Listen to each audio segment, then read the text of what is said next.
The library looked tranquil enough as I entered it, and the Sibyl, if Sibyl she were, was seated snugly enough in an easy chair at the chimney corner. She had on a red cloak and a black bonnet. Or rather, a broad-brimmed gypsy hat, tied down with a striped handkerchief under her chin. An extinguished candle stood on the table.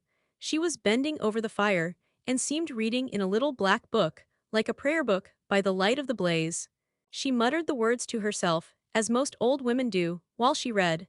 She did not desist immediately on my entrance. It appeared she wished to finish a paragraph. I stood on the rug and warmed my hands, which were rather cold with sitting at a distance from the drawing-room fire. I felt now as composed as ever I did in my life. There was nothing indeed in the gypsy's appearance to trouble one's calm. She shut her book and slowly looked up. Her hat brim partially shaded her face, yet I could see, as she raised it, that it was a strange one. It looked all brown and black. Elf-locks bristled out from beneath a white band which passed under her chin and came half over her cheeks, or rather jaws. Her eye confronted me at once, with a bold and direct gaze. "Well, and you want your fortune told," she said, in a voice as decided as her glance, as harsh as her features. "I don't care about it, mother, you may please yourself. But I ought to warn you I have no faith. It's like your impudence to say so. I expected it of you. I heard it in your step as you crossed the threshold." "Did you? You've a quick ear." "I have. And a quick eye and a quick brain. You need them all in your trade." "I do, especially when I've customers like you to deal with. Why don't you tremble?" "I'm not cold." "Why don't you turn pale?" "I am not sick." "Why don't you consult my art?" "I'm not silly." The old crone nishered a laugh under her bonnet and bandage. She then drew out a short black pipe, and lighting it began to smoke. Having indulged a while in this sedative, she raised her bent body, took the pipe from her lips, and while gazing steadily at the fire, said very deliberately, "You are cold. You are sick and you are silly." "Prove it," I rejoined. "I will, in few words. You are cold because you are alone. No contact strikes the fire from you that is in you. You are sick because the best of feelings, the highest and the sweetest given to man, keeps far away from you. You are silly because, suffer as you may, you will not beckon it to approach, nor will you stir one step to meet it where it waits you." She again put her short black pipe to her lips and renewed her smoking with vigor. "You might say all that to almost anyone who you knew lived as a solitary dependent in a great house. I might say it to almost anyone, but would it be true of almost anyone? In my circumstances?" "Oh, yes." "Just so, in your circumstances, but find me another precisely placed as you are. It would be easy to find you thousands. You could scarcely find me one. If you knew it, you are peculiarly situated, very near happiness. Yes, within reach of it. The materials are all prepared, there only wants a movement to combine them. Chance laid them somewhat apart, let them be once approached and bliss results. I don't understand enigmas. I never could guess a riddle in my life. If you wish me to speak more plainly, show me your palm. And I must cross it with silver, I suppose." "To be sure." I gave her a shilling. She put it into an old stocking foot which she took out of her pocket, and having tied it round and returned it, she told me to hold out my hand. I did. She approached her face to the palm, and pored over it without touching it. "It is too fine," said she. "I can make nothing of such a hand as that, almost without lines. Besides, what is in a palm? Destiny is not written there." "I believe you," said I. "No," she continued, "it is in the face. On the forehead, about the eyes, in the lines of the mouth. Kneel and lift up your head." "Ah, now you are coming to reality," I said as I obeyed her. "I shall begin to put some faith in you presently." I knelt within half a yard of her. She stirred the fire, so that a ripple of light broke from the disturbed coal. The glare, however, as she sat, only threw her face into deeper shadow. Mine, it illumined. "I wonder with what feelings you came to me tonight," she said, when she had examined me a while. "I wonder what thoughts are busy in your heart, during all the hours you sit in yonder room, with the fine people flitting before you like shapes in a magic lantern. Just as little sympathetic communion passing between you and them, as if they were really mere shadows of human forms, and not the actual substance. I feel tired often, sleepy sometimes, but seldom sad.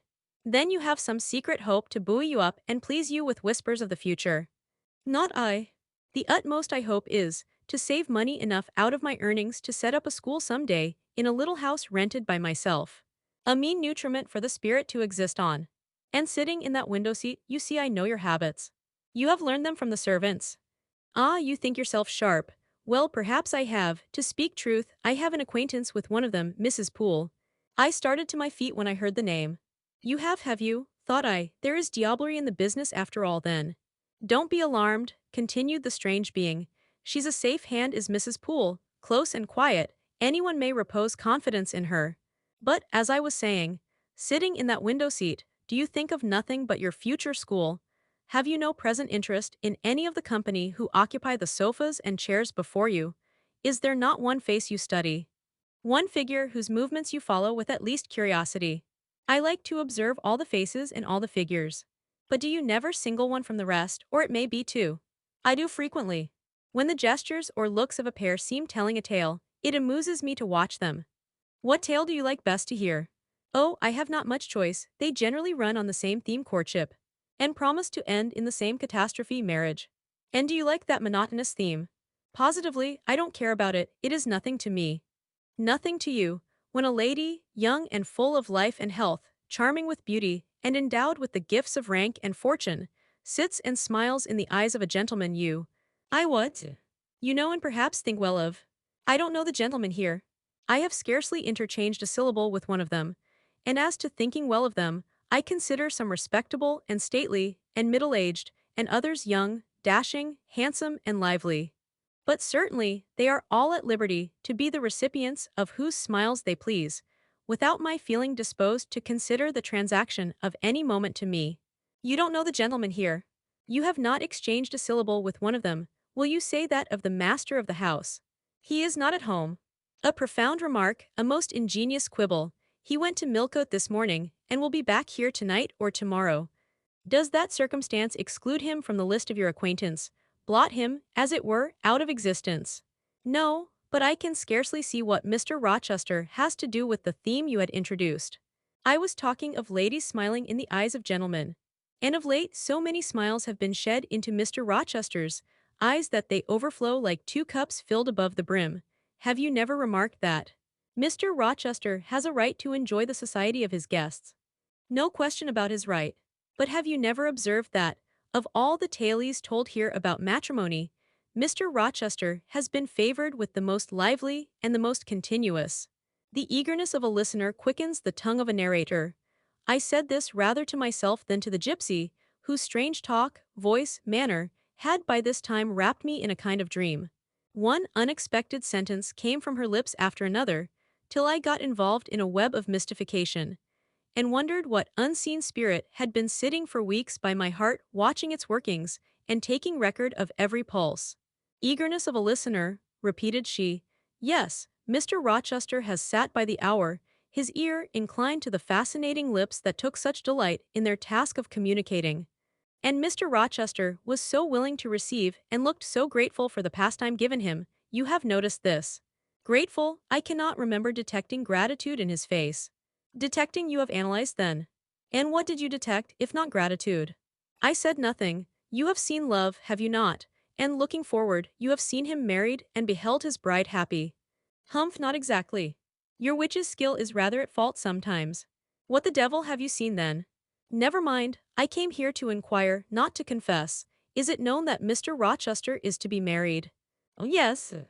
And to the beautiful Miss Ingram. Shortly. Appearances would warrant that conclusion. And no doubt, though, with an audacity that wants chastising out of you, you seem to question it, they will be a superlatively happy pair. He must love such a handsome, noble, witty, accomplished lady. And probably she loves him, or, if not his person, at least his purse. I know she considers the Rochester estate eligible to the last degree. Though God pardon me, I told her something on that point about an hour ago which made her look wondrous grave. The corners of her mouth fell half an inch. I would advise her black of a suitor to look out. If another comes with a longer or clearer rentroll, he's dished. But, mother, I did not come to hear Mr. Rochester's fortune. I came to hear my own, and you have told me nothing of it. Your fortune is yet doubtful. When I examined your face, one trait contradicted another. Chance has meted you a measure of happiness, that I know. I knew it before I came here this evening. She has laid it carefully on one side for you. I saw her do it. It depends on yourself to stretch out your hand and take it up, but whether you will do so is the problem I study. Kneel again on the rug. Don't keep me long, the fire scorches me. I knelt. She did not stoop towards me, but only gazed, leaning back in her chair. She began muttering.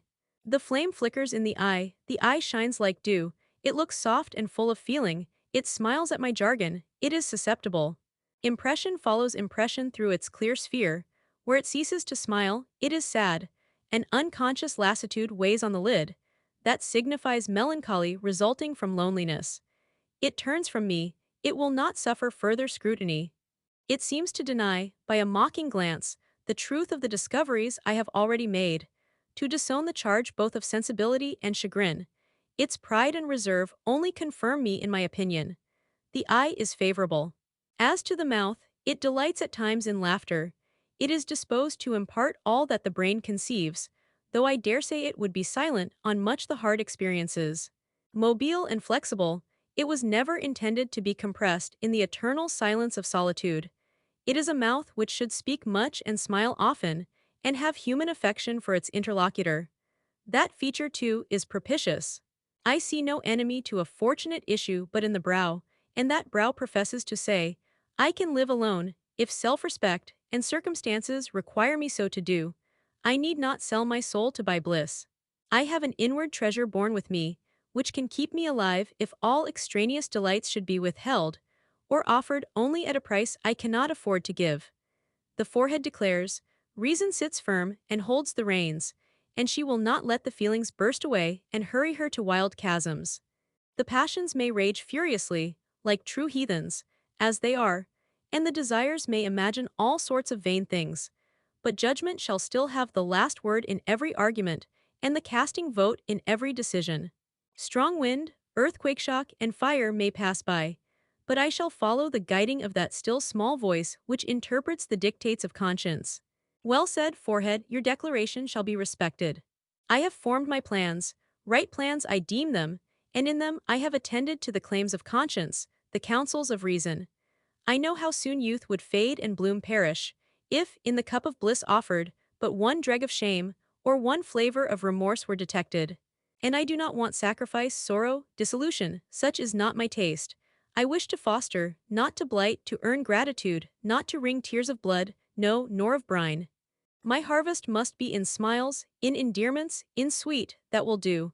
I think I rave in a kind of exquisite delirium. I should wish now to protract this moment ad infinitum, but I dare not. So far I have governed myself thoroughly. I have acted as I inwardly swore I would act, but further might try me beyond my strength. Rise, Miss Eyre, leave me, the play is played out. Where was I? Did I wake or sleep? Had I been dreaming? Did I dream still? The old woman's voice had changed. Her accent, her gesture, and all were familiar to me as my own face in a glass, as the speech of my own tongue. I got up, but did not go. I looked. I stirred the fire, and I looked again, but she drew her bonnet and her bandage closer about her face, and again beckoned me to depart. The flame illuminated her hands stretched out. Roused now, and on the alert for discoveries, I at once noticed that hand. It was no more the withered limb of eld than my own. It was a rounded supple member, with smooth fingers, symmetrically turned. A broad ring flashed on the little finger, and stooping forward, I looked at it, and saw a gem I had seen 100 times before.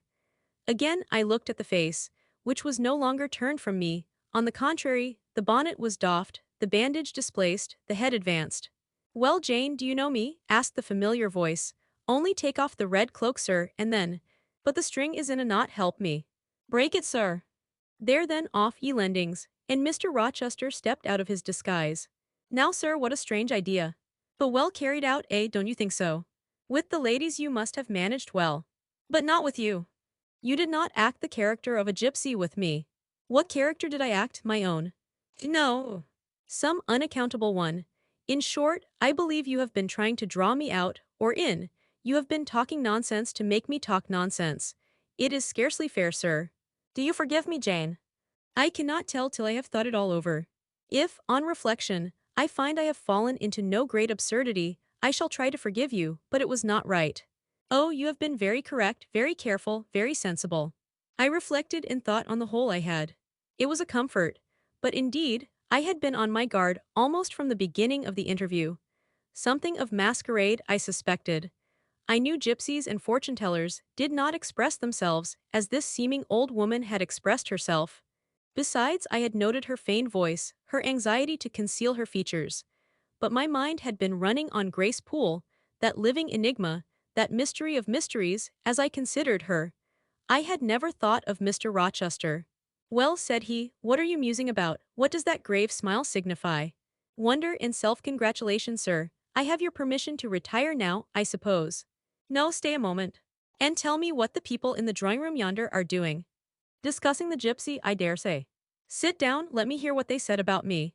"I had better not stay long, sir. It must be near 11 o'clock."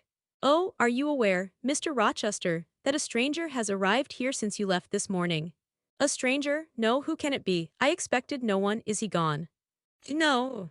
He said he had known you long, and that he could take the liberty of installing himself here till you returned." "The devil he did. Did he give his name?" "His name is Mason, sir, and he comes from the West Indies. From Spanish Town in Jamaica, I think." Mr. Rochester was standing near me. He had taken my hand, as if to lead me to a chair. As I spoke, he gave my wrist a convulsive grip, the smile on his lips froze. Apparently a spasm caught his breath. "Mason, the West Indies," he said, in the tone one might fancy a speaking automaton to announce its single words. "Mason, the West Indies," he reiterated. And he went over the syllables 3 times, growing, in the intervals of speaking, whiter than ashes. He hardly seemed to know what he was doing. "Do you feel ill, sir?" I inquired. "Jane, I've got a blow." "I've got a blow, Jane," he staggered. "Oh, lean on me, sir." "Jane, you offered me your shoulder once before, let me have it now." "Yes, sir, yes, and my arm." He sat down and made me sit beside him. Holding my hand in both his own, he chafed it, gazing on me, at the same time, with the most troubled and dreary look. "My little friend," said he, "I wish I were in a quiet island with only you, and trouble and danger and hideous recollections removed from me. Can I help you, sir? Give my life to serve you. Jane, if aid is wanted, I'll seek it at your hands, I promise you that." "Thank you, sir." "Tell me what to do, I'll try at least to do it." "Fetch me now, Jane, a glass of wine from the dining room, they will be at supper there, and tell me if Mason is with them, and what he is doing." I went. I found all the party in the dining room at supper, as Mr. Rochester had said. They were not seated at table. The supper was arranged on the sideboard. Each had taken what he chose, and they stood about here and there in groups, their plates and glasses in their hands. Everyone seemed in high glee. Laughter and conversation were general and animated. Mr. Mason stood near the fire, talking to Colonel and Mrs. Dent, and appeared as merry as any of them. I filled a wine-glass. I saw Miss Ingram watch me frowningly as I did so. She thought I was taking a liberty, I dare say, and I returned to the library. Mr. Rochester's extreme pallor had disappeared, and he looked once more firm and stern. He took the glass from my hand. "Here is to your health, ministrant spirit," he said. He swallowed the contents and returned it to me. "What are they doing, Jane?" "Laughing and talking, sir." "They don't look grave and mysterious, as if they had heard something strange." "Not at all. They are full of jests and gaiety." "And Mason. He was laughing too." "If all these people came in a body and spat at me, what would you do, Jane?" "Turn them out of the room, sir, if I could." He half smiled. "But if I were to go to them, and they only looked at me coldly, and whispered sneeringly amongst each other, and then dropped off and left me one by one, what then? Would you go with them?" "I rather think not, sir. I should have more pleasure in staying with you." "To comfort me?" "Yes, sir, to comfort you as well as I could." "And if they laid you under a ban for adhering to me?" "I probably should know nothing about their ban. And if I did, I should care nothing about it." "Then you could dare censure for my sake." "I could dare it for the sake of any friend who deserved my adherence, as you, I am sure, do. Go back now into the room. Step quietly up to Mason, and whisper in his ear that Mr. Rochester is come and wishes to see him. Show him in here and then leave me." "Yes, sir." I did his behest. The company all stared at me as I passed straight among them. I sought Mr. Mason, delivered the message, and preceded him from the room. I ushered him into the library, and then I went upstairs. At a late hour, after I had been in bed some time, I heard the visitors repair to their chambers. I distinguished Mr. Rochester's voice and heard him say, "This way, Mason, this is your room." He spoke cheerfully. The gay tones set my heart at ease. I was soon asleep. I had forgotten to draw my curtain, which I usually did, and also to let down my window blind. The consequence was, that when the moon, which was full and bright, for the night was fine, came in her course to that space in the sky opposite my casement, and looked in at me through the unveiled panes, her glorious gaze roused me. Awaking in the dead of night, I opened my eyes on her disk, silver-white and crystal clear. It was beautiful, but too solemn. I half rose, and stretched my arm to draw the curtain. Good God, what a cry! The night, its silence, its rest, was rent in twain by a savage, a sharp, a shrilly sound that ran from end to end of Thornfield Hall. My pulse stopped, my heart stood still, my stretched arm was paralyzed. The cry died, and was not renewed. Indeed, whatever being uttered that fearful shriek could not soon repeat it. Not the widest-winged condor on the Andes could, twice in succession, send out such a yell from the clouds shrouding his eyrie. The thing delivering such utterance must rest ere it could repeat the effort. It came out of the third story, for it passed overhead. And overhead, yes, in the room just above my chamber ceiling, I now heard a struggle. A deadly one it seemed from the noise, and a half-smothered voice shouted, "Help, help, help," 3 times rapidly. "Will no one come?" it cried. And then, while the staggering and stamping went on wildly, I distinguished through plank and plaster, "Rochester! Rochester, for God's sake come!" A chamber door opened. Someone ran, or rushed, along the gallery. Another step stamped on the flooring above, and something fell, and there was silence. I had put on some clothes, though horror shook all my limbs. I issued from my apartment. The sleepers were all aroused. Ejaculations, terrified murmurs sounded in every room, door after door unclosed. One looked out and another looked out, the gallery filled. Gentlemen and ladies alike had quitted their beds, and oh, what is it? Who is hurt? What has happened? Fetch a light, is it fire? Are there robbers? Where shall we run? Was demanded confusedly on all hands. But for the moonlight they would have been in complete darkness. They ran to and fro, they crowded together, some sobbed, some stumbled, the confusion was inextricable. "Where the devil is Rochester?" cried Colonel Dent. "I cannot find him in his bed." "Here, here," was shouted in return, "be composed, all of you, I'm coming." And the door at the end of the gallery opened, and Mr. Rochester advanced with a candle. He had just descended from the upper story. One of the ladies ran to him directly, she seized his arm, it was Miss Ingram. "What awful event has taken place?" said she. "Speak, let us know the worst at once." "But don't pull me down or strangle me," he replied. For the Misses Eshton were clinging about him now, and the 2 dowagers, in vast white wrappers, were bearing down on him like ships in full sail. All's right," he cried. "It's a mere rehearsal of Much Ado About Nothing. Ladies, keep off or I shall wax dangerous." And dangerous he looked, his black eyes darted sparks. Calming himself by an effort, he added, "A servant has had the nightmare, that is all, she's an excitable, nervous person. She construed her dream into an apparition, or something of that sort, no doubt, and has taken a fit with fright. Now then, I must see you all back into your rooms, for, till the house is settled, she cannot be looked after. Gentlemen, have the goodness to set the ladies the example. Miss Ingram, I am sure you will not fail in evincing superiority to idle terrors. Amy and Louisa, return to your nests like a pair of doves, as you are. Mesdames, to the dowagers, you will take cold to a dead certainty, if you stay in this chill gallery any longer." And so, by dint of alternate coaxing and commanding, he contrived to get them all once more enclosed in their separate dormitories. I did not wait to be ordered back to mine, but retreated unnoticed, as unnoticed I had left it. Not, however, to go to bed. On the contrary, I began and dressed myself carefully. The sounds I had heard after the scream, and the words that had been uttered, had probably been heard only by me, for they had proceeded from the room above mine. But they assured me that it was not a servant's dream which had thus struck horror through the house, and that the explanation Mr. Rochester had given was merely an invention framed to pacify his guests. I dressed then, to be ready for emergencies. When dressed, I sat a long time by the window looking out over the silent grounds and silvered fields, and waiting for I knew not what. It seemed to me that some event must follow the strange cry, struggle, and call. No, stillness returned. Each murmur and movement ceased gradually, and in about an hour Thornfield Hall was again as hushed as a desert. It seemed that sleep and night had resumed their empire. Meantime the moon declined, she was about to set.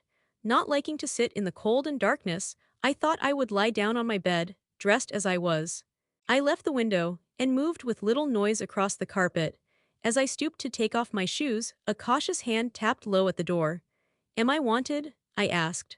"Are you up?" asked the voice I expected to hear, viz., my master's. "Yes, sir." "And dressed?" "Yes." "Come out then quietly." I obeyed. Mr. Rochester stood in the gallery holding a light. "I want you," he said. "Come this way, take your time, and make no noise." My slippers were thin. I could walk the matted floor as softly as a cat. He glided up the gallery and up the stairs, and stopped in the dark, low corridor of the fateful third story. I had followed and stood at his side. "Have you a sponge in your room?" he asked in a whisper. "Yes, sir." "Have you any salts, volatile salts?" "Yes." "Go back and fetch both." I returned, sought the sponge on the washstand, the salts in my drawer, and once more retraced my steps. He still waited. He held a key in his hand. Approaching one of the small, black doors, he put it in the lock. He paused and addressed me again. "You don't turn sick at the sight of blood." "I think I shall not. I have never been tried yet." I felt a thrill while I answered him, but no coldness and no faintness. "Just give me your hand," he said. "It will not do to risk a fainting fit." I put my fingers into his. "Warm and steady," was his remark. He turned the key and opened the door. I saw a room I remembered to have seen before, the day Mrs. Fairfax showed me over the house. It was hung with tapestry. But the tapestry was now looped up in one part, and there was a door apparent, which had then been concealed. This door was open. A light shone out of the room within. I heard thence a snarling, snatching sound, almost like a dog quarreling. Mr. Rochester, putting down his candle, said to me, "Wait a minute," and he went forward to the inner apartment. A shout of laughter greeted his entrance, noisy at first, and terminating in Grace Poole's own goblin ha. Ha! She then was there. He made some sort of arrangement without speaking, though I heard a low voice address him. He came out and closed the door behind him. "Here, Jane," he said. And I walked round to the other side of a large bed, which with its drawn curtains concealed a considerable portion of the chamber. An easy chair was near the bed head. A man sat in it, dressed with the exception of his coat. He was still. His head leant back, his eyes were closed. Mr. Rochester held the candle over him. I recognized in his pale and seemingly lifeless face the stranger, Mason. I saw too that his linen on one side and one arm was almost soaked in blood. "Hold the candle," said Mr. Rochester, and I took it. He fetched a basin of water from the washstand. "Hold that," said he. I obeyed. He took the sponge, dipped it in, and moistened the corpse-like face. He asked for my smelling bottle, and applied it to the nostrils. Mr. Mason shortly unclosed his eyes. He groaned. Mr. Rochester opened the shirt of the wounded man, whose arm and shoulder were bandaged. He sponged away blood, trickling fast down. "Is there immediate danger?" murmured Mr. Mason. "Pooh, no, a mere scratch. Don't be so overcome, man, bear up. I'll fetch a surgeon for you now myself. You'll be able to be removed by morning, I hope, Jane," he continued. "Sir, I shall have to leave you in this room with this gentleman, for an hour, or perhaps 2 hours. You will sponge the blood as I do when it returns. If he feels faint, you will put the glass of water on that stand to his lips, and your salts to his nose. You will not speak to him on any pretext. And Richard, it will be at the peril of your life if you speak to her. Open your lips, agitate yourself, and I'll not answer for the consequences." Again the poor man groaned. He looked as if he dared not move. Fear, either of death or of something else, appeared almost to paralyze him. Mr. Rochester put the now bloody sponge into my hand, and I proceeded to use it as he had done. He watched me a second, then saying, "Remember, no conversation," he left the room. I experienced a strange feeling as the key grated in the lock, and the sound of his retreating step ceased to be heard. Here then I was in the third story, fastened into one of its mystic cells, night around me. A pale and bloody spectacle under my eyes and hands, a murderess hardly separated from me by a single door. Yes, that was appalling, the rest I could bear. But I shuddered at the thought of Grace Poole bursting out upon me. I must keep to my post, however. I must watch this ghastly countenance. These blue, still lips forbidden to unclose, these eyes now shut, now opening, now wandering through the room, now fixing on me, and ever glazed with the dullness of horror. I must dip my hand again and again in the basin of blood and water, and wipe away the trickling gore. I must see the light of the unsnuffed candle wane on my employment. The shadows darken on the wrought, antique tapestry round me, and grow black under the hangings of the vast old bed, and quiver strangely over the doors of a great cabinet opposite, whose front, divided into 12 panels, bore, in grim design, the heads of the 12 apostles, each enclosed in its separate panel as in a frame, while above them at the top rose an ebon crucifix and a dying Christ.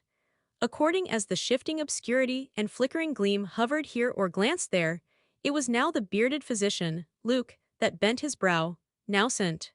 John's long hair that waved, and anon the devilish face of Judas, that grew out of the panel, and seemed gathering life and threatening, a revelation of the arch-traitor, of Satan himself, in his subordinate's form. Amidst all this, I had to listen as well as watch, to listen for the movements of the wild beast or the fiend in yonder side den, but since Mr. Rochester's visit it seemed spellbound. All the night I heard but 3 sounds at 3 long intervals, a step creak, a momentary renewal of the snarling, canine noise, and a deep human groan. Then my own thoughts worried me. What crime was this, that lived incarnate in this sequestered mansion, and could neither be expelled nor subdued by the owner? What mystery, that broke out now in fire and now in blood, at the deadest hours of night? What creature was it, that, masked in an ordinary woman's face and shape, uttered the voice, now of a mocking demon, and anon of a carrion-seeking bird of prey? And this man I bent over, this commonplace, quiet stranger, how had he become involved in the web of horror? And why had the fury flown at him? What made him seek this quarter of the house at an untimely season, when he should have been asleep in bed? I had heard Mr. Rochester assign him an apartment below. What brought him here? And why, now, was he so tame under the violence or treachery done him? Why did he so quietly submit to the concealment Mr. Rochester enforced? Why did Mr. Rochester enforce this concealment? His guest had been outraged, his own life on a former occasion had been hideously plotted against, and both attempts he smothered in secrecy and sank in oblivion.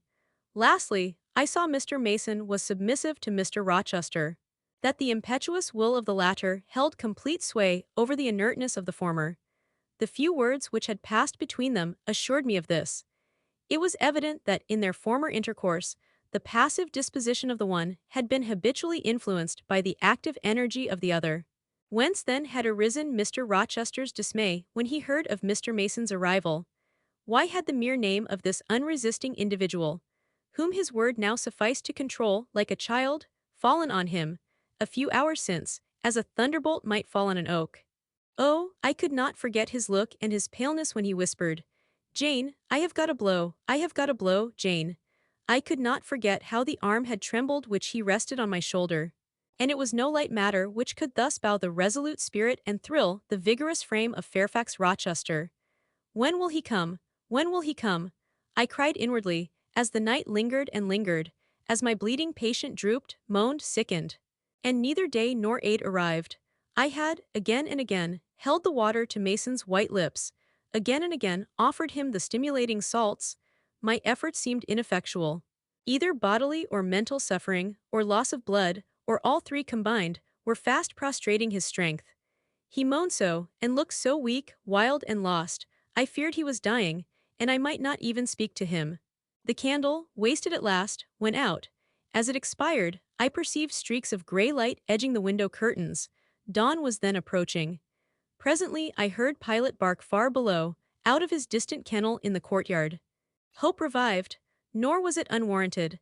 In 5 minutes more the grating key, the yielding lock, warned me my watch was relieved. It could not have lasted more than 2 hours, many a week has seemed shorter. Mr. Rochester entered, and with him the surgeon he had been to fetch. "Now, Carter, be on the alert," he said to this last. "I give you but half an hour for dressing the wound, fastening the bandages, getting the patient downstairs and all." "But is he fit to move, sir?" "No doubt of it. It is nothing serious, he is nervous, his spirits must be kept up. Come, set to work." Mr. Rochester drew back the thick curtain, drew up the Holland blind, let in all the daylight he could. And I was surprised and cheered to see how far dawn was advanced, what rosy streaks were beginning to brighten the east. Then he approached Mason, whom the surgeon was already handling. "Now, my good fellow, how are you?" he asked. "She's done for me, I fear," was the faint reply. "Not a whit. Courage, this day fortnight you'll hardly be a pin the worse of it. You've lost a little blood, that's all.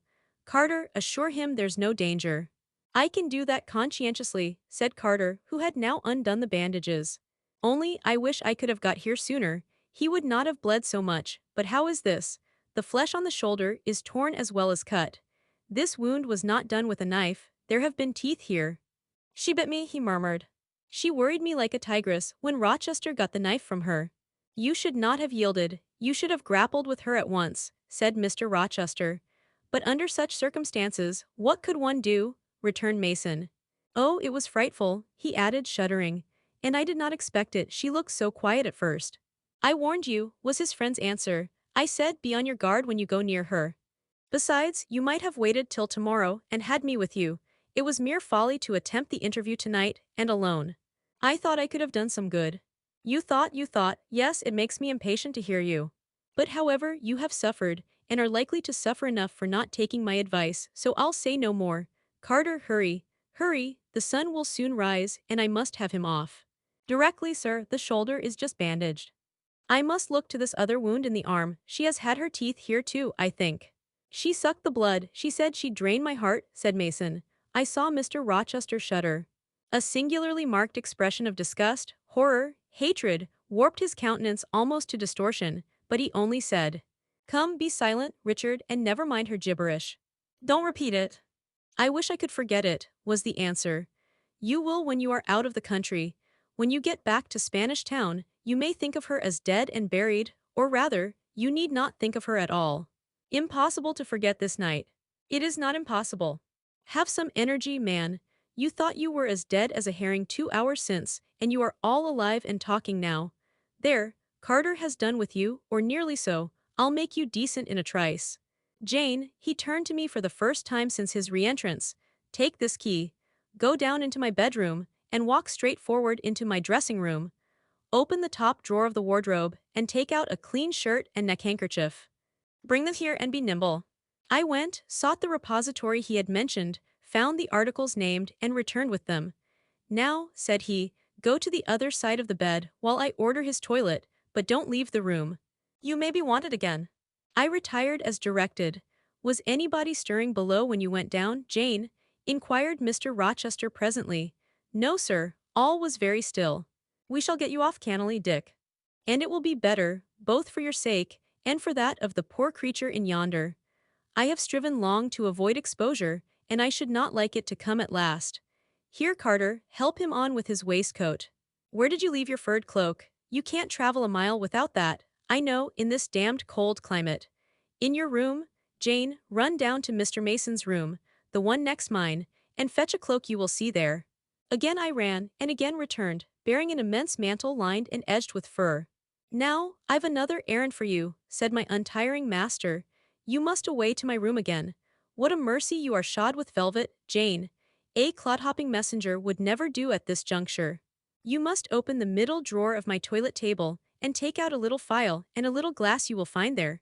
Quick. I flew thither and back bringing the desired vessels. That's well. Now, doctor, I shall take the liberty of administering a dose myself, on my own responsibility. I got this cordial at Rome, of an Italian charlatan, a fellow you would have kicked, Carter. It is not a thing to be used indiscriminately, but it is good upon occasion, as now for instance. Jane, a little water. He held out the tiny glass, and I half filled it from the water bottle on the washstand. That will do, now wet the lip of the phial. I did so. He measured 12 drops of a crimson liquid, and presented it to Mason. Drink, Richard, it will give you the heart you lack, for an hour or so. But will it hurt me? Is it inflammatory? A drink. Drink.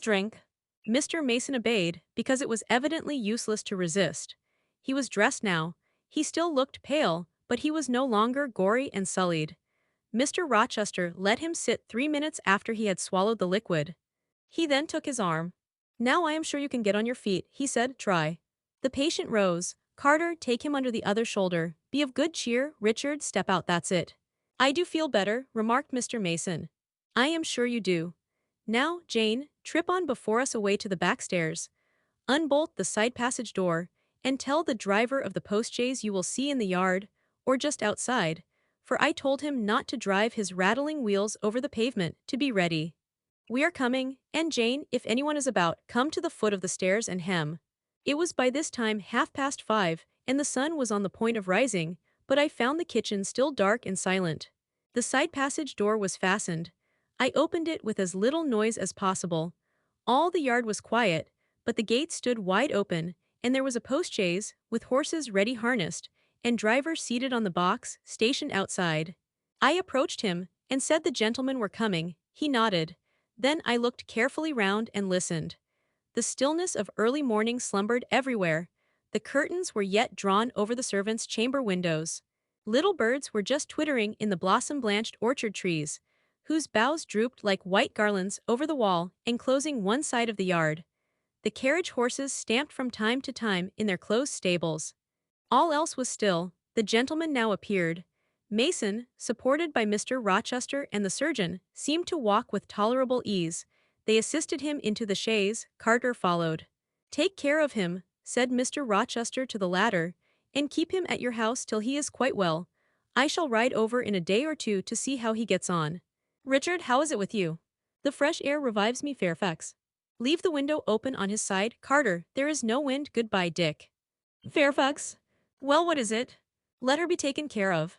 Let her be treated as tenderly as may be. Let her—" He stopped and burst into tears. "I do my best, and have done it, and will do it," was the answer. He shut up the chaise door, and the vehicle drove away. "Yet would to God there was an end of all this," added Mr. Rochester, as he closed and barred the heavy yard gates. This done, he moved with slow step and abstracted air towards a door in the wall bordering the orchard. I, supposing he had done with me, prepared to return to the house. Again, however, I heard him call Jane. He had opened the portal and stood at it, waiting for me. "Come where there is some freshness, for a few moments," he said. "That house is a mere dungeon, don't you feel it so?" "It seems to me a splendid mansion, sir." "The glamour of inexperience is over your eyes," he answered, "and you see it through a charmed medium. You cannot discern that the gilding is slime, and the silk draperies cobwebs, that the marble is sordid slate, and the polished woods mere, refuse chips and scaly bark. Now here," he pointed to the leafy enclosure we had entered, "all is real, sweet, and pure." He strayed down a walk edged with box, with apple trees, pear trees, and cherry trees on one side, and a border on the other full of all sorts of old-fashioned flowers, stocks, sweet williams, primroses, pansies, mingled with southernwood, sweetbriar, and various fragrant herbs. They were fresh now as a succession of April showers and gleams, followed by a lovely spring morning, could make them. The sun was just entering the dappled east, and his light illumined the wreathed and dewy orchard trees and shone down the quiet walks under them. "Jane, will you have a flower?" He gathered a half-blown rose, the first on the bush, and offered it to me. "Thank you, sir.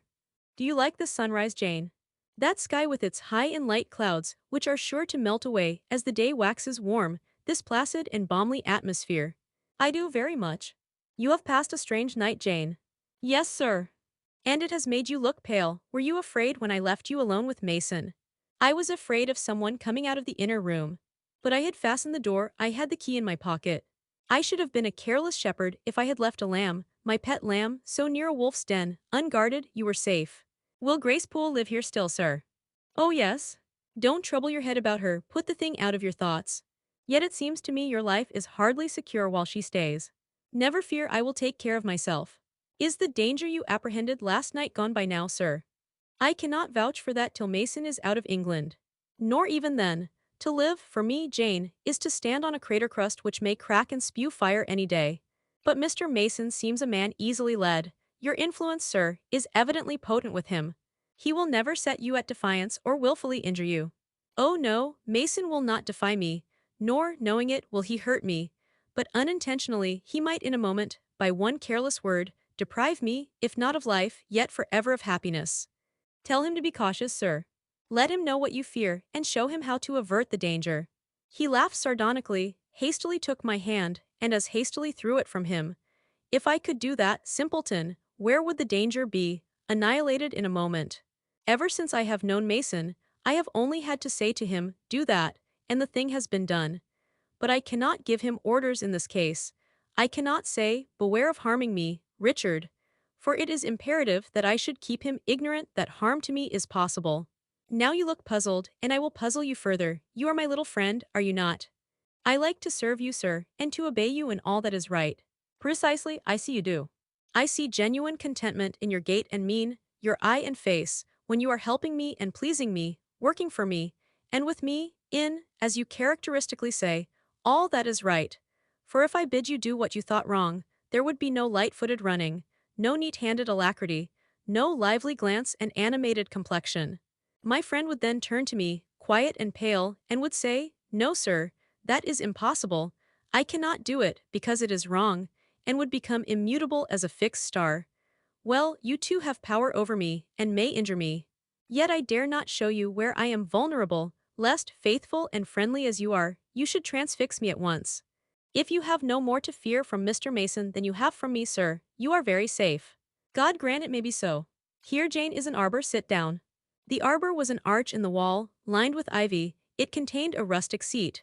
Mr. Rochester took it, leaving room, however, for me, but I stood before him. "Sit," he said. "The bench is long enough for two. You don't hesitate to take a place at my side, do you? Is that wrong, Jane?" I answered him by assuming it. To refuse would, I felt, have been unwise. "Now, my little friend, while the sun drinks the dew, while all the flowers in this old garden awake and expand, and the birds fetch their young ones breakfast out of the thornfield, and the early bees do their first spell of work, I'll put a case to you, which you must endeavor to suppose your own. But first look at me, and tell me you are at ease, and not fearing that I err in detaining you, or that you err in staying." "No, sir, I am content." "Well then, Jane, call to aid your fancy. Suppose you were no longer a girl well reared and disciplined, but a wild boy indulged from childhood upwards. Imagine yourself in a remote foreign land. Conceive that you there commit a capital error, no matter of what nature or from what motives, but one whose consequences must follow you through life and taint all your existence. Mind, I don't say a crime. I am not speaking of shedding of blood or any other guilty act, which might make the perpetrator amenable to the law. My word is error. The results of what you have done become in time to you utterly insupportable. You take measures to obtain relief, unusual measures, but neither unlawful nor culpable. Still you are miserable, for hope has quitted you on the very confines of life. Your sun at noon darkens in an eclipse, which you feel will not leave it till the time of setting. Bitter and base associations have become the sole food of your memory. You wander here and there, seeking rest in exile. Happiness in pleasure, I mean in heartless, sensual pleasure, such as dulls intellect and blights feeling. Heart-weary and soul-withered, you come home after years of voluntary banishment. You make a new acquaintance, how or where no matter. You find in this stranger much of the good and bright qualities which you have sought for 20 years, and never before encountered, and they are all fresh, healthy, without soil and without taint. Such society revives, regenerates. You feel better days come back, higher wishes, purer feelings. You desire to recommence your life, and to spend what remains to you of days in a way more worthy of an immortal being. To attain this end, are you justified in overleaping an obstacle of custom, a mere conventional impediment which neither your conscience sanctifies nor your judgment approves? He paused for an answer, and what was I to say? Oh, for some good spirit to suggest a judicious and satisfactory response. Vain aspiration. The west wind whispered in the ivy round me, but no gentle Ariel borrowed its breath as a medium of speech. The birds sang in the tree-tops, but their song, however sweet, was inarticulate. Again Mr. Rochester propounded his query. Is the wandering and sinful, but now rest-seeking and repentant, man justified in daring the world's opinion, in order to attach to him forever this gentle, gracious, genial stranger, thereby securing his own peace of mind and regeneration of life? "Sir," I answered, "a wanderer's repose or a sinner's reformation should never depend on a fellow creature. Men and women die, philosophers falter in wisdom, and Christians in goodness. If anyone you know has suffered and erred, let him look higher than his equals for strength to amend and solace to heal. But the instrument, the instrument. God, who does the work, ordains the instrument. I have myself, I tell it you without parable, been a worldly, dissipated, restless man, and I believe I have found the instrument for my cure in—" He paused. The birds went on caroling, the leaves lightly rustling. I almost wondered they did not check their songs and whispers to catch the suspended revelation, but they would have had to wait many minutes, so long was the silence protracted. At last I looked up at the tardy speaker. He was looking eagerly at me. "Little friend," said he, in quite a changed tone, while his face changed too, losing all its softness and gravity, and becoming harsh and sarcastic. You have noticed my tender penchant for Miss Ingram. Don't you think if I married her she would regenerate me with a vengeance? He got up instantly, went quite to the other end of the walk, and when he came back he was humming a tune. Jane, Jane, said he, stopping before me, you are quite pale with your vigils, don't you curse me for disturbing your rest. Curse you, no sir. Shake hands in confirmation of the word, what cold fingers. They were warmer last night when I touched them at the door of the mysterious chamber. Jane, when will you watch with me again? Whenever I can be useful, sir. For instance, the night before I am married. I am sure I shall not be able to sleep. Will you promise to sit up with me to bear me company? To you, I can talk of my lovely one, for now you have seen her and know her. Yes, sir. She's a rare one, is she not, Jane? Yes, sir. A real strapper, Jane. Big, brown, and buxom, with hair just such as the ladies of Carthage must have had. Bless me, there's Dent and Lynn in the stables. Go in by the shrubbery, through that wicket. As I went one way, he went another, and I heard him in the yard saying cheerfully, Mason got the start of you all this morning. He was gone before sunrise, I rose at 4 to see him off. Presentiments are strange things, and so are sympathies, and so are signs, and the three combined make one mystery to which humanity has not yet found the key. I never laughed at presentiments in my life, because I have had strange ones of my own. Sympathies, I believe, exist, for instance, between far distant, long absent, wholly estranged relatives asserting, notwithstanding their alienation, the unity of the source to which each traces his origin, whose workings baffle mortal comprehension. And signs, for aught we know, may be but the sympathies of nature with man. When I was a little girl, only 6 years old, I one night heard Bessie Leaven say to Martha Abbott that she had been dreaming about a little child, and that to dream of children was a sure sign of trouble, either to one's self or one's kin. The saying might have worn out of my memory, had not a circumstance immediately followed which served indelibly to fix it there. The next day Bessie was sent for home to the deathbed of her little sister. Of late I had often recalled this saying and this incident, for during the past week scarcely a night had gone over my couch that had not brought with it a dream of an infant, which I sometimes hushed in my arms, sometimes dandled on my knee, sometimes watched playing with daisies on a lawn, or again, dabbling its hands in running water. It was a wailing child this night, and a laughing one the next. Now it nestled close to me, and now it ran from me. But whatever mood the apparition evinced, whatever aspect it wore, it failed not for 7 successive nights to meet me the moment I entered the land of slumber. I did not like this iteration of one idea, this strange recurrence of one image, and I grew nervous as bedtime approached and the hour of the vision drew near. It was from companionship with this baby phantom I had been roused on that moonlight night when I heard the cry. And it was on the afternoon of the day following I was summoned downstairs by a message that someone wanted me in Mrs. Fairfax's room. On repairing thither, I found a man waiting for me, having the appearance of a gentleman's servant.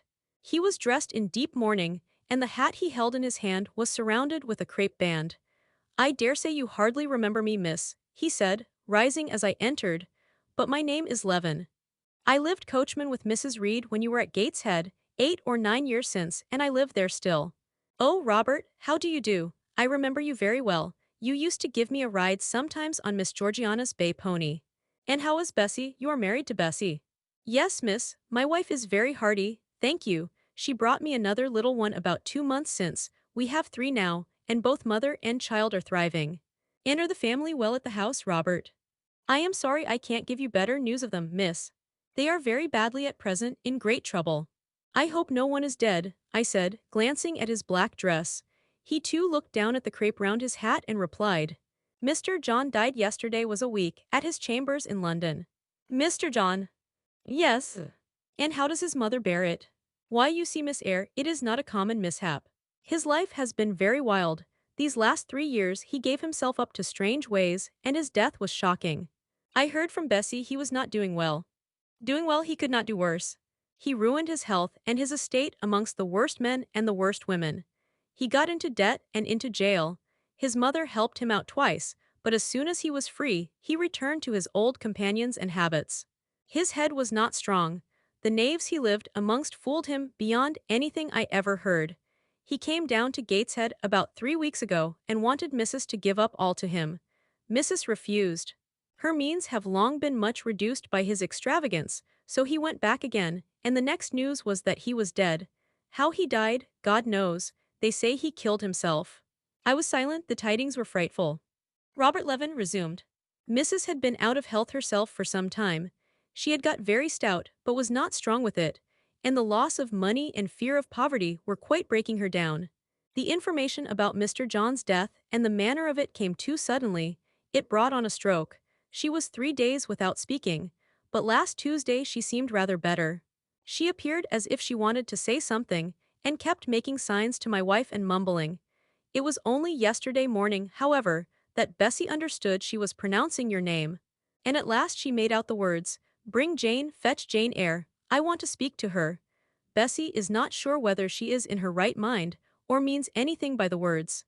But she told Miss Reed and Miss Georgiana, and advised them to send for you.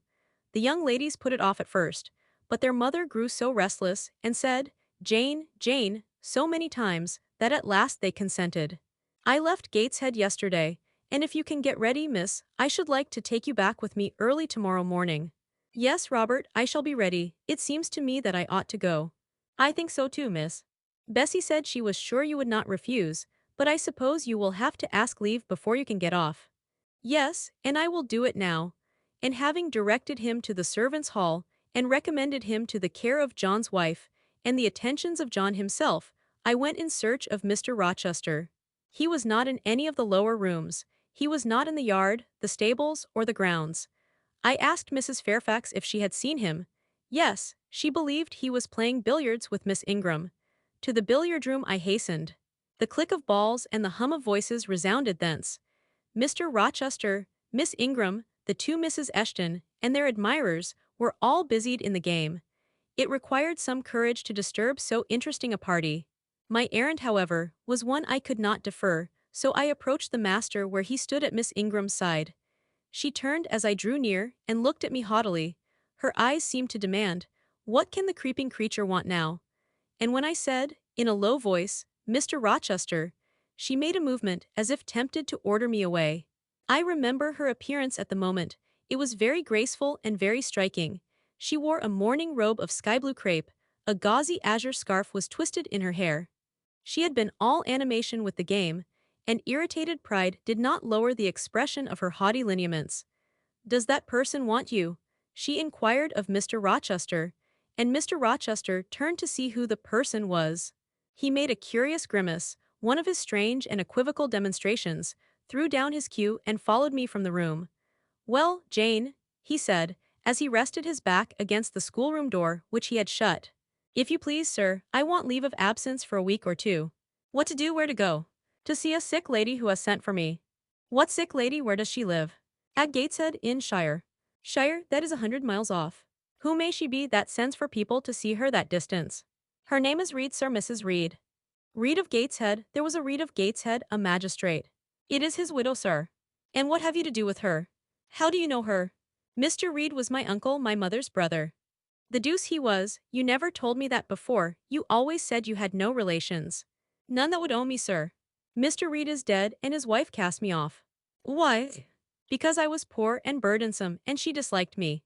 "But Reed left children. You must have cousins. Sir George Lynn was talking of a Reed of Gateshead yesterday, who, he said, was one of the veriest rascals on town. And Ingram was mentioning a Georgiana Reed of the same place, who was much admired for her beauty a season or two ago in London." "John Reed is dead too, sir."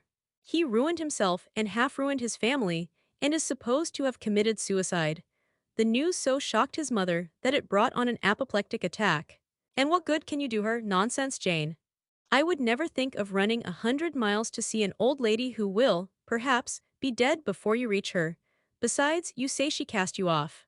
"Yes, sir, but that is long ago, and when her circumstances were very different. I could not be easy to neglect her wishes now."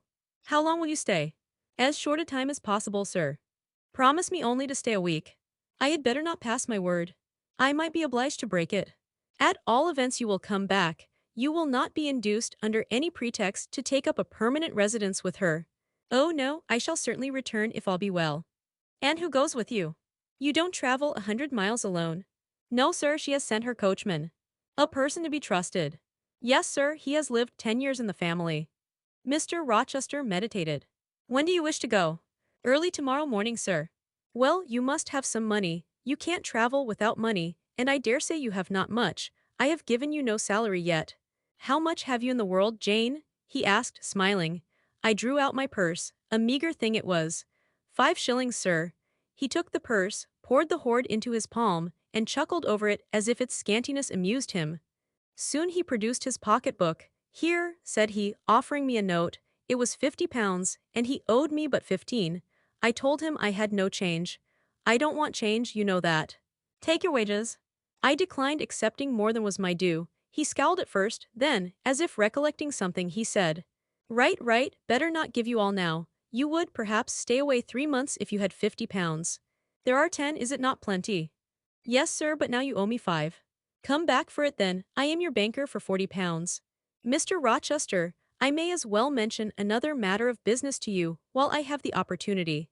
Matter of business? I am curious to hear it. You have as good as informed me, sir, that you are going shortly to be married. Yes, what then? In that case, sir, Adele ought to go to school. I am sure you will perceive the necessity of it. To get her out of my bride's way, who might otherwise walk over her rather too emphatically. There's sense in the suggestion, not a doubt of it. Adele, as you say, must go to school. And you, of course, must march straight to the devil. I hope not, sir, but I must seek another situation somewhere. In course, he exclaimed, with a twang of voice and a distortion of features equally fantastic and ludicrous. He looked at me some minutes. And old Madam Reed, or the misses, her daughters, will be solicited by you to seek a place, I suppose. No, sir, I am not on such terms with my relatives as would justify me in asking favors of them, but I shall advertise. You shall walk up the pyramids of Egypt, he growled. At your peril you advertise. I wish I had only offered you a sovereign instead of £10. Give me back £9, Jane, I've a use for it.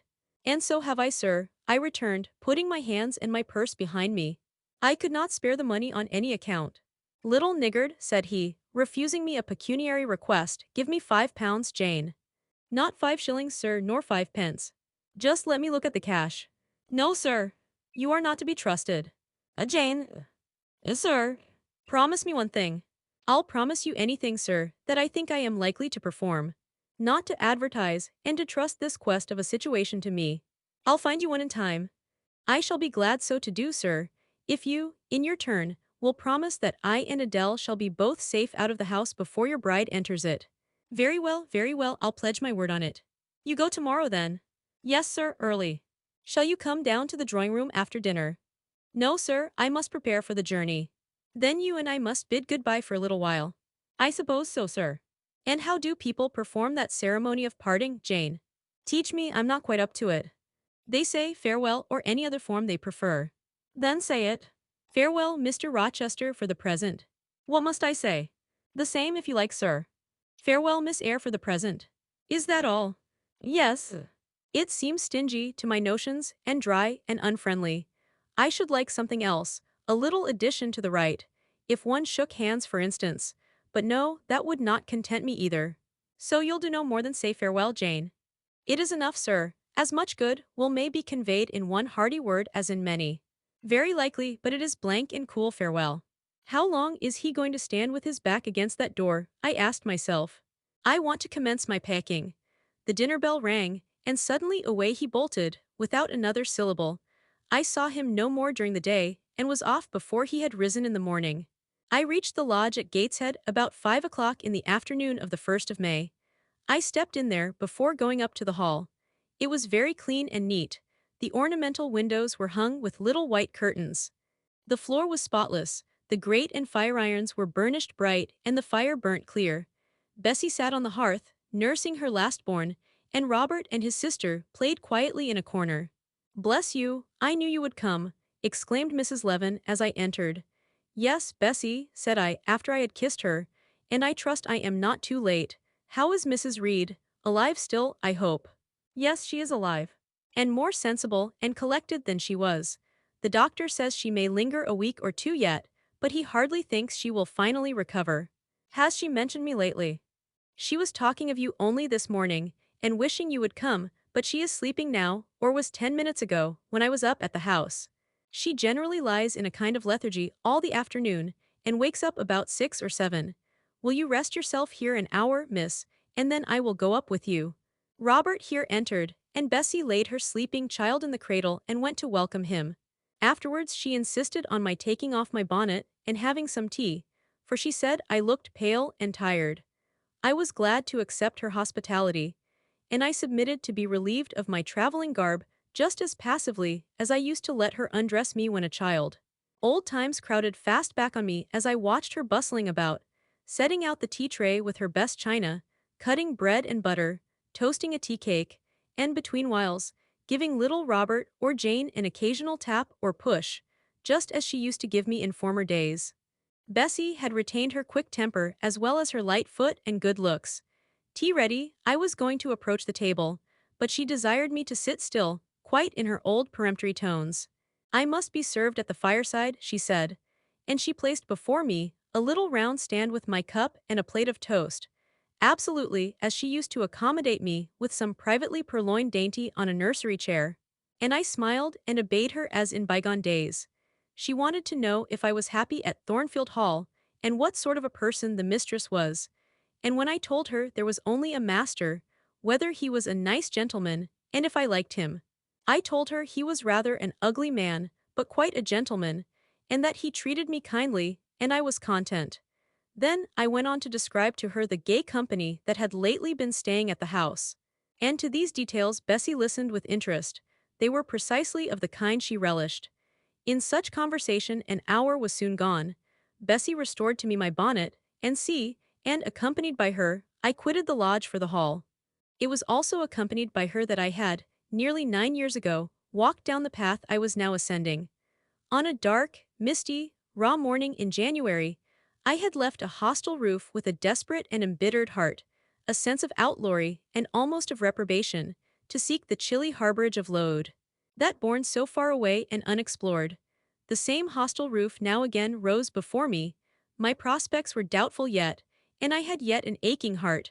I still felt as a wanderer on the face of the earth, but I experienced firmer trust in myself and my own powers, and less withering dread of oppression. The gaping wound of my wrongs, too, was now quite healed, and the flame of resentment extinguished. You shall go into the breakfast-room first, said Bessie, as she preceded me through the hall. The young ladies will be there. In another moment I was within that apartment. There was every article of furniture looking just as it did on the morning I was first introduced to Mr. Brocklehurst. The very rug he had stood upon still covered the hearth. Glancing at the bookcases, I thought I could distinguish the 2 volumes of Bewick's British Birds occupying their old place on the 3rd shelf, and Gulliver's Travels and the Arabian Nights ranged just above. The inanimate objects were not changed, but the living things had altered past recognition. 2 young ladies appeared before me, one very tall, almost as tall as Miss Ingram, very thin too, with a sallow face and severe mien. There was something ascetic in her look, which was augmented by the extreme plainness of a straight-skirted, black stuff dress, a starched linen collar, hair combed away from the temples, and the nun-like ornament of a string of ebony beads and a crucifix. This I felt sure was Eliza, though I could trace little resemblance to her former self in that elongated and colorless visage. The other was as certainly Georgiana, but not the Georgiana I remembered, the slim and fairy-like girl of 11. This was a full-blown, very plump damsel, fair as waxwork, with handsome and regular features, languishing blue eyes, and ringleted yellow hair. The hue of her dress was black too, but its fashion was so different from her sister's, so much more flowing and becoming, it looked as stylish as the others looked puritanical. In each of the sisters there was one trait of the mother, and only one. The thin and pallid elder daughter had her parents' cairngorm eye. The blooming and luxuriant younger girl had her contour of jaw and chin, perhaps a little softened, but still imparting an indescribable hardness to the countenance, otherwise so voluptuous and buxom. Both ladies, as I advanced, rose to welcome me, and both addressed me by the name of Miss Eyre.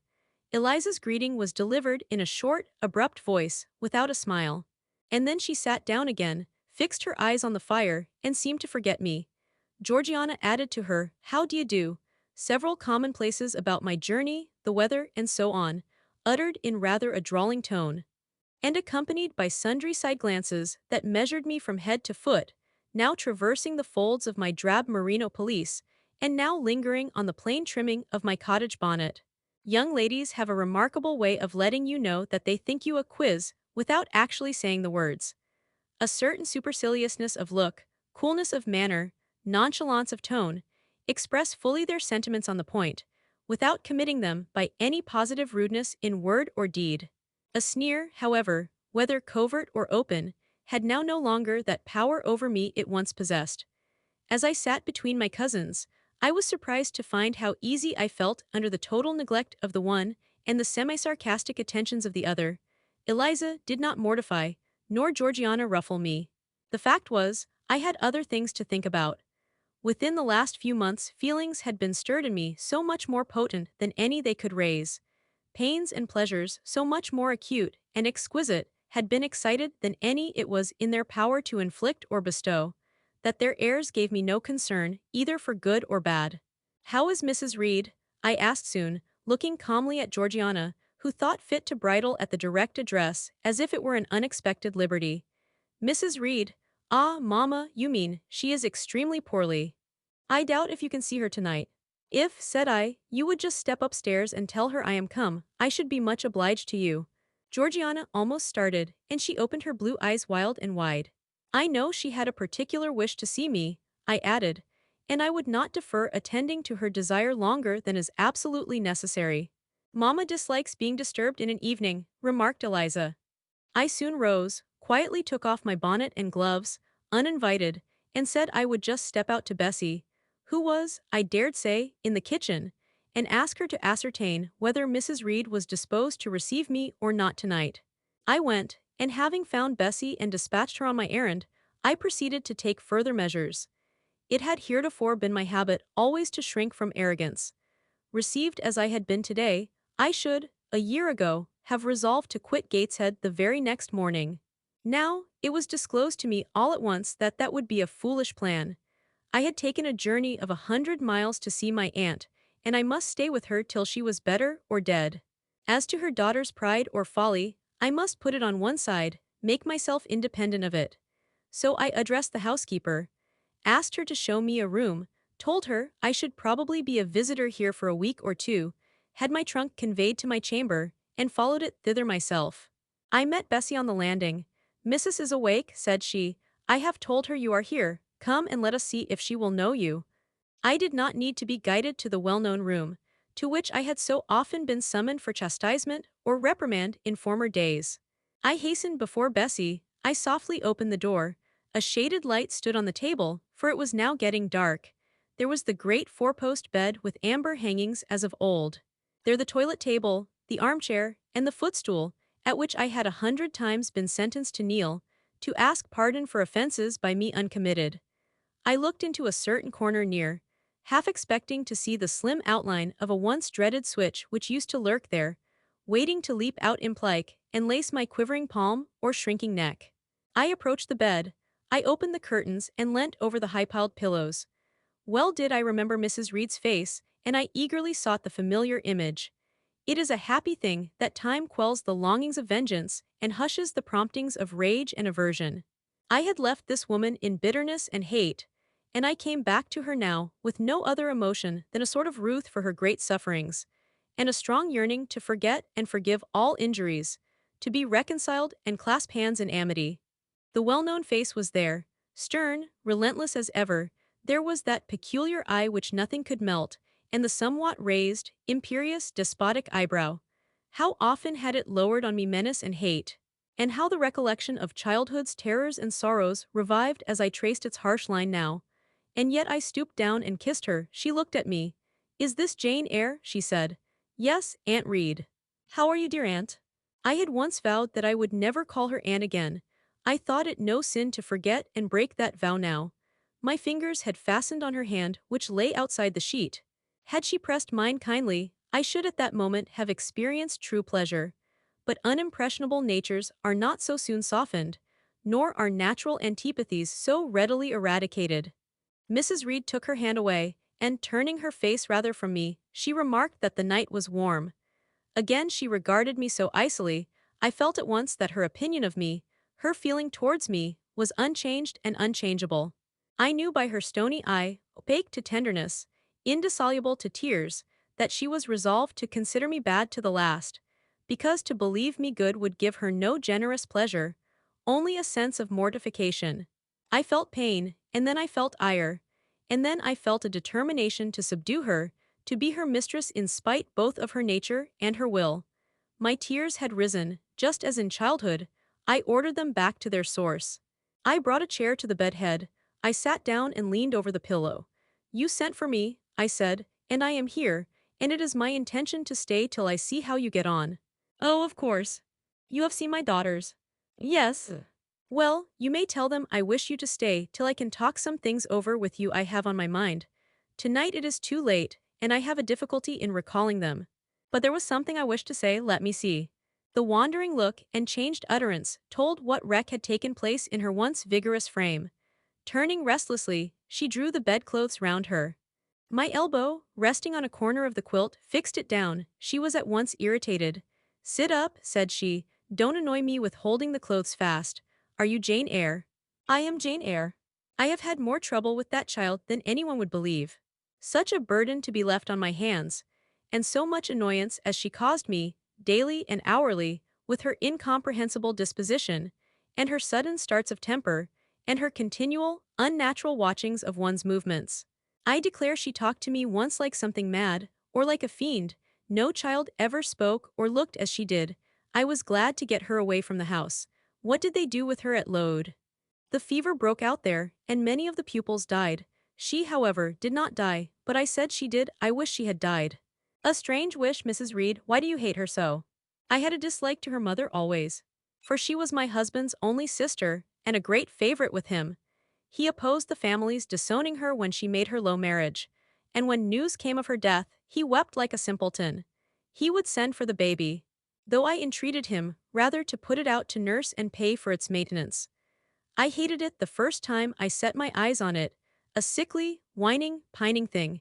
It would wail in its cradle all night long, not screaming heartily like any other child, but whimpering and moaning. Reed pitied it, and he used to nurse it and notice it as if it had been his own. More, indeed, than he ever noticed his own at that age. He would try to make my children friendly to the little beggar.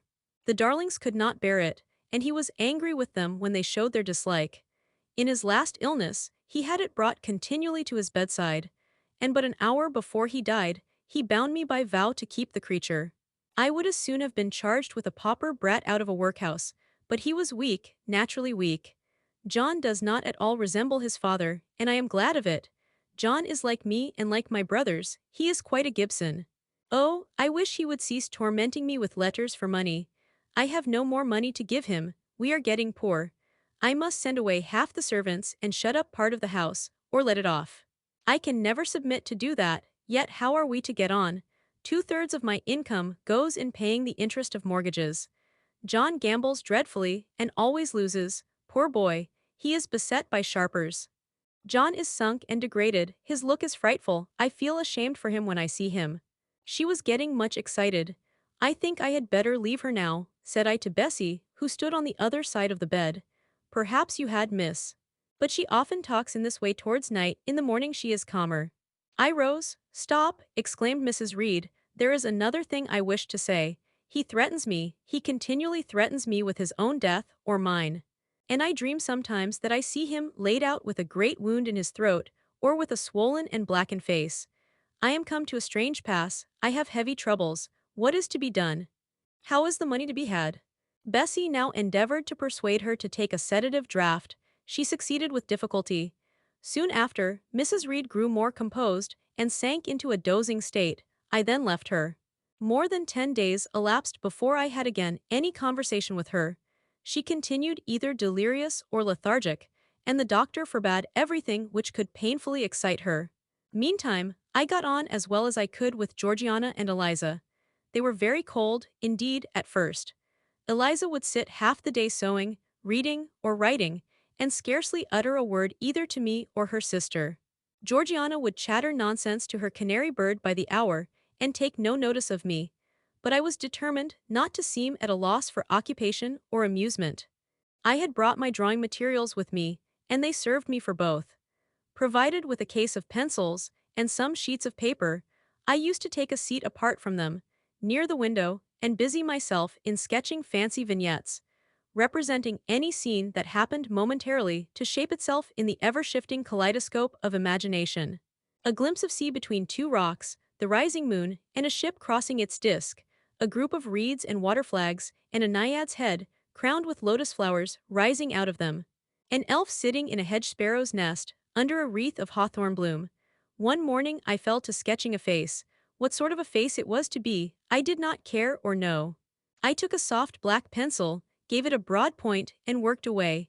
Soon I had traced on the paper a broad and prominent forehead and a square lower outline of visage. That contour gave me pleasure.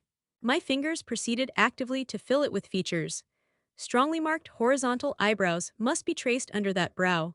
Then followed, naturally, a well-defined nose, with a straight ridge and full nostrils. Then a flexible-looking mouth, by no means narrow. Then a firm chin, with a decided cleft down the middle of it. Of course, some black whiskers were wanted, and some jetty hair, tufted on the temples and waved above the forehead.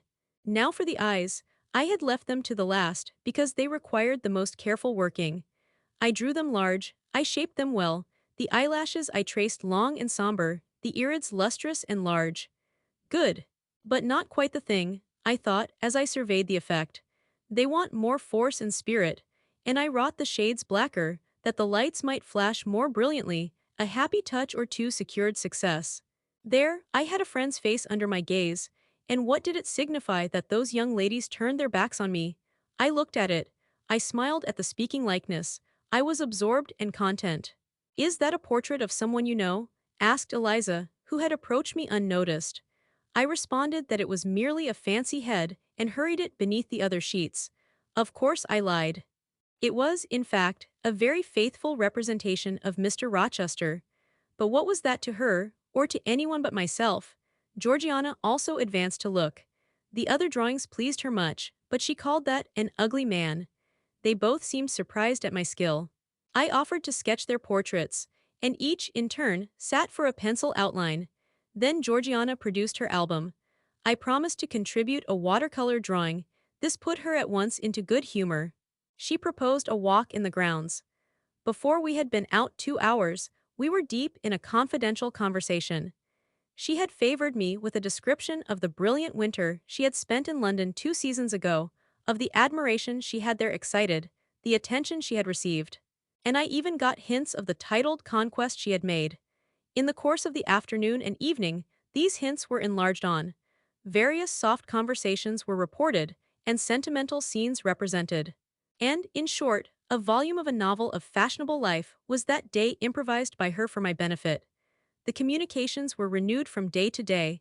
They always ran on the same theme: herself, her loves and woes. It was strange, she never once adverted either to her mother's illness, or her brother's death, or the present gloomy state of the family prospects. Her mind seemed wholly taken up with reminiscences of past gaiety, and aspirations after dissipations to come. She passed about 5 minutes each day in her mother's sick room, and no more. Eliza still spoke little, she had evidently no time to talk. I never saw a busier person than she seemed to be, yet it was difficult to say what she did. Or rather, to discover any result of her diligence. She had an alarm to call her up early. I know not how she occupied herself before breakfast, but after that meal she divided her time into regular portions, and each hour had its allotted task.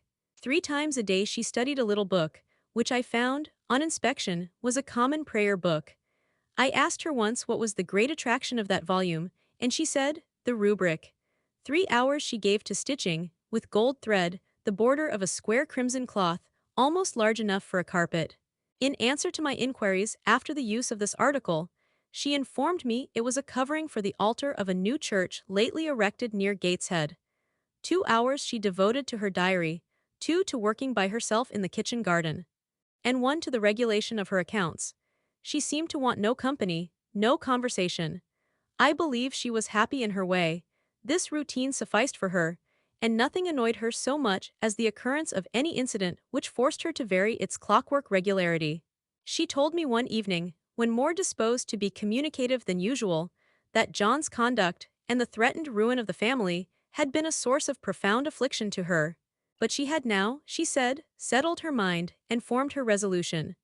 Her own fortune she had taken care to secure, and when her mother died, and it was wholly improbable, she tranquilly remarked that she should either recover or linger long. She would execute a long-cherished project. Seek a retirement where punctual habits would be permanently secured from disturbance, and place safe barriers between herself and a frivolous world. I asked if Georgiana would accompany her. Of course not. Georgiana and she had nothing in common, they never had had. She would not be burdened with her society for any consideration. Georgiana should take her own course. And she, Eliza, would take hers. Georgiana, when not unburdening her heart to me, spent most of her time in lying on the sofa, fretting about the dullness of the house, and wishing over and over again that her Aunt Gibson would send her an invitation up to town. It would be so much better, she said, if she could only get out of the way for a month or two till all was over. I did not ask what she meant by all being over, but I suppose she referred to the expected decease of her mother and the gloomy sequel of funeral rites. Eliza generally took no more notice of her sister's indolence and complaints than if no such murmuring, lounging object had been before her. One day, however, as she put away her account book and unfolded her embroidery, she suddenly took her up thus. Georgiana, a more vain and absurd animal than you was certainly never allowed to cumber the earth. You had no right to be born, for you make no use of life. Instead of living for, in, and with yourself, as a reasonable being ought, you seek only to fasten your feebleness on some other person's strength. If no one can be found willing to burden her or himself with such a fat, weak, puffy, useless thing, you cry out that you are ill-treated, neglected, miserable. Then, too, existence for you must be a scene of continual change and excitement, or else the world is a dungeon. You must be admired, you must be courted, you must be flattered, you must have music, dancing, and society, or you languish, you die away. Have you no sense to devise a system which will make you independent of all efforts and all wills but your own? Take one day, share it into sections, to each section apportion its task. Leave no stray unemployed quarters of an hour, 10 minutes, 5 minutes include all. Do each piece of business in its turn with method, with rigid regularity. The day will close almost before you are aware it has begun, and you are indebted to no one for helping you to get rid of one vacant moment. You have had to seek no one's company, conversation, sympathy, forbearance. You have lived, in short, as an independent being ought to do. Take this advice, the first and last I shall offer you, then you will not want me or anyone else, happen what may. Neglect it, go on as heretofore, craving, whining, and idling, and suffer the results of your idiocy, however bad and insufferable they may be. I tell you this plainly, and listen. For though I shall no more repeat what I am now about to say, I shall steadily act on it. After my mother's death, I wash my hands of you. From the day her coffin is carried to the vault in Gateshead Church, you and I will be as separate as if we had never known each other. You need not think that because we chance to be born of the same parents, I shall suffer you to fasten me down by even the feeblest claim. I can tell you this, if the whole human race, ourselves excepted, were swept away, and we two stood alone on the earth, I would leave you in the old world, and betake myself to the new. She closed her lips. You might have spared yourself the trouble of delivering that tirade, answered Georgiana. Everybody knows you are the most selfish, heartless creature in existence, and I know your spiteful hatred towards me. I have had a specimen of it before in the trick you played me about Lord Edwin Vere. You could not bear me to be raised above you, to have a title, to be received into circles where you dare not show your face, and so you acted the spy and informer, and ruined my prospects forever. Georgiana took out her handkerchief and blew her nose for an hour afterwards. Eliza sat cold, impassible, and assiduously industrious. True, generous feeling is made small account of by some, but here were two natures rendered, the one intolerably acrid, the other despicably savorless for the want of it. Feeling without judgment is a washy draught indeed, but judgment untempered by feeling is too bitter and husky a morsel for human deglutition. It was a wet and windy afternoon. Georgiana had fallen asleep on the sofa over the perusal of a novel. Eliza was gone to attend a Saint's Day service at the new church, for in matters of religion she was a rigid formalist. No weather ever prevented the punctual discharge of what she considered her devotional duties. Fair or foul, she went to church thrice every Sunday, and as often on weekdays as there were prayers. I bethought myself to go upstairs and see how the dying woman sped, who lay there almost unheeded. The very servants paid her but a remittent attention. The hired nurse, being little looked after, would slip out of the room whenever she could. Bessie was faithful, but she had her own family to mind and could only come occasionally to the hall. I found the sick room unwatched, as I had expected. No nurse was there, the patient lay still and seemingly lethargic. Her livid face sunk in the pillows, the fire was dying in the grate. I renewed the fuel, rearranged the bedclothes, gazed a while on her who could not now gaze on me, and then I moved away to the window. The rain beat strongly against the panes, the wind blew tempestuously. One lies there, I thought, who will soon be beyond the war of earthly elements. Whither will that spirit, now struggling to quit its material tenement, flit when at length released? In pondering the great mystery, I thought of Helen Burns, recalled her dying words, her faith, her doctrine of the equality of disembodied souls. I was still listening, in thought, to her well-remembered tones, still picturing her pale and spiritual aspect, her wasted face and sublime gaze, as she lay on her placid deathbed, and whispered her longing to be restored to her divine Father's bosom, when a feeble voice murmured from the couch behind. "Who is that?" I knew Mrs. Reed had not spoken for days. Was she reviving? I went up to her. "It is I, Aunt Reed." "Who I?" was her answer. "Who are you?" looking at me with surprise and a sort of alarm, but still not wildly. "You are quite a stranger to me. Where is Bessie?" "She is at the lodge, Aunt." "Aunt," she repeated. "Who calls me Aunt? You are not one of the Gibsons, and yet I know you. That face, and the eyes and forehead, are quite familiar to me. You are like, why, you are like Jane Eyre." I said nothing. I was afraid of occasioning some shock by declaring my identity.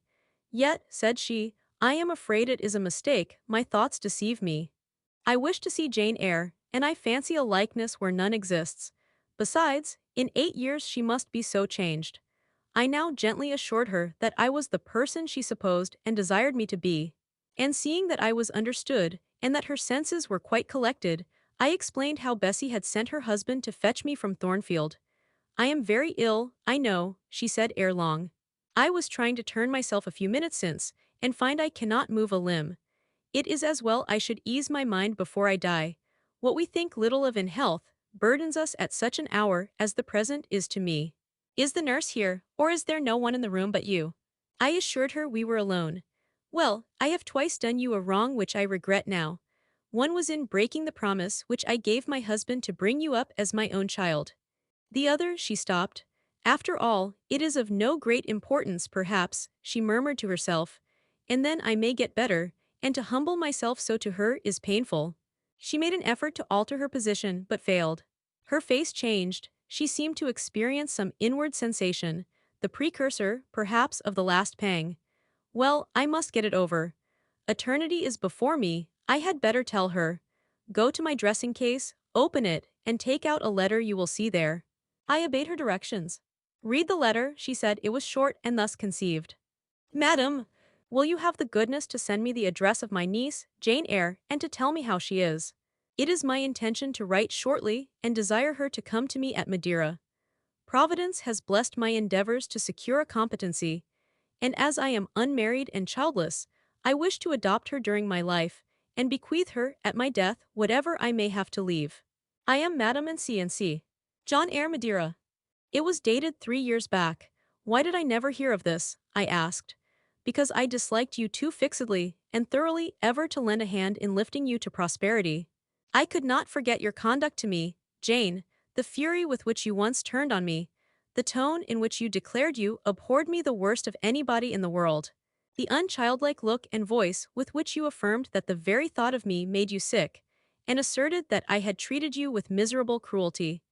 I could not forget my own sensations when you thus started up and poured out the venom of your mind. I felt fear as if an animal that I had struck or pushed had looked up at me with human eyes and cursed me in a man's voice. 'Bring me some water, oh, make haste.'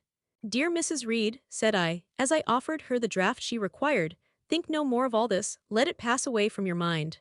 Forgive me for my passionate language, I was a child then, 8, 9 years have passed since that day. She heeded nothing of what I said, but when she had tasted the water and drawn breath, she went on thus. I tell you I could not forget it. And I took my revenge. For you to be adopted by your uncle, and placed in a state of ease and comfort, was what I could not endure. I wrote to him. I said I was sorry for his disappointment, but Jane Eyre was dead. She had died of typhus fever at Lode. Now act as you please, write and contradict my assertion, expose my falsehood as soon as you like. You were born, I think, to be my torment. My last hour is racked by the recollection of a deed which, but for you, I should never have been tempted to commit. If you could but be persuaded to think no more of it, and to regard me with kindness and forgiveness. You have a very bad disposition, said she, and one to this day I feel it impossible to understand. How for 9 years you could be patient and quiescent under any treatment, and in the 10th break out all fire and violence, I can never comprehend. My disposition is not so bad as you think, I am passionate but not vindictive. Many a time, as a little child, I should have been glad to love you if you would have let me, and I long earnestly to be reconciled to you now. Kiss me, aunt. I approached my cheek to her lips, she would not touch it. She said I oppressed her by leaning over the bed, and again demanded water. As I laid her down, for I raised her and supported her on my arm while she drank, I covered her ice-cold and clammy hand with mine. The feeble fingers shrank from my touch, the glazing eyes shunned my gaze. Love me then, or hate me, as you will, I said at last. You have my full and free forgiveness. Ask now for God's and be at peace. Poor, suffering woman. It was too late for her to make now the effort to change her habitual frame of mind. Living, she had ever hated me, dying, she must hate me still. The nurse now entered, and Bessie followed. I yet lingered half an hour longer, hoping to see some sign of amity, but she gave none. She was fast relapsing into stupor, nor did her mind again rally. At 12 o'clock that night she died. I was not present to close her eyes, nor were either of her daughters. They came to tell us the next morning that all was over. She was by that time laid out. Eliza and I went to look at her. Georgiana, who had burst out into loud weeping, said she dared not go. There was stretched Sarah Reed's once robust and active frame, rigid and still. Her eye of flint was covered with its cold lid. Her brow and strong traits wore yet the impress of her inexorable soul. A strange and solemn object was that corpse to me. I gazed on it with gloom and pain.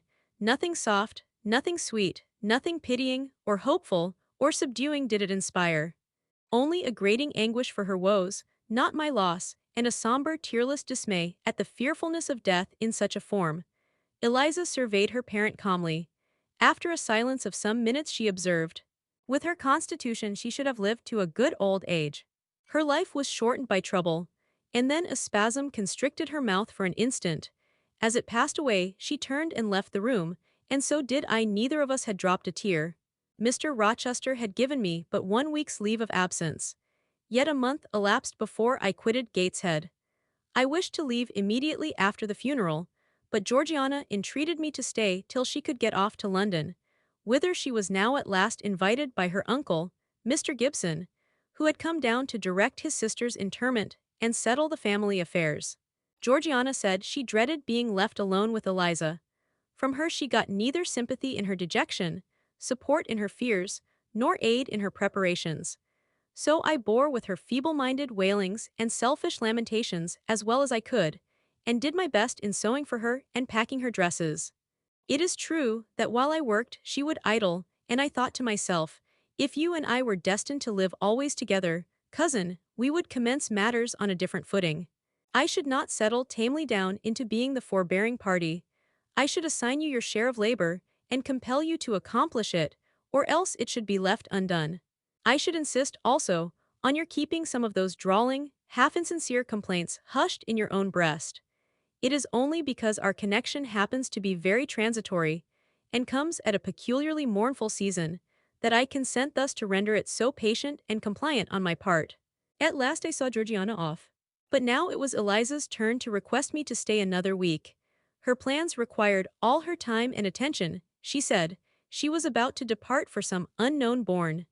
And all day long she stayed in her own room, her door bolted within, filling trunks, emptying drawers, burning papers, and holding no communication with anyone.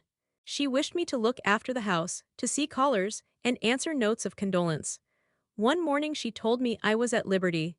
And, she added, I am obliged to you for your valuable services and discreet conduct. There is some difference between living with such an one as you and with Georgiana. You perform your own part in life and burden no one. Tomorrow, she continued, I set out for the continent. I shall take up my abode in a religious house near Lisle, a nunnery you would call it. There, I shall be quiet and unmolested.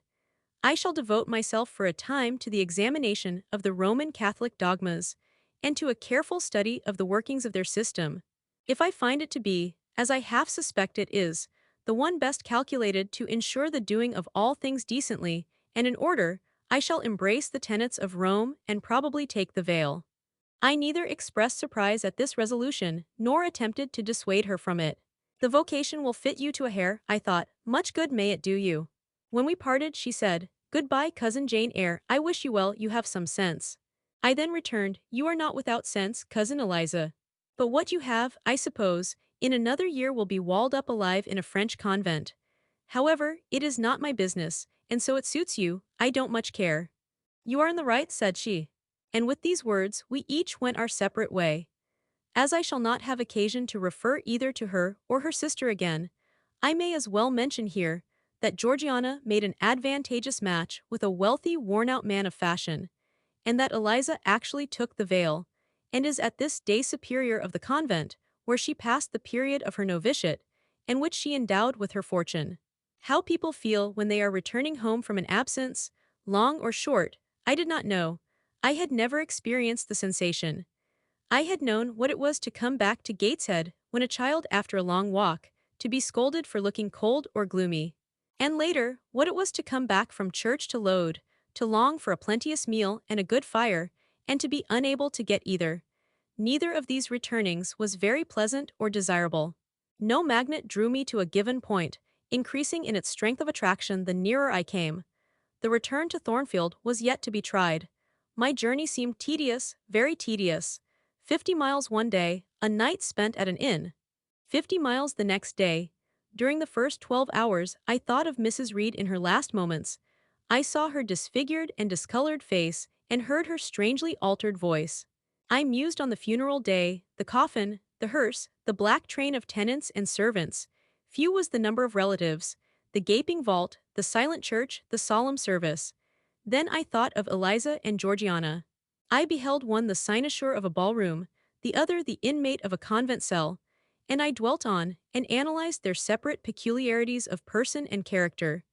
The evening arrival at the great town of scattered these thoughts. Night gave them quite another turn. Laid down on my traveler's bed, I left reminiscence for anticipation. I was going back to Thornfield, but how long was I to stay there? Not long, of that I was sure. I had heard from Mrs. Fairfax in the interim of my absence. The party at the Hall was dispersed. Mr. Rochester had left for London 3 weeks ago, but he was then expected to return in a fortnight. Mrs. Fairfax surmised that he was gone to make arrangements for his wedding, as he had talked of purchasing a new carriage. She said the idea of his marrying Miss Ingram still seemed strange to her. But from what everybody said, and from what she had herself seen, she could no longer doubt that the event would shortly take place. You would be strangely incredulous if you did doubt it, was my mental comment. I don't doubt it. The question followed, where was I to go? I dreamt of Miss Ingram all the night. In a vivid morning dream, I saw her closing the gates of Thornfield against me and pointing me out another road. And Mr. Rochester looked on with his arms folded, smiling sardonically, as it seemed, at both her and me. I had not notified to Mrs. Fairfax the exact day of my return, for I did not wish either car or carriage to meet me at Millcote. I proposed to walk the distance quietly by myself, and very quietly, after leaving my box in the ostler's care, did I slip away from the George Inn, about 6 o'clock of a June evening, and take the old road to Thornfield. A road which lay chiefly through fields and was now little frequented. It was not a bright or splendid summer evening, though fair and soft. The haymakers were at work all along the road. And the sky, though far from cloudless, was such as promised well for the future. Its blue, where blue was visible, was mild and settled, and its cloud strata high and thin. The west, too, was warm. No watery gleam chilled it. It seemed as if there was a fire lit, an altar burning behind its screen of marbled vapor, and out of apertures shone a golden redness. I felt glad as the road shortened before me. So glad that I stopped once to ask myself what that joy meant, and to remind reason that it was not to my home I was going, or to a permanent resting place, or to a place where fond friends looked out for me and waited my arrival. Mrs. Fairfax will smile you a calm welcome, to be sure, said I, and little Adele will clap her hands and jump to see you. But you know very well you are thinking of another than they, and that he is not thinking of you. But what is so headstrong as youth? What so blind as inexperience? These affirmed that it was pleasure enough to have the privilege of again looking on Mr. Rochester, whether he looked on me or not, and they added, hasten, hasten, be with him while you may. But a few more days or weeks, at most, and you are parted from him forever. And then I strangled a newborn agony, a deformed thing which I could not persuade myself to own and rear, and ran on. They are making hay, too, in Thornfield Meadows. Or rather, the laborers are just quitting their work, and returning home with their rakes on their shoulders, now, at the hour I arrive. I have but a field or two to traverse, and then I shall cross the road and reach the gates. How full the hedges are of roses, but I have no time to gather any, I want to be at the house. I passed a tall briar, shooting leafy and flowery branches across the path. I see the narrow stile with stone steps, and I see Mr. Rochester sitting there, a book and a pencil in his hand. He is writing. Well, he is not a ghost. Yet every nerve I have is unstrung. For a moment I am beyond my own mastery. What does it mean? I did not think I should tremble in this way when I saw him, or lose my voice or the power of motion in his presence. I will go back as soon as I can stir. I need not make an absolute fool of myself. I know another way to the house.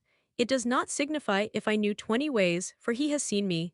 Hillo, he cries. And he puts up his book and his pencil. There you are, come on if you please. I suppose I do come on, though in what fashion I know not, being scarcely cognizant of my movements, and solicitous only to appear calm. And above all, to control the working muscles of my face, which I feel rebel insolently against my will, and struggle to express what I had resolved to conceal. But I have a veil, it is down. I may make shift yet to behave with decent composure. And this is Jane Eyre. Are you coming from Millcote, and on foot? Yes, just one of your tricks. Not to send for a carriage, and come clattering over street and road like a common mortal, but to steal into the vicinage of your home, along with twilight, just as if you were a dream or a shade. What the deuce have you done with yourself this last month? I have been with my aunt, sir, who is dead. A true Janian reply. Good angels be my guard, she comes from the other world, from the abode of people who are dead. And tells me so when she meets me alone here in the gloaming. If I dared, I'd touch you, to see if you are substance or shadow, you elf. But I'd as soon offer to take hold of a blue ignis fatuus light in a marsh. Truant. Truant, he added, when he had paused an instant. Absent from me a whole month, and forgetting me quite, I'll be sworn. I knew there would be pleasure in meeting my master again, even though broken by the fear that he was so soon to cease to be my master, and by the knowledge that I was nothing to him. But there was ever in Mr. Rochester, so at least I thought, such a wealth of the power of communicating happiness, that to taste but of the crumbs he scattered to stray and stranger birds like me, was to feast genially. His last words were balm. They seemed to imply that it imported something to him whether I forgot him or not. And he had spoken of Thornfield as my home. Would that it were my home. He did not leave the stile, and I hardly liked to ask to go by. I inquired soon if he had not been to London. Yes, I suppose you found that out by second sight. Mrs. Fairfax told me in a letter. And did she inform you what I went to do? Oh, yes, sir. Everybody knew your errand. You must see the carriage, Jane, and tell me if you don't think it will suit Mrs. Rochester exactly, and whether she won't look like Queen Boadicea, leaning back against those purple cushions. I wish, Jane, I were a trifle better adapted to match with her externally. Tell me now, fairy as you are, can't you give me a charm, or a philter, or something of that sort, to make me a handsome man? It would be past the power of magic, sir, and in thought I added, a loving eye is all the charm needed. To such you are handsome enough, or rather your sternness has a power beyond beauty. Mr. Rochester had sometimes read my unspoken thoughts with an acumen to me incomprehensible. In the present instance, he took no notice of my abrupt vocal response, but he smiled at me with a certain smile he had of his own, and which he used but on rare occasions. He seemed to think it too good for common purposes. It was the real sunshine of feeling, he shed it over me now. "Pass, Janet," said he, making room for me to cross the stile. "Go up home, and stay your weary little wandering feet at a friend's threshold." All I had now to do was to obey him in silence. No need for me to colloquize further. I got over the stile without a word, and meant to leave him calmly. An impulse held me fast, a force turned me round. I said, or something in me said for me, and in spite of me, "Thank you, Mr. Rochester, for your great kindness. I am strangely glad to get back again to you, and wherever you are is my home, my only home." I walked on so fast that even he could hardly have overtaken me had he tried. Little Adele was half wild with delight when she saw me. Mrs. Fairfax received me with her usual plain friendliness. Lee smiled, and even Sophie bid me bonsoir with glee. This was very pleasant. There is no happiness like that of being loved by your fellow creatures, and feeling that your presence is an addition to their comfort. I that evening shut my eyes resolutely against the future. I stopped my ears against the voice that kept warning me of near separation and coming grief. When tea was over and Mrs. Fairfax had taken her knitting, and I had assumed a low seat near her, and Adele, kneeling on the carpet, had nestled close up to me, and a sense of mutual affection seemed to surround us with a ring of golden peace, I uttered a silent prayer that we might not be parted far or soon. But when, as we thus sat, Mr. Rochester entered, unannounced and looking at us, seemed to take pleasure in the spectacle of a group so amicable, when he said he supposed the old lady was all right now that she had got her adopted daughter back again, and added that he saw Adele was prêt à croquer sa petite maman anglaise, I half ventured to hope that he would, even after his marriage, keep us together somewhere under the shelter of his protection, and not quite exiled from the sunshine of his presence. A fortnight of dubious calm succeeded my return to Thornfield Hall. Nothing was said of the master's marriage, and I saw no preparation going on for such an event. Almost every day I asked Mrs. Fairfax if she had yet heard anything decided. Her answer was always in the negative. Once she said she had actually put the question to Mr. Rochester as to when he was going to bring his bride home. But he had answered her only by a joke and one of his queer looks, and she could not tell what to make of him. One thing specially surprised me, and that was, there were no journeyings backward and forward, no visits to Ingram Park. To be sure, it was 20 miles off, on the borders of another county. But what was that distance to an ardent lover? To so practiced and indefatigable a horseman as Mr. Rochester, it would be but a morning's ride. I began to cherish hopes I had no right to conceive, that the match was broken off, that rumor had been mistaken, that one or both parties had changed their minds. I used to look at my master's face to see if it were sad or fierce, but I could not remember the time when it had been so uniformly clear of clouds or evil feelings. If, in the moments I and my pupil spent with him, I lacked spirits and sank into inevitable dejection, he became even gay. Never had he called me more frequently to his presence, never been kinder to me when there, and alas, never had I loved him so well. A splendid midsummer shone over England. Skies so pure, suns so radiant as were then seen in long succession, seldom favor even singly, our wave-girt land. It was as if a band of Italian days had come from the south, like a flock of glorious passenger birds, and lighted to rest them on the cliffs of Albion. The hay was all got in, the fields round Thornfield were green and shorn, the roads white and baked, the trees were in their dark prime. Hedge and wood, full-leaved and deeply tinted, contrasted well with the sunny hue of the cleared meadows between. On Midsummer Eve, Adele, weary with gathering wild strawberries in Hay Lane half the day, had gone to bed with the sun. I watched her drop asleep, and when I left her, I sought the garden. It was now the sweetest hour of the 24. Day its fervid fires had wasted, and dew fell cool on panting plain and scorched summit.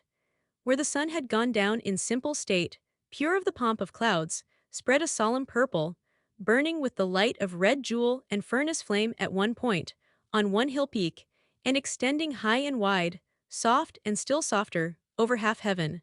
The east had its own charm or fine deep blue, and its own modest gem, a rising and solitary star. Soon it would boast the moon, but she was yet beneath the horizon. I walked a while on the pavement. But a subtle, well-known scent, that of a cigar, stole from some window. I saw the library casement open a handbreadth. I knew I might be watched thence, so I went apart into the orchard. No nook in the grounds more sheltered and more Eden-like. It was full of trees, it bloomed with flowers. A very high wall shut it out from the court, on one side. On the other, a beech avenue screened it from the lawn. At the bottom was a sunk fence, its sole separation from lonely fields. A winding walk, bordered with laurels and terminating in a giant horse-chestnut, circled at the base by a seat, led down to the fence. Here one could wander unseen. While such honeydew fell, such silence reigned, such gloaming gathered, I felt as if I could haunt such shade forever. But in threading the flower and fruit parterres at the upper part of the enclosure, enticed there by the light the now rising moon cast on this more open quarter, my step is stayed, not by sound, not by sight, but once more by a warning fragrance. Sweetbriar and southernwood, jasmine, pink, and rose have long been yielding their evening sacrifice of incense. This new scent is neither of shrub nor flower.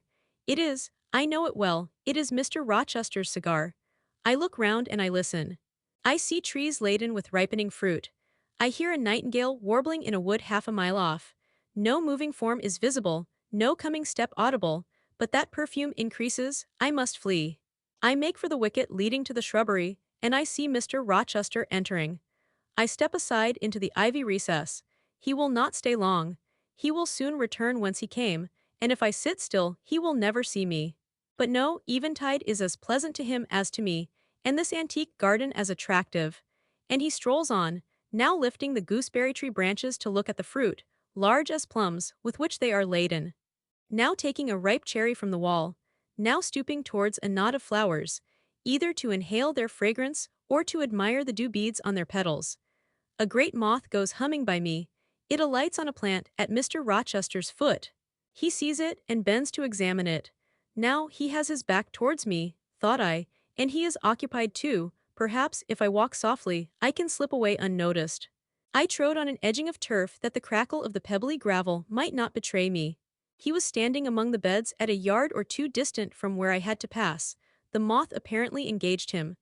I shall get by very well, I meditated. As I crossed his shadow, thrown long over the garden by the moon, not yet risen high, he said quietly, without turning, "Jane, come and look at this fellow."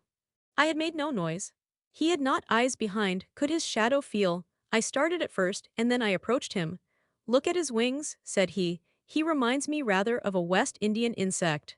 One does not often see so large and gay a night rover in England. There, he is flown. The moth roamed away. I was sheepishly retreating also, but Mr. Rochester followed me, and when we reached the wicket he said, "Turn back. On so lovely a night it is a shame to sit in the house, and surely no one can wish to go to bed while sunset is thus at meeting with moonrise. It is one of my faults, that though my tongue is sometimes prompt enough at an answer, there are times when it sadly fails me in framing an excuse, and always the lapse occurs at some crisis, when a facile word or plausible pretext is specially wanted to get me out of painful embarrassment. I did not like to walk at this hour alone with Mr. Rochester in the shadowy orchard, but I could not find a reason to allege for leaving him. I followed with lagging step, and thoughts busily bent on discovering a means of extrication. But he himself looked so composed, and so grave also, I became ashamed of feeling any confusion. The evil, if evil existent or perspective there was, seemed to lie with me only. His mind was unconscious and quiet. "Jane," he recommenced, as we entered the laurel walk, and slowly strayed down in the direction of the sunk fence and the horse-chestnut. "Thornfield is a pleasant place in summer, is it not?" "Yes, sir." "You must have become in some degree attached to the house, you, who have an eye for natural beauties, and a good deal of the organ of adhesiveness." "I am attached to it, indeed. And though I don't comprehend how it is, I perceive you have acquired a degree of regard for that foolish little child Adele, too. And even for simple Dame Fairfax."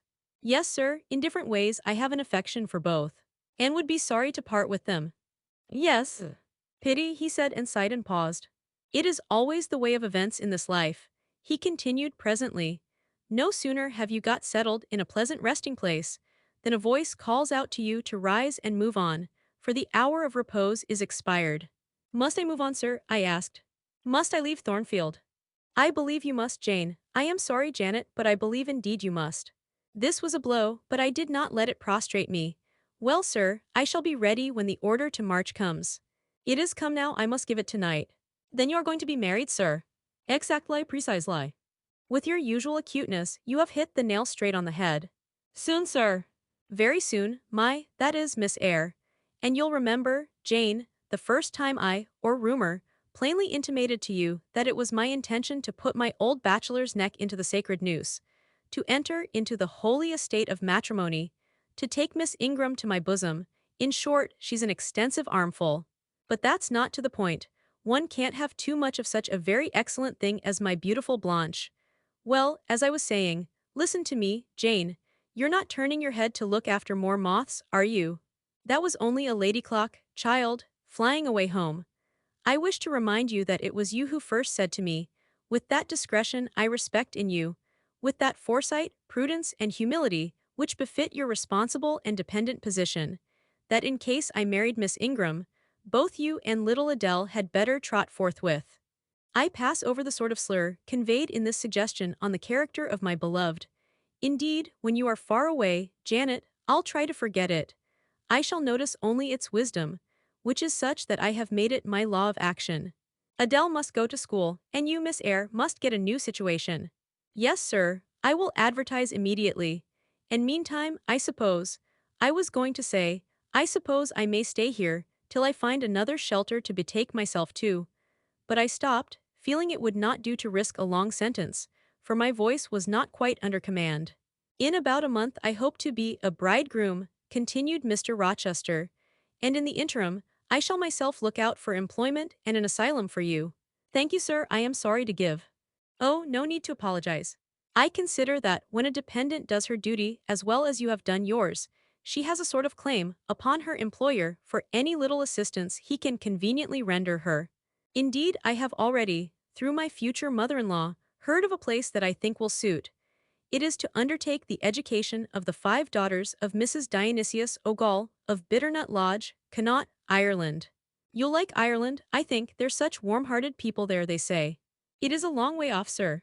No matter, a girl of your sense will not object to the voyage or the distance. Not the voyage but the distance. And then the sea is a barrier. From what, Jane? From England and from Thornfield. And, well, from you, sir. I said this almost involuntarily, and with as little sanction of free will, my tears gushed out. I did not cry so as to be heard, however. I avoided sobbing. The thought of Mrs. Ogle and Bitternut Lodge struck cold to my heart, and colder the thought of all the brine and foam, destined, as it seemed, to rush between me and the master at whose side I now walked, and coldest the remembrance of the wider ocean. Wealth, caste, custom, intervened between me and what I naturally and inevitably loved. It is a long way, I again said. It is, to be sure, and when you get to Bitternut Lodge, Connaught, Ireland, I shall never see you again, Jane, that's morally certain. I never go over to Ireland, not having myself much of a fancy for the country. We have been good friends, Jane, have we not? Yes, sir. And when friends are on the eve of separation, they like to spend the little time that remains to them close to each other. Come, we'll talk over the voyage and the parting quietly half an hour or so, while the stars enter into their shining life up in heaven yonder.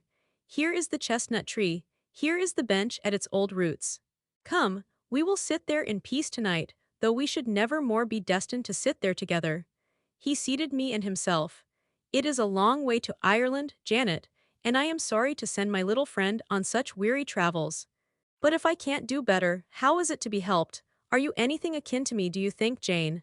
I could risk no sort of answer by this time, my heart was still. Because, he said, I sometimes have a queer feeling with regard to you, especially when you are near me, as now.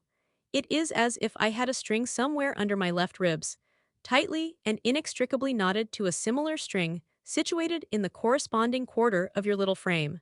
And if that boisterous channel, and 200 miles or so of land come broad between us, I am afraid that cord of communion will be snapped. And then I've a nervous notion I should take to bleeding inwardly. As for you, you'd forget me. That I never should, sir, you know, impossible to proceed. Jane, do you hear that nightingale singing in the wood? Listen. In listening, I sobbed convulsively, for I could repress what I endured no longer. I was obliged to yield, and I was shaken from head to foot with acute distress.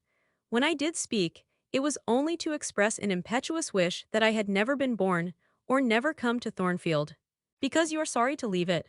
The vehemence of emotion, stirred by grief and love within me, was claiming mastery, and struggling for full sway, and asserting a right to predominate, to overcome, to live, rise and reign at last.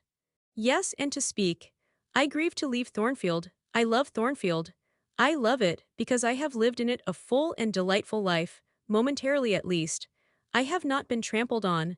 I have not been petrified. I have not been buried with inferior minds, and excluded from every glimpse of communion with what is bright and energetic and high.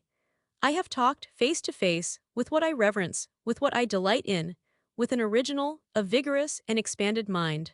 I have known you, Mr. Rochester, and it strikes me with terror and anguish to feel I absolutely must be torn from you forever.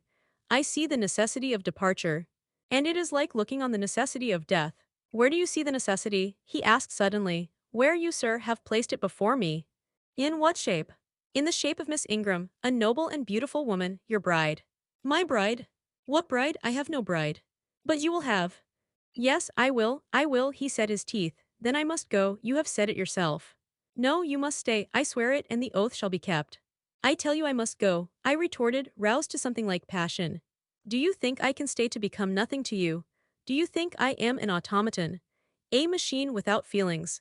And can bear to have my morsel of bread snatched from my lips, and my drop of living water dashed from my cup? Do you think, because I am poor, obscure, plain, and little, I am soulless and heartless? You think wrong. I have as much soul as you, and full as much heart. And if God had gifted me with some beauty and much wealth, I should have made it as hard for you to leave me, as it is now for me to leave you. I am not talking to you now through the medium of custom, conventionalities, nor even of mortal flesh. It is my spirit that addresses your spirit, just as if both had passed through the grave, and we stood at God's feet, equal, as we are. As we are, repeated Mr. Rochester, so, he added, enclosing me in his arms, gathering me to his breast, pressing his lips on my lips. So, Jane? Yes, so, sir, I rejoined. And yet not so, for you are a married man, or as good as a married man, and wed to one inferior to you, to one with whom you have no sympathy, whom I do not believe you truly love. For I have seen and heard you sneer at her. I would scorn such a union, therefore I am better than you, let me go. Where, Jane? To Ireland? Yes, to Ireland, I have spoken my mind and can go anywhere now. Jane, be still. Don't struggle so, like a wild frantic bird that is rending its own plumage in its desperation. I am no bird, and no net ensnares me. I am a free human being with an independent will, which I now exert to leave you. Another effort set me at liberty, and I stood erect before him. And your will shall decide your destiny, he said. I offer you my hand, my heart, and a share of all my possessions. You play a farce which I merely laugh at. I ask you to pass through life at my side, to be my second self and best earthly companion. For that fate you have already made your choice and must abide by it. Jane, be still a few moments. You are overexcited, I will be still too. A waft of wind came sweeping down the laurel walk, and trembled through the boughs of the chestnut. It wandered away, away to an indefinite distance, it died. The nightingale's song was then the only voice of the hour. In listening to it, I again wept. Mr. Rochester sat quiet, looking at me gently and seriously. Some time passed before he spoke. He at last said, Come to my side, Jane, and let us explain and understand one another. I will never again come to your side. I am torn away now and cannot return. But Jane, I summon you as my wife. It is you only I intend to marry. I was silent, I thought he mocked me. Come, Jane, come hither. Your bride stands between us. He rose and with a stride reached me. My bride is here, he said, again drawing me to him, because my equal is here and my likeness. Jane, will you marry me? Still I did not answer, and still I writhed myself from his grasp, for I was still incredulous. Do you doubt me, Jane? Entirely. You have no faith in me. Not a whit. Am I a liar in your eyes? He asked passionately. Little skeptic, you shall be convinced. What love have I for Miss Ingram? None, and that you know. What love has she for me? None, as I have taken pains to prove. I caused a rumor to reach her that my fortune was not a third of what was supposed, and after that I presented myself to see the result. It was coldness both from her and her mother. I could not, marry Miss Ingram.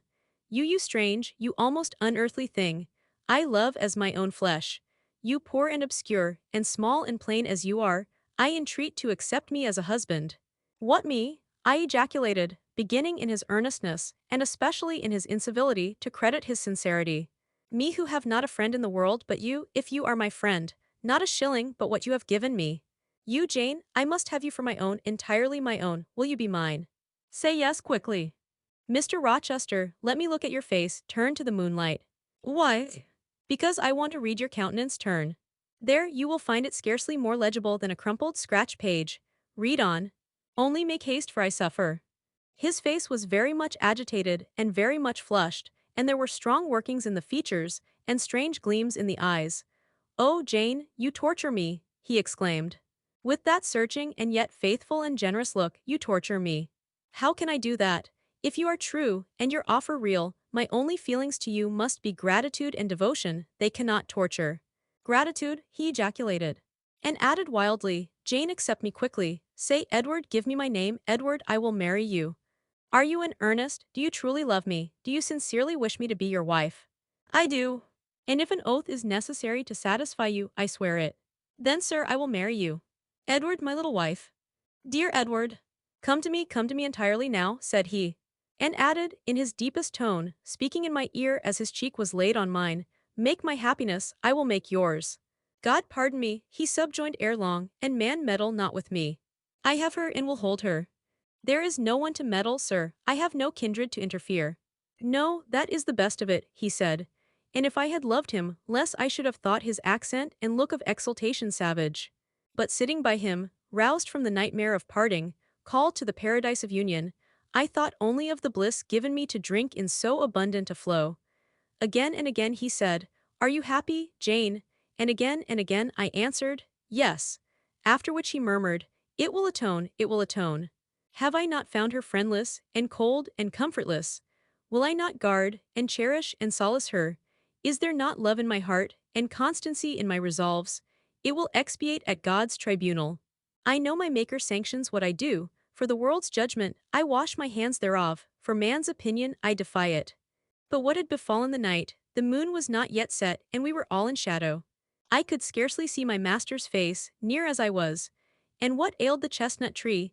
It writhed and groaned, while wind roared in the laurel walk and came sweeping over us. "We must go in," said Mr. Rochester. "The weather changes." "I could have sat with thee till morning, Jane." And so, thought I, could I with you. I should have said so, perhaps, but a livid, vivid spark leapt out of a cloud at which I was looking, and there was a crack, a crash, and a close rattling peal. And I thought only of hiding my dazzled eyes against Mr. Rochester's shoulder. The rain rushed down. He hurried me up the walk, through the grounds, and into the house, but we were quite wet before we could pass the threshold. He was taking off my shawl in the hall, and shaking the water out of my loosened hair, when Mrs. Fairfax emerged from her room. I did not observe her at first, nor did Mr. Rochester. The lamp was lit. The clock was on the stroke of 12. "Hasten to take off your wet things," said he, "and before you go, good night, my darling."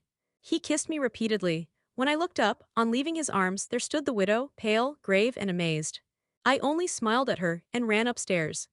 Explanation will do for another time, thought I still. When I reached my chamber, I felt a pang at the idea she should even temporarily misconstrue what she had seen. But joy soon effaced every other feeling. And loud as the wind blew, near and deep as the thunder crashed, fierce and frequent as the lightning gleamed, cataract-like as the rain fell during a storm of 2 hours' duration, I experienced no fear and little awe.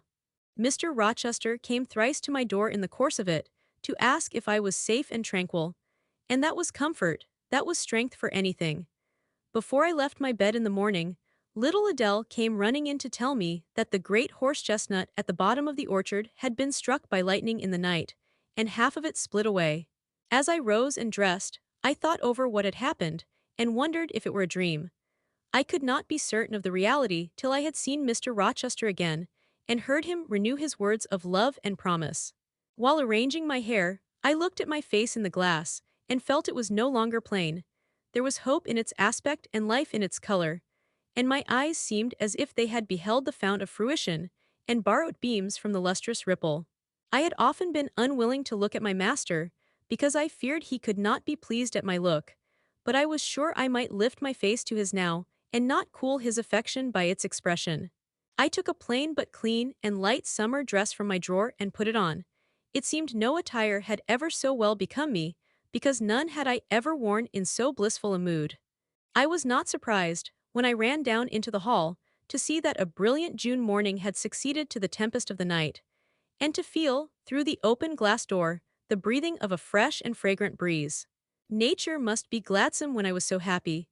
A beggar woman and her little boy, pale, ragged objects both, were coming up the walk, and I ran down and gave them all the money I happened to have in my purse, some 3 or 4 shillings. Good or bad, they must partake of my jubilee. The rooks cawed, and blither birds sang, but nothing was so merry or so musical as my own rejoicing heart. Mrs. Fairfax surprised me by looking out of the window with a sad countenance, and saying, "Eyre, will you come to breakfast?" During the meal she was quiet and cool. But I could not undeceive her then. I must wait for my master to give explanations, and so must she. I ate what I could, and then I hastened upstairs. I met Adele leaving the schoolroom. "Where are you going?" "It is time for lessons. Mr. Rochester has sent me away to the nursery." "Where is he?" "In there," pointing to the apartment she had left, and I went in, and there he stood. "Come and bid me good morning," said he. I gladly advanced. And it was not merely a cold word now, or even a shake of the hand that I received, but an embrace and a kiss. It seemed natural. It seemed genial to be so well loved, so caressed by him. "Jane, you look blooming, and smiling, and pretty," said he, "truly pretty this morning. Is this my pale, little elf? Is this my mustard seed? This little sunny-faced girl with the dimpled cheek and rosy lips, the satin-smooth hazel hair, and the radiant hazel eyes? I had green eyes, reader, but you must excuse the mistake. For him they were new-dyed, I suppose. It is Jane Eyre, sir. Soon to be Jane Rochester," he added. "In 4 weeks, Janet, not a day more, do you hear that?" I did, and I could not quite comprehend it. It made me giddy. The feeling, the announcement sent through me, was something stronger than was consistent with joy, something that smote and stunned. It was, I think, almost fear. "You blushed, and now you are white, Jane. What is that for?" "Because you gave me a new name, Jane Rochester, and it seems so strange." "Yes, Mrs. Rochester," said he. "Young Mrs. Rochester, Fairfax Rochester's girl bride."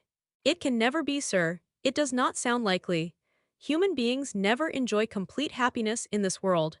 I was not born for a different destiny to the rest of my species. To imagine such a lot befalling me is a fairy tale, a daydream, which I can and will realize. I shall begin today. This morning, I wrote to my banker in London to send me certain jewels he has in his keeping, heirlooms for the ladies of Thornfield. In a day or two, I hope to pour them into your lap. For every privilege, every attention shall be yours that I would accord a peer's daughter, if about to marry her. Oh, sir, never rain jewels, I don't like to hear them spoken of. Jewels for Jane Eyre sounds unnatural and strange, I would rather not have them. I will myself put the diamond chain round your neck, and the circlet on your forehead, which it will become. For nature, at least, has stamped her patent of nobility on this brow, Jane, and I will clasp the bracelets on these fine wrists, and load these fairy-like fingers with rings. No, no, sir. Think of other subjects, and speak of other things, and in another strain. Don't address me as if I were a beauty. I am your plain, Quakerish governess. You are a beauty in my eyes, and a beauty just after the desire of my heart, delicate and aerial." "Puny and insignificant, you mean?" "You are dreaming, sir, or you are sneering. For God's sake, don't be ironical." "I will make the world acknowledge you a beauty, too," he went on, while I really became uneasy at the strain he had adopted, because I felt he was either deluding himself or trying to delude me. "I will attire my Jane in satin and lace, and she shall have roses in her hair, and I will cover the head I love best with a priceless veil. And then you won't know me, sir. And I shall not be your Jane Eyre any longer, but an ape in a harlequin's jacket, a jay in borrowed plumes. I would as soon see you, Mr. Rochester, tricked out in stage trappings, as myself clad in a court lady's robe. And I don't call you handsome, sir, though I love you most dearly, far too dearly to flatter you. Don't flatter me." He pursued his theme, however, without noticing my deprecation. "This very day I shall take you in the carriage to Millcote, and you must choose some dresses for yourself. I told you we shall be married in 4 weeks. The wedding is to take place quietly, in the church down below yonder. And then I shall waft you away at once to town. After a brief stay there, I shall bear my treasure to regions nearer the sun, to French vineyards and Italian plains, and she shall see whatever is famous in old story and in modern record. She shall taste, too, of the life of cities, and she shall learn to value herself by just comparison with others. Shall I travel in with you, sir? You shall sojourn at Paris, Rome, and Naples, at Florence, Venice, and Vienna. All the ground I have wandered over shall be retrodden by you. Wherever I stamped my hoof, your sylph's foot shall step also. 10 years since, I flew through Europe half mad, with disgust, hate, and rage as my companions. Now I shall revisit it healed and cleansed, with a very angel as my comforter. I laughed at him as he said this. I am not an angel, I asserted, and I will not be one till I die. I will be myself. Mr. Rochester, you must neither expect nor exact anything celestial of me, for you will not get it, any more than I shall get it of you, which I do not at all anticipate. What do you anticipate of me? For a little while you will perhaps be as you are now, a very little while. And then you will turn cool, and then you will be capricious, and then you will be stern, and I shall have much ado to please you. But when you get well used to me, you will perhaps like me again. Like me, I say, not love me. I suppose your love will effervesce in 6 months, or less. I have observed in books written by men, that period assigned as the farthest to which a husband's ardor extends. Yet, after all, as a friend and companion, I hope never to become quite distasteful to my dear master. Distasteful, and like you again, I think I shall like you again, and yet again. And I will make you confess I do not only like, but love you with truth, fervor, constancy. Yet are you not capricious, sir? To women who please me only by their faces, I am the very devil when I find out they have neither souls nor hearts, when they open to me a perspective of flatness, triviality, and perhaps imbecility, coarseness, and ill temper. But to the clear eye and eloquent tongue, to the soul made of fire, and the character that bends but does not break, at once supple and stable, tractable and consistent, I am ever tender and true. Had you ever experience of such a character, sir? Did you ever love such a one? I love it now. But before me, if I indeed in any respect come up to your difficult standard. I never met your likeness. Jane, you please me, and you master me, you seem to submit, and I like the sense of pliancy you impart. And while I am twining the soft, silken skein round my finger, it sends a thrill up my arm to my heart. I am influenced, conquered, and the influence is sweeter than I can express. And the conquest I undergo has a witchery beyond any triumph I can win. Why do you smile, Jane? What does that inexplicable, that uncanny turn of countenance mean? I was thinking, sir, you will excuse the idea. It was involuntary. I was thinking of Hercules and Samson with their charmers. You little elfish. Hush, sir, you don't talk very wisely just now, any more than those gentlemen acted very wisely. However, had they been married, they would no doubt by their severity as husbands have made up for their softness as suitors. And so will you, I fear. I wonder how you will answer me a year hence, should I ask a favor it does not suit your convenience or pleasure to grant. Ask me something now, Janet, the least thing. I desire to be entreated. Indeed I will, sir, I have my petition all ready. Speak, but if you look up and smile with that countenance, I shall swear concession before I know to what, and that will make a fool of me. Not at all, sir. I ask only this, don't send for the jewels, and don't crown me with roses. You might as well put a border of gold lace round that plain pocket handkerchief you have there. I might as well gild refined gold. I know it. Your request is granted then, for the time. I will remand the order I dispatched to my banker. But you have not yet asked for anything, you have prayed a gift to be withdrawn. Try again. Well then, sir, have the goodness to gratify my curiosity, which is much piqued on one point. He looked disturbed. What, he said hastily. Curiosity is a dangerous petition. It is well I have not taken a vow to accord every request. But there can be no danger in complying with this, sir.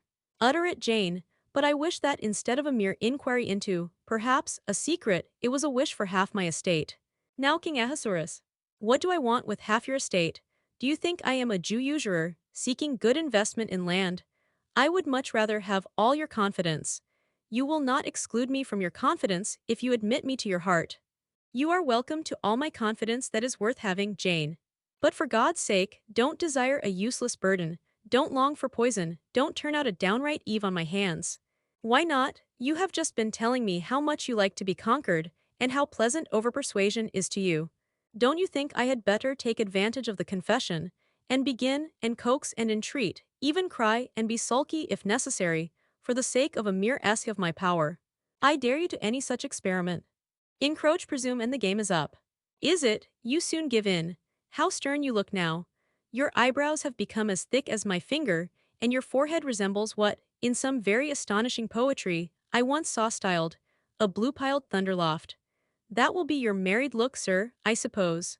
If that will be your married look, I, as a Christian, will soon give up the notion of consorting with a mere sprite or salamander. But what had you to ask thing out with it? There, you are less than civil now, and I like rudeness a great deal better than flattery. I had rather be a thing than an angel.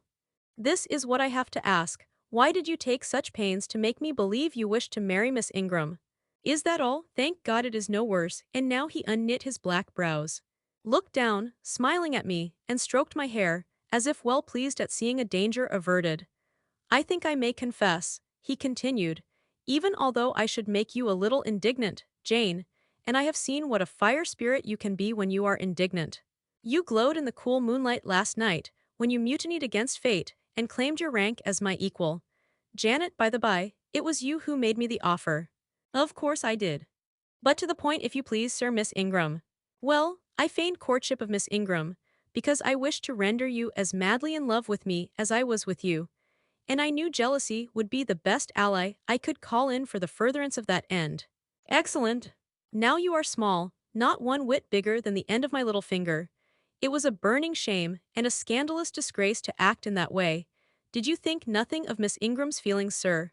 Her feelings are concentrated in one pride. And that needs humbling. Were you jealous, Jane? Never mind, Mr. Rochester. It is in no way interesting to you to know that. Answer me truly once more. Do you think Miss Ingram will not suffer from your dishonest coquetry? Won't she feel forsaken and deserted? Impossible. When I told you how she, on the contrary, deserted me, the idea of my insolvency cooled, or rather extinguished, her flame in a moment. You have a curious, designing mind, Mr. Rochester. I am afraid your principles on some points are eccentric. My principles were never trained, Jane. They may have grown a little awry for want of attention. Once again, seriously. May I enjoy the great good that has been vouchsafed to me, without fearing that anyone else is suffering the bitter pain I myself felt a while ago. That you may, my good little girl. There is not another being in the world has the same pure love for me as yourself, for I lay that pleasant unction to my soul, Jane, a belief in your affection. I turned my lips to the hand that lay on my shoulder. I loved him very much, more than I could trust myself to say, more than words had power to express. Ask something more, he said presently. It is my delight to be entreated and to yield. I was again ready with my request. Communicate your intentions to Mrs. Fairfax, sir. She saw me with you last night in the hall, and she was shocked. Give her some explanation before I see her again. It pains me to be misjudged by so good a woman. Go to your room, and put on your bonnet, he replied. I mean you to accompany me to Millcote this morning, and while you prepare for the drive, I will enlighten the old lady's understanding. Did she think, Janet, you had given the world for love and considered it well lost? I believe she thought I had forgotten my station, and yours, sir. Station, station. Your station is in my heart and on the necks of those who would insult you, now or hereafter. Go.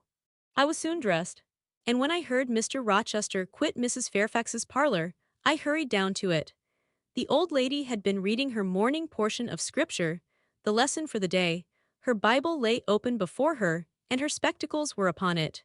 Her occupation, suspended by Mr. Rochester's announcement, seemed now forgotten. Her eyes, fixed on the blank wall opposite, expressed the surprise of a quiet mind stirred by unwonted tidings. Seeing me, she roused herself.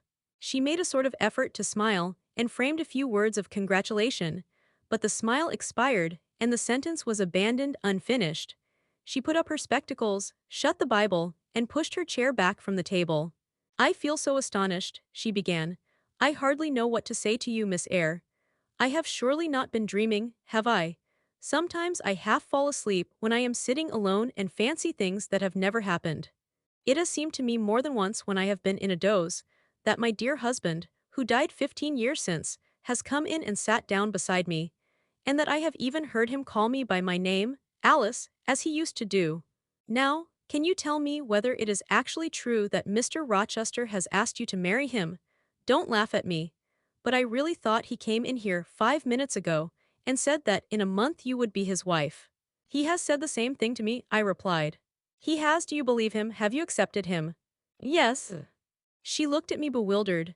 I could never have thought it. He is a proud man. All the Rochesters were proud, and his father at least liked money. He too has always been called careful. He means to marry you. He tells me so. She surveyed my whole person. In her eyes I read that they had there found no charm powerful enough to solve the enigma. It passes me, she continued. But no doubt it is true since you say so. How it will answer, I cannot tell. I really don't know. Equality of position and fortune is often advisable in such cases, and there are 20 years of difference in your ages. He might almost be your father. No, indeed, Mrs. Fairfax, exclaimed I, nettled. He is nothing like my father. No one who saw us together would suppose it for an instant. Mr. Rochester looks as young, and is as young, as some men at 25. Is it really for love he is going to marry you? She asked. I was so hurt by her coldness and skepticism that the tears rose to my eyes. I am sorry to grieve you, pursued the widow. But you are so young, and so little acquainted with men, I wish to put you on your guard.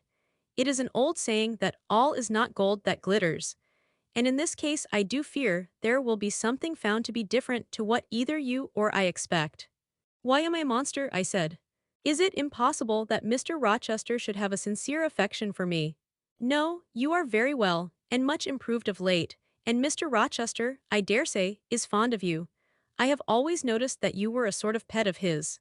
There are times when, for your sake, I have been a little uneasy at his marked preference, and have wished to put you on your guard, but I did not like to suggest even the possibility of wrong. I knew such an idea would shock, perhaps offend you, and you were so discreet, and so thoroughly modest and sensible, I hoped you might be trusted to protect yourself. Last night I cannot tell you what I suffered when I sought all over the house, and could find you nowhere, nor the master either, and then, at 12 o'clock, saw you come in with him. Well, never mind that now, I interrupted impatiently. It is enough that all was right. I hope all will be right in the end, she said, but believe me, you cannot be too careful. Try and keep Mr. Rochester at a distance, distrust yourself as well as him. Gentlemen in his station are not accustomed to marry their governesses. I was growing truly irritated. Happily, Adele ran in. Let me go to Millcote too, she cried.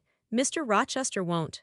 Though there is so much room in the new carriage, beg him to let me go, mademoiselle. That I will, Adele, and I hastened away with her, glad to quit my gloomy monitress. The carriage was ready. They were bringing it round to the front, and my master was pacing the pavement, Pilot following him backwards and forwards. Adele may accompany us, may she not, sir? I told her no. I'll have no brats, I'll have only you. Do let her go, Mr. Rochester, if you please, it would be better. Not it, she will be a restraint. He was quite peremptory, both in look and voice. The chill of Mrs. Fairfax's warnings, and the damp of her doubts were upon me. Something of unsubstantiality and uncertainty had beset my hopes.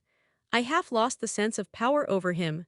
I was about mechanically to obey him, without further remonstrance, but as he helped me into the carriage, he looked at my face. What is the matter? He asked. All the sunshine is gone. Do you really wish the bairn to go? Will it annoy you if she is left behind? I would far rather she went, sir. Then off for your bonnet, and back like a flash of lightning, cried he to Adele. She obeyed him with what speed she might. After all, a single morning's interruption will not matter much, said he, when I mean shortly to claim you, your thoughts, conversation, and company for life. Adele, when lifted in, commenced kissing me, by way of expressing her gratitude for my intercession. She was instantly stowed away into a corner on the other side of him. She then peeped round to where I sat. So stern a neighbor was too restrictive. To him, in his present fractious mood, she dared whisper no observations, nor ask of him any information. Let her come to me, I entreated. She will, perhaps, trouble you, sir. There is plenty of room on this side. He handed her over as if she had been a lapdog. I'll send her to school yet, he said, but now he was smiling. Adele heard him, and asked if she was to go to school sans mademoiselle. Yes, he replied, absolutely sans mademoiselle. For I am to take mademoiselle to the moon, and there I shall seek a cave in one of the white valleys among the volcano tops, and mademoiselle shall live with me there, and only me. She will have nothing to eat. You will starve her, observed Adele. I shall gather manna for her morning and night. The plains and hillsides in the moon are bleached with manna, Adele. She will want to warm herself. What will she do for a fire? Fire rises out of the lunar mountains. When she is cold, I'll carry her up to a peak and lay her down on the edge of a crater. Oh, quelle why sera mal, pew comfortable, and her clothes they will wear out. How can she get new ones? Mr. Rochester professed to be puzzled. Hem, said he, what would you do, Adele? Cudgel your brains for an expedient. How would a white or a pink cloud answer for a gown, do you think? And one could cut a pretty enough scarf out of a rainbow. She is far better as she is, concluded Adele, after musing some time. Besides, she would get tired of living with only you in the moon. If I were mademoiselle, I would never consent to go with you. She has consented, she has pledged her word. But you can't get her there, there is no road to the moon, it is all air. And neither you nor she can fly. Adele, look at that field. We were now outside Thornfield Gates, and bowling lightly along the smooth road to Millcote, where the dust was well laid by the thunderstorm, and where the low hedges and lofty timber trees on each side glistened green and rain-refreshed. In that field, Adele, I was walking late one evening about a fortnight since, the evening of the day you helped me to make hay in the orchard meadows, and, as I was tired with raking swaths, I sat down to rest me on a stile. And there, I took out a little book and a pencil, and began to write about a misfortune that befell me long ago, and a wish I had for happy days to come. I was writing away very fast, though daylight was fading from the leaf, when something came up the path and stopped 2 yards off me. I looked at it. It was a little thing with a veil of gossamer on its head. I beckoned it to come near me, it stood soon at my knee. I never spoke to it, and it never spoke to me, in words, but I read its eyes, and it read mine. And our speechless colloquy was to this effect. It was a fairy, and come from Elfland, it said, and its errand was to make me happy. I must go with it out of the common world to a lonely place, such as the moon, for instance, and it nodded its head towards her horn, rising over Hay Hill. It told me of the alabaster cave and silver vale where we might live. I said I should like to go, but reminded it, as you did me, that I had no wings to fly. Oh, returned the fairy, that does not signify. Here is a talisman will remove all difficulties. And she held out a pretty gold ring. Put it, she said, on the fourth finger of my left hand, and I am yours, and you are mine. And we shall leave earth, and make our own heaven yonder. She nodded again at the moon. The ring, Adele, is in my breeches pocket, under the disguise of a sovereign. But I mean soon to change it to a ring again. But what has mademoiselle to do with it? I don't care for the fairy. You said it was mademoiselle you would take to the moon. Mademoiselle is a fairy, he said, whispering mysteriously. Whereupon I told her not to mind his badinage. And she, on her part, evinced a fund of genuine French skepticism, denominating Mr. Rochester un vrai menteur, and assuring him that she made no account whatever of his contes de fées, and that du reste, il n'y avait pas de fées, et quond merme il y en avait. She was sure they would never appear to him, nor ever give him rings, or offer to live with him in the moon. The hour spent at Millcote was a somewhat harassing one to me. Mr. Rochester obliged me to go to a certain silk warehouse. There I was ordered to choose half a dozen dresses. I hated the business, I begged leave to defer it. No, it should be gone through with now. By dint of entreaties expressed in energetic whispers, I reduced the half-dozen to 2. These, however, he vowed he would select himself. With anxiety, I watched his eye rove over the gay stores. He fixed on a rich silk of the most brilliant amethyst dye, and a superb pink satin. I told him in a new series of whispers that he might as well buy me a gold gown and a silver bonnet at once. I should certainly never venture to wear his choice. With infinite difficulty, for he was stubborn as a stone, I persuaded him to make an exchange in favor of a sober black satin and pearl gray silk. It might pass for the present, he said.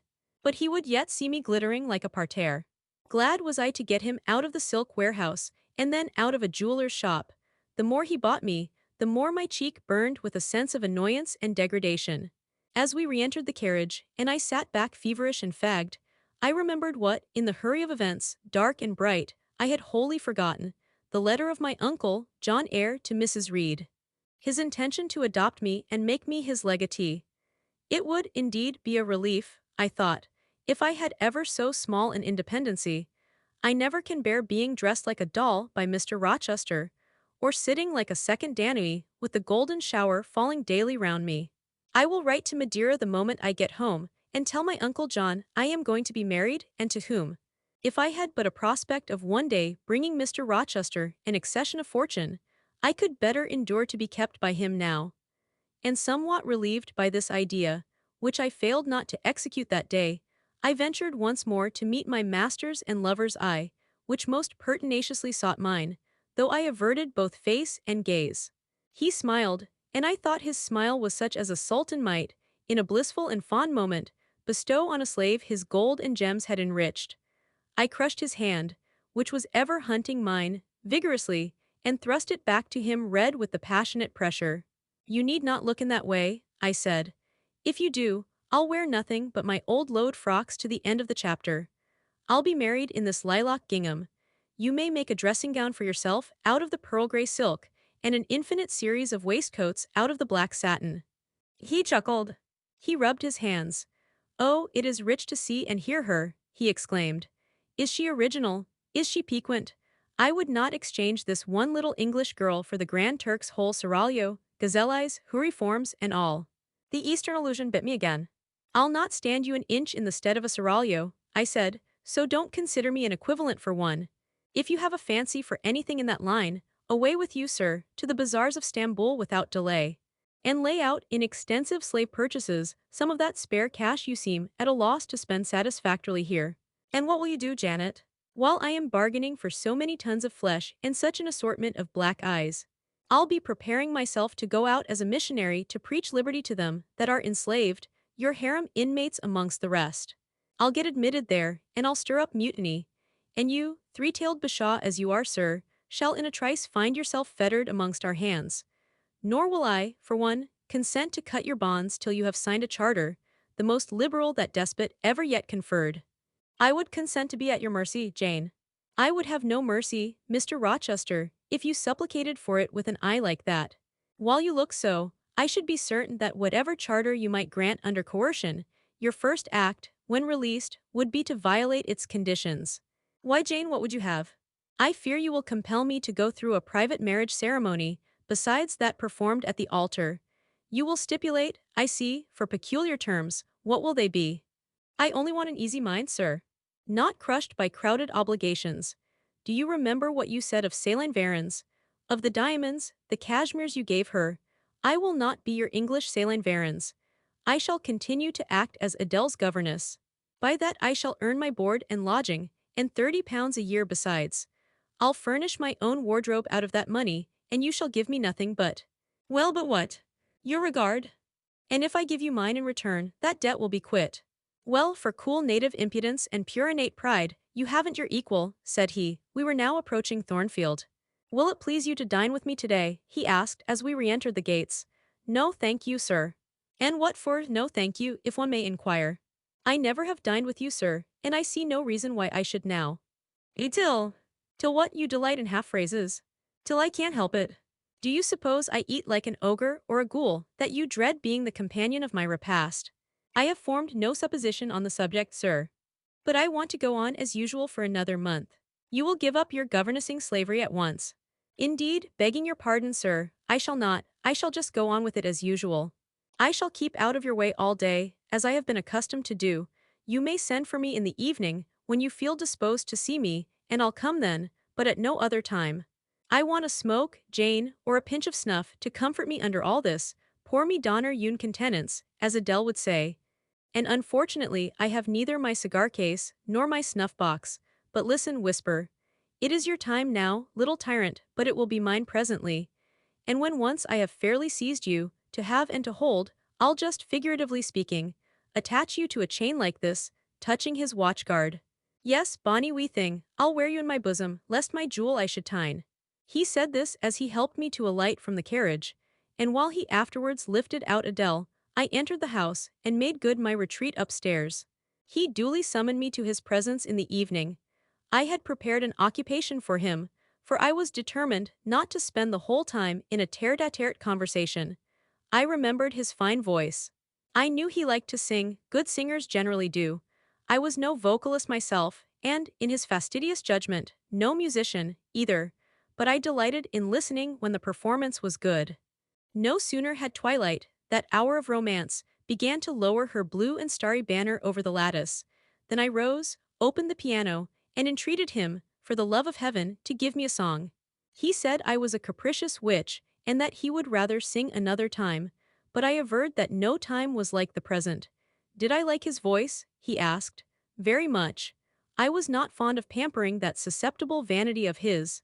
But for once, and from motives of expediency, I would e'en soothe and stimulate it. Then, Jane, you must play the accompaniment. Very well, sir, I will try. I did try, but was presently swept off the stool and denominated a little bungler. Being pushed unceremoniously to one side, which was precisely what I wished, he usurped my place and proceeded to accompany himself. For he could play as well as sing. I hied me to the window recess, and while I sat there and looked out on the still trees and dim lawn, to a sweet air was sung in mellow tones the following strain. The truest love that ever heart felt at its kindled core, did through each vein in quicken start. The tide of being poor. Her coming was my hope each day. Her parting was my pain, the chance that did her steps delay. Was ice in every vein, I dreamed it would be nameless bliss. As I loved to be, and to this object did I press. As blind as eagerly. But wide as pathless was the space that lay our lives between, and dangerous as the foamy race of ocean surges green, and haunted as a rock. Through wilderness or wood, for might and right, and woe and wrath, between our spirits stood. I dangers dared, I hindrance scorned, I omens did defy, whatever menaced, harassed, warned. I passed impetuous by, on sped my rainbow, fast as light, I flew as in a dream. For glorious rose upon my sight, that child of shower and gleam, still bright on clouds of suffering dim. Shines that soft, solemn joy, nor care I now how dense and grim disasters gather nigh. I care not in this moment sweet, though all I have rushed o'er should come on pinions strong and fleet, proclaiming vengeance sore, though haughty hate should strike me down. Right bar approach to me, and grinding might with furious frown, swear endless enmity. My love has placed her little hand, with noble faith in mine, and vowed that wedlock's sacred band our nature shall entwine. My love has sworn with sealing kiss, with me to live to die. I have at last my nameless bliss. As I loved am I. He rose and came towards me, and I saw his face all kindled, and his full falcon eye flashing, and tenderness and passion in every lineament. I quailed momentarily, then I rallied. Soft scene, daring demonstration, I would not have, and I stood in peril of both. A weapon of defense must be prepared. I wetted my tongue. As he reached me, I asked with asperity, whom he was going to marry now. That was a strange question to be put by his darling Jane. Indeed, I considered it a very natural and necessary one. He had talked of his future wife dying with him. What did he mean by such a pagan idea? I had no intention of dying with him, he might depend on that. Oh, all he longed, all he prayed for was that I might live with him. Death was not for such as I. Indeed it was. I had as good a right to die when my time came as he had, but I should bide that time, and not be hurried away in a suddie. Would I forgive him for the selfish idea, and prove my pardon by a reconciling kiss? No. I would rather be excused. Here I heard myself apostrophized as a hard little thing, and it was added, any other woman would have been melted to marrow at hearing such stanzas crooned in her praise. I assured him I was naturally hard, very flinty, and that he would often find me so. And that, moreover, I was determined to show him divers rugged points in my character before the ensuing 4 weeks elapsed. He should know fully what sort of a bargain he had made, while there was yet time to rescind it. Would I be quiet and talk rationally? I would be quiet if he liked, and as to talking rationally, I flattered myself I was doing that now. He fretted, pished, and pshawed. Very good, I thought, you may fume and fidget as you please. But this is the best plan to pursue with you, I am certain. I like you more than I can say, but I'll not sink into a bathos of sentiment. And with this needle of repartee, I'll keep you from the edge of the gulf too. And, moreover, maintain by its pungent aid that distance between you and myself, most conducive to our real mutual advantage. From less to more, I worked him up to considerable irritation. Then, after he had retired, in dudgeon, quite to the other end of the room, I got up, and saying, I wish you good night, sir, in my natural and wonted respectful manner, I slipped out by the side door and got away. The system thus entered on, I pursued during the whole season of probation, and with the best success.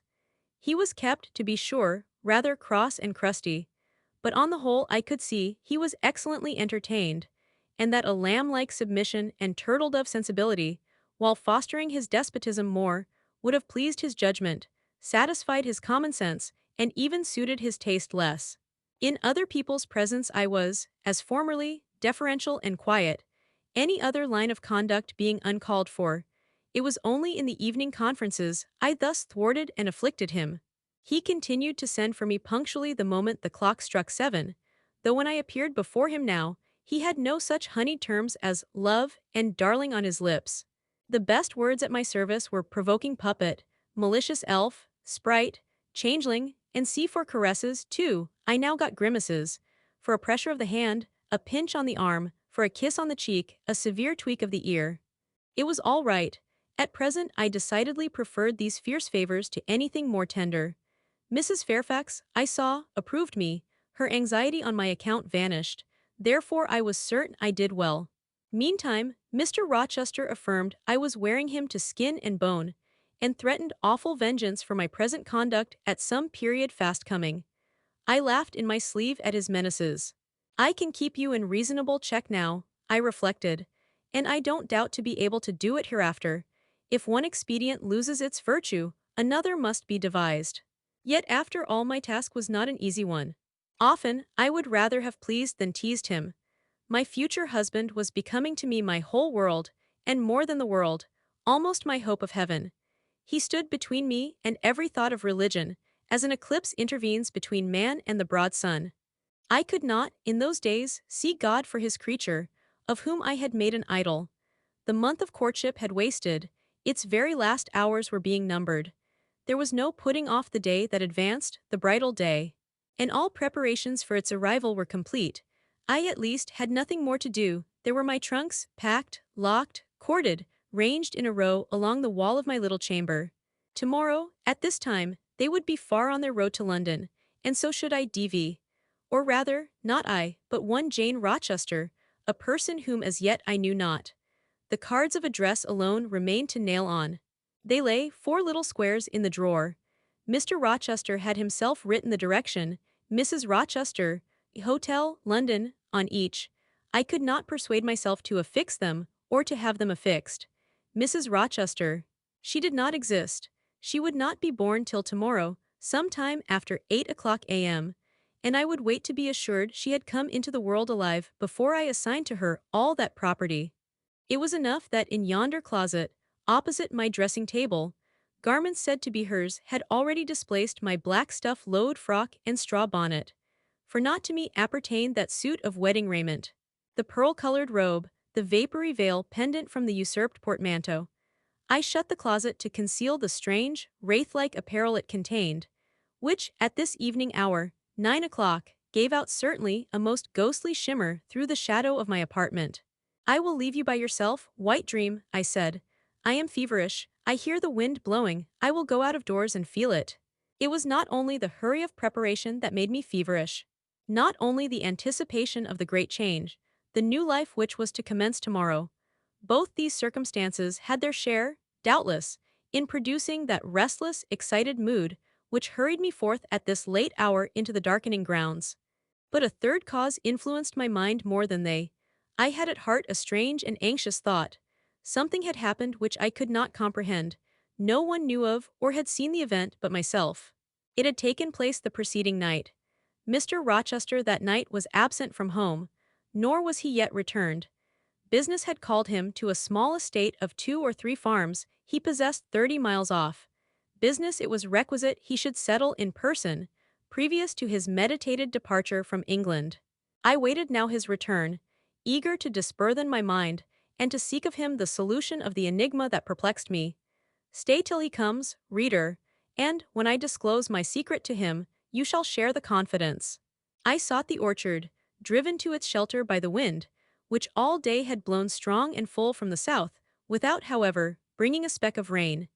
Instead of subsiding as night drew on, it seemed to augment its rush and deepen its roar.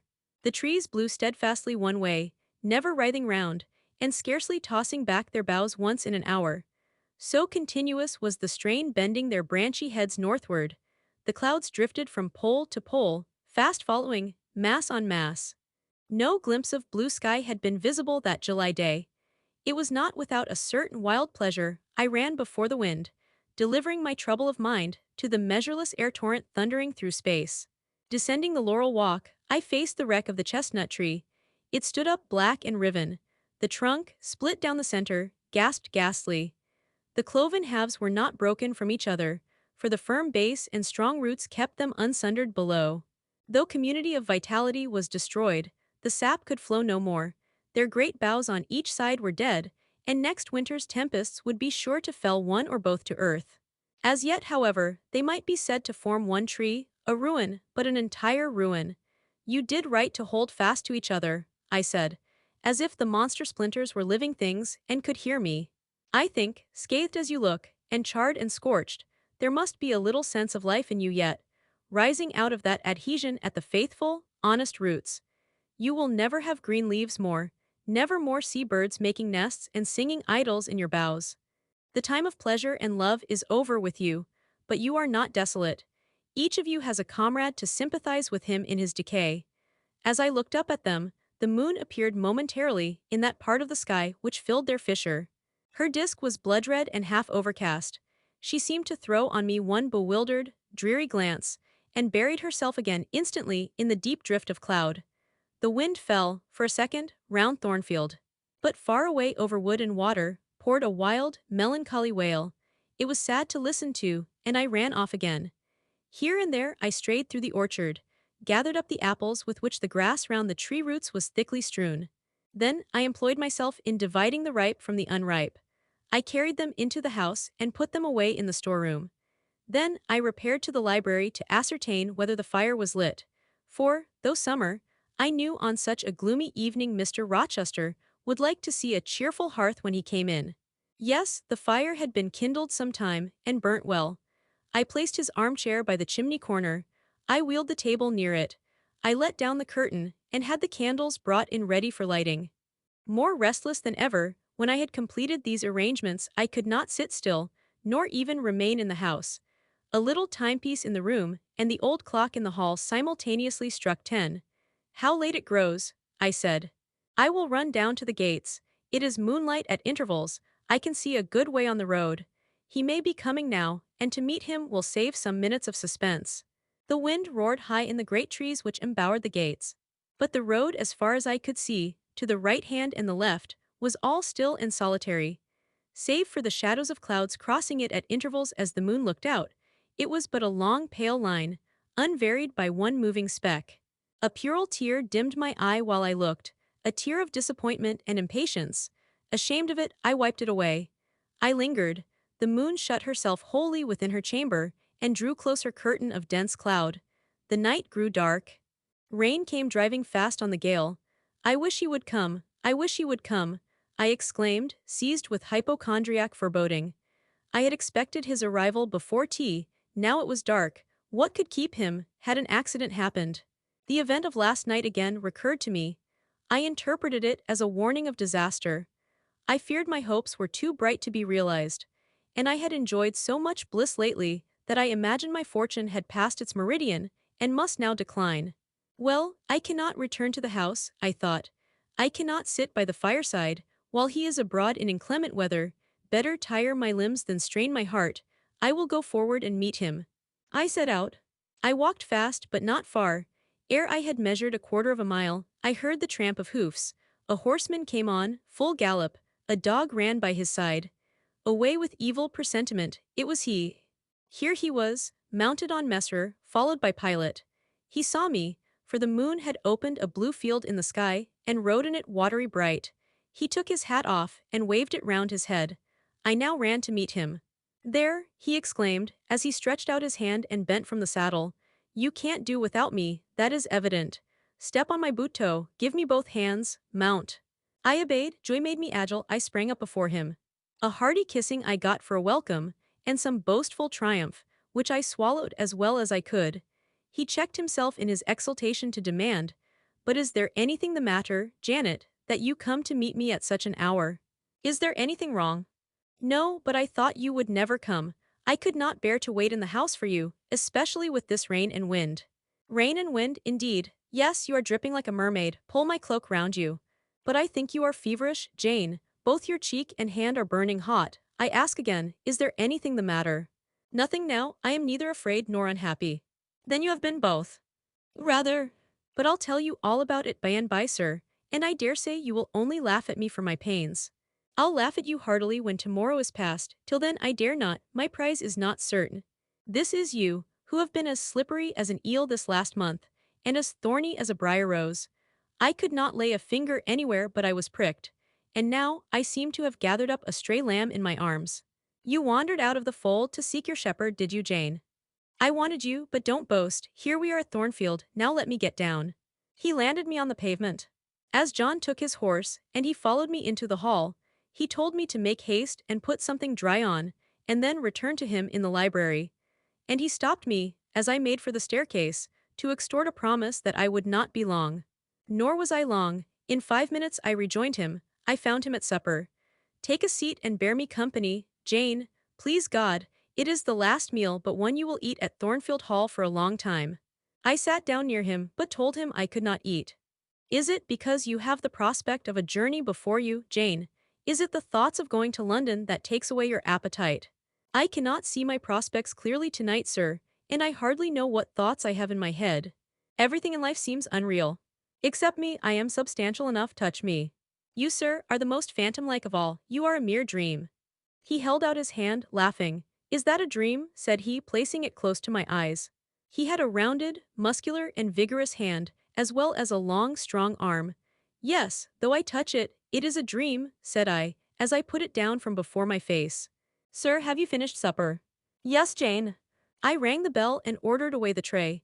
When we were again alone, I stirred the fire, and then took a low seat at my master's knee. It is near midnight, I said. Yes. But remember, Jane, you promised to wake with me the night before my wedding. I did, and I will keep my promise for an hour or two at least. I have no wish to go to bed. Are all your arrangements complete? All, sir. And on my part likewise, he returned, I have settled everything. And we shall leave Thornfield tomorrow, within half an hour after our return from church. Very well, sir. With what an extraordinary smile you uttered that word. Very well, Jane. What a bright spot of color you have on each cheek. And how strangely your eyes glitter, are you well? I believe I am. Believe, what is the matter, tell me what you feel. I could not, sir, no words could tell you what I feel. I wish this present hour would never end. Who knows with what fate the next may come charged? This is hypochondria, Jane, you have been overexcited or overfatigued. Do you, sir, feel calm and happy? Calm, no. But happy to the heart's core. I looked up at him to read the signs of bliss in his face. It was ardent and flushed. Give me your confidence, Jane, he said. Relieve your mind of any weight that oppresses it, by imparting it to me. What do you fear? That I shall not prove a good husband. It is the idea farthest from my thoughts. Are you apprehensive of the new sphere you are about to enter, of the new life into which you are passing? No. You puzzle me, Jane. Your look and tone of sorrowful audacity perplex and pain me. I want an explanation. Then, sir, listen, you were from home last night. I was, I know that, and you hinted a while ago at something which had happened in my absence. Nothing, probably, of consequence. But, in short, it has disturbed you. Let me hear it. Mrs. Fairfax has said something, perhaps, or you have overheard the servants' talk. Your sensitive self-respect has been wounded. No, sir. It struck 12. I waited till the timepiece had concluded its silver chime, and the clock its hoarse, vibrating stroke, and then I proceeded. All day yesterday I was very busy, and very happy in my ceaseless bustle, for I am not, as you seem to think, troubled by any haunting fears about the new sphere, etc. I think it a glorious thing to have the hope of living with you, because I love you. No, sir, don't caress me now, let me talk undisturbed. Yesterday I trusted well in Providence, and believed that events were working together for your good and mine. It was a fine day, if you recollect. The calmness of the air and sky forbade apprehensions respecting your safety or comfort on your journey. I walked a little while on the pavement after tea, thinking of you. And I beheld you in imagination so near me, I scarcely missed your actual presence. I thought of the life that lay before me, your life, sir, an existence more expansive and stirring than my own. As much more so as the depths of the sea to which the brook runs are than the shallows of its own straight channel. I wondered why moralists call this world a dreary wilderness. For me it blossomed like a rose. Just at sunset, the air turned cold and the sky cloudy. I went in, Sophie called me upstairs to look at my wedding dress, which they had just brought. And under it in the box I found your present. the veil which, in your princely extravagance, you sent for from London. Resolved, I suppose, since I would not have jewels, to cheat me into accepting something as costly. I smiled as I unfolded it, and devised how I would tease you about your aristocratic tastes, and your efforts to mask your plebeian bride in the attributes of a peeress. I thought how I would carry down to you the square of unembroidered blonde I had myself prepared as a covering for my low-born head, and ask if that was not good enough for a woman who could bring her husband neither fortune, beauty, nor connections. I saw plainly how you would look, and heard your impetuous republican answers, and your haughty disavowal of any necessity on your part to augment your wealth, or elevate your standing, by marrying either a purse or a coronet. How well you read me, you witch, interposed Mr. Rochester. But what did you find in the veil besides its embroidery? Did you find poison, or a dagger, that you look so mournful now? No, no, sir. Besides the delicacy and richness of the fabric, I found nothing save Fairfax Rochester's pride. And that did not scare me, because I am used to the sight of the demon. But, sir, as it grew dark, the wind rose. It blew yesterday evening, not as it blows now wild and high, but with a sullen, moaning sound far more eerie. I wished you were at home. I came into this room, and the sight of the empty chair and fireless hearth chilled me. For some time after I went to bed, I could not sleep. A sense of anxious excitement distressed me. The gale still rising seemed to my ear to muffle a mournful undersound. Whether in the house or abroad I could not at first tell, but it recurred, doubtful yet doleful at every lull. At last I made out it must be some dog howling at a distance. I was glad when it ceased. On sleeping, I continued in dreams the idea of a dark and gusty night. I continued also the wish to be with you, and experienced a strange, regretful consciousness of some barrier dividing us. During all my first sleep, I was following the windings of an unknown road. Total obscurity environed me, rain pelted me, I was burdened with the charge of a little child. A very small creature, too young and feeble to walk, and which shivered in my cold arms and wailed piteously in my ear. I thought, sir, that you were on the road a long way before me, and I strained every nerve to overtake you, and made effort on effort to utter your name and entreat you to stop, but my movements were fettered, and my voice still died away inarticulate. While you, I felt, withdrew farther and farther every moment. And these dreams weigh on your spirits now, Jane, when I am close to you, little nervous subject, forget visionary woe, and think only of real happiness. You say you love me, Janet. Yes, I will not forget that, and you cannot deny it. Those words did not die inarticulate on your lips, I heard them clear and soft. A thought too solemn perhaps, but sweet as music. I think it is a glorious thing to have the hope of living with you, Edward, because I love you. Do you love me, Jane? Repeat it. I do, sir, I do with my whole heart. Well, he said, after some minutes' silence, it is strange. But that sentence has penetrated my breast painfully. Why? I think because you said it with such an earnest, religious energy, and because your upward gaze at me now is the very sublime of faith, truth, and devotion. It is too much as if some spirit were near me. Look wicked, Jane, as you know well how to look. Coin one of your wild, shy, provoking smiles. Tell me you hate me, tease me, vex me, do anything but move me. I would rather be incensed than saddened. I will tease you and vex you to your heart's content when I have finished my tale, but hear me to the end. I thought, Jane, you had told me all. I thought I had found the source of your melancholy in a dream. I shook my head. What is there more? But I will not believe it to be anything important. I warn you of incredulity beforehand. Go on. The disquietude of his air, the somewhat apprehensive impatience of his manner, surprised me, but I proceeded. I dreamt another dream, sir. That Thornfield Hall was a dreary ruin, the retreat of bats and owls. I thought that of all the stately front nothing remained but a shell-like wall, very high and very fragile-looking. I wandered, on a moonlight night, through the grass-grown enclosure within. Here I stumbled over a marble hearth, and there over a fallen fragment of cornice. Wrapped up in a shawl, I still carried the unknown little child. I might not lay it down anywhere, however tired were my arms, however much its weight impeded my progress, I must retain it. I heard the gallop of a horse at a distance on the road. I was sure it was you, and you were departing for many years and for a distant country. I climbed the thin wall with frantic perilous haste, eager to catch one glimpse of you from the top. The stones rolled from under my feet, the ivy branches I grasped gave way. The child clung round my neck in terror, and almost strangled me. At last I gained the summit. I saw you like a speck on a white track, lessening every moment. The blast blew so strong I could not stand. I sat down on the narrow ledge. I hushed the scared infant in my lap. You turned an angle of the road. I bent forward to take a last look. The wall crumbled. I was shaken. The child rolled from my knee. I lost my balance, fell, and woke. Now, Jane, that is all. All the preface, sir, the tale is yet to come. On waking, a gleam dazzled my eyes. I thought, oh, it is daylight, but I was mistaken, it was only candlelight. Sophie, I supposed, had come in. There was a light in the dressing table, and the door of the closet, where, before going to bed, I had hung my wedding dress and veil, stood open. I heard a rustling there. I asked, Sophie, what are you doing? No one answered, but a form emerged from the closet. It took the light, held it aloft, and surveyed the garments pendant from the portmanteau. Sophie, Sophie, I again cried. And still it was silent. I had risen up in bed, I bent forward. First surprise, then bewilderment, came over me, and then my blood crept cold through my veins.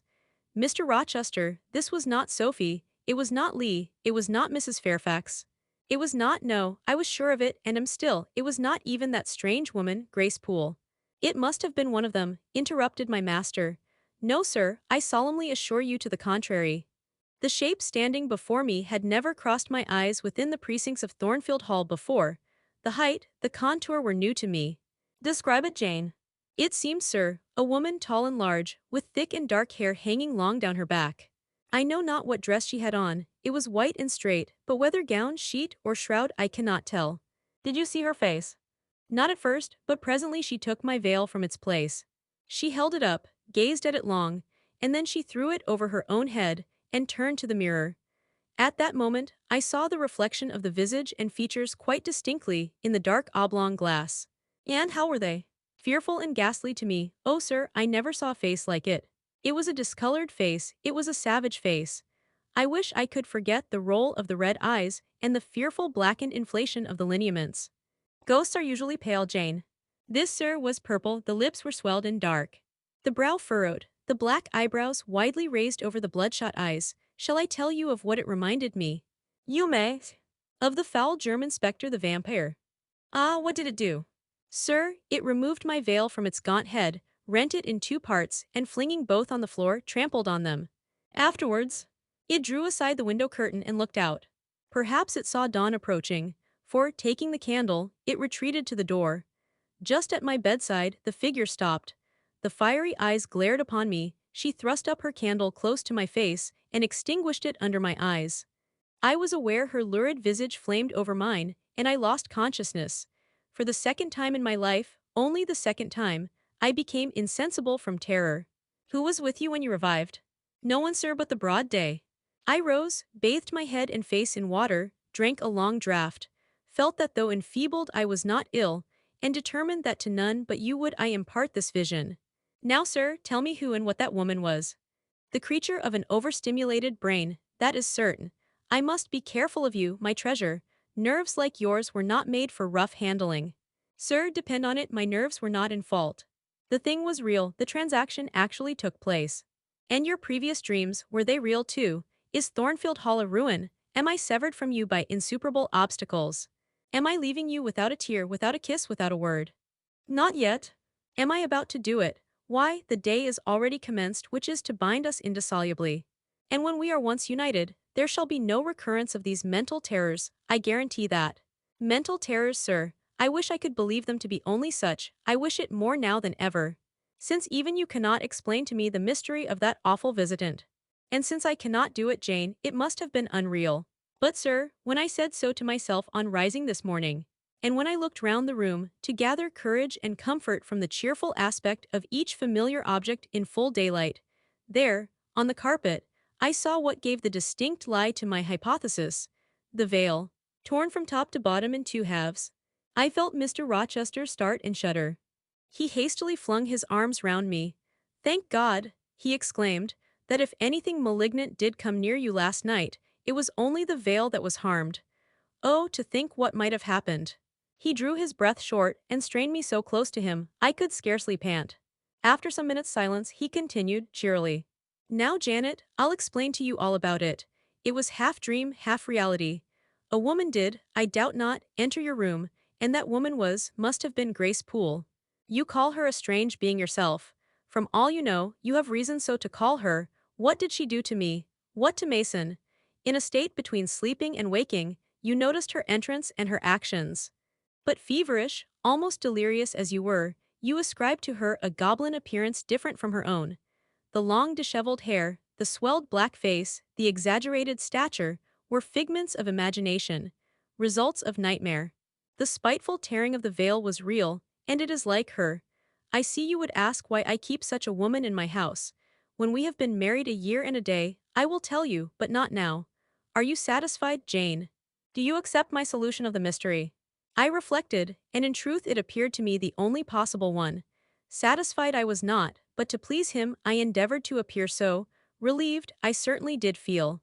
So I answered him with a contented smile, and now, as it was long past 1, I prepared to leave him. "Does not Sophie sleep with Adele in the nursery?" he asked, as I lit my candle. "Yes, sir. And there is room enough in Adele's little bed for you. You must share it with her tonight, Jane. It is no wonder that the incident you have related should make you nervous, and I would rather you did not sleep alone. Promise me to go to the nursery." "I shall be very glad to do so, sir." "And fasten the door securely on the inside. Wake Sophie when you go upstairs, under pretense of requesting her to rouse you in good time tomorrow. For you must be dressed and have finished breakfast before 8. And now, no more somber thoughts. Chase dull care away, Janet. Don't you hear to what soft whispers the wind has fallen? And there is no more beating of rain against the window panes. Look here," he lifted up the curtain, "it is a lovely night." It was. Half heaven was pure and stainless. The clouds, now trooping before the wind, which had shifted to the west, were filing off eastward in long silvered columns. The moon shone peacefully. "Well," said Mr. Rochester, gazing inquiringly into my eyes, "how is my Janet now?" "The night is serene, sir, and so am I." "And you will not dream of separation and sorrow tonight, but of happy love and blissful union." This prediction was but half fulfilled. I did not indeed dream of sorrow, but as little did I dream of joy, for I never slept at all. With little Adele in my arms, I watched the slumber of childhood, so tranquil, so passionless, so innocent, and waited for the coming day. All my life was awake and astir in my frame, and as soon as the sun rose I rose too. I remember Adele clung to me as I left her. I remember I kissed her as I loosened her little hands from my neck, and I cried over her with strange emotion, and quitted her, because I feared my sobs would break her still sound repose. She seemed the emblem of my past life, and I was now to array myself to meet the dread, but adored, type of my unknown future day. Sophie came at 7 to dress me. She was very long indeed in accomplishing her task. So long that Mr. Rochester, grown, I suppose, impatient of my delay, sent up to ask why I did not come. She was just fastening my veil, the plain square of blonde after all to my hair with a brooch. I hurried from under her hands as soon as I could. "Stop," she cried in French. "Look at yourself in the mirror, you have not taken one peep." So I turned at the door. I saw a robed and veiled figure, so unlike my usual self that it seemed almost the image of a stranger. "Jane," called a voice, and I hastened down. I was received at the foot of the stairs by Mr. Rochester. "Lingerer," he said, "my brain is on fire with impatience and you tarry so long." He took me into the dining room, surveyed me keenly all over, pronounced me fair as a lily, and not only the pride of his life, but the desire of his eyes, and then telling me he would give me but 10 minutes to eat some breakfast, he rang the bell. One of his lately hired servants, a footman, answered it. "Is John getting the carriage ready?" "Yes, sir." "Is the luggage brought down?" "They are bringing it down, sir." "Go you to the church? See if Mr. Wood, the clergyman, and the clerk are there, return and tell me." The church, as the reader knows, was but just beyond the gates. The footman soon returned. "Mr. Wood is in the vestry, sir, putting on his surplice." "And the carriage?" "The horses are harnessing. We shall not want it to go to church, but it must be ready the moment we return. All the boxes and luggage arranged and strapped on, and the coachman in his seat." "Yes, sir." "Jane, are you ready?" I rose. There were no groomsmen, no bridesmaids, no relatives to wait for or marshal. None but Mr. Rochester, and I, Mrs. Fairfax, stood in the hall as we passed. I would fain have spoken to her, but my hand was held by a grasp of iron. I was hurried along by a stride I could hardly follow. And to look at Mr. Rochester's face was to feel that not a second of delay would be tolerated for any purpose. I wonder what other bridegroom ever looked as he did, so bent up to a purpose, so grimly resolute. Or who, under such steadfast brows, ever revealed such flaming and flashing eyes. I know not whether the day was fair or foul. In descending the drive, I gazed neither on sky nor earth. My heart was with my eyes. And both seemed migrated into Mr. Rochester's frame. I wanted to see the invisible thing on which, as we went along, he appeared to fasten a glance fierce and fell. I wanted to feel the thoughts whose force he seemed breasting and resisting. At the churchyard wicket he stopped. He discovered I was quite out of breath. "Am I cruel in my love?" he said. "Delay an instant. Lean on me, Jane." And now I can recall the picture of the grey old house of God rising calm before me, of a rook wheeling round the steeple, of a ruddy morning sky beyond. I remember something, too, of the green grave mounds. And I have not forgotten, either, two figures of strangers straying amongst the low hillocks and reading the mementos graven on the few mossy headstones. I noticed them, because, as they saw us, they passed round to the back of the church, and I doubted not they were going to enter by the side-aisle door and witness the ceremony. By Mr. Rochester they were not observed. He was earnestly looking at my face, from which the blood had, I dare say, momentarily fled, for I felt my forehead dewy and my cheeks and lips cold. When I rallied, which I soon did, he walked gently with me up the path to the porch. We entered the quiet and humble temple. The priest waited in his white surplice at the lowly altar, the clerk beside him. All was still, two shadows only moved in a remote corner. My conjecture had been correct. The strangers had slipped in before us, and they now stood by the vault of the Rochesters, their backs towards us, viewing through the rails the old time-stained marble tomb, where a kneeling angel guarded the remains of Damer de Rochester, slain at Marston Moor in the time of the Civil Wars, and of Elizabeth, his wife. Our place was taken at the communion rails. Hearing a cautious step behind me, I glanced over my shoulder. One of the strangers, a gentleman, evidently was advancing up the chancel. The service began. The explanation of the intent of matrimony was gone through, and then the clergyman came a step further forward, and, bending slightly towards Mr. Rochester, went on. "I require and charge you both, as ye will answer at the dreadful day of judgment, when the secrets of all hearts shall be disclosed, that if either of you know any impediment why ye may not lawfully be joined together in matrimony, ye do now confess it. For be ye well assured that so many as are coupled together otherwise than God's word doth allow, are not joined together by God, neither is their matrimony lawful." He paused, as the custom is. When is the pause after that sentence ever broken by reply? Not, perhaps, once in 100 years. And the clergyman, who had not lifted his eyes from his book, and had held his breath but for a moment, was proceeding. His hand was already stretched towards Mr. Rochester, as his lips unclosed to ask, "Wilt thou have this woman for thy wedded wife?" when a distinct and near voice said, "The marriage cannot go on. I declare the existence of an impediment." The clergyman looked up at the speaker and stood mute. The clerk did the same. Mr. Rochester moved slightly, as if an earthquake had rolled under his feet. Taking a firmer footing, and not turning his head or eyes, he said, "Proceed." Profound silence fell when he had uttered that word, with deep but low intonation. Presently Mr. Wood said, "I cannot proceed without some investigation into what has been asserted, and evidence of its truth or falsehood."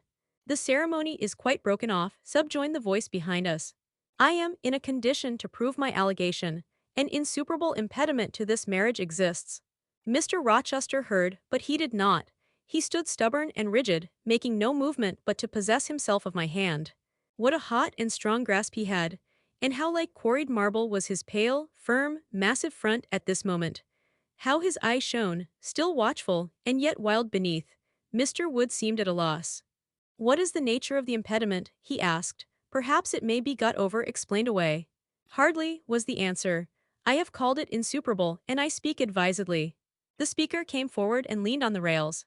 He continued, uttering each word distinctly, calmly, steadily, but not loudly. "It simply consists in the existence of a previous marriage. Mr. Rochester has a wife now living." My nerves vibrated to those low-spoken words, as they had never vibrated to thunder. My blood felt their subtle violence, as it had never felt frost or fire. But I was collected, and in no danger of swooning. I looked at Mr. Rochester. I made him look at me. His whole face was colorless rock. His eye was both spark and flint. He disavowed nothing. He seemed as if he would defy all things. Without speaking, without smiling, without seeming to recognize in me a human being, he only twined my waist with his arm and riveted me to his side. "Who are you?" he asked of the intruder. "My name is Briggs, a solicitor of Street, London. And you would thrust on me a wife? I would remind you of your lady's existence, sir, which the law recognizes if you do not. Favor me with an account of her with her name, her parentage, her place of abode." "Certainly." Mr. Briggs calmly took a paper from his pocket and read out in a sort of official, nasal voice. "I affirm and can prove that on the 20th of October A.D., a date of 15 years back, Edward Fairfax Rochester, of Thornfield Hall, in the county of, and of Ferndean Manor, in shire, England, was married to my sister, Bertha Antonetta Mason, daughter of Jonas Mason, merchant, and of Antonetta his wife, a Creole, at Church, Spanish Town, Jamaica. The record of the marriage will be found in the register of that church. A copy of it is now in my possession. Signed, Richard Mason. That, if a genuine document, may prove I have been married, but it does not prove that the woman mentioned therein as my wife is still living." "She was living 3 months ago," returned the lawyer. "How do you know?" "I have a witness to the fact, whose testimony even you, sir, will scarcely controvert." "Produce him or go to hell." "I will produce him first, he is on the spot." "Mr. Mason, have the goodness to step forward." Mr. Rochester, on hearing the name, set his teeth. He experienced, too, a sort of strong convulsive quiver. Near to him as I was, I felt the spasmodic movement of fury or despair run through his frame. The second stranger, who had hitherto lingered in the background, now drew near. A pale face looked over the solicitor's shoulder. Yes, it was Mason himself. Mr. Rochester turned and glared at him. His eye, as I have often said, was a black eye. It had now a tawny, nay, a bloody light in its gloom, and his face flushed, olive cheek and hueless forehead, received a glow as from spreading, ascending heart fire. And he stirred, lifted his strong arm. He could have struck Mason, dashed him on the church floor, shocked by ruthless blow the breath from his body, but Mason shrank away, and cried faintly, "Good God!" Contempt fell cool on Mr. Rochester. His passion died as if a blight had shriveled it up. He only asked, "What have you to say?" An inaudible reply escaped Mason's white lips. "The devil is in it if you cannot answer distinctly. I again demand, what have you to say?" Sir," interrupted the clergyman, "do not forget you are in a sacred place." Then addressing Mason, he inquired gently, "Are you aware, sir, whether or not this gentleman's wife is still living?" "Courage," urged the lawyer, "speak out." "She is now living at Thornfield Hall," said Mason, in more articulate tones. "I saw her there last April, I am her brother." "At Thornfield Hall," ejaculated the clergyman. "Impossible. I am an old resident in this neighborhood, sir, and I never heard of a Mrs. Rochester at Thornfield Hall." I saw a grim smile contort Mr. Rochester's lips, and he muttered, "No, by God.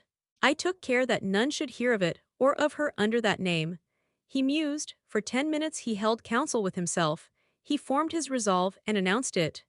"Enough, all shall bolt out at once like the bullet from the barrel.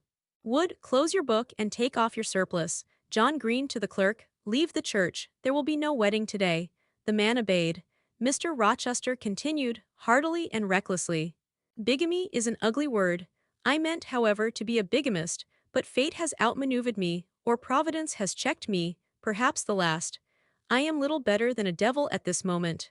And, as my pastor there would tell me, deserve no doubt the sternest judgments of God, even to the quenchless fire and deathless worm.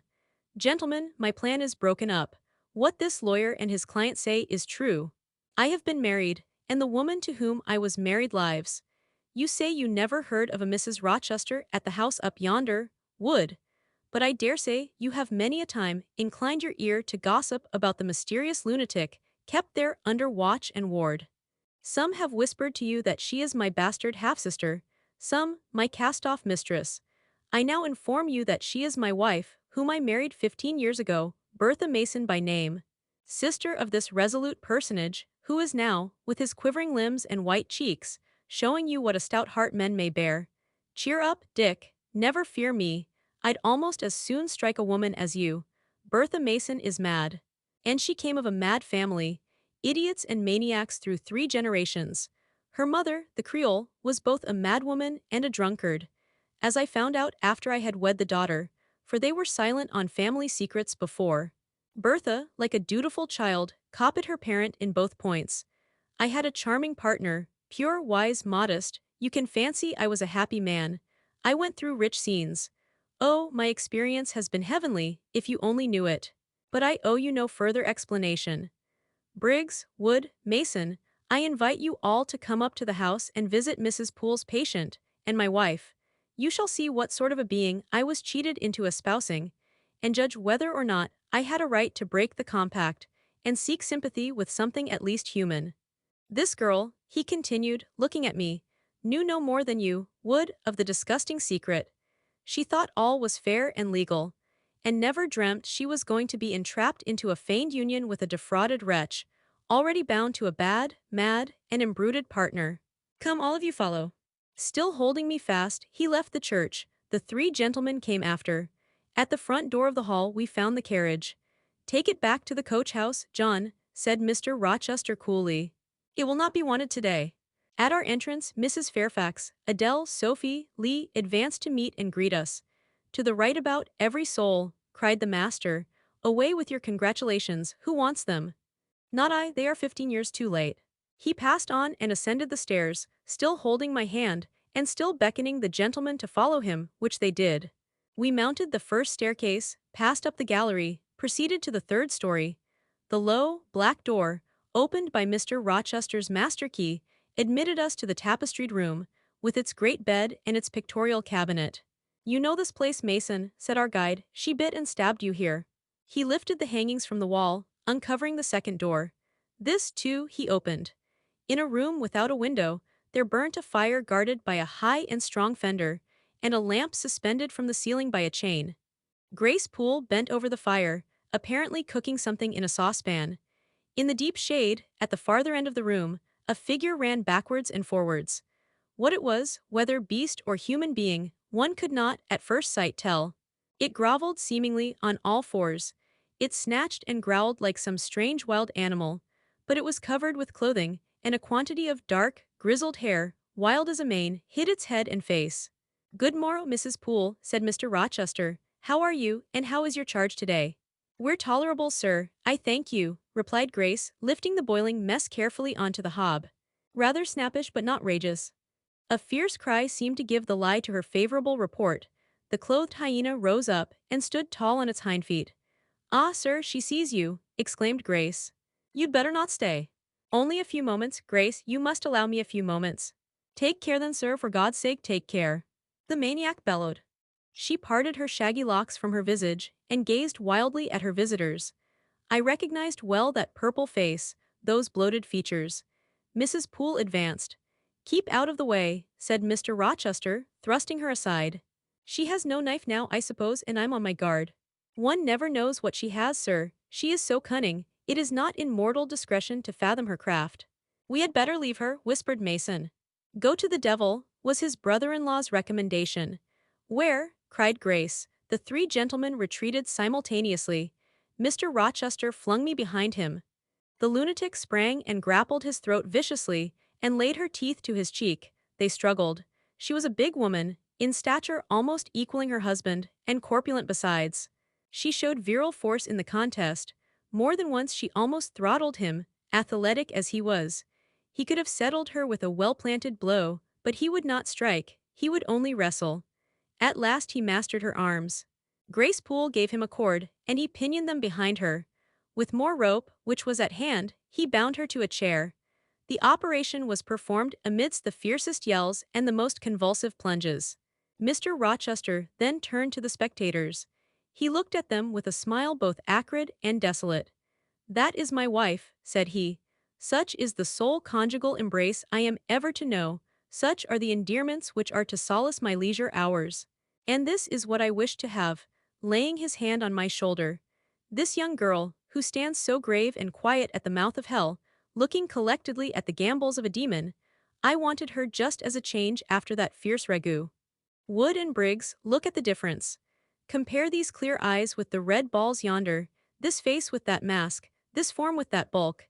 Then judge me, priest of the gospel and man of the law, and remember with what judgment ye judge ye shall be judged. Off with you now, I must shut up my prize. We all withdrew. Mr. Rochester stayed a moment behind us, to give some further order to Grace Poole. The solicitor addressed me as he descended the stair. You, madam, said he, are cleared from all blame. Your uncle will be glad to hear it, if, indeed, he should be still living, when Mr. Mason returns to Madeira. My uncle, what of him? Do you know him? Mr. Mason does. Mr. Eyre has been the Funchal correspondent of his house for some years. When your uncle received your letter, intimating the contemplated union between yourself and Mr. Rochester, Mr. Mason, who was staying at Madeira to recruit his health on his way back to Jamaica, happened to be with him. Mr. Eyre mentioned the intelligence, for he knew that my client here was acquainted with a gentleman of the name of Rochester. Mr. Mason, astonished and distressed as you may suppose, revealed the real state of matters. Your uncle, I am sorry to say, is now on a sick bed, from which, considering the nature of his disease, decline, and the stage it has reached, it is unlikely he will ever rise. He could not then hasten to England himself, to extricate you from the snare into which you had fallen, but he implored Mr. Mason to lose no time in taking steps to prevent the false marriage. He referred him to me for assistance. I used all dispatch, and am thankful I was not too late, as you, doubtless, must be also. Were I not morally certain that your uncle will be dead ere you reach Madeira, I would advise you to accompany Mr. Mason back. But as it is, I think you had better remain in England till you can hear further, either from or of Mr. Eyre. Have we anything else to stay for? He inquired of Mr. Mason. No, no, let us be gone, was the anxious reply. And without waiting to take leave of Mr. Rochester, they made their exit at the hall door. The clergyman stayed to exchange a few sentences, either of admonition or reproof, with his haughty parishioner. This duty done, he too departed. I heard him go as I stood at the half-open door of my own room, to which I had now withdrawn. The house cleared, I shut myself in, fastened the bolt that none might intrude, and proceeded, not to weep, not to mourn, I was yet too calm for that, but mechanically to take off the wedding dress, and replace it by the stuff gown I had worn yesterday, as I thought, for the last time. I then sat down. I felt weak and tired. I leaned my arms on a table, and my head dropped on them. And now I thought, till now I had only heard, seen, moved, followed up and down where I was led or dragged, watched event rush on event, disclosure open beyond disclosure. But now, I thought, the morning had been a quiet morning enough, all except the brief scene with the lunatic. The transaction in the church had not been noisy. There was no explosion of passion, no loud altercation, no dispute, no defiance or challenge, no tears, no sobs. A few words had been spoken, a calmly pronounced objection to the marriage made, some stern, short questions put by Mr. Rochester, answers, explanations given, evidence adduced. An open admission of the truth had been uttered by my master. Then the living proof had been seen, the intruders were gone, and all was over. I was in my own room as usual, just myself, without obvious change. Nothing had smitten me, or scathed me, or maimed me. And yet where was the Jane Eyre of yesterday? Where was her life? Where were her prospects? Jane Eyre, who had been an ardent, expectant woman, almost a bride, was a cold, solitary girl again. Her life was pale. Her prospects were desolate. A Christmas frost had come at midsummer, a white December storm had whirled over June. Ice glazed the ripe apples, drifts crushed the blowing roses. On hayfield and cornfield lay a frozen shroud. Lanes which last night blushed full of flowers, today were pathless with untrodden snow. And the woods, which 12 hours since waved leafy and fragrant as groves between the tropics, now spread, waste, wild, and white as pine forests in wintry Norway. My hopes were all dead, struck with a subtle doom, such as, in one night, fell on all the firstborn in the land of Egypt. I looked on my cherished wishes, yesterday so blooming and glowing. They lay stark, chill, livid corpses that could never revive. I looked at my love, that feeling which was my master's, which he had created. It shivered in my heart, like a suffering child in a cold cradle. Sickness and anguish had seized it. It could not seek Mr. Rochester's arms, it could not derive warmth from his breast. Oh, never more could it turn to him, for faith was blighted, confidence destroyed. Mr. Rochester was not to me what he had been, for he was not what I had thought him. I would not ascribe vice to him, I would not say he had betrayed me, but the attribute of stainless truth was gone from his idea, and from his presence I must go, that I perceived well. When, how, whither, I could not yet discern, but he himself, I doubted not, would hurry me from Thornfield. Real affection, it seemed, he could not have for me, it had been only fitful passion, that was balked, he would want me no more. I should fear even to cross his path now, my view must be hateful to him. Oh, how blind had been my eyes, how weak my conduct. My eyes were covered and closed, eddying darkness seemed to swim round me, and reflection came in as black and confused a flow.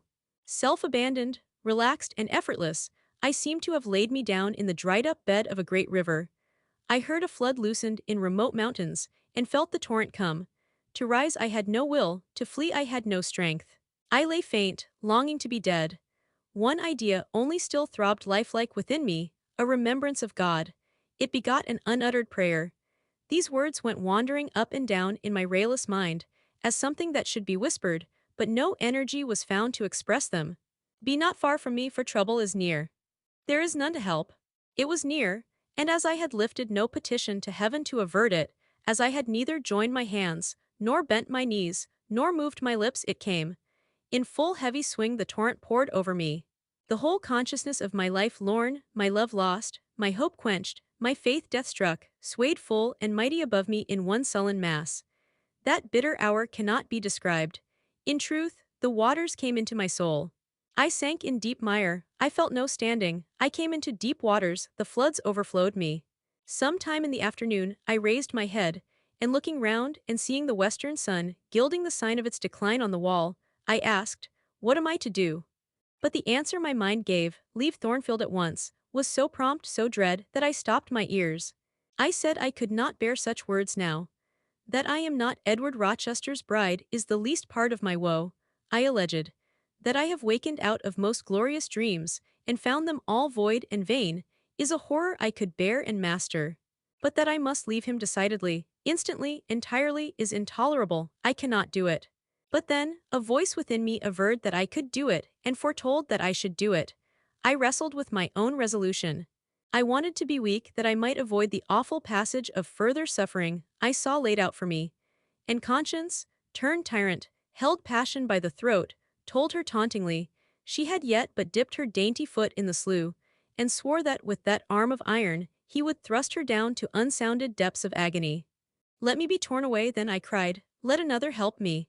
No, you shall tear yourself away, none shall help you, you shall yourself pluck out your right eye, yourself cut off your right hand. Your heart shall be the victim, and you the priest to transfix it. I rose up suddenly, terror-struck at the solitude which so ruthless a judge haunted, at the silence which so awful a voice filled. My head swam as I stood erect. I perceived that I was sickening from excitement and inanition. Neither meat nor drink had passed my lips that day, for I had taken no breakfast. And with a strange pang, I now reflected that, long as I had been shut up here, no message had been sent to ask how I was, or to invite me to come down. Not even little Adele had tapped at the door, not even Mrs. Fairfax had sought me. Friends always forget those whom fortune forsakes, I murmured, as I undrew the bolt and passed out. I stumbled over an obstacle. My head was still dizzy, my sight was dim, and my limbs were feeble. I could not soon recover myself. I fell, but not onto the ground. An outstretched arm caught me. I looked up, I was supported by Mr. Rochester, who sat in a chair across my chamber threshold. You come out at last, he said. Well, I have been waiting for you long, and listening. Yet not one movement have I heard, nor one sob. 5 minutes more of that death-like hush, and I should have forced the lock like a burglar. So you shun me, you shut yourself up and grieve alone. I would rather you had come, and upbraided me with vehemence. You are passionate, I expected a scene of some kind. I was prepared for the hot rain of tears, only I wanted them to be shed on my breast. Now a senseless floor has received them, or your drenched handkerchief. But I err, you have not wept at all. I see a white cheek and a faded eye, but no trace of tears. I suppose then, your heart has been weeping blood. Well, Jane. Not a word of reproach, nothing bitter, nothing poignant. Nothing to cut a feeling or sting a passion. You sit quietly where I have placed you, and regard me with a weary, passive look. Jane, I never meant to wound you thus. If the man who had but one little ewe lamb that was dear to him as a daughter, that ate of his bread and drank of his cup, and lay in his bosom, had by some mistake slaughtered it at the shambles, he would not have rued his bloody blunder more than I now rue mine. Will you ever forgive me? Reader, I forgave him at the moment and on the spot. There was such deep remorse in his eye, such true pity in his tone, such manly energy in his manner. And besides, there was such unchanged love in his whole look and mien. I forgave him all. Yet not in words, not outwardly, only at my heart's core. You know I am a scoundrel, Jane. Ere long he inquired wistfully, wondering, I suppose, at my continued silence and tameness, the result rather of weakness than of will. Yes, sir. Then tell me so roundly and sharply, don't spare me. I cannot, I am tired and sick, I want some water. He heaved a sort of shuddering sigh, and taking me in his arms, carried me downstairs. At first I did not know to what room he had borne me. All was cloudy to my glazed sight. Presently I felt the reviving warmth of a fire, for, summer as it was, I had become icy cold in my chamber. He put wine to my lips. I tasted it and revived, then I ate something he offered me, and was soon myself. I was in the library, sitting in his chair, he was quite near. If I could go out of life now, without too sharp a pang, it would be well for me, I thought. Then I should not have to make the effort of cracking my heartstrings in rending them from among Mr. Rochester's. I must leave him, it appears. I do not want to leave him, I cannot leave him. How are you now, Jane? Much better, sir. I shall be well soon. Taste the wine again, Jane. I obeyed him, then he put the glass on the table, stood before me, and looked at me attentively. Suddenly he turned away, with an inarticulate exclamation, full of passionate emotion of some kind. He walked fast through the room and came back. He stooped towards me as if to kiss me, but I remembered caresses were now forbidden. I turned my face away and put his aside. What, how is this? He exclaimed hastily. Oh, I know. You won't kiss the husband of Bertha Mason. You consider my arms filled and my embraces appropriated. At any rate, there is neither room nor claim for me, sir. Why, Jane, I will spare you the trouble of much talking. I will answer for you, because I have a wife already, you would reply. I guess rightly. Yes. If you think so, you must have a strange opinion of me.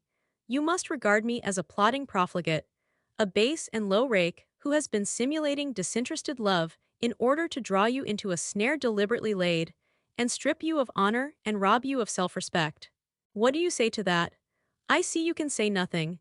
In the first place, you are faint still, and have enough to do to draw your breath. In the second place, you cannot yet accustom yourself to accuse and revile me, and besides, the floodgates of tears are opened, and they would rush out if you spoke much. And you have no desire to expostulate, to upbraid, to make a scene. You are thinking how to act, talking you consider is of no use. I know you, I am on my guard. Sir, I do not wish to act against you, I said. And my unsteady voice warned me to curtail my sentence. Not in your sense of the word, but in mine you are scheming to destroy me. You have as good as said that I am a married man. As a married man you will shun me, keep out of my way. Just now you have refused to kiss me. You intend to make yourself a complete stranger to me, to live under this roof only as Adele's governess. If ever I say a friendly word to you, if ever a friendly feeling inclines you again to me, you will say, that man had nearly made me his mistress. I must be ice and rock to him, and ice and rock you will accordingly become. I cleared and steadied my voice to reply, all is changed about me, sir. I must change too, there is no doubt of that. And to avoid fluctuations of feeling, and continual combats with recollections and associations, there is only one way. Adele must have a new governess, sir. Oh, Adele will go to school, I have settled that already. Nor do I mean to torment you with the hideous associations and recollections of Thornfield Hall, this accursed place, this tent of a Chan, this insolent vault, offering the ghastliness of living death to the light of the open sky, this narrow stone hell, with its one real fiend, worse than a legion of such as we imagine. Jane, you shall not stay here, nor will I was wrong ever to bring you to Thornfield Hall, knowing as I did how it was haunted. I charged them to conceal from you, before I ever saw you, all knowledge of the curse of the place. Merely because I feared Adele never would have a governess to stay if she knew with what inmate she was housed, and my plans would not permit me to remove the maniac elsewhere. Though I possess an old house, Ferndean Manor, even more retired and hidden than this, where I could have lodged her safely enough, had not a scruple about the unhealthiness of the situation, in the heart of a wood, made my conscience recoil from the arrangement. Probably those damp walls would soon have eased me of her charge, but to each villain his own vice, and mine is not a tendency to indirect assassination, even of what I most hate. Concealing the madwoman's neighborhood from you, however, was something like covering a child with a cloak and laying it down near a upas tree. That demon's vicinage is poisoned, and always was. But I'll shut up Thornfield Hall. I'll nail up the front door and board the lower windows. I'll give Mrs. Poole 200 a year to live here with my wife, as you term that fearful hag. Grace will do much for money, and she shall have her son, the keeper at Grimsby Retreat, to bear her company and be at hand to give her aid in the paroxysms. When my wife is prompted by her familiar to burn people in their beds at night, to stab them, to bite their flesh from their bones, and so on. Sir, I interrupted him, you are inexorable for that unfortunate lady. You speak of her with hate, with vindictive antipathy. It is cruel she cannot help being mad. Jane, my little darling, so I will call you, for so you are, you don't know what you are talking about, you misjudge me again. It is not because she is mad I hate her. If you were mad, do you think I should hate you? I do indeed, sir. Then you are mistaken, and you know nothing about me, and nothing about the sort of love of which I am capable. Every atom of your flesh is as dear to me as my own. In pain and sickness it would still be dear. Your mind is my treasure, and if it were broken, it would be my treasure still. If you raved, my arms should confine you, and not a straight waistcoat. Your grasp, even in fury, would have a charm for me. If you flew at me as wildly as that woman did this morning, I should receive you in an embrace, at least as fond as it would be restrictive. I should not shrink from you with disgust as I did from her. In your quiet moments you should have no watcher and no nurse but me, and I could hang over you with untiring tenderness, though you gave me no smile in return, and never weary of gazing into your eyes, though they had no longer a ray of recognition for me. But why do I follow that train of ideas? I was talking of removing you from Thornfield. All, you know, is prepared for prompt departure. Tomorrow you shall go. I only ask you to endure one more night under this roof, Jane, and then, farewell to its miseries and terrors forever. I have a place to repair to, which will be a secure sanctuary from hateful reminiscences, from unwelcome intrusion, even from falsehood and slander. And take Adele with you, sir, I interrupted. She will be a companion for you. What do you mean, Jane? I told you I would send Adele to school, and what do I want with a child for a companion, and not my own child, a French dancer's bastard? Why do you importune me about her? I say, why do you assign Adele to me for a companion? You spoke of a retirement, sir, and retirement and solitude are dull, too dull for you. Solitude. Solitude, he reiterated with irritation. I see I must come to an explanation. I don't know what sphinx-like expression is forming in your countenance. You are to share my solitude, do you understand? I shook my head. It required a degree of courage, excited as he was becoming, even to risk that mute sign of dissent. He had been walking fast about the room, and he stopped, as if suddenly rooted to one spot. He looked at me long and hard. I turned my eyes from him, fixed them on the fire, and tried to assume and maintain a quiet, collected aspect. Now for the hitch in Jane's character, he said at last, speaking more calmly than from his look I had expected him to speak. The reel of silk has run smoothly enough so far, but I always knew there would come a knot and a puzzle. Here it is.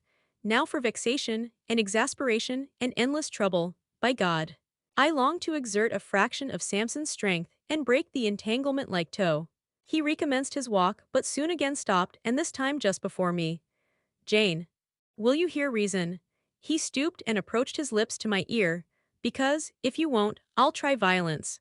His voice was hoarse, his look that of a man who is just about to burst an insufferable bond and plunge headlong into wild license. I saw that in another moment, and with one impetus of frenzy more, I should be able to do nothing with him. The present, the passing second of time, was all I had in which to control and restrain him. A movement of repulsion, flight, fear would have sealed my doom, and his. But I was not afraid, not in the least. I felt an inward power, a sense of influence which supported me. The crisis was perilous, but not without its charm. Such as the Indian, perhaps, feels when he slips over the rapid in his canoe. I took hold of his clenched hand, loosened the contorted fingers, and said to him, soothingly, "Sit down." I'll talk to you as long as you like, and hear all you have to say, whether reasonable or unreasonable. He sat down, but he did not get leave to speak directly. I had been struggling with tears for some time. I had taken great pains to repress them, because I knew he would not like to see me weep. Now, however, I considered it well to let them flow as freely and as long as they liked. If the flood annoyed him, so much the better. So I gave way and cried heartily. Soon I heard him earnestly entreating me to be composed. I said I could not while he was in such a passion. But I am not angry, Jane, I only love you too well. And you had steeled your little pale face with such a resolute, frozen look, I could not endure it. Hush now and wipe your eyes. His softened voice announced that he was subdued, so I, in my turn, became calm. Now he made an effort to rest his head on my shoulder, but I would not permit it. Then he would draw me to him. No, Jane, Jane, he said, in such an accent of bitter sadness, it thrilled along every nerve I had. You don't love me, then.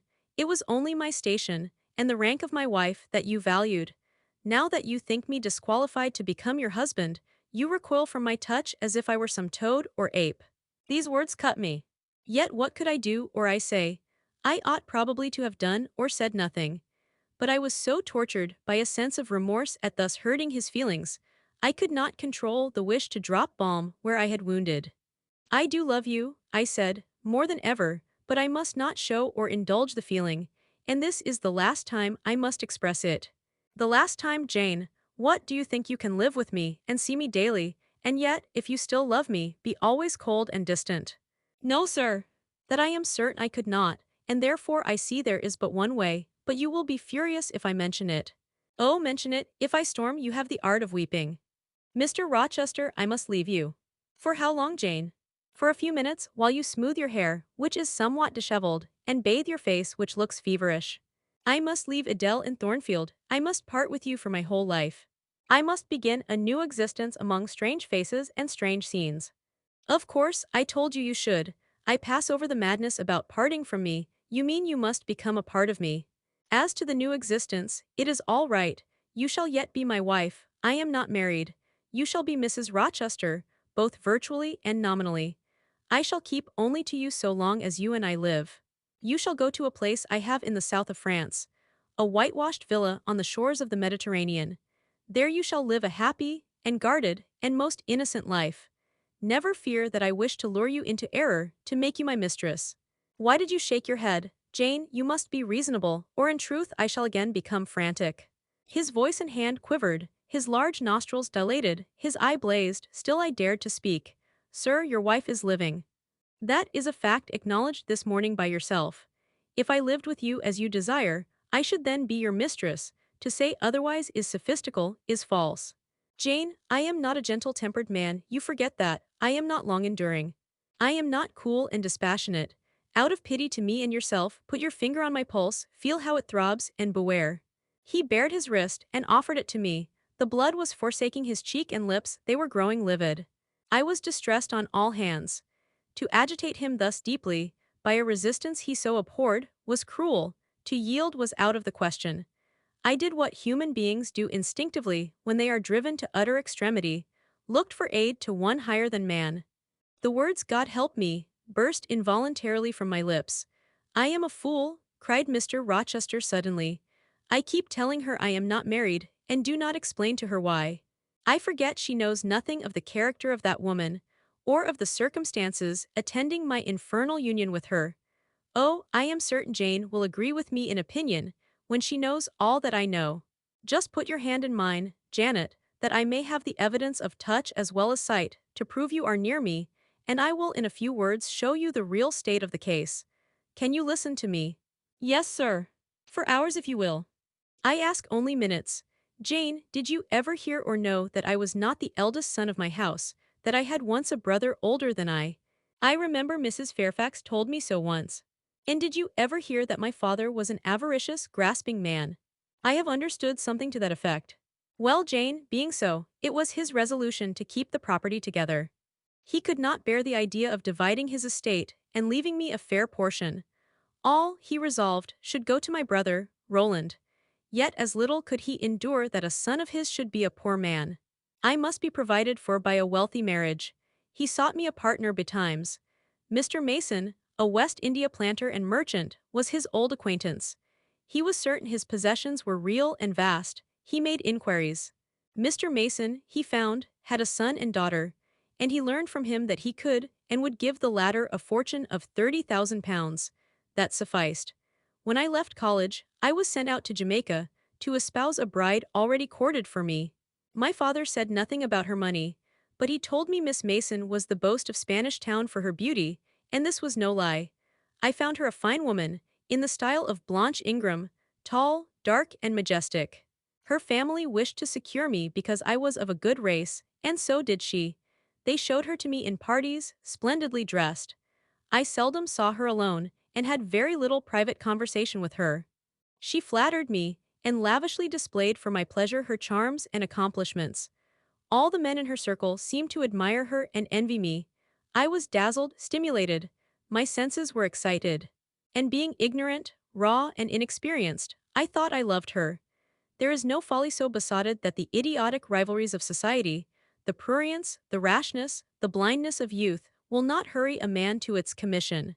Her relatives encouraged me, competitors piqued me, she allured me. A marriage was achieved almost before I knew where I was. Oh, I have no respect for myself when I think of that. Agony of inward contempt masters me. I never loved, I never esteemed, I did not even know her. I was not sure of the existence of one virtue in her nature. I had marked neither modesty, nor benevolence, nor candor, nor refinement in her mind or manners, and I married her. Gross, groveling, mole-eyed blockhead that I was. With less sin I might have, but let me remember to whom I am speaking. My bride's mother I had never seen, I understood she was dead. The honeymoon over, I learned my mistake, she was only mad, and shut up in a lunatic asylum. There was a younger brother, too, a complete dumb idiot. The elder one, whom you have seen, and whom I cannot hate, whilst I abhor all his kindred, because he has some grains of affection in his feeble mind, shown in the continued interest he takes in his wretched sister, and also in a dog-like attachment he once bore me, will probably be in the same state one day. My father and my brother Roland knew all this, but they thought only of the £30,000, and joined in the plot against me. These were vile discoveries. But except for the treachery of concealment, I should have made them no subject of reproach to my wife. Even when I found her nature wholly alien to mine, her tastes obnoxious to me, her cast of mind common, low, narrow, and singularly incapable of being led to anything higher, expanded to anything larger, when I found that I could not pass a single evening, nor even a single hour of the day with her in comfort, that kindly conversation could not be sustained between us, because whatever topic I started, immediately received from her a turn at once coarse and trite, perverse and imbecile, when I perceived that I should never have a quiet or settled household, because no servant would bear the continued outbreaks of her violent and unreasonable temper, or the vexations of her absurd, contradictory, exacting orders. Even then I restrained myself. I eschewed upbraiding, I curtailed remonstrance, I tried to devour my repentance and disgust in secret, I repressed the deep antipathy I felt. Jane, I will not trouble you with abominable details. Some strong words shall express what I have to say. I lived with that woman upstairs 4 years, and before that time she had tried me indeed. Her character ripened and developed with frightful rapidity, her vices sprang up fast and rank. They were so strong, only cruelty could check them, and I would not use cruelty. What a pygmy intellect she had, and what giant propensities! How fearful were the curses those propensities entailed on me! Bertha Mason, the true daughter of an infamous mother, dragged me through all the hideous and degrading agonies which must attend a man bound to a wife at once intemperate and unchaste. My brother in the interval was dead, and at the end of the 4 years my father died too. I was rich enough now, yet poor to hideous indigence. A nature the most gross, impure, depraved I ever saw, was associated with mine, and called by the law and by society a part of me. And I could not rid myself of it by any legal proceedings, for the doctors now discovered that my wife was mad. Her excesses had prematurely developed the germs of insanity. Jane, you don't like my narrative. You look almost sick. Shall I defer the rest to another day? No, sir, finish it now. I pity you, I do earnestly pity you. Pity, Jane, from some people is a noxious and insulting sort of tribute, which one is justified in hurling back in the teeth of those who offer it. But that is the sort of pity native to callous, selfish hearts. It is a hybrid, egotistical pain at hearing of woes, crossed with ignorant contempt for those who have endured them. But that is not your pity, Jane. It is not the feeling of which your whole face is full at this moment, with which your eyes are now almost overflowing, with which your heart is heaving, with which your hand is trembling in mine. Your pity, my darling, is the suffering mother of love. Its anguish is the very natal pang of the divine passion. I accept it, Jane. Let the daughter have free advent, my arms wait to receive her. Now, sir, proceed. What did you do when you found she was mad? Jane, I approached the verge of despair. A remnant of self-respect was all that intervened between me and the gulf. In the eyes of the world, I was doubtless covered with grimy dishonor. But I resolved to be clean in my own sight, and to the last I repudiated the contamination of her crimes, and wrenched myself from connection with her mental defects. Still, society associated my name and person with hers. I yet saw her and heard her daily, something of her breath thaw, mixed with the air I breathed, and besides, I remembered I had once been her husband. That recollection was then, and is now, inexpressibly odious to me.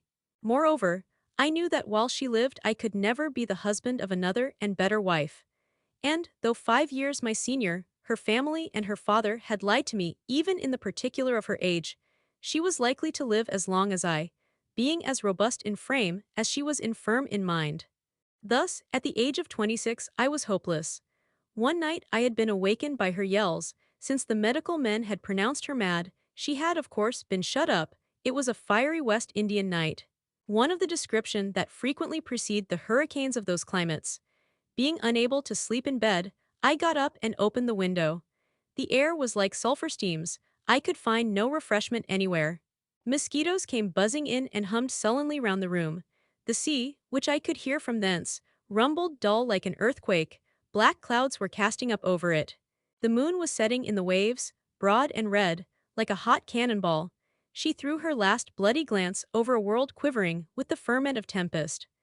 I was physically influenced by the atmosphere and scene, and my ears were filled with the curses the maniac still shrieked out, wherein she momentarily mingled my name with such a tone of demon hate, with such language. No professed harlot ever had a fouler vocabulary than she. Though 2 rooms off, I heard every word, the thin partitions of the West India House opposing but slight obstruction to her wolfish cries. This life, said I at last, is hell. This is the air, those are the sounds of the bottomless pit. I have a right to deliver myself from it if I can.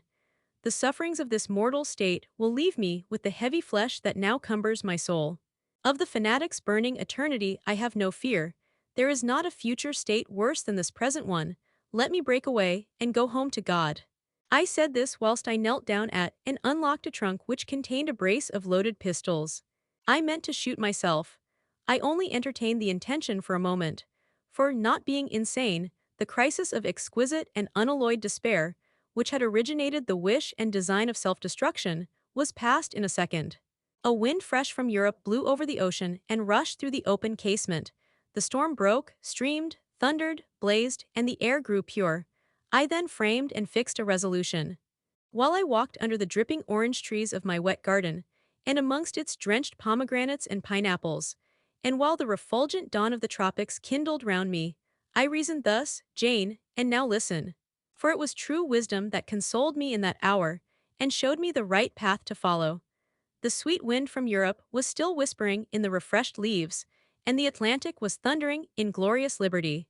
My heart, dried up and scorched for a long time, swelled to the tone, and filled with living blood. My being longed for renewal, my soul thirsted for a pure draught.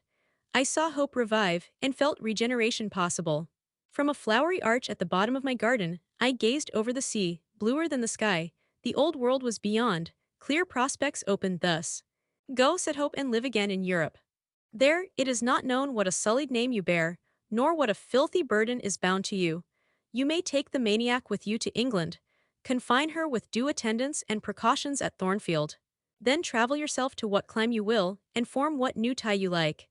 That woman, who has so abused your long-suffering, so sullied your name, so outraged your honor, so blighted your youth, is not your wife, nor are you her husband. See that she is cared for as her condition demands, and you have done all that God and humanity require of you. Let her identity, her connection with yourself, be buried in oblivion. You are bound to impart them to no living being. Place her in safety and comfort, shelter her degradation with secrecy, and leave her. I acted precisely on this suggestion. My father and brother had not made my marriage known to their acquaintance, because, in the very first letter, I wrote to apprise them of the union, having already begun to experience extreme disgust of its consequences, and, from the family character and constitution, seeing a hideous future opening to me, I added an urgent charge to keep it secret. And very soon the infamous conduct of the wife my father had selected for me was such as to make him blush to own her as his daughter-in-law. Far from desiring to publish the connection, he became as anxious to conceal it as myself. To England, then, I conveyed her. A fearful voyage I had with such a monster in the vessel. Glad was I when I at last got her to Thornfield, and saw her safely lodged in that third-story room, of whose secret inner cabinet she has now for 10 years made a wild beast's den, a goblin's cell. I had some trouble in finding an attendant for her, as it was necessary to select one on whose fidelity dependence could be placed, for her ravings would inevitably betray my secret. Besides, she had lucid intervals of days, sometimes weeks, which she filled up with abuse of me. At last I hired Grace Poole from the Grimsby retreat. She and the surgeon, Carter, who dressed Mason's wounds that night he was stabbed and worried, are the only two I have ever admitted to my confidence. Mrs. Fairfax may indeed have suspected something, but she could have gained no precise knowledge as to facts. Grace has, on the whole, proved a good keeper, though, owing partly to a fault of her own, of which it appears nothing can cure her, and which is incident to her harassing profession, her vigilance has been more than once lulled and baffled. The lunatic is both cunning and malignant. She has never failed to take advantage of her guardian's temporary lapses, once to secrete the knife with which she stabbed her brother, and twice to possess herself of the key of her cell, and issue therefrom in the night time. On the first of these occasions, she perpetrated the attempt to burn me in my bed. On the second, she paid that ghastly visit to you. I thank Providence, who watched over you, that she then spent her fury on your wedding apparel, which perhaps brought back vague reminiscences of her own bridal days. But on what might have happened, I cannot endure to reflect. When I think of the thing which flew at my throat this morning, hanging its black and scarlet visage over the nest of my dove, my blood curdles. "And what, sir," I asked while he paused, "did you do when you had settled her here? Where did you go?" "What did I do, Jane? I transformed myself into a will-o'-the-wisp. Where did I go? I pursued wanderings as wild as those of the March spirit. I sought the continent, and went devious through all its lands. My fixed desire was to seek and find a good and intelligent woman, whom I could love, a contrast to the fury I left at Thornfield." "But you could not marry, sir." "I had determined and was convinced that I could and ought. It was not my original intention to deceive, as I have deceived you. I meant to tell my tale plainly, and make my proposals openly. And it appeared to me so absolutely rational that I should be considered free to love and be loved. I never doubted some woman might be found willing and able to understand my case and accept me, in spite of the curse with which I was burdened." "Well, sir, when you are inquisitive, Jane, you always make me smile.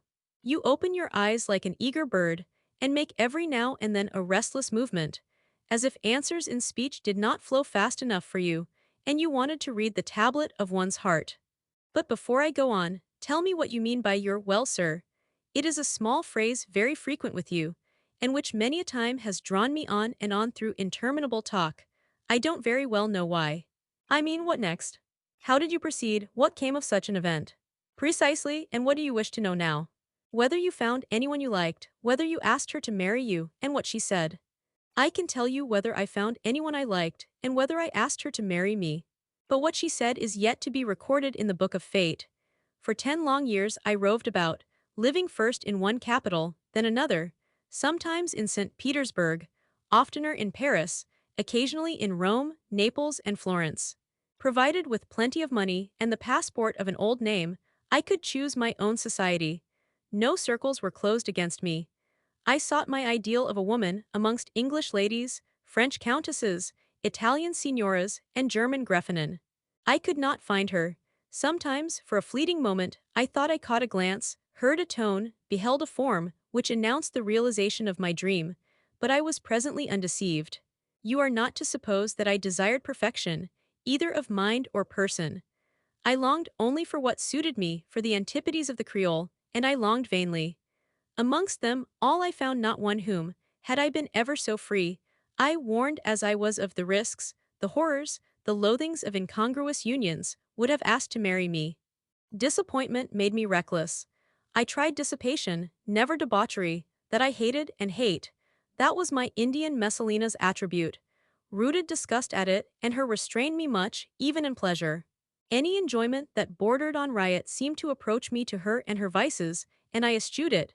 Yet I could not live alone, so I tried the companionship of mistresses. The first I chose was Céline Varens, another of those steps which make a man spurn himself when he recalls them. You already know what she was, and how my liaison with her terminated. She had two successors. An Italian, Jacinta, and a German, Clara, both considered singularly handsome. What was their beauty to me in a few weeks? Jacinta was unprincipled and violent. I tired of her in 3 months. Clara was honest and quiet, but heavy, mindless, and unimpressible, not one whit to my taste. I was glad to give her a sufficient sum to set her up in a good line of business, and so get decently rid of her. But Jane, I see by your face you are not forming a very favorable opinion of me just now. You think me an unfeeling, loose-principled rake, don't you? I don't like you so well as I have done sometimes, indeed, sir. Did it not seem to you in the least wrong to live in that way, first with one mistress and then another? You talk of it as a mere matter of course. It was with me, and I did not like it. It was a groveling fashion of existence. I should never like to return to it. Hiring a mistress is the next worst thing to buying a slave. Both are often by nature, and always by position, inferior, and to live familiarly with inferiors is degrading. I now hate the recollection of the time I passed with Céline, Jacinta, and Clara. I felt the truth of these words, and I drew from them the certain inference that if I were so far to forget myself and all the teaching that had ever been instilled into me, as under any pretext, with any justification, through any temptation, to become the successor of these poor girls, he would one day regard me with the same feeling which now in his mind desecrated their memory. I did not give utterance to this conviction, it was enough to feel it. I impressed it on my heart, that it might remain there to serve me as aid in the time of trial. Now, Jane, why don't you say, well, sir, I have not done. You are looking grave, you disapprove of me still, I see, but let me come to the point. Last January, rid of all mistresses, in a harsh, bitter frame of mind, the result of a useless, roving, lonely life, corroded with disappointment, sourly disposed against all men, and especially against all womankind, for I began to regard the notion of an intellectual, faithful, loving woman as a mere dream. Recalled by business, I came back to England. On a frosty winter afternoon, I rode in sight of Thornfield Hall. Abhorred spot, I expected no peace, no pleasure there. On a stile in Hay Lane, I saw a quiet little figure sitting by itself. I passed it as negligently as I did the pollard willow opposite to it. I had no presentiment of what it would be to me, no inward warning that the arbitress of my life, my genius for good or evil, waited there in humble guise. I did not know it, even when, on the occasion of Messrs. Accident, it came up and gravely offered me help. Childish and slender creature, it seemed as if a linnet had hopped to my foot and proposed to bear me on its tiny wing. I was surly, but the thing would not go. It stood by me with strange perseverance, and looked and spoke with a sort of authority. I must be aided, and by that hand, and aided I was. When once I had pressed the frail shoulder, something new, a fresh sap and sense, stole into my frame. It was well I had learnt that this elf must return to me, that it belonged to my house down below, or I could not have felt it pass away from under my hand, and seen it vanish behind the dim hedge, without singular regret. I heard you come home that night, Jane, though probably you were not aware that I thought of you or watched for you. The next day I observed you, myself unseen, for half an hour, while you played with Adele in the gallery. It was a snowy day, I recollect, and you could not go out of doors. I was in my room, the door was ajar, I could both listen and watch. Adele claimed your outward attention for a while, yet I fancied your thoughts were elsewhere. But you were very patient with her, my little Jane. You talked to her and amused her a long time. When at last she left you, you lapsed at once into deep reverie. You betook yourself slowly to pace the gallery. Now and then, in passing a casement, you glanced out at the thick falling snow. You listened to the sobbing wind, and again you paced gently on and dreamed. I think those day visions were not dark. There was a pleasurable illumination in your eye occasionally, a soft excitement in your aspect, which told of no bitter, bilious, hypochondriac brooding. Your look revealed rather the sweet musings of youth when its spirit follows unwilling, wings the flight of hope up and on to an ideal heaven. The voice of Mrs. Fairfax, speaking to a servant in the hall, wakened you, and how curiously you smiled to and at yourself, Janet. There was much sense in your smile, it was very shrewd, and seemed to make light of your own abstraction. It seemed to say, my fine visions are all very well, but I must not forget they are absolutely unreal. I have a rosy sky and a green flowery Eden in my brain. But without, I am perfectly aware, lies at my feet a rough track to travel, and around me gather black tempests to encounter. You ran downstairs and demanded of Mrs. Fairfax some occupation. The weekly house accounts to make up, or something of that sort, I think it was. I was vexed with you for getting out of my sight. Impatiently I waited for evening, when I might summon you to my presence. An unusual to me, a perfectly new character I suspected was yours. I desired to search it deeper and know it better. You entered the room with a look and air at once shy and independent. You were quaintly dressed, much as you are now. I made you talk.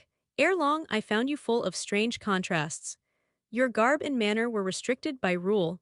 Your air was often diffident, and altogether that of one refined by nature, but absolutely unused to society, and a good deal afraid of making herself disadvantageously conspicuous by some solecism or blunder. Yet when addressed, you lifted a keen, a daring, and a glowing eye to your interlocutor's face. There was penetration and power in each glance you gave. When plied by close questions, you found ready and round answers. Very soon you seemed to get used to me. I believe you felt the existence of sympathy between you and your grim and cross master, Jane, for it was astonishing to see how quickly a certain pleasant ease tranquilized your manner. Snarl as I would, you showed no surprise, fear, annoyance, or displeasure at my moroseness. You watched me, and now and then smiled at me with a simple yet sagacious grace I cannot describe. I was at once content and stimulated with what I saw. I liked what I had seen and wished to see more. Yet, for a long time, I treated you distantly and sought your company rarely. I was an intellectual epicure, and wished to prolong the gratification of making this novel and piquant acquaintance. Besides, I was for a while troubled with a haunting fear that if I handled the flower freely, its bloom would fade. The sweet charm of freshness would leave it. I did not then know that it was no transitory blossom, but rather the radiant resemblance of one, cut in an indestructible gem. Moreover, I wished to see whether you would seek me if I shunned you, but you did not. You kept in the schoolroom as still as your own desk and easel. If by chance I met you, you passed me as soon, and with as little token of recognition, as was consistent with respect. Your habitual expression in those days, Jane, was a thoughtful look, not despondent, for you were not sickly, but not buoyant, for you had little hope and no actual pleasure. I wondered what you thought of me, or if you ever thought of me, and resolved to find this out. I resumed my notice of you. There was something glad in your glance, and genial in your manner, when you conversed. I saw you had a social heart. It was the silent schoolroom, it was the tedium of your life, that made you mournful. I permitted myself the delight of being kind to you. Kindness stirred emotion soon. Your face became soft in expression, your tones gentle. I liked my name pronounced by your lips in a grateful happy accent. I used to enjoy a chance meeting with you, Jane, at this time. There was a curious hesitation in your manner. You glanced at me with a slight trouble, a hovering doubt. You did not know what my caprice might be, whether I was going to play the master and be stern, or the friend and be benignant. I was now too fond of you often to simulate the first whim. And when I stretched my hand out cordially, such bloom and light and bliss rose to your young, wistful features. I had much ado often to avoid straining you then and there to my heart. Don't talk any more of those days, sir, I interrupted, furtively dashing away some tears from my eyes. His language was torture to me, for I knew what I must do and do soon, and all these reminiscences, and these revelations of his feelings only made my work more difficult. No, Jane, he returned. What necessity is there to dwell on the past, when the present is so much surer, the future so much brighter? I shuddered to hear the infatuated assertion.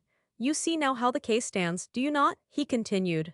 After a youth and manhood passed half in unutterable misery and half in dreary solitude, I have for the first time found what I can truly love. I have found you. You are my sympathy, my better self, my good angel. I am bound to you with a strong attachment. I think you good, gifted, lovely. A fervent, a solemn passion is conceived in my heart. It leans to you, draws you to my center and spring of life, wraps my existence about you, and, kindling in pure, powerful flame, fuses you and me in one. It was because I felt and knew this that I resolved to marry you. To tell me that I had already a wife is empty mockery. You know now that I had but a hideous demon. I was wrong to attempt to deceive you. But I feared a stubbornness that exists in your character. I feared early instilled prejudice. I wanted to have you safe before hazarding confidences.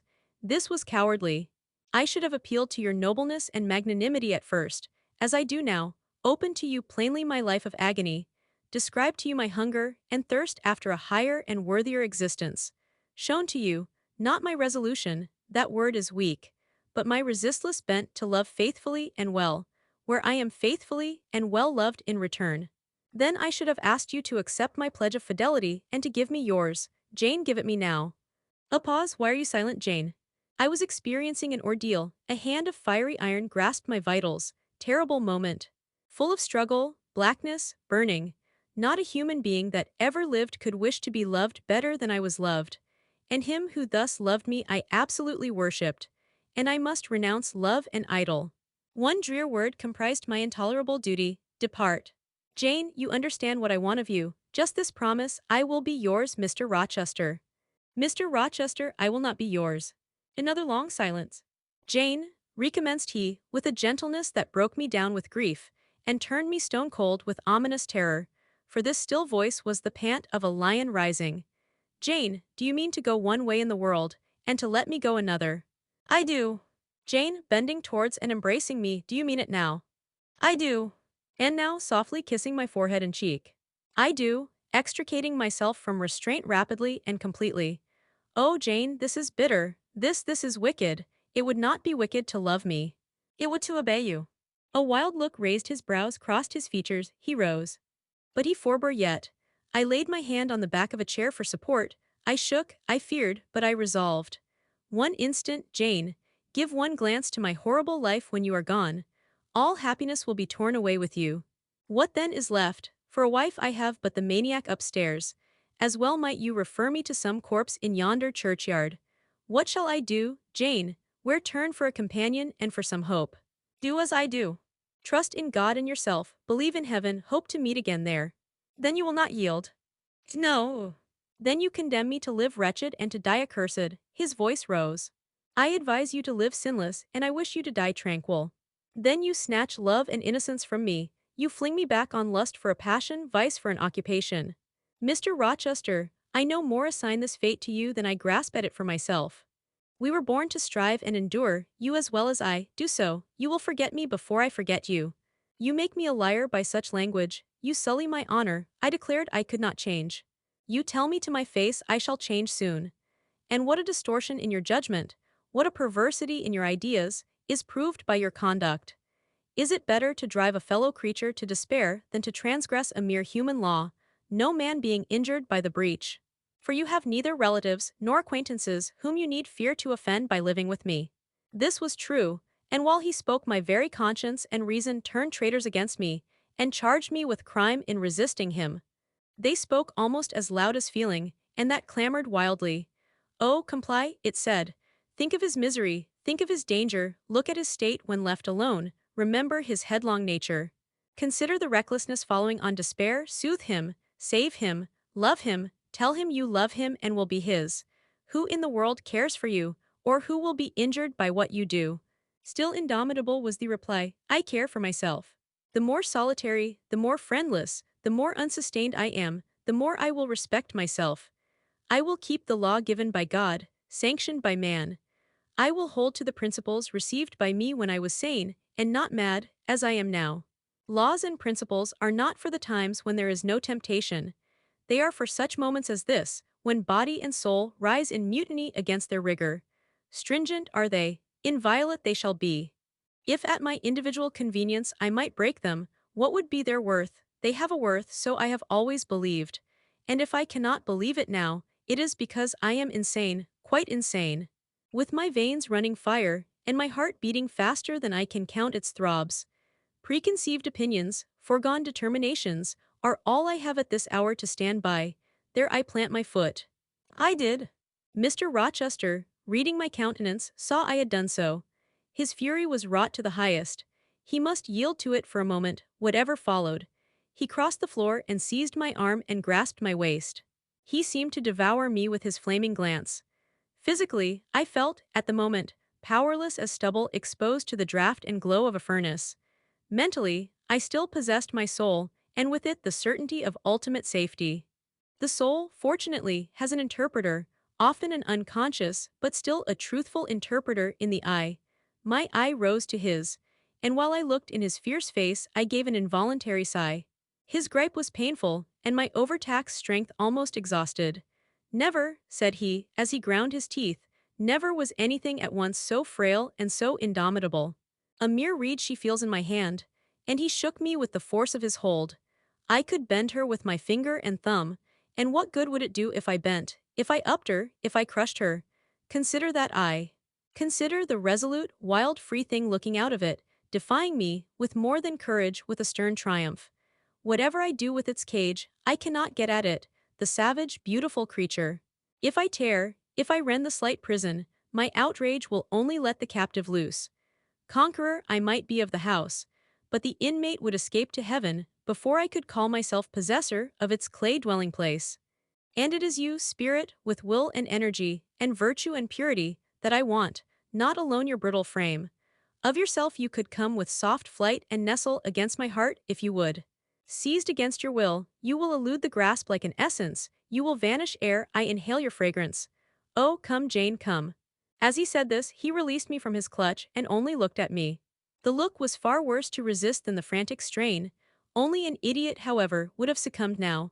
I had dared and baffled his fury. I must elude his sorrow. I retired to the door. You are going, Jane? I am going, sir. You are leaving me? Yes. You will not come. You will not be my comforter, my rescuer. My deep love, my wild woe, my frantic prayer, are all nothing to you. What unutterable pathos was in his voice. How hard it was to reiterate firmly, I am going. Jane. Mr. Rochester. Withdraw then, I consent, but remember you leave me here in anguish, go up to your own room. Think over all I have said, and Jane, cast a glance on my sufferings, think of me. He turned away, he threw himself on his face on the sofa. Oh Jane, my hope, my love, my life, broke in anguish from his lips. Then came a deep, strong sob. I had already gained the door, but reader, I walked back as determinedly as I had retreated. I knelt down by him. I turned his face from the cushion to me. I kissed his cheek. I smoothed his hair with my hand. God bless you, my dear master, I said.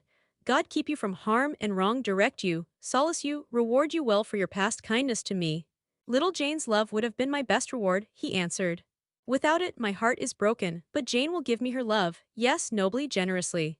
Up the blood rushed to his face, forth flashed the fire from his eyes, erect he sprang, he held his arms out. But I evaded the embrace and at once quitted the room. Farewell, was the cry of my heart as I left him. Despair added, farewell forever. That night I never thought to sleep, but a slumber fell on me as soon as I lay down in bed. I was transported in thought to the scenes of childhood. I dreamt I lay in the Red Room at Gateshead, that the night was dark, and my mind impressed with strange fears.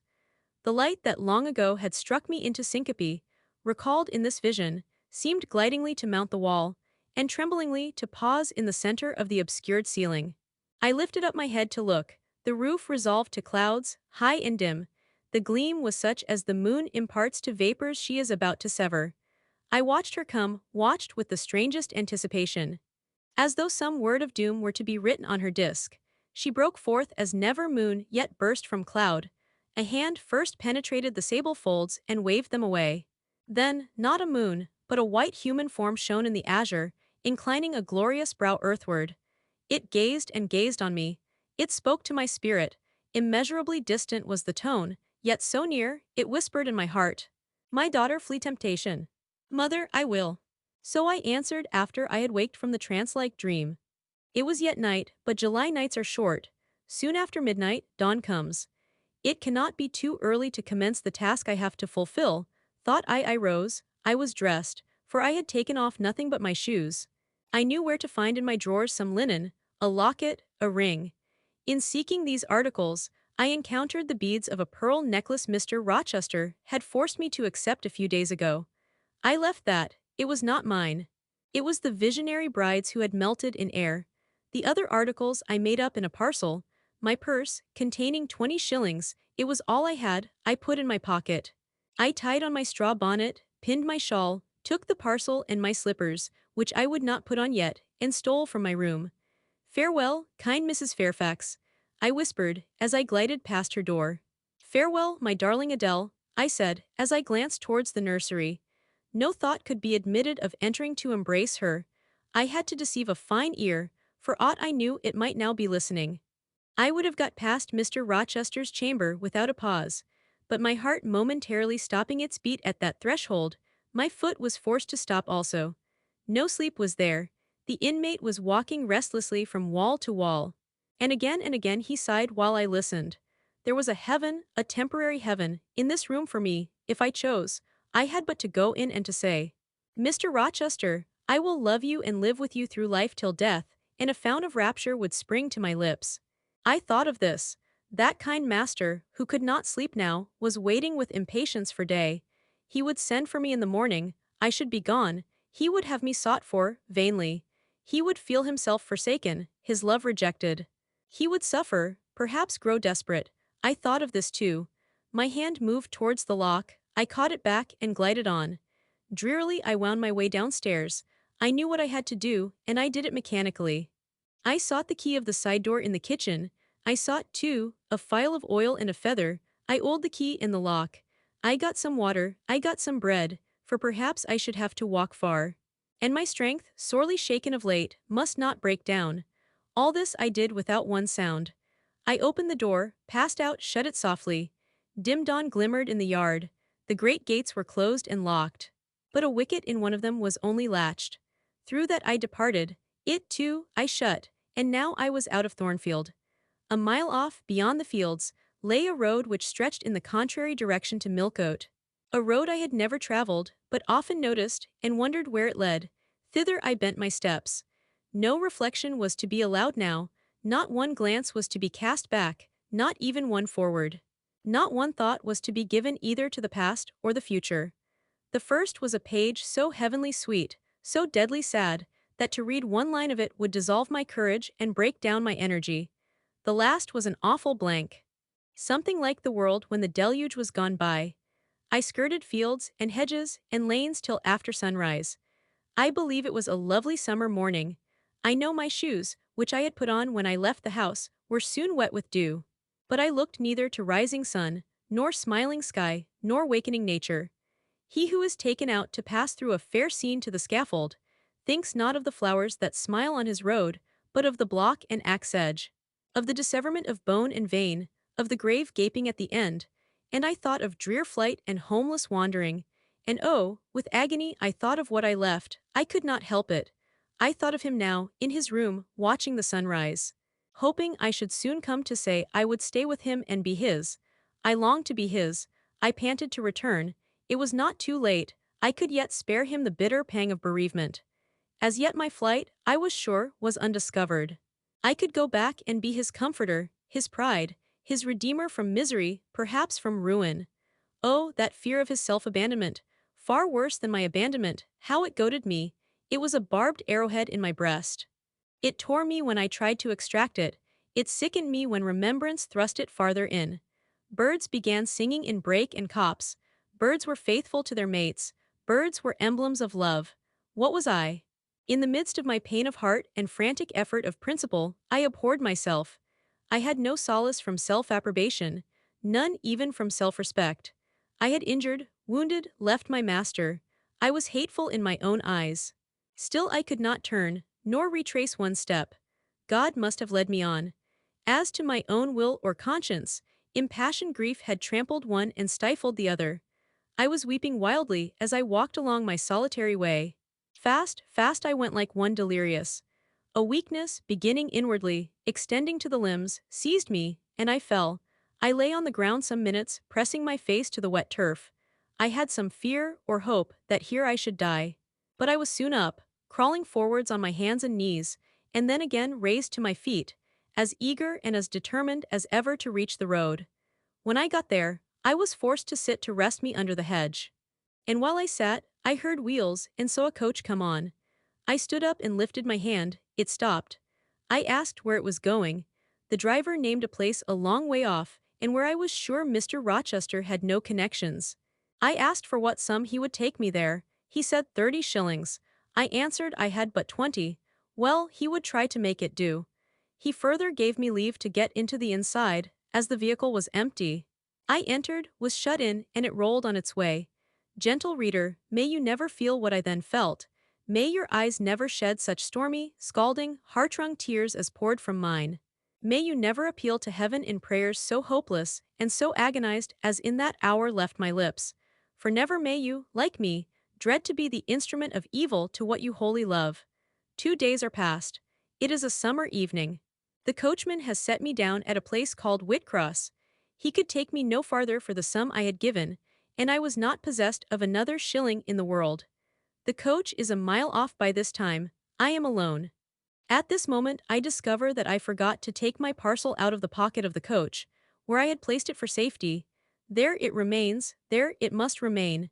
And now I am absolutely destitute. Whitcross is no town, nor even a hamlet. It is but a stone pillar set up where 4 roads meet, whitewashed, I suppose, to be more obvious at a distance and in darkness. 4 arms spring from its summit. The nearest town to which these point is, according to the inscription, distant 10 miles, the farthest above 20. From the well-known names of these towns, I learn in what county I have lighted. A North Midland shire, dusk with moorland, ridged with mountain, this I see. There are great moors behind and on each hand of me. There are waves of mountains far beyond that deep valley at my feet. The population here must be thin, and I see no passengers on these roads. They stretch out east, west, north and south, white, broad, lonely. They are all cut in the moor, and the heather grows deep and wild to their very verge. Yet a chance traveler might pass by, and I wish no eye to see me now. Strangers would wonder what I am doing, lingering here at the signpost, evidently objectless and lost. I might be questioned. I could give no answer, but what would sound incredible and excite suspicion. Not a tie holds me to human society at this moment. Not a charm or hope calls me where my fellow creatures are. None that saw me would have a kind thought or a good wish for me. I have no relative but the universal mother, nature. I will seek her breast and ask repose. I struck straight into the heath. I held on to a hollow I saw deeply furrowing the brown moorside. I waded knee-deep in its dark growth. I turned with its turnings, and finding a moss-blackened granite crag in a hidden angle, I sat down under it. High banks of moor were about me.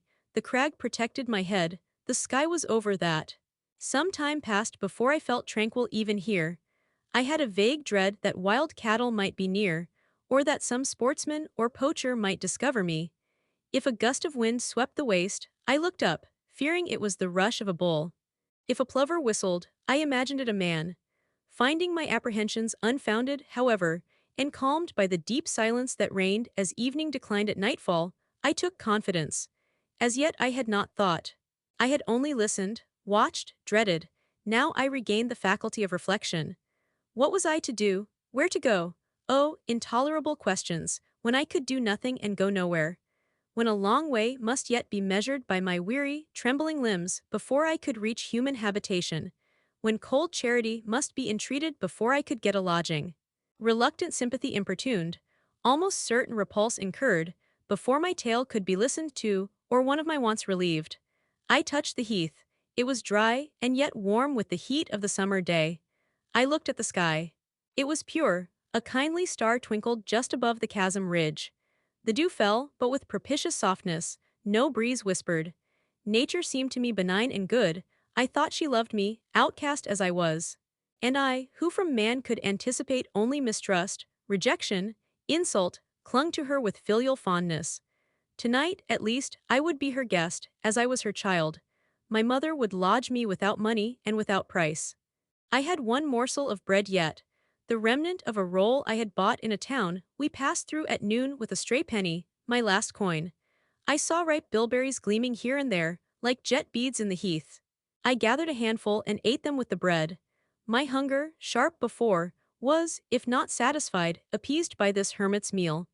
I said my evening prayers at its conclusion, and then chose my couch. Beside the crag the heath was very deep. When I lay down my feet were buried in it. Rising high on each side, it left only a narrow space for the night air to invade. I folded my shawl double, and spread it over me for a coverlet. A low, mossy swell was my pillow. Thus lodged, I was not, at least at the commencement of the night, cold. My rest might have been blissful enough, only a sad heart broke it.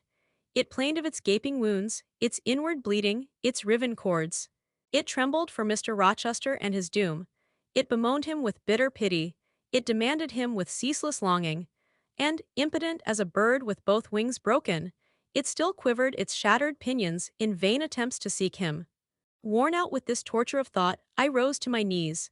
Night was come, and her planets were risen. A safe, still night, too serene for the companionship of fear. We know that God is everywhere. But certainly, we feel His presence most when His works are on the grandest scale spread before us. And it is in the unclouded night sky, where His worlds wheel their silent course, that we read clearest His infinitude, His omnipotence, His omnipresence. I had risen to my knees to pray for Mr. Rochester. Looking up, I, with tear-dimmed eyes, saw the mighty Milky Way. Remembering what it was, what countless systems there swept space like a soft trace of light, I felt the might and strength of God. Sure was I of His efficiency to save what He had made. Convinced I grew that neither earth should perish, nor one of the souls it treasured. I turned my prayer to thanksgiving. The source of life was also the savior of spirits. Mr. Rochester was safe, he was God's, and by God would he be guarded. I again nestled to the breast of the hill, and ere long in sleep forgot sorrow. But next day, want came to me pale and bare. Long after the little birds had left their nests, long after bees had come in the sweet prime of day to gather the heath honey before the dew was dried, when the long morning shadows were curtailed, and the sun filled earth and sky, I got up, and I looked round me. What a still, hot, perfect day! What a golden desert this spreading moor, everywhere sunshine. I wished I could live in it and on it. I saw a lizard run over the crag, I saw a bee busy among the sweet bilberries. I would fain at the moment have become bee or lizard, that I might have found fitting nutriment, permanent shelter here. But I was a human being, and had a human being's wants. I must not linger where there was nothing to supply them. I rose, I looked back at the bed I had left. Hopeless of the future, I wished but this, that my Maker had that night thought good to require my soul of me while I slept, and that this weary frame, absolved by death from further conflict with fate, had now but to decay quietly, and mingle in peace with the soil of this wilderness. Life, however, was yet in my possession, with all its requirements, and pains, and responsibilities. The burden must be carried, the want provided for, the suffering endured, the responsibility fulfilled. I set out. Whitcross regained, I followed a road which led from the sun, now fervent and high. By no other circumstance had I will to decide my choice. I walked a long time, and when I thought I had nearly done enough, and might conscientiously yield to the fatigue that almost overpowered me, might relax this forced action, and, sitting down on a stone I saw near, submit resistlessly to the apathy that clogged heart and limb, I heard a bell chime, a church bell. I turned in the direction of the sound, and there, amongst the romantic hills, whose changes and aspect I had ceased to note an hour ago, I saw a hamlet and a spire. All the valley at my right hand was full of pasture fields, and cornfields, and wood, and a glittering stream ran zag through the varied shades of green, the mellowing grain, the somber woodland, the clear and sunny lea. Recalled by the rumbling of wheels to the road before me, I saw a heavily laden wagon laboring up the hill, and not far beyond were two cows and their drover. Human life and human labor were near. I must struggle on. Strive to live and bend to toil like the rest. About 2 o'clock p.m. I entered the village. At the bottom of its one street, there was a little shop with some cakes of bread in the window. I coveted a cake of bread. With that refreshment, I could perhaps regain a degree of energy. Without it, it would be difficult to proceed. The wish to have some strength and some vigor returned to me as soon as I was amongst my fellow beings. I felt it would be degrading to faint with hunger on the causeway of a hamlet. Had I nothing about me I could offer in exchange for one of these rolls, I considered. I had a small silk handkerchief tied round my throat, I had my gloves. I could hardly tell how men and women in extremities of destitution proceeded. I did not know whether either of these articles would be accepted. Probably they would not, but I must try. I entered the shop. A woman was there. Seeing a respectably dressed person, a lady as she supposed, she came forward with civility. How could she serve me? I was seized with shame. My tongue would not utter the request I had prepared. I dared not offer her the half-worn gloves, the creased handkerchief. Besides, I felt it would be absurd. I only begged permission to sit down a moment, as I was tired. Disappointed in the expectation of a customer, she coolly acceded to my request. She pointed to a seat, I sank into it. I felt sorely urged to weep, but conscious how unseasonable such a manifestation would be, I restrained it. Soon I asked her if there were any dressmaker or plainworkwoman in the village. Yes, 2 or 3, quite as many as there was employment for. I reflected, I was driven to the point now, I was brought face to face with necessity. I stood in the position of one without a resource, without a friend, without a coin. I must do something. What? I must apply somewhere. Where? Did she know of any place in the neighborhood where a servant was wanted? Nay. She couldn't say. What was the chief trade in this place? What did most of the people do? Some were farm laborers. A good deal worked at Mr. Oliver's needle factory and at the foundry. Did Mr. Oliver employ women? Nay. It was men's work. And what do the women do? I know't, was the answer. Some does one thing and some another, poor folk mun get on as they can. She seemed to be tired of my questions, and indeed, what claim had I to importune her? A neighbor or two came in, my chair was evidently wanted. I took leave. I passed up the street, looking as I went at all the houses to the right hand and to the left, but I could discover no pretext, nor see an inducement to enter any. I rambled round the hamlet, going sometimes to a little distance and returning again, for an hour or more. Much exhausted, and suffering greatly now for want of food, I turned aside into a lane and sat down under the hedge. Ere many minutes had elapsed, I was again on my feet, however, and again searching something, a resource, or at least an informant. A pretty little house stood at the top of the lane, with a garden before it, exquisitely neat and brilliantly blooming. I stopped at it. What business had I to approach the white door or touch the glittering knocker? In what way could it possibly be the interest of the inhabitants of that dwelling to serve me? Yet I drew near and knocked. A mild-looking, cleanly attired young woman opened the door. In such a voice as might be expected from a hopeless heart and fainting frame, a voice wretchedly low and faltering, I asked if a servant was wanted here. No, said she. We do not keep a servant. Can you tell me where I could get employment of any kind? I continued. I am a stranger, without acquaintance in this place. I want some work. No matter what. But it was not her business to think for me, or to seek a place for me. Besides, in her eyes, how doubtful must have appeared my character, position, tale. She shook her head, she was sorry she could give me no information. And the white door closed, quite gently and civilly, but it shut me out. If she had held it open a little longer, I believe I should have begged a piece of bread. For I was now brought low. I could not bear to return to the sordid village, where, besides, no prospect of aid was visible.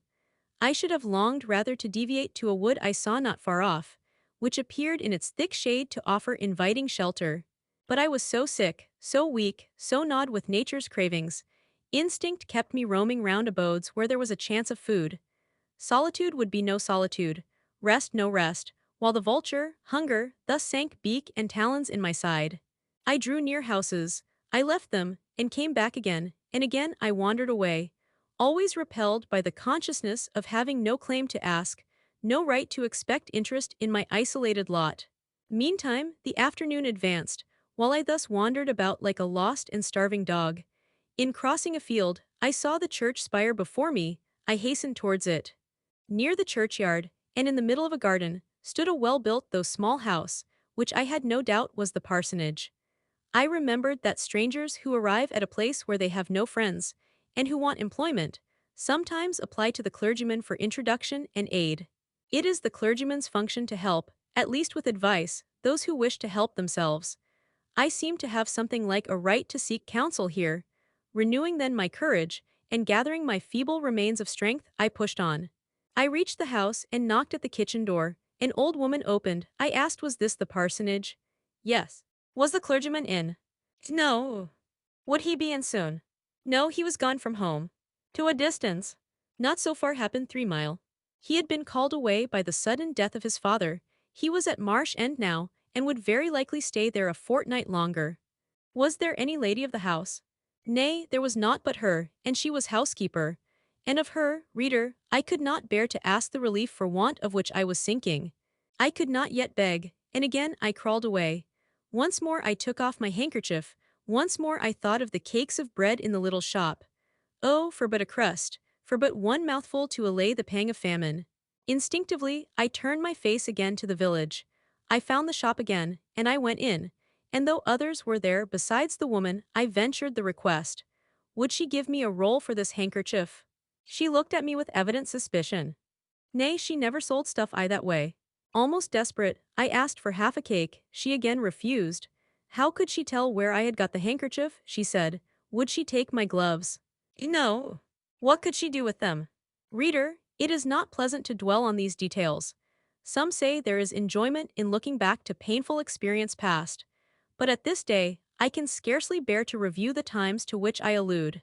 The moral degradation, blent with the physical suffering, form too distressing a recollection ever to be willingly dwelt on. I blamed none of those who repulsed me.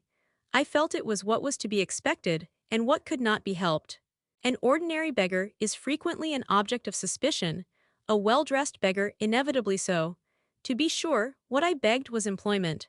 But whose business was it to provide me with employment? Not, certainly, that of persons who saw me then for the first time, and who knew nothing about my character. And as to the woman who would not take my handkerchief in exchange for her bread, why, she was right, if the offer appeared to her sinister, or the exchange unprofitable. Let me condense now. I am sick of the subject. A little before dark I passed a farmhouse, at the open door of which the farmer was sitting, eating his supper of bread and cheese. I stopped and said, "Will you give me a piece of bread? For I am very hungry." He cast on me a glance of surprise, but without answering, he cut a thick slice from his loaf and gave it to me. I imagine he did not think I was a beggar, but only an eccentric sort of lady who had taken a fancy to his brown loaf. As soon as I was out of sight of his house, I sat down and ate it. I could not hope to get a lodging under a roof, and sought it in the wood I have before alluded to. But my night was wretched, my rest broken. The ground was damp, the air cold. Besides, intruders passed near me more than once, and I had again and again to change my quarters. No sense of safety or tranquility befriended me. Towards morning it rained. The whole of the following day was wet. Do not ask me, reader, to give a minute account of that day. As before, I sought work. As before, I was repulsed. As before, I starved. But once did food pass my lips. At the door of a cottage, I saw a little girl about to throw a mess of cold porridge into a pig trough. "Will you give me that?" I asked. She stared at me. "Mother," she exclaimed, "there is a woman wants me to give her these porridge." "Well, lass," replied a voice within, "give it her if she's a beggar. Pig doesn't want it." The girl emptied the stiffened mold into my hand, and I devoured it ravenously. As the wet twilight deepened, I stopped in a solitary bridle path, which I had been pursuing an hour or more. "My strength is quite failing me," I said in a soliloquy. "I feel I cannot go much farther. Shall I be an outcast again this night? While the rain descends so, must I lay my head on the cold, drenched ground? I fear I cannot do otherwise, for who will receive me? But it will be very dreadful, with this feeling of hunger, faintness, chill, and this sense of desolation, this total prostration of hope. In all likelihood, though, I should die before morning. And why cannot I reconcile myself to the prospect of death? Why do I struggle to retain a valueless life? Because I know, or believe, Mr. Rochester is living. And then, to die of want and cold is a fate to which nature cannot submit passively. Oh, Providence, sustain me a little longer, aid, direct me. My glazed eye wandered over the dim and misty landscape. I saw I had strayed far from the village. It was quite out of sight. The very cultivation surrounding it had disappeared. I had, by crossways and by paths, once more drawn near the tract of moorland. And now, only a few fields, almost as wild and unproductive as the heath from which they were scarcely reclaimed, lay between me and the dusky hill. Well, I would rather die yonder than in a street or on a frequented road, I reflected. And far better that crows and ravens, if any ravens there be in these regions, should pick my flesh from my bones, than that they should be prisoned in a workhouse coffin and moulder in a pauper's grave. To the hill then I turned. I reached it. It remained now only to find a hollow where I could lie down, and feel at least hidden, if not secure. But all the surface of the waste looked level. It showed no variation but of tint: green, where rush and moss overgrew the marshes; black, where the dry soil bore only heath. Dark as it was getting, I could still see these changes, though but as mere alternations of light and shade, for color had faded with the daylight. My eye still roved over the sullen swell and along the moor edge, vanishing amidst the wildest scenery, when at one dim point, far in among the marshes and the ridges, a light sprang up. That is an ignis fatuus, was my first thought. And I expected it would soon vanish. It burnt on, however, quite steadily, neither receding nor advancing. Is it, then, a bonfire just kindled? I questioned. I watched to see whether it would spread, but no. As it did not diminish, so it did not enlarge. It may be a candle in a house, I then conjectured, but if so, I can never reach it. It is much too far away, and were it within a yard of me, what would it avail? I should but knock at the door to have it shut in my face. And I sank down where I stood, and hid my face against the ground. I lay still a while. The night wind swept over the hill and over me, and died moaning in the distance. The rain fell fast, wetting me afresh to the skin. Could I but have stiffened to the still frost, the friendly numbness of death, it might have pelted on. I should not have felt it, but my yet living flesh shuddered at its chilling influence. I rose ere long. The light was yet there, shining dim but constant through the rain. I tried to walk again. I dragged my exhausted limbs slowly towards it. It led me aslant over the hill, through a wide bog, which would have been impassable in winter, and was splashy and shaking even now, in the height of summer. Here I fell twice, but as often I rose and rallied my faculties. This light was my forlorn hope. I must gain it. Having crossed the marsh, I saw a trace of white over the moor. I approached it. It was a road or a track. It led straight up to the light, which now beamed from a sort of knoll, amidst a clump of trees. Firs, apparently, from what I could distinguish of the character of their forms and foliage through the gloom. My star vanished as I drew near. Some obstacle had intervened between me and it. I put out my hand to feel the dark mass before me. I discriminated the rough stones of a low wall, above it, something like palisades, and within, a high and prickly hedge. I groped on. Again a whitish object gleamed before me. It was a gate, a wicket. It moved on its hinges as I touched it. On each side stood a sable bush, holly or yew. Entering the gate and passing the shrubs, the silhouette of a house rose to view, black, low and rather long, but the guiding light shone nowhere. All was obscurity. Were the inmates retired to rest? I feared it must be so. In seeking the door, I turned an angle. There shot out the friendly gleam again, from the lozenged panes of a very small latticed window, within a foot of the ground, made still smaller by the growth of ivy or some other creeping plant, whose leaves clustered thick over the portion of the house wall in which it was set. The aperture was so screened and narrow that curtain or shutter had been deemed unnecessary, and when I stooped down and put aside the spray of foliage shooting over it, I could see all within. I could see clearly a room with a sanded floor, clean scoured, a dresser of walnut, with pewter plates ranged in rows, reflecting the redness and radiance of a glowing peat fire. I could see a clock, a white deal table, some chairs. The candle, whose ray had been my beacon, burnt on the table, and by its light an elderly woman, somewhat rough-looking, but scrupulously clean, like all about her, was knitting a stocking. I noticed these objects cursorily only. In them there was nothing extraordinary. A group of more interest appeared near the hearth, sitting still amidst the rosy peace and warmth suffusing it. Two young, graceful women, ladies in every point, sat, one in a low rocking chair, the other on a lower stool. Both wore deep mourning of crepe and bombazine, which somber garb singularly set off very fair necks and faces. A large old pointer dog rested its massive head on the knee of one girl, In the lap of the other was cushioned a black cat. A strange place was this humble kitchen for such occupants. Who were they? They could not be the daughters of the elderly person at the table, for she looked like a rustic, and they were all delicacy and cultivation. I had nowhere seen such faces as theirs. And yet, as I gazed on them, I seemed intimate with every lineament. I cannot call them handsome, they were too pale and grave for the word. As they each bent over a book, they looked thoughtful almost to severity. A stand between them supported a second candle and two great volumes, to which they frequently referred, comparing them, seemingly, with the smaller books they held in their hands, like people consulting a dictionary to aid them in the task of translation. This scene was as silent as if all the figures had been shadows and the firelit apartment a picture. So hushed was it, I could hear the cinders fall from the grate, the clock tick in its obscure corner. And I even fancied I could distinguish the click-click of the woman's knitting needles. When, therefore, a voice broke the strange stillness at last, it was audible enough to me.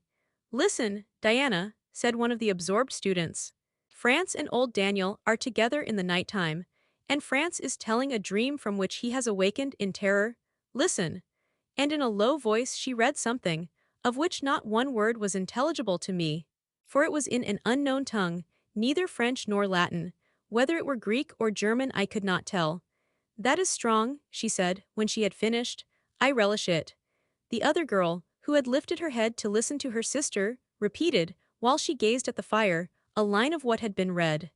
At a later day, I knew the language and the book, therefore I will here quote the line. Though, when I first heard it, it was only like a stroke on sounding brass to me, conveying no meaning. De trat herver einer, anzusehen wie die Sternen nacht. Good. Good, she exclaimed, while her dark and deep eyes sparkled. There you have a dim and mighty archangel fitly set before you. The line is worth 100 pages of fustian. Ik wedge die gedenken in der Schale mains zorns und die Work mit dem Jewish mains grims. I like it. Both were again silent. Is there any country where they talk I that way? Asked the old woman, looking up from her knitting. Yes, Hannah, a far larger country than England, where they talk in no other way. Well, for sure case, I know't how they can understand one t'other, and if either o' you went there, ye could tell what they said, I guess. We could probably tell something of what they said, but not all, for we are not as clever as you think us, Hannah. We don't speak German, and we cannot read it without a dictionary to help us. And what good does it do you? We mean to teach it some time, or at least the elements, as they say. And then we shall get more money than we do now. Very like, but give o'er studying, ye have done enough for tonight. I think we have, at least I'm tired, Mary, are you? Mortally. After all, it's tough work fagging away at a language with no master but a lexicon. It is, especially such a language as this crabbed but glorious Deutsch. I wonder when St. John will come home. Surely he will not be long now. It is just 10, looking at a little gold watch she drew from her girdle. It rains fast, Hannah. Will you have the goodness to look at the fire in the parlor? The woman rose, she opened a door, through which I dimly saw a passage. Soon, I heard her stir a fire in an inner room. She presently came back. "Ah, childer," said she, "it fair troubles me to go into yond room now. It looks so lonesome, why, the chair empty and set back in a corner." She wiped her eyes with her apron. The two girls, grave before, look sad now. "But he is in a better place," continued Hannah. "We shouldn't wish him here again. And then, nobody need to have a quieter death nor he had." "You say he never mentioned us?" inquired one of the ladies. "He hadn't time, bairn. He was gone in a minute, was your father. He had been a bit ailing like the day before, but not to signify. And when Mr. St. John asked if he would like either a ye to be sent for, he fair laughed at him. He began again with a bit of a heaviness in his head the next day, that is, a fortnight sin, and he went to sleep and never wakened. He were a most stark when your brother went into tea chamber and fanned him. Ah, childer, that's tea last a tea old stock, for ye and Mr. St. John is like of different sort to them, at's gone. For all your mother were mich I your way, and a most as book learned. She were the picter, oh ye Mary. Diana is more like your father. I thought them so similar, I could not tell, where the old servant for such I now concluded her to be saw the difference.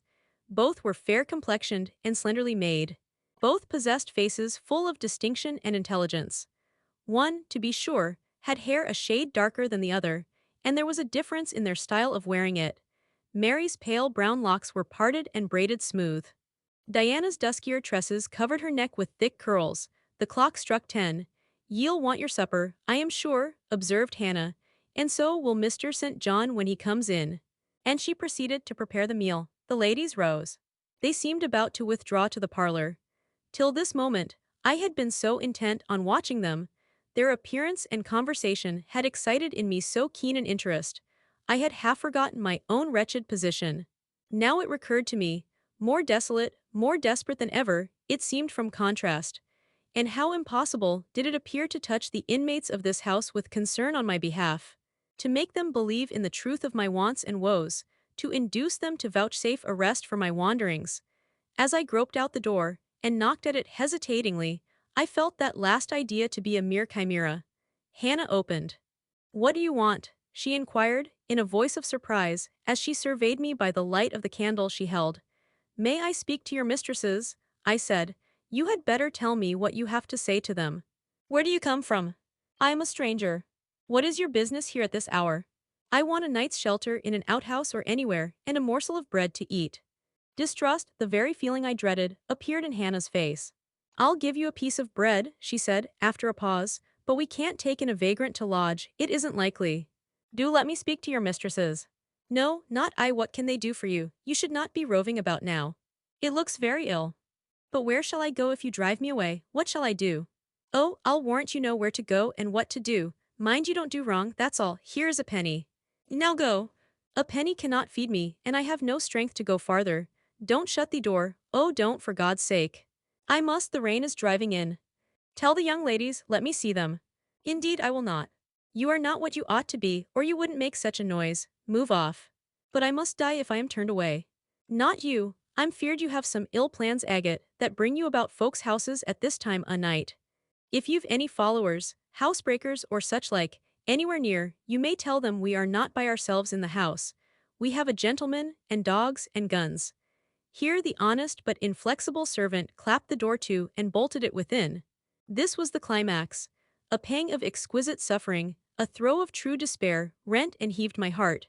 Worn out, indeed, I was, not another step could I stir. I sank on the wet doorstep, I groaned, I wrung my hands, I wept in utter anguish. Oh, this spectre of death! Oh, this last hour, approaching in such horror! Alas, this isolation, this banishment from my kind! Not only the anchor of hope, but the footing of fortitude was gone, at least for a moment. But the last I soon endeavored to regain.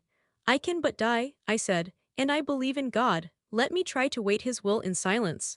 These words I not only thought but uttered. And thrusting back all my misery into my heart, I made an effort to compel it to remain there, dumb and still. "All men must die," said a voice quite close at hand. "But all are not condemned to meet a lingering and premature doom, such as yours would be if you perished here of want." "Who or what speaks?" I asked, terrified at the unexpected sound, and incapable now of deriving from any occurrence a hope of aid. A form was near. What form? The pitch-dark night and my enfeebled vision prevented me from distinguishing. With a loud long knock, the newcomer appealed to the door. "Is it you, Mr. St. John?" cried Hannah. "Yes, yes." "Open quickly." "Well, how wet and cold you must be, such a wild night as it is. Come in, your sisters are quite uneasy about you, and I believe there are bad folks about. There has been a beggar woman, I declare she is not gone yet, laid down there. Get up, for shame, move off, I say." "Hush, Hannah, I have a word to say to the woman. You have done your duty in excluding, now let me do mine in admitting her. I was near, and listened to both you and her. I think this is a peculiar case, I must at least examine into it. Young woman, rise, and pass before me into the house." With difficulty I obeyed him. Presently I stood within that clean, bright kitchen, on the very hearth, trembling, sickening, conscious of an aspect in the last degree ghastly, wild, and weather-beaten. The two ladies, their brother, Mr. St. John, the old servant, were all gazing at me. "St. John, who is it?" I heard one ask. "I cannot tell, I found her at the door," was the reply. "She does look white," said Hannah. "As white as clay or death," was responded. "She will fall, let her sit."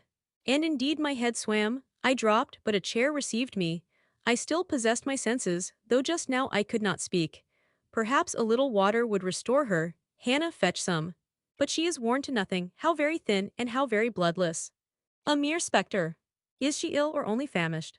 Famished, I think. Hannah, is that milk? Give it me and a piece of bread. Diana, I knew her by the long curls which I saw drooping between me and the fire as she bent over me, broke some bread, dipped it in milk, and put it to my lips. Her face was near mine. I saw there was pity in it, and I felt sympathy in her hurried breathing. In her simple words, too, the same balm-like emotion spoke. Try to eat. Yes, try, repeated Mary gently. And Mary's hand removed my sodden bonnet and lifted my head. I tasted what they offered me, feebly at first, eagerly soon. Not too much at first, restrain her, said the brother. She has had enough, and he withdrew the cup of milk and the plate of bread. A little more, St. John, look at the avidity in her eyes. No more at present, sister, try if she can speak now, ask her name. I felt I could speak, and I answered, my name is Jane Eyre. Anxious as ever to avoid discovery, I had before resolved to assume an alias. And where do you live? Where are your friends? I was silent. Can we send for anyone you know? I shook my head. What account can you give of yourself? Somehow, now that I had once crossed the threshold of this house, and once was brought face to face with its owners, I felt no longer outcast, vagrant, and disowned by the wide world. I dared to put off the mendicant, to resume my natural manner and character. I began once more to know myself, and when Mr. St. John demanded an account, which at present I was far too weak to render, I said after a brief pause, Sir, I can give you no details tonight. But what then, said he, do you expect me to do for you? Nothing, I replied. My strength sufficed for but short answers. Diana took the word. Do you mean, she asked, that we have now given you what aid you require, and that we may dismiss you to the moor and the rainy night? I looked at her. She had, I thought, a remarkable countenance, instinct both with power and goodness. I took sudden courage. Answering her compassionate gaze with a smile, I said, I will trust you. If I were a masterless and stray dog, I know that you would not turn me from your hearth tonight. As it is, I really have no fear. Do with me and for me as you like. But excuse me from much discourse, my breath is short, I feel a spasm when I speak.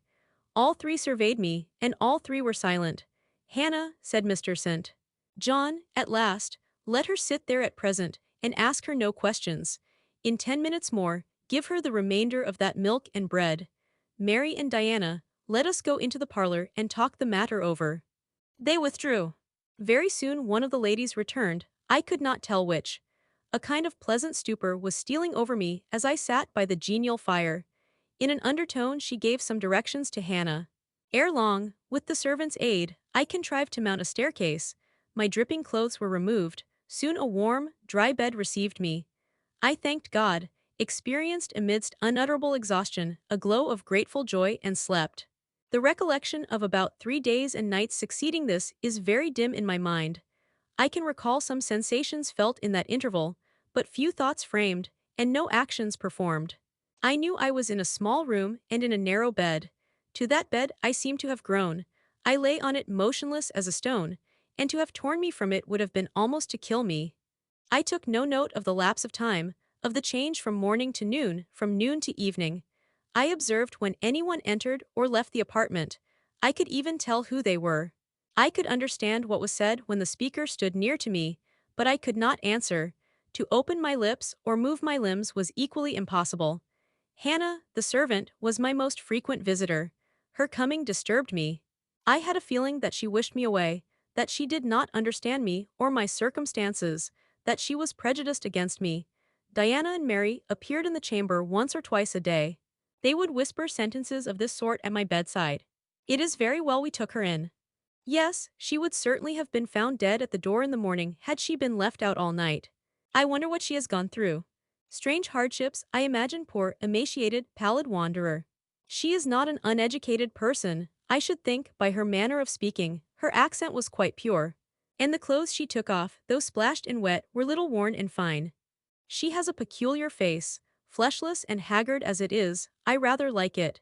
And when in good health and animated, I can fancy her physiognomy would be agreeable. Never once in their dialogues did I hear a syllable of regret at the hospitality they had extended to me, or of suspicion of, or aversion to, myself. I was comforted. Mr. St. John came but once. He looked at me, and said my state of lethargy was the result of reaction from excessive and protracted fatigue. He pronounced it needless to send for a doctor. Nature, he was sure, would manage best, left to herself. He said every nerve had been overstrained in some way, and the whole system must sleep torpid a while. There was no disease. He imagined my recovery would be rapid enough when once commenced. These opinions he delivered in a few words, in a quiet, low voice, and added, after a pause, in the tone of a man little accustomed to expansive comment, rather an unusual physiognomy. Certainly, not indicative of vulgarity or degradation. Far otherwise, responded Diana. To speak truth, St. John, my heart rather warms to the poor little soul. I wish we may be able to benefit her permanently. That is hardly likely, was the reply. You will find she is some young lady who has had a misunderstanding with her friends, and has probably injudiciously left them. We may, perhaps, succeed in restoring her to them, if she is not obstinate. But I trace lines of force in her face which make me skeptical of her tractability. He stood considering me some minutes. Then added, she looks sensible but not at all handsome. She is so ill, St. John. Ill or well, she would always be plain. The grace and harmony of beauty are quite wanting in those features. On the third day I was better. On the fourth I could speak, move, rise in bed, and turn. Hannah had brought me some gruel and dry toast, about, as I supposed, the dinner hour. I had eaten with relish. The food was good, void of the feverish flavor which had hitherto poisoned what I had swallowed. When she left me, I felt comparatively strong and revived. Ere long satiety of repose and desire for action stirred me. I wished to rise. But what could I put on? Only my damp and bemired apparel, in which I had slept on the ground and fallen in the marsh. I felt ashamed to appear before my benefactors so clad. I was spared the humiliation. On a chair by the bedside were all my own things, clean and dry. My black silk frock hung against the wall. The traces of the bog were removed from it, the creases left by the wet smoothed out. It was quite decent. My very shoes and stockings were purified and rendered presentable. There were the means of washing in the room, and a comb and brush to smooth my hair. After a weary process, and resting every 5 minutes, I succeeded in dressing myself. My clothes hung loose on me, for I was much wasted, but I covered deficiencies with a shawl, and once more, clean and respectable looking. No speck of the dirt, no trace of the disorder I so hated, and which seemed so to degrade me, left. I crept down a stone staircase with the aid of the banisters, to a narrow low passage, and found my way presently to the kitchen. It was full of the fragrance of new bread and the warmth of a generous fire. Hannah was baking. Prejudices, it is well known, are most difficult to eradicate from the heart, whose soil has never been loosened or fertilized by education. They grow there, firm as weeds among stones. Hannah had been cold and stiff, indeed, at the first. Latterly she had begun to relent a little, and when she saw me come in tidy and well-dressed, she even smiled. "What, you have got up," she said. "You are better, then. You may sit you down in my chair on the hearthstone, if you will." She pointed to the rocking chair. I took it. She bustled about, examining me every now and then with the corner of her eye. Turning to me, as she took some loaves from the oven, she asked bluntly, "Did you ever go a-begging afore you came here?" I was indignant for a moment, but remembering that anger was out of the question, and that I had indeed appeared as a beggar to her, I answered quietly, but still not without a certain marked firmness. "You are mistaken in supposing me a beggar. I am no beggar, any more than yourself or your young ladies." After a pause she said, "I do not understand that. You've like no house nor no brass, I guess." "The want of house or brass, by which I suppose you mean money, does not make a beggar in your sense of the word." "Are you book-learned?" she inquired presently. "Yes, very. But you've never been to a boarding school." "I was at a boarding school 8 years." She opened her eyes wide. "Whatever cannot ye keep yourself for, then?" "I have kept myself, and I trust shall keep myself again." "What are you going to do with these gooseberries?" I inquired, as she brought out a basket of the fruit. "Mak 'em into pies." "Give them to me and I'll pick them." "Nay, I dunna want you to do naught." "But I must do something." "Let me have them." She consented, and she even brought me a clean towel to spread over my dress, lest, as she said, I should mucky it. "Ye have not been used to sarvants' work, I see by your hands," she remarked. "Happen ye have been a dressmaker?" "No, you are wrong. And now, never mind what I have been. Don't trouble your head further about me, but tell me the name of the house where we are." "Some calls it Marsh End, and some calls it Moor House. And the gentleman who lives here is called Mr. St. John." "Nay, he doesn't live here, he is only staying a while. When he is at home, he is in his own parish at Morton." That village a few miles off. Aye. And what is he? He is a parson. I remembered the answer of the old housekeeper at the parsonage when I had asked to see the clergyman. This then was his father's residence. Old Mr. Rivers lived here, and his father and grandfather, and great-grandfather afore him. The name then of that gentleman is Mr. St. John Rivers. St. John is like his cursed name. And his sisters are called Diana and Mary Rivers. Yes. Their father is dead. Dead 3 weeks sin of a stroke. They have no mother. The mistress has been dead this many a year. Have you lived with the family long? I've lived here 30 year. I nursed them all three. That proves you must have been an honest and faithful servant. I will say so much for you, though you have had the incivility to call me a beggar. She again regarded me with a surprised stare. I believe, she said, I was quite mistan in my thoughts of you, but there is so many cheats goes about, you mun forgy me. And though, I continued, rather severely, you wished to turn me from the door, on a night when you should not have shut out a dog. Well, it was hard. But what can a body do? I thought more a childer nor of mysel, poor things. They've like nobody to tak care on 'em but me, I'm like to look sharpish. I maintained a grave silence for some minutes. You mun not think too hardly of me, she again remarked. But I do think hardly of you, I said. And I'll tell you why, not so much because you refused to give me shelter, or regarded me as an impostor, as because you just now made it a species of reproach that I had no brass and no house. Some of the best people that ever lived have been as destitute as I am, and if you are a Christian, you ought not to consider poverty a crime. No more I ought, said she, Mr. St. John tells me so too. And I see I were rang, but I've clear a different notion on you now to what I had. You look a rate down dacent little crater. That will do, I forgive you now, shake hands.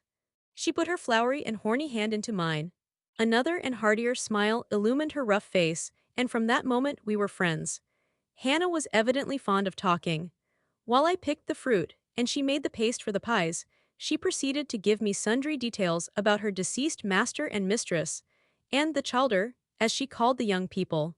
Old Mr. Rivers, she said, was a plain man enough, but a gentleman, and of as ancient a family as could be found. Marsh End had belonged to the Rivers ever since it was a house. And it was, she affirmed, a boon 200-year-old, for all it looked but a small, humble place, not to compare why, Mr. Oliver's grand hall down I Morton Vale. But she could remember Bill Oliver's father a journeyman needlemaker. And T.H. Rivers were gentry ith out days o.th. Henry's, as anybody might see by looking into Th. registers I Morton church vestry. Still, she allowed, the oud maester was like other folk, not mitch out a tea common way. Stark mad o' shooting, and farming and sich like. The mistress was different. She was a great reader, and studied a deal, and the bairns had taken after her. There was nothing like them in these parts, nor ever had been. They had liked learning, all three, almost from the time they could speak, and they had always been of a mack of their own. Mr. St. John, when he grew up, would go to college and be a parson. And the girls, as soon as they left school, would seek places as governesses. For they had told her their father had some years ago lost a great deal of money by a man he had trusted turning bankrupt. And as he was now not rich enough to give them fortunes, they must provide for themselves. They had lived very little at home for a long while, and were only come now to stay a few weeks on account of their father's death. But they did so like Marsh End and Morton, and all these moors and hills about. They had been in London, and many other grand towns, but they always said there was no place like home. And then they were so agreeable with each other, never fell out nor threeped. She did not know where there was such a family for being united. Having finished my task of gooseberry picking, I asked where the two ladies and their brother were now. Gone over to Morton for a walk, but they would be back in half an hour to tea. They returned within the time Hannah had allotted them. They entered by the kitchen door. Mr. St. John, when he saw me, merely bowed and passed through. The two ladies stopped. Mary, in a few words, kindly and calmly, expressed the pleasure she felt in seeing me well enough to be able to come down. Diana took my hand. She shook her head at me. You should have waited for my leave to descend, she said. You still look very pale and so thin, poor child, poor girl. Diana had a voice toned, to my ear, like the cooing of a dove. She possessed eyes whose gaze I delighted to encounter. Her whole face seemed to me full of charm. Mary's countenance was equally intelligent, her features equally pretty, but her expression was more reserved, and her manners, though gentle, more distant. Diana looked and spoke with a certain authority. She had a will, evidently. It was my nature to feel pleasure in yielding to an authority supported like hers, and to bend, where my conscience and self-respect permitted, to an active will. "And what business have you here?" she continued. "It is not your place. Mary and I sit in the kitchen sometimes, because at home we like to be free, even to license. But you are a visitor, and must go into the parlor. I am very well here." "Not at all, with Hannah bustling about and covering you with flour. Besides, the fire is too hot for you," interposed Mary. "To be sure," added her sister.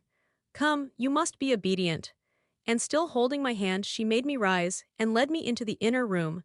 "Sit there," she said, placing me on the sofa, "while we take our things off and get the tea ready. It is another privilege we exercise in our little moorland home, to prepare our own meals when we are so inclined, or when Hannah is baking, brewing, washing, or ironing." She closed the door, leaving me solace with Mr. St. John, who sat opposite, a book or newspaper in his hand. I examined, first, the parlor, and then its occupant. The parlor was rather a small room, very plainly furnished, yet comfortable, because clean and neat. The old-fashioned chairs were very bright, and the walnut-wood table was like a looking-glass. A few strange, antique portraits of the men and women of other days decorated the stained walls. A cupboard with glass doors contained some books and an ancient set of china.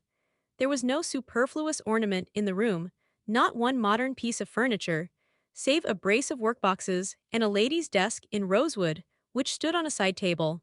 Everything, including the carpet and curtains, looked at once well worn and well saved. Mr. St. John, sitting as still as one of the dusty pictures on the walls, keeping his eyes fixed on the page he perused, and his lips mutely sealed, was easy enough to examine.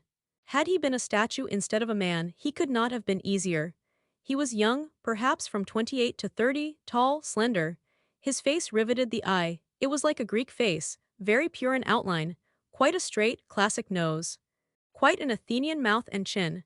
It is seldom, indeed, an English face comes so near the antique models as did his. He might well be a little shocked at the irregularity of my lineaments, his own being so harmonious. His eyes were large and blue, with brown lashes. His high forehead, colorless as ivory, was partially streaked over by careless locks of fair hair. This is a gentle delineation, is it not, reader? Yet he whom it describes scarcely impressed one with the idea of a gentle, a yielding, an impressible, or even of a placid nature. Quiescent as he now sat, there was something about his nostril, his mouth, his brow, which, to my perceptions, indicated elements within either restless, or hard, or eager. He did not speak to me one word, nor even direct to me one glance, till his sisters returned. Diana, as she passed in and out, in the course of preparing tea, brought me a little cake, baked on the top of the oven.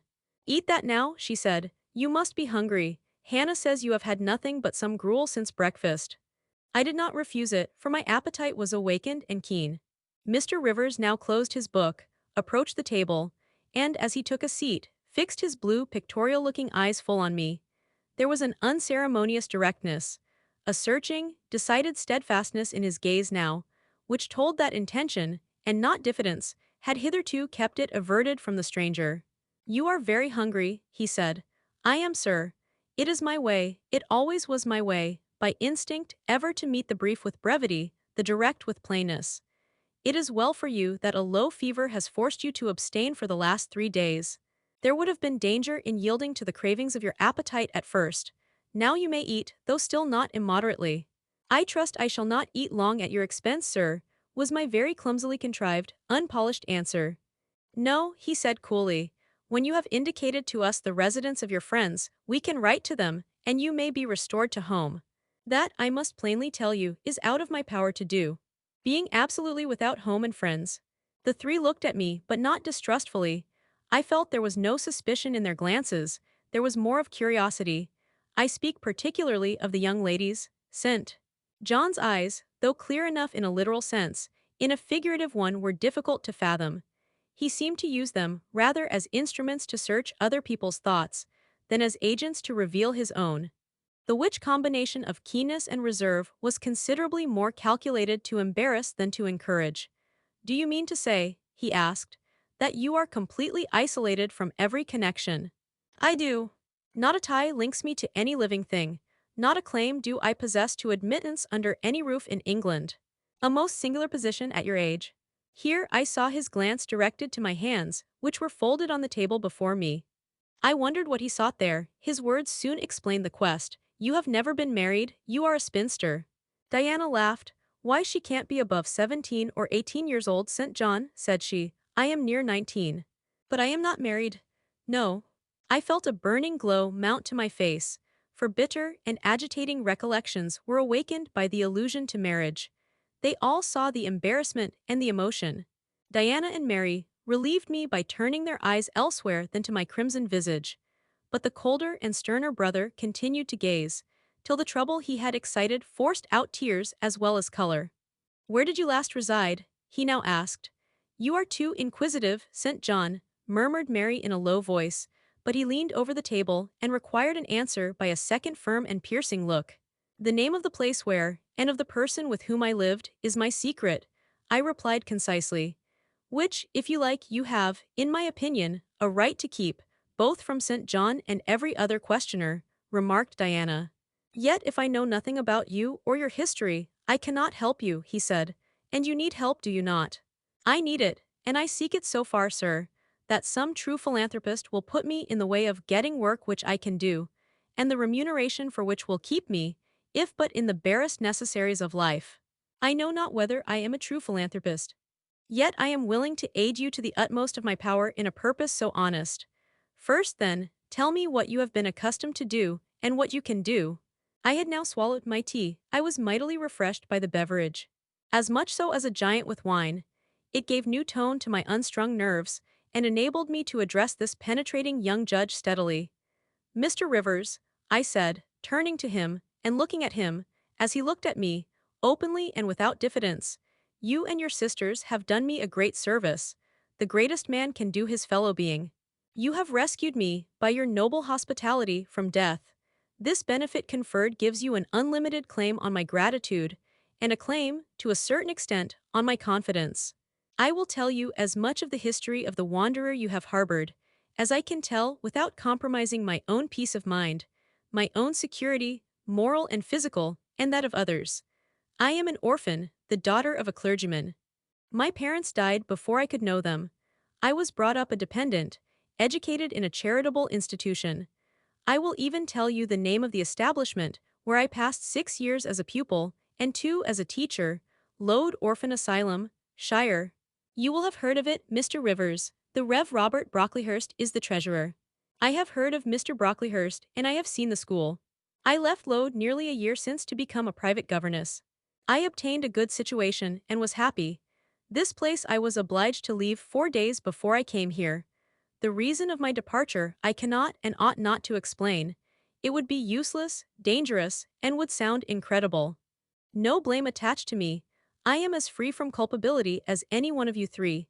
Miserable I am, and must be for a time, for the catastrophe which drove me from a house I had found a paradise was of a strange and direful nature. I observed but 2 points in planning my departure: speed, secrecy. To secure these, I had to leave behind me everything I possessed except a small parcel, which, in my hurry and trouble of mind, I forgot to take out of the coach that brought me to Whitcross. To this neighborhood, then, I came, quite destitute. I slept 2 nights in the open air, and wandered about 2 days without crossing a threshold, but twice in that space of time did I taste food. And it was when brought by hunger, exhaustion, and despair almost to the last gasp, that you, Mr. Rivers, forbade me to perish of want at your door, and took me under the shelter of your roof. I know all your sisters have done for me since, for I have not been insensible during my seeming torpor, and I owe to their spontaneous, genuine, genial compassion as large a debt as to your evangelical charity. Don't make her talk any more now, St. John, said Diana, as I paused. She is evidently not yet fit for excitement. Come to the sofa and sit down now, Miss Elliot. I gave an involuntary half-start at hearing the alias. I had forgotten my new name. Mr. Rivers, whom nothing seemed to escape, noticed it at once. You said your name was Jane Elliot, he observed. I did say so, and it is the name by which I think it expedient to be called at present, but it is not my real name, and when I hear it, it sounds strange to me. Your real name you will not give. No. I fear discovery above all things, and whatever disclosure would lead to it, I avoid. You are quite right, I am sure, said Diana. Now do, brother, let her be at peace a while. But Vincent. John had mused a few moments, he recommenced as imperturbably, and with as much acumen as ever. You would not like to be long dependent on our hospitality. You would wish, I see, to dispense as soon as may be with my sister's compassion, and, above all, with my charity. I am quite sensible of the distinction drawn, nor do I resent it, it is just. You desire to be independent of us. I do, I have already said so. Show me how to work, or how to seek work, that is all I now ask, then let me go, if it be but to the meanest cottage. But till then, allow me to stay here. I dread another essay of the horrors of homeless destitution. Indeed you shall stay here, said Diana, putting her white hand on my head. You shall, repeated Mary, in the tone of undemonstrative sincerity which seemed natural to her. My sisters, you see, have a pleasure in keeping you, said Mr. St. John, as they would have a pleasure in keeping and cherishing a half-frozen bird some wintry wind might have driven through their casement. I feel more inclination to put you in the way of keeping yourself, and shall endeavor to do so, but observe, my sphere is narrow. I am but the incumbent of a poor country parish. My aid must be of the humblest sort. And if you are inclined to despise the day of small things, seek some more efficient succor than such as I can offer. She has already said that she is willing to do anything honest she can do, answered Diana for me, and you know, St. John, she has no choice of helpers, she is forced to put up with such crusty people as you. I will be a dressmaker, I will be a plain workwoman, I will be a servant, a nurse girl, if I can be no better, I answered. Right, said Mr. St. John, quite coolly. If such is your spirit, I promise to aid you, in my own time and way. He now resumed the book with which he had been occupied before tea. I soon withdrew, for I had talked as much, and sat up as long, as my present strength would permit. The more I knew of the inmates of Moor House, the better I liked them. In a few days I had so far recovered my health that I could sit up all day, and walk out sometimes. I could join with Diana and Mary in all their occupations, converse with them as much as they wished, and aid them when and where they would allow me. There was a reviving pleasure in this intercourse, of a kind now tasted by me for the first time, the pleasure arising from perfect congeniality of tastes, sentiments, and principles. I liked to read what they liked to read. What they enjoyed delighted me, what they approved I reverenced. They loved their sequestered home.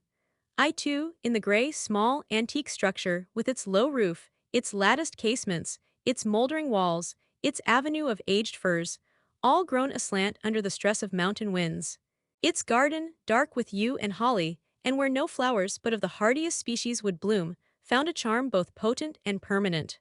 They clung to the purple moors behind and around their dwelling, to the hollow vale into which the pebbly bridle path leading from their gate descended, and which wound between fern banks first, and then amongst a few of the wildest little pasture fields that ever bordered a wilderness of heath, or gave sustenance to a flock of grey moorland sheep, with their little mossy-faced lambs. They clung to this scene, I say, with a perfect enthusiasm of attachment. I could comprehend the feeling, and share both its strength and truth. I saw the fascination of the locality. I felt the consecration of its loneliness. My eye feasted on the outline of swell and sweep, on the wild coloring communicated to ridge and dell by moss, by heath-bell, by flower-sprinkled turf, by brilliant bracken, and mellow granite crag. These details were just to me what they were to them, so many pure and sweet sources of pleasure. The strong blast and the soft breeze, the rough and the halcyon day, the hours of sunrise and sunset, the moonlight and the clouded night, developed for me, in these regions, the same attraction as for them, wound round my faculties the same spell that entranced theirs. Indoors we agreed equally well. They were both more accomplished and better read than I was, but with eagerness I followed in the path of knowledge they had trodden before me. I devoured the books they lent me. Then it was full satisfaction to discuss with them in the evening what I had perused during the day. Thought fitted thought, opinion met opinion, we coincided, in short, perfectly. If in our trio there was a superior and a leader, it was Diana. Physically, she far excelled me. She was handsome, she was vigorous. In her animal spirits there was an affluence of life and certainty of flow, such as excited my wonder, while it baffled my comprehension.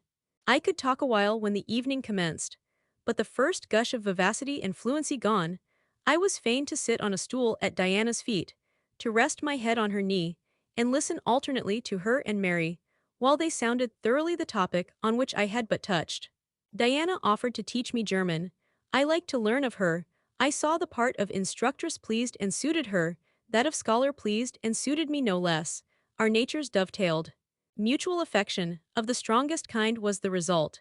They discovered I could draw, their pencils and color boxes were immediately at my service. My skill, greater in this one point than theirs, surprised and charmed them. Mary would sit and watch me by the hour together. Then she would take lessons, and a docile, intelligent, assiduous pupil she made. Thus occupied, and mutually entertained, days passed like hours and weeks like days. As to Mr. St. John, the intimacy which had arisen so naturally and rapidly between me and his sisters did not extend to him. One reason of the distance yet observed between us was that he was comparatively seldom at home. A large proportion of his time appeared devoted to visiting the sick and poor among the scattered population of his parish. No weather seemed to hinder him in these pastoral excursions. Rain or fair, he would, when his hours of morning study were over, take his hat, and, followed by his father's old pointer, Carlo, go out on his mission of love or duty. I scarcely know in which light he regarded it. Sometimes, when the day was very unfavorable, his sisters would expostulate. He would then say, with a peculiar smile, more solemn than cheerful, "And if I let a gust of wind or a sprinkling of rain turn me aside from these easy tasks, what preparation would such sloth be for the future I propose to myself?" Diana and Mary's general answer to this question was a sigh, and some minutes of apparently mournful meditation. But besides his frequent absences, there was another barrier to friendship with him. He seemed of a reserved, an abstracted, and even of a brooding nature. Zealous in his ministerial labors, blameless in his life and habits, he yet did not appear to enjoy that mental serenity, that inward content, which should be the reward of every sincere Christian and practical philanthropist.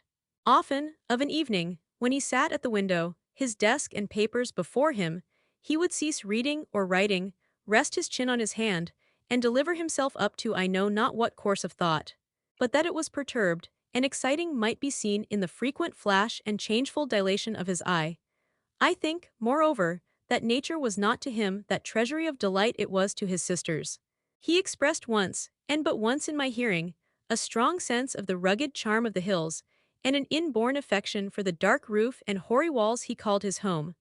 But there was more of gloom than pleasure in the tone and words in which the sentiment was manifested, and never did he seem to roam the moors for the sake of their soothing silence, never seek out or dwell upon the thousand peaceful delights they could yield.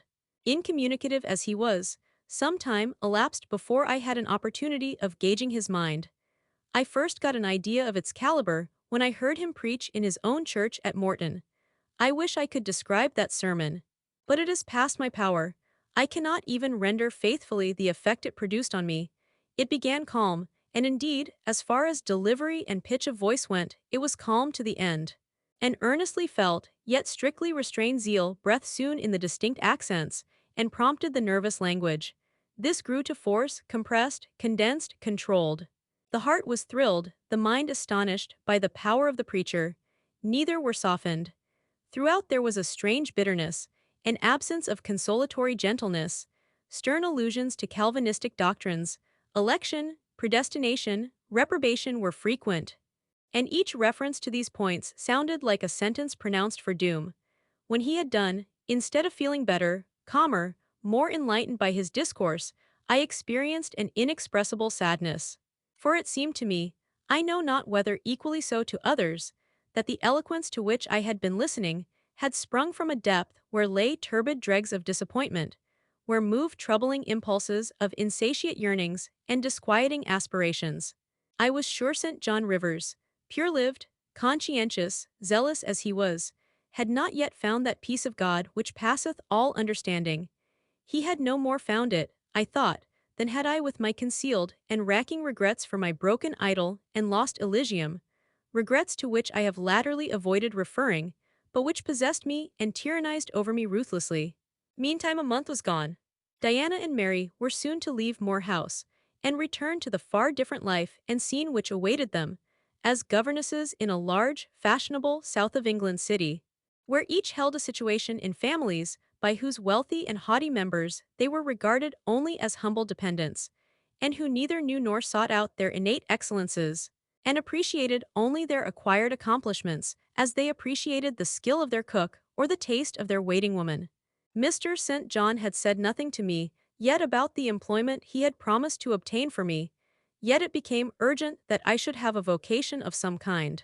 One morning, being left alone with him a few minutes in the parlor, I ventured to approach the window recess, which his table, chair, and desk consecrated as a kind of study, and I was going to speak, though not very well knowing in what words to frame my inquiry, for it is at all times difficult to break the ice of reserve glassing over such natures as his, when he saved me the trouble by being the first to commence a dialogue.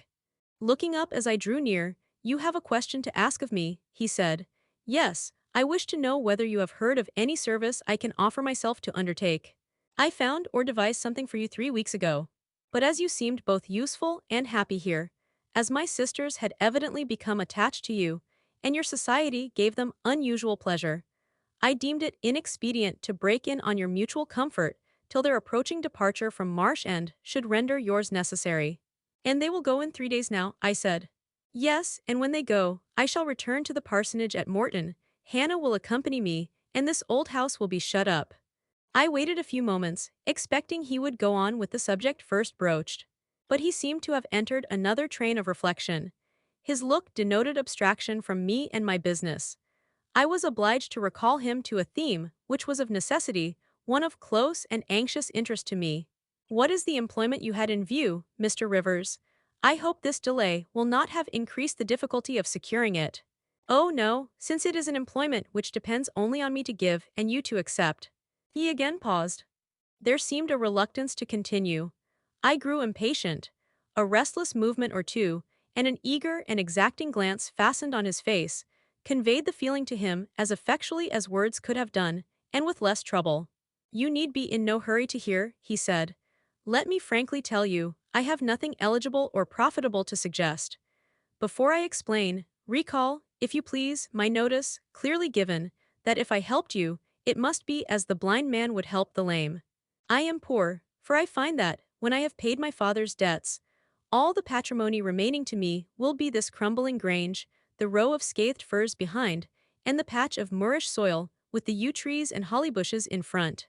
I am obscure. Rivers is an old name, but of the 3 sole descendants of the race, 2 earn the dependence crust among strangers, and the third considers himself an alien from his native country, not only for life but in death. Yes, and deems, and is bound to deem, himself honored by the lot, and aspires, but after the day when the cross of separation from fleshly ties shall be laid on his shoulders, and when the head of that church militant of whose humblest members he is one, shall give the word, 'Rise, follow me.'"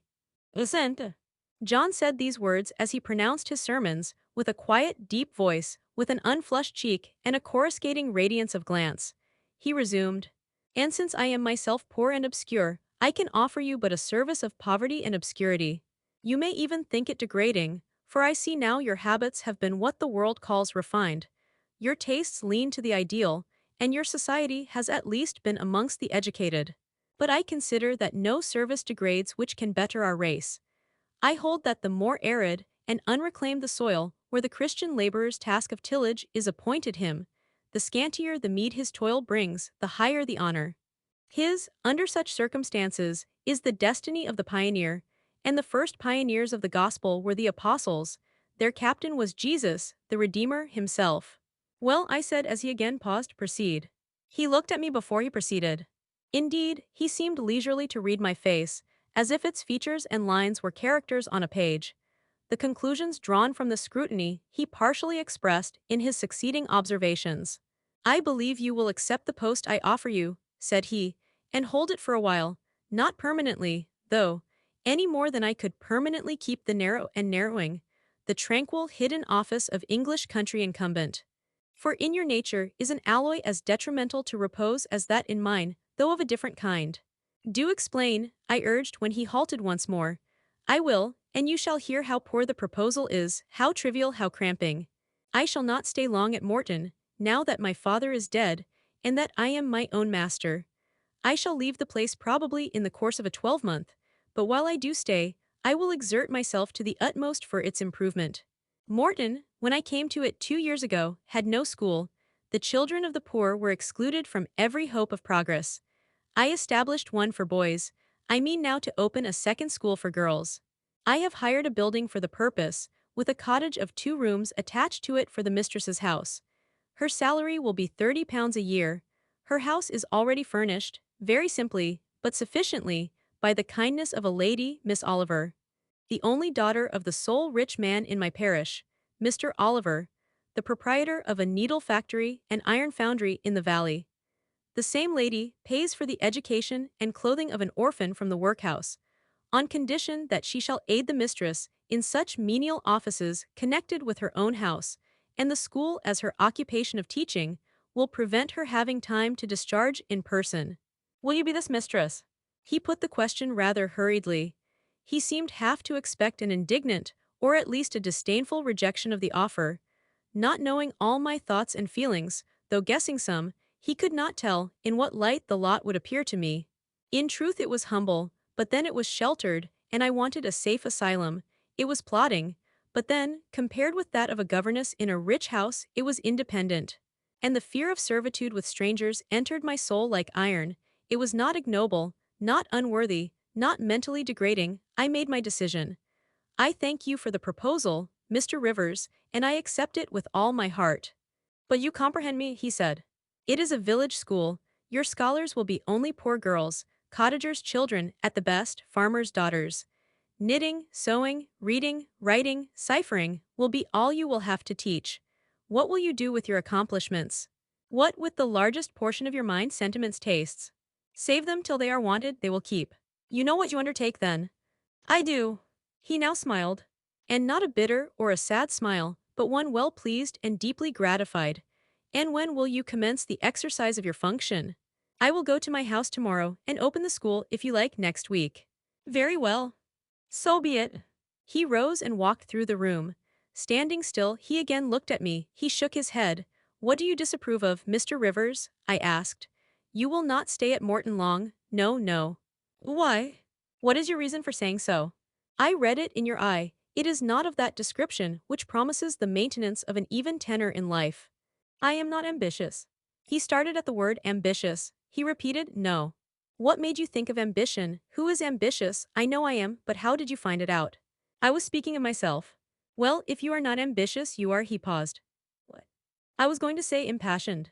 But perhaps you would have misunderstood the word and been displeased.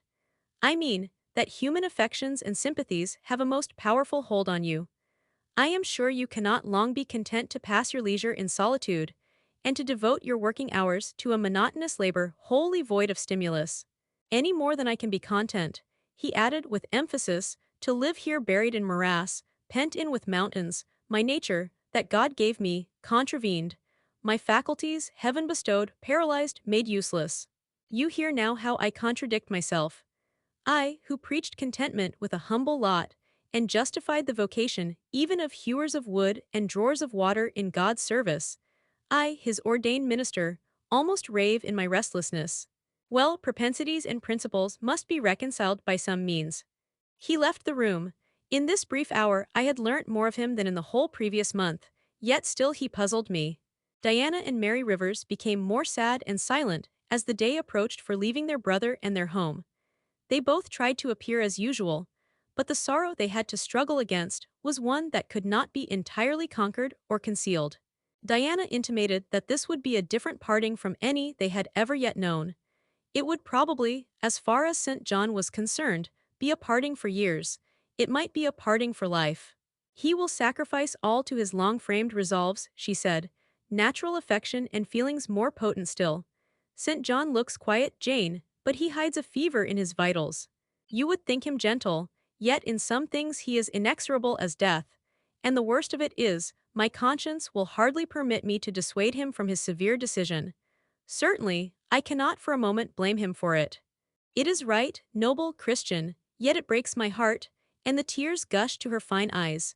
Mary bent her head low over her work. We are now without father. We shall soon be without home and brother, she murmured. At that moment, a little accident supervened, which seemed decreed by fate purposely to prove the truth of the adage, that misfortunes never come singly, and to add to their distresses the vexing one of the slip between the cup and the lip. St. John passed the window reading a letter. He entered. Our Uncle John is dead, said he. Both the sisters seemed struck, not shocked or appalled. The tidings appeared in their eyes rather momentous than afflicting. Dead, repeated Diana. Yes. She riveted a searching gaze on her brother's face. And what then? She demanded in a low voice. What then, Di? He replied, maintaining a marble immobility of feature. What then? Why nothing. Read. He threw the letter into her lap. She glanced over it and handed it to Mary. Mary perused it in silence and returned it to her brother. All three looked at each other, and all three smiled, a dreary, pensive smile enough. Amen. We can yet live, said Diana at last. At any rate, it makes us no worse off than we were before, remarked Mary. Only it forces rather strongly on the mind the picture of what might have been, said Mr. Rivers, and contrasts it somewhat too vividly with what is. He folded the letter, locked it in his desk, and again went out. For some minutes no one spoke. Diana then turned to me. Jane, you will wonder at us and our mysteries, she said, and think us hard-hearted beings not to be more moved at the death of so near a relation as an uncle. But we have never seen him or known him. He was my mother's brother. My father and he quarreled long ago. It was by his advice that my father risked most of his property in the speculation that ruined him. Mutual recrimination passed between them. They parted in anger and were never reconciled. My uncle engaged afterwards in more prosperous undertakings. It appears he realized a fortune of £20,000. He was never married, and had no near kindred but ourselves and one other person, not more closely related than we. My father always cherished the idea that he would atone for his error by leaving his possessions to us. That letter informs us that he has bequeathed every penny to the other relation, with the exception of 30 guineas, to be divided between St. John, Diana, and Mary Rivers, for the purchase of 3 mourning rings. He had a right, of course, to do as he pleased, and yet a momentary damp is cast on the spirits by the receipt of such news. Mary and I would have esteemed ourselves rich with £1,000 each, and 2 cents.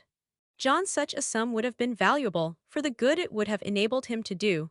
This explanation given, the subject was dropped, and no further reference made to it by either Mr. Rivers or his sisters. The next day I left Marsh End for Morton. The day after, Diana and Mary quitted it for distant B. In a week, Mr. Rivers and Hannah repaired to the parsonage, and so the old grange was abandoned. My home then, when I at last find a home, is a cottage. A little room with whitewashed walls and a sanded floor, containing 4 painted chairs and a table, a clock, a cupboard, with 2 or 3 plates and dishes, and a set of tea things in delf.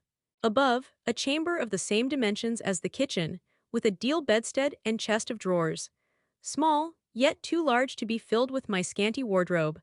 Though the kindness of my gentle and generous friends has increased that, by a modest stock of such things as are necessary. It is evening. I have dismissed, with the fee of an orange, the little orphan who serves me as a handmaid. I am sitting alone on the hearth. This morning, the village school opened. I had 20 scholars, but 3 of the number can read. None write or cipher, several knit and a few sew a little. They speak with the broadest accent of the district. At present, they and I have a difficulty in understanding each other's language. Some of them are unmannered, rough, intractable, as well as ignorant, but others are docile, have a wish to learn, and evince a disposition that pleases me. I must not forget that these coarsely clad little peasants are of flesh and blood as good as the scions of gentlest genealogy, and that the germs of native excellence, refinement, intelligence, kind feeling, are as likely to exist in their hearts as in those of the best born. My duty will be to develop these germs. Surely I shall find some happiness in discharging that office. Much enjoyment I do not expect in the life opening before me, yet it will, doubtless, if I regulate my mind, and exert my powers as I ought, yield me enough to live on from day to day. Was I very gleeful, settled, content, during the hours I passed in yonder bare, humble schoolroom this morning and afternoon? Not to deceive myself, I must reply no. I felt desolate to a degree. I felt, yes, idiot that I am, I felt degraded. I doubted I had taken a step which sank instead of raising me in the scale of social existence. I was weakly dismayed at the ignorance, the poverty, the coarseness of all I heard and saw round me. But let me not hate and despise myself too much for these feelings. I know them to be wrong, that is a great step gained. I shall strive to overcome them. Tomorrow, I trust, I shall get the better of them partially. And in a few weeks, perhaps, they will be quite subdued. In a few months, it is possible, the happiness of seeing progress, and a change for the better in my scholars may substitute gratification for disgust. Meantime, let me ask myself one question: which is better, to have surrendered to temptation, listened to passion, made no painful effort, no struggle, but to have sunk down in the silken snare, fallen asleep on the flowers covering it, wakened in a southern clime, amongst the luxuries of a pleasure villa, to have been now living in France, Mr. Rochester's mistress, delirious with his love half my time, for he would, oh, yes, he would have loved me well for a while. He did love me, no one will ever love me so again. I shall never more know the sweet homage given to beauty, youth, and grace, for never to anyone else shall I seem to possess these charms. He was fond and proud of me, it is what no man besides will ever be. But where am I wandering, and what am I saying, and above all, feeling? Whether is it better, I ask, to be a slave in a fool's paradise at Marseilles, fevered with delusive bliss one hour, suffocating with the bitterest tears of remorse and shame the next, or to be a village schoolmistress, free and honest, in a breezy mountain nook in the healthy heart of England?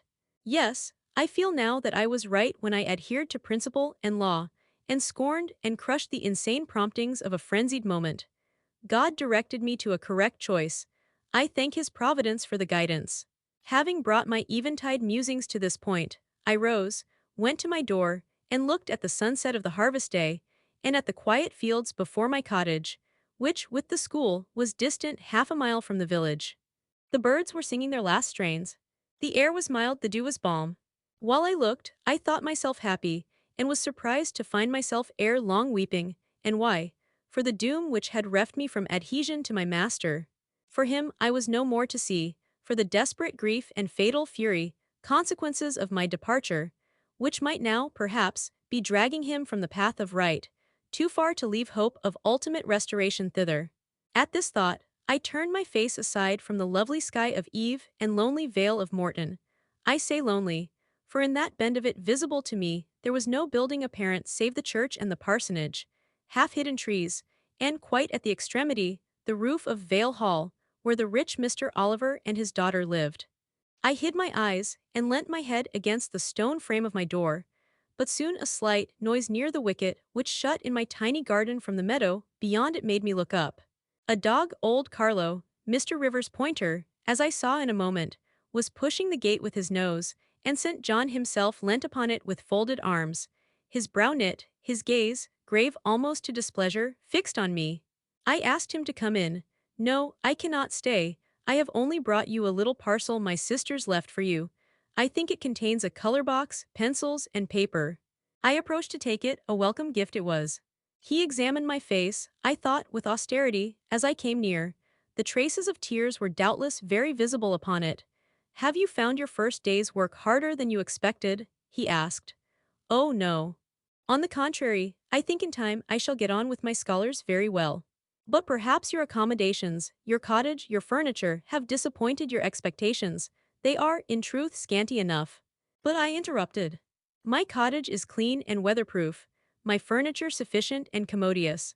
All I see has made me thankful, not despondent. I am not absolutely such a fool and sensualist as to regret the absence of a carpet, a sofa, and silver plate. Besides, 5 weeks ago I had nothing. I was an outcast, a beggar, a vagrant. Now I have acquaintance, a home, a business. I wonder at the goodness of God, the generosity of my friends, the bounty of my lot. I do not repine. But you feel solitude and oppression. The little house there behind you is dark and empty. I have hardly had time yet to enjoy a sense of tranquility, much less to grow impatient under one of loneliness. Very well. I hope you feel the content you express. At any rate, your good sense will tell you that it is too soon yet to yield to the vacillating fears of Lot's wife. What you had left before I saw you, of course I do not know. But I counsel you to resist firmly every temptation which would incline you to look back. Pursue your present career steadily, for some months at least. It is what I mean to do, I answered. St. John continued. It is hard work to control the workings of inclination and turn the bent of nature, but that it may be done, I know from experience. God has given us, in a measure, the power to make our own fate. And when our energies seem to demand a sustenance they cannot get, when our will strains after a path we may not follow, we need neither starve from inanition, nor stand still in despair. We have but to seek another nourishment for the mind, as strong as the forbidden food it longed to taste, and perhaps purer, and to hew out for the adventurous foot a road as direct and broad as the one fortune has blocked up against us, if rougher than it. A year ago, I was myself intensely miserable, because I thought I had made a mistake in entering the ministry. Its uniform duties wearied me to death. I burnt for the more active life of the world, for the more exciting toils of a literary career, for the destiny of an artist, author, orator. Anything rather than that of a priest. Yes, the heart of a politician, of a soldier, of a votary of glory, a lover of renown, a luster after power, beat under my curate's surplice. I considered. My life was so wretched, it must be changed, or I must die.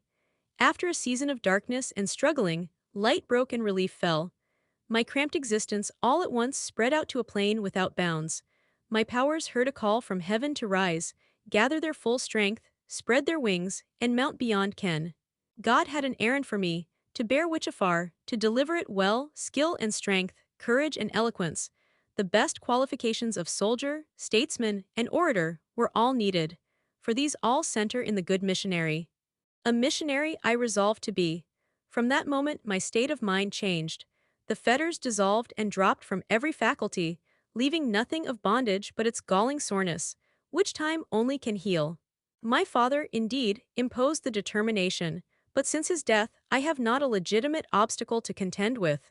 Some affairs settled, a successor for Morton provided, an entanglement or two of the feelings broken through or cut asunder, a last conflict with human weakness, in which I know I shall overcome, because I have vowed that I will overcome, and I leave Europe for the East. He said this in his peculiar, subdued, yet emphatic voice, looking, when he had ceased speaking, not at me, but at the setting sun, at which I looked too. Both he and I had our backs towards the path leading up the field to the wicket. We had heard no step on that grass-grown track. The water running in the vale was the one lulling sound of the hour and scene. We might well then start when a gay voice, sweet as a silver bell, exclaimed, "Good evening, Mr. Rivers, and good evening, old Carlo. Your dog is quicker to recognize his friends than you are, sir. He pricked his ears and wagged his tail when I was at the bottom of the field, and you have your back towards me now." It was true. Though Mr. Rivers had started at the first of those musical accents, as if a thunderbolt had split a cloud over his head, he stood yet, at the close of the sentence, in the same attitude in which the speaker had surprised him, his arm resting on the gate, his face directed towards the west. He turned at last, with measured deliberation. A vision, as it seemed to me, had risen at his side. There appeared, within 3 feet of him, a form clad in pure white, a youthful, graceful form, full, yet fine in contour. And when, after bending to caress Carlo, it lifted up its head, and threw back a long veil, there bloomed under his glance a face of perfect beauty. Perfect beauty is a strong expression, but I do not retrace or qualify it. As sweet features as ever the temperate clime of Albion molded, as pure hues of rose and lily as ever her humid gales and vapory skies generated and screened, justified, in this instance, the term. No charm was wanting, no defect was perceptible. The young girl had regular and delicate lineaments, eyes shaped and colored as we see them in lovely pictures, large and dark and full. The long and shadowy eyelash which encircles a fine eye with so soft a fascination, the penciled brow which gives such clearness, the white smooth forehead, which adds such repose to the livelier beauties of tint and ray, the cheek oval, fresh and smooth, the lips, fresh too, ruddy, healthy, sweetly formed, the even and gleaming teeth without flaw, the small dimpled chin, the ornament of rich, plenteous tresses, All advantages, in short, which, combined, realized the ideal of beauty were fully hers. I wondered, as I looked at this fair creature. I admired her with my whole heart. Nature had surely formed her in a partial mood, and, forgetting her usual stinted stepmother dole of gifts, had endowed this, her darling, with a grand dame's bounty. What did St. John Rivers think of this earthly angel? I naturally asked myself that question as I saw him turn to her and look at her, and, as naturally, I sought the answer to the inquiry in his countenance. He had already withdrawn his eye from the Peri, and was looking at a humble tuft of daisies which grew by the wicket. "A lovely evening, but late for you to be out alone," he said, as he crushed the snowy heads of the closed flowers with his foot. "Oh, I only came home from S." She mentioned the name of a large town some 20 miles distant, "this afternoon. Papa told me you had opened your school, and that the new mistress was come.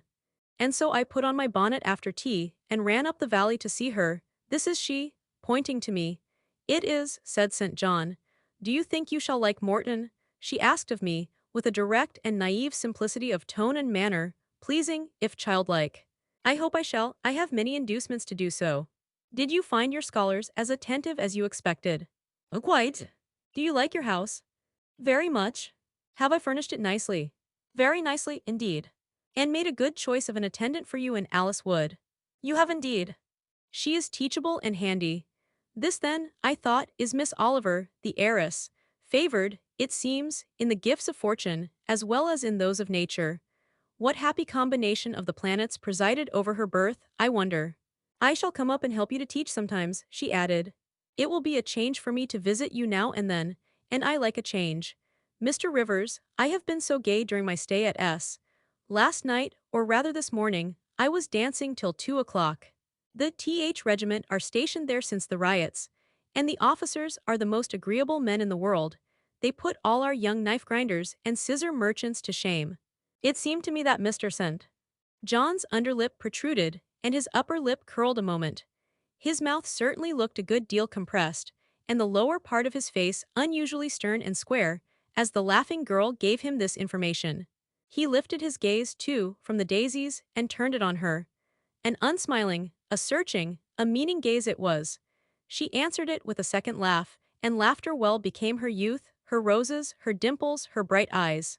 As he stood, mute and grave, she again fell to caressing Carlo. "Poor Carlo loves me," said she. "He is not stern and distant to his friends, and if he could speak he would not be silent." As she patted the dog's head, bending with native grace before his young and austere master, I saw a glow rise to that master's face. I saw his solemn eye melt with sudden fire, and flicker with resistless emotion. Flushed and kindled thus, he looked nearly as beautiful for a man as she for a woman. His chest heaved once, as if his large heart, weary of despotic constriction, had expanded, despite the will, and made a vigorous bound for the attainment of liberty. But he curbed it, I think, as a resolute rider would curb a rearing steed. He responded neither by word nor movement to the gentle advances made him. "Papa says you never come to see us now," continued Miss Oliver, looking up. "You are quite a stranger at Vale Hall. He is alone this evening, and not very well. Will you return with me and visit him?" "It is not a seasonable hour to intrude on Mr. Oliver," answered St. John. "Not a seasonable hour. But I declare it is.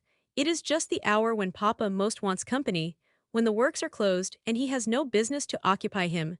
Now, Mr. Rivers, do come. Why are you so very shy and so very somber?" She filled up the hiatus his silence left by a reply of her own. "I forgot," she exclaimed, shaking her beautiful curled head, as if shocked at herself. "I am so giddy and thoughtless.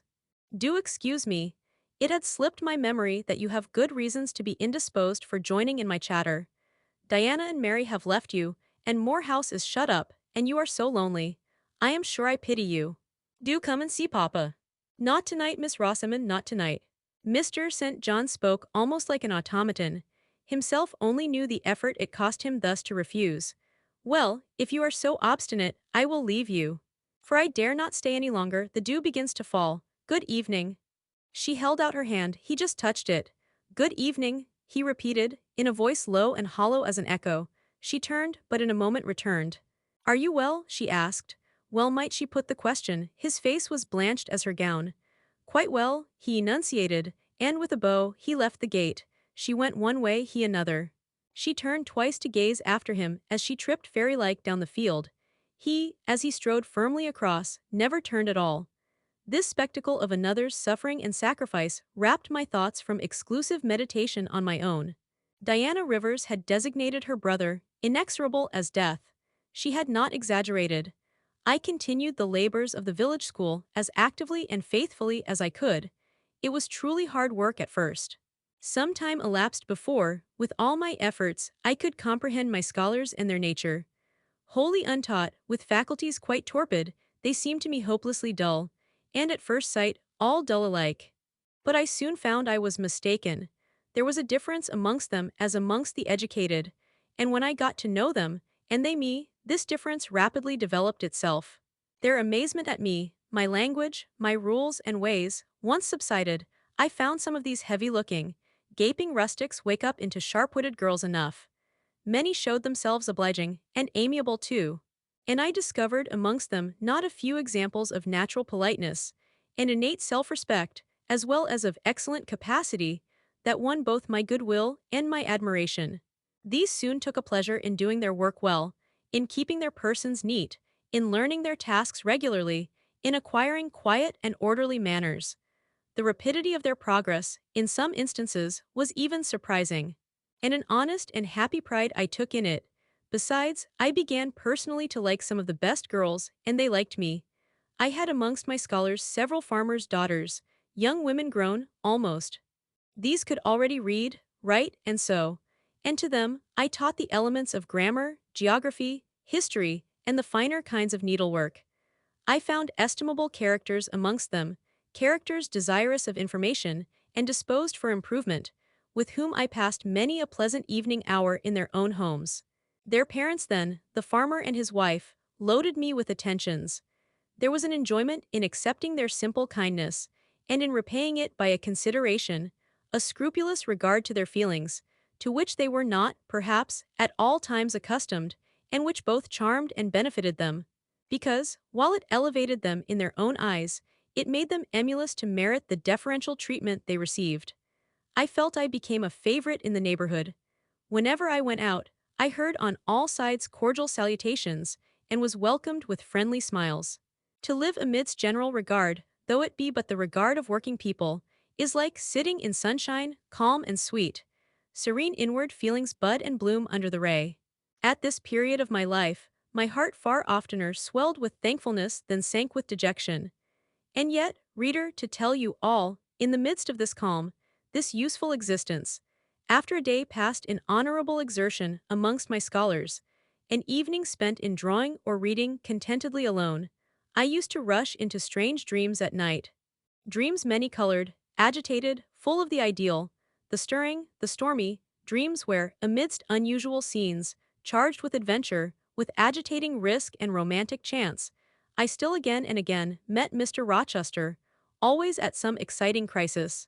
And then the sense of being in his arms, hearing his voice, meeting his eye, touching his hand and cheek, loving him, being loved by him, the hope of passing a lifetime at his side, would be renewed, with all its first force and fire. Then I awoke. Then I recalled where I was, and how situated. Then I rose up on my curtainless bed, trembling and quivering, and then the still, dark night witnessed the convulsion of despair, and heard the burst of passion. By 9 o'clock the next morning, I was punctually opening the school, tranquil, settled, prepared for the steady duties of the day. Rosamond Oliver kept her word in coming to visit me. Her call at the school was generally made in the course of her morning ride. She would canter up to the door on her pony, followed by a mounted livery servant. Anything more exquisite than her appearance, in her purple habit, with her Amazon's cap of black velvet placed gracefully above the long curls that kissed her cheek and floated to her shoulders, can scarcely be imagined. And it was thus she would enter the rustic building, and glide through the dazzled ranks of the village children. She generally came at the hour when Mr. Rivers was engaged in giving his daily catechizing lesson. Keenly, I fear, did the eye of the visitress pierce the young pastor's heart. A sort of instinct seemed to warn him of her entrance, even when he did not see it. And when he was looking quite away from the door, if she appeared at it, his cheek would glow, and his marble-seeming features, though they refused to relax, changed indescribably, and in their very quiescence became expressive of a repressed fervor, stronger than working muscle or darting glance could indicate. Of course she knew her power. Indeed, he did not, because he could not, conceal it from her. In spite of his Christian stoicism, when she went up and addressed him, and smiled gaily, encouragingly, even fondly in his face, his hand would tremble and his eye burn. He seemed to say, with his sad and resolute look, if he did not say it with his lips, "I love you, and I know you prefer me. It is not despair of success that keeps me dumb. If I offered my heart, I believe you would accept it. But that heart is already laid on a sacred altar, the fire is arranged round it, it will soon be no more than a sacrifice consumed." And then she would pout like a disappointed child, a pensive cloud would soften her radiant vivacity. She would withdraw her hand hastily from his, and turn in transient petulance from his aspect, at once so heroic and so martyr-like. St. John, no doubt, would have given the world to follow, recall, retain her, when she thus left him. But he would not give one chance of heaven, nor relinquish, for the Elysium of her love, one hope of the true, eternal paradise. Besides, he could not bind all that he had in his nature, the rover, the aspirant, the poet, the priest, in the limits of a single passion. He could not, he would not, renounce his wild field of mission warfare for the parlors and the peace of Vale Hall. I learnt so much from himself in an inroad I once, despite his reserve, had the daring to make on his confidence. Miss Oliver already honored me with frequent visits to my cottage. I had learnt her whole character, which was without mystery or disguise. She was coquettish but not heartless, exacting but not worthlessly selfish. She had been indulged from her birth but was not absolutely spoilt. She was hasty but good-humored. Vain, she could not help it, when every glance in the glass showed her such a flush of loveliness, but not affected, liberal-handed. Innocent of the pride of wealth, ingenuous, sufficiently intelligent, gay, lively and unthinking, she was very charming, in short, even to a cool observer of her own sex like me. But she was not profoundly interesting or thoroughly impressive. A very different sort of mind was hers from that, for instance, of the Sisters of St. John. Still, I liked her almost as I liked my pupil Adele. Except that, for a child whom we have watched over and taught, a closer affection is engendered than we can give an equally attractive adult acquaintance. She had taken an amiable caprice to me. She said I was like Mr. Rivers, only certainly, she allowed, not 1/10 so handsome, though I was a nice neat little soul enough, but he was an angel. I was, however, good, clever, composed and firm, like him. I was a lusus naturae, she affirmed, as a village schoolmistress. She was sure my previous history, if known, would make a delightful romance. One evening, while with her usual childlike activity, and thoughtless yet not offensive inquisitiveness, she was rummaging the cupboard and the table drawer of my little kitchen, she discovered first 2 French books, a volume of Schiller, a German grammar and dictionary, and then my drawing materials and some sketches, including a pencil head of a pretty little cherub-like girl, one of my scholars, and sundry views from nature, taken in the Vale of Morton and on the surrounding moors. She was first transfixed with surprise and then electrified with delight. Had I done these pictures? Did I know French and German? What a love, what a miracle I was. I drew better than her master in the first school in S. Would I sketch a portrait of her to show to Papa? With pleasure, I replied, and I felt a thrill of artist delight at the idea of copying from so perfect and radiant a model. She had then on a dark blue silk dress. Her arms and her neck were bare. Her only ornament was her chestnut tresses, which waved over her shoulders with all the wild grace of natural curls. I took a sheet of fine cardboard and drew a careful outline. I promised myself the pleasure of coloring it, and as it was getting late then, I told her she must come and sit another day. She made such a report of me to her father that Mr. Oliver himself accompanied her next evening, a tall, massive-featured, middle-aged, and gray-headed man, at whose side his lovely daughter looked like a bright flower near a hoary turret. He appeared a taciturn, and perhaps a proud personage, but he was very kind to me. The sketch of Rosamond's portrait pleased him highly. He said I must make a finished picture of it. He insisted, too, on my coming the next day to spend the evening at Vale Hall. I went. I found it a large, handsome residence, showing abundant evidences of wealth in the proprietor. Rosamond was full of glee and pleasure all the time I stayed. Her father was affable, and when he entered into conversation with me after tea, he expressed in strong terms his approbation of what I had done in Morton's school, and said he only feared, from what he saw and heard, I was too good for the place, and would soon quit it for one more suitable. Indeed, cried Rosamond, she is clever enough to be a governess in a high family, papa. I thought I would far rather be where I am than in any high family in the land. Mr. Oliver spoke of Mr. Rivers, of the Rivers family, with great respect. He said it was a very old name in that neighborhood, that the ancestors of the house were wealthy, that all Morton had once belonged to them, that even now he considered the representative of that house might, if he liked, make an alliance with the best. He accounted it a pity that so fine and talented a young man should have formed the design of going out as a missionary. It was quite throwing a valuable life away. It appeared then that her father would throw no obstacle in the way of Rosamond's union with St. John. Mr. Oliver evidently regarded the young clergyman's good birth, old name, and sacred profession as sufficient compensation for the want of fortune. It was the 5th of November and a holiday. My little servant, after helping me to clean my house, was gone, well satisfied with the fee of a penny for her aid. All about me was spotless and bright, scoured floor, polished grate, and well-rubbed chairs. I had also made myself neat, and had now the afternoon before me to spend as I would. The translation of a few pages of German occupied an hour. Then I got my palette and pencils, and fell to the more soothing, because easier occupation, of completing Rosamond Oliver's miniature. The head was finished already. There was but the background to tint and the drapery to shade off. A touch of carmine, too, to add to the ripe lips, a soft curl here and there to the tresses, a deeper tinge to the shadow of the lash under the azured eyelid. I was absorbed in the execution of these nice details, when, after one rapid tap, my door unclosed, admitting St. John Rivers. I am come to see how you are spending your holiday, he said. Not, I hope, in thought. No, that is well. While you draw you will not feel lonely. You see, I mistrust you still, though you have borne up wonderfully so far. I have brought you a book for evening solace, and he laid on the table a new publication, a poem. One of those genuine productions so often vouchsafed to the fortunate public of those days, the golden age of modern literature. Alas, the readers of our era are less favored. But courage! I will not pause either to accuse or repine. I know poetry is not dead, nor genius lost, nor has mammon gained power over either, to bind or slay. They will both assert their existence, their presence, their liberty and strength again one day. Powerful angels, safe in heaven. They smile when sordid souls triumph, and feeble ones weep over their destruction. Poetry destroyed, genius banished. No, mediocrity, no, do not let envy prompt you to the thought. No, they not only live, but reign and redeem.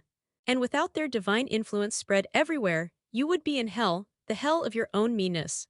While I was eagerly glancing at the bright pages of Marmion, for Marmion it was, St. John stooped to examine my drawing. His tall figure sprang erect again with a start. He said nothing. I looked up at him. He shunned my eye. I knew his thoughts well, and could read his heart plainly. At the moment I felt calmer and cooler than he. I had then temporarily the advantage of him, and I conceived an inclination to do him some good, if I could. With all his firmness and self-control, thought I, he tasks himself too far. Locks every feeling and pang within, expresses, confesses, imparts nothing. I am sure it would benefit him to talk a little about this sweet Rosamond, whom he thinks he ought not to marry. I will make him talk. I said first, take a chair, Mr. Rivers. But he answered, as he always did, that he could not stay. Very well, I responded mentally, stand if you like. But you shall not go just yet, I am determined. Solitude is at least as bad for you as it is for me. I'll try if I cannot discover the secret spring of your confidence, and find an aperture in that marble breast through which I can shed one drop of the balm of sympathy. Is this portrait like? I asked bluntly. Like whom? I did not observe it closely. You did, Mr. Rivers. He almost started at my sudden and strange abruptness. He looked at me astonished. Oh, that is nothing yet, I muttered within. I don't mean to be baffled by a little stiffness on your part. I'm prepared to go to considerable lengths. I continued, you observed it closely and distinctly, but I have no objection to your looking at it again, and I rose and placed it in his hand. A well-executed picture, he said. Very soft, clear coloring, very graceful and correct drawing.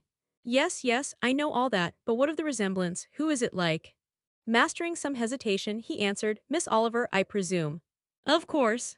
And now, sir, to reward you for the accurate guess, I will promise to paint you a careful and faithful duplicate of this very picture, provided you admit that the gift would be acceptable to you.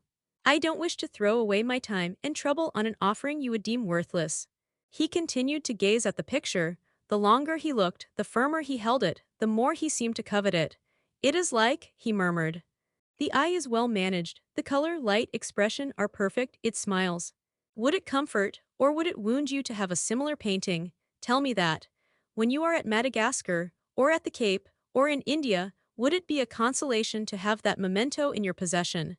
Or would the sight of it bring recollections calculated to enervate and distress? He now furtively raised his eyes, he glanced at me, irresolute, disturbed, he again surveyed the picture. That I should like to have it is certain. Whether it would be judicious or wise is another question. Since I had ascertained that Rosamond really preferred him, and that her father was not likely to oppose the match, I, less exalted in my views than St. John, had been strongly disposed in my own heart to advocate their union. It seemed to me that, should he become the possessor of Mr. Oliver's large fortune, he might do as much good with it as if he went and laid his genius out to wither, and his strength to waste, under a tropical sun. With this persuasion I now answered. As far as I can see, it would be wiser and more judicious if you were to take to yourself the original at once. By this time he had sat down. He had laid the picture on the table before him, and with his brow supported on both hands, hung fondly over it. I discerned he was now neither angry nor shocked at my audacity. I saw even that to be thus frankly addressed on a subject he had deemed unapproachable, to hear it thus freely handled, was beginning to be felt by him as a new pleasure, an unhoped-for relief. Reserved people often really need the frank discussion of their sentiments and griefs more than the expansive. The sternest seeming stoic is human after all, and to burst with boldness and goodwill into the silent sea of their souls is often to confer on them the first of obligations. She likes you, I am sure, said I, as I stood behind his chair, and her father respects you. Moreover, she is a sweet girl, rather thoughtless, but you would have sufficient thought for both yourself and her. You ought to marry her. Does she like me? He asked. Certainly, better than she likes anyone else. She talks of you continually. There is no subject she enjoys so much or touches upon so often. It is very pleasant to hear this, he said, very. Go on for another quarter of an hour. And he actually took out his watch and laid it upon the table to measure the time. But where is the use of going on? I asked. When you are probably preparing some iron blow of contradiction, or forging a fresh chain to fetter your heart. Don't imagine such hard things. Fancy me yielding and melting, as I am doing. Human love rising like a freshly opened fountain in my mind, and overflowing with sweet inundation, all the field I have so carefully, and with such labor prepared, so assiduously sown with the seeds of good intentions, of self-denying plans. And now it is deluged with a nectarous flood, the young germs swamped, delicious poison cankering them. Now I see myself stretched on an ottoman in the drawing-room at Vale Hall, at my bride Rosamond Oliver's feet. She is talking to me with her sweet voice, gazing down on me with those eyes your skillful hand has copied so well, smiling at me with these coral lips. She is mine, I am hers, this present life and passing world suffice to me. Hush! Say nothing, my heart is full of delight, my senses are entranced, let the time I marked pass in peace. I humored him, the watch ticked on, he breathed fast and low, I stood silent. Amidst this hush the quartet sped. He replaced the watch, laid the picture down, rose, and stood on the hearth. Now, said he, that little space was given to delirium and delusion. I rested my temples on the breast of temptation, and put my neck voluntarily under her yoke of flowers. I tasted her cup, the pillow was burning, there is an asp in the garland, the wine has a bitter taste, her promises are hollow, her offers false, I see and know all this. I gazed at him in wonder. It is strange, pursued he, that while I love Rosamond Oliver so wildly, with all the intensity, indeed, of a first passion, the object of which is exquisitely beautiful, graceful, fascinating, I experience at the same time a calm, unwarped consciousness that she would not make me a good wife. that she is not the partner suited to me, that I should discover this within a year after marriage, and that to 12 months' rapture would succeed a lifetime of regret. This I know. Strange indeed, I could not help ejaculating. While something in me, he went on, is acutely sensible to her charms, something else is as deeply impressed with her defects. They are such that she could sympathize in nothing I aspired to, cooperate in nothing I undertook. Rosamond a sufferer, a laborer, a female apostle, Rosamond a missionary's wife, no. But you need not be a missionary, you might relinquish that scheme.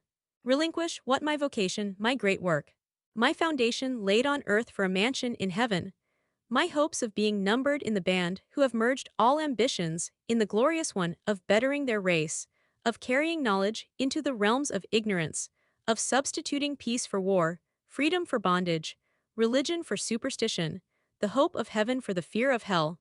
Must I relinquish that? It is dearer than the blood in my veins. It is what I have to look forward to and to live for. After a considerable pause, I said, "And Miss Oliver? Are her disappointment and sorrow of no interest to you?"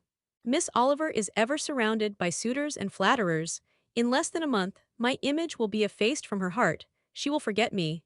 And will marry, probably, someone who will make her far happier than I should do." "You speak coolly enough, but you suffer in the conflict, you are wasting away." "No, if I get a little thin, it is with anxiety about my prospects, yet unsettled, my departure, continually procrastinated. Only this morning, I received intelligence that the successor, whose arrival I have been so long expecting, cannot be ready to replace me for 3 months to come yet. And perhaps the 3 months may extend to 6. You tremble and become flushed whenever Miss Oliver enters the schoolroom. Again the surprised expression crossed his face. He had not imagined that a woman would dare to speak so to a man. For me, I felt at home in this sort of discourse. I could never rest in communication with strong, discreet, and refined minds, whether male or female, till I had passed the outworks of conventional reserve and crossed the threshold of confidence, and won a place by their heart's very hearthstone. "You are original," said he, "and not timid. There is something brave in your spirit, as well as penetrating in your eye, but allow me to assure you that you partially misinterpret my emotions. You think them more profound and potent than they are. You give me a larger allowance of sympathy than I have a just claim to. When I color, and when I shake before Miss Oliver, I do not pity myself. I scorn the weakness.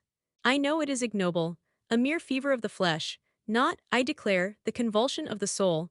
That is just as fixed as a rock, firm set in the depths of a restless sea.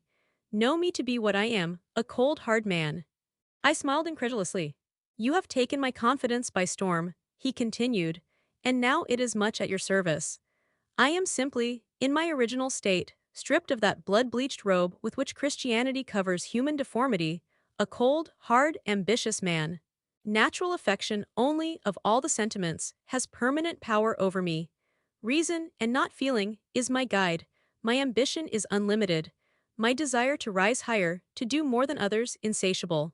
I honor endurance, perseverance, industry, talent, because these are the means by which men achieve great ends and mount to lofty eminence. I watch your career with interest, because I consider you a specimen of a diligent, orderly, energetic woman. Not because I deeply compassionate what you have gone through, or what you still suffer." "You would describe yourself as a mere pagan philosopher," I said. "No, there is this difference between me and deistic philosophers. I believe.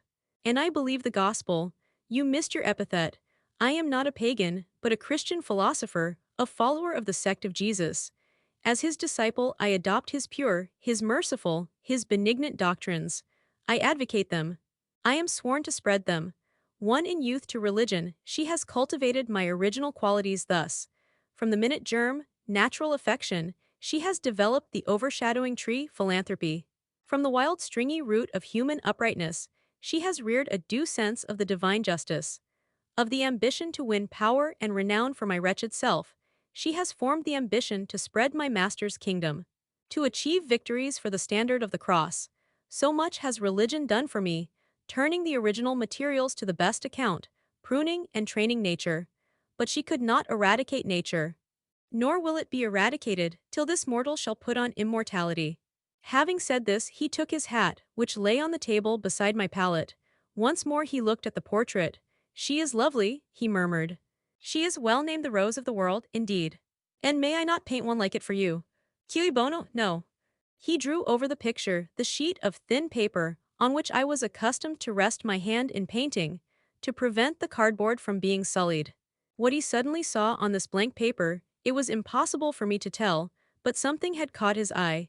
He took it up with a snatch, he looked at the edge, then shot a glance at me, inexpressibly peculiar and quite incomprehensible. A glance that seemed to take and make note of every point in my shape, face, and dress, for it traversed all, quick, keen as lightning. His lips parted as if to speak, but he checked the coming sentence, whatever it was. "What is the matter?" I asked. "Nothing in the world," was the reply, and replacing the paper, I saw him dexterously tear a narrow slip from the margin. It disappeared in his glove, and with one hasty nod and good afternoon, he vanished. "Well," I exclaimed, using an expression of the district that caps the globe however. I, in my turn, scrutinized the paper, but saw nothing on it save a few dingy stains of paint where I had tried the tint in my pencil. I pondered the mystery a minute or two, but finding it insolvable, and being certain it could not be of much moment, I dismissed and soon forgot it. When Mr. St. John went, it was beginning to snow. The whirling storm continued all night. The next day a keen wind brought fresh and blinding falls. By twilight the valley was drifted up and almost impassable. I had closed my shutter, laid a mat to the door to prevent the snow from blowing in under it, trimmed my fire, and after sitting nearly an hour on the hearth listening to the muffled fury of the tempest, I lit a candle, took down Marmion, and beginning. Day set on Norham's castled steep, and Tweed's fair river broad and deep, and Cheviot's mountains lone, the massive towers the donjon keep, the flanking walls that round them sweep, in yellow lustre shone. I soon forgot storm and music. I heard a noise, the wind I thought shook the door, no it was St. John Rivers, who, lifting the latch, came in out of the frozen hurricane, the howling darkness, and stood before me, the cloak that covered his tall figure all white as a glacier. I was almost in consternation, so little had I expected any guest from the blocked-up vale that night. "Any ill news?" I demanded.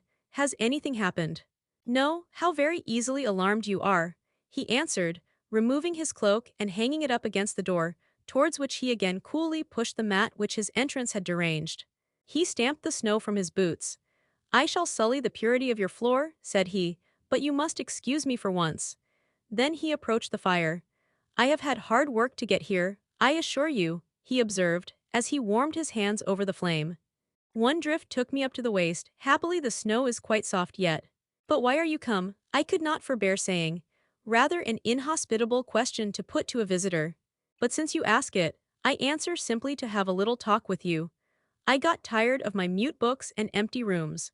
Besides, since yesterday I have experienced the excitement of a person to whom a tale has been half told, and who is impatient to hear the sequel. He sat down. I recalled his singular conduct of yesterday, and really I began to fear his wits were touched. If he were insane, however, his was a very cool and collected insanity. I had never seen that handsome-featured face of his look more like chiseled marble than it did just now, as he put aside his snow-wet hair from his forehead, and let the firelight shine free on his pale brow and cheek as pale, where it grieved me to discover the hollow trace of care or sorrow now so plainly graved. I waited, expecting he would say something I could at least comprehend, but his hand was now at his chin, his finger on his lip. He was thinking. It struck me that his hand looked wasted like his face. A perhaps uncalled-for gush of pity came over my heart. I was moved to say, "I wish Diana or Mary would come and live with you. It is too bad that you should be quite alone. And you are recklessly rash about your own health." "Not at all," said he. "I care for myself when necessary. I am well now. What do you see amiss in me?"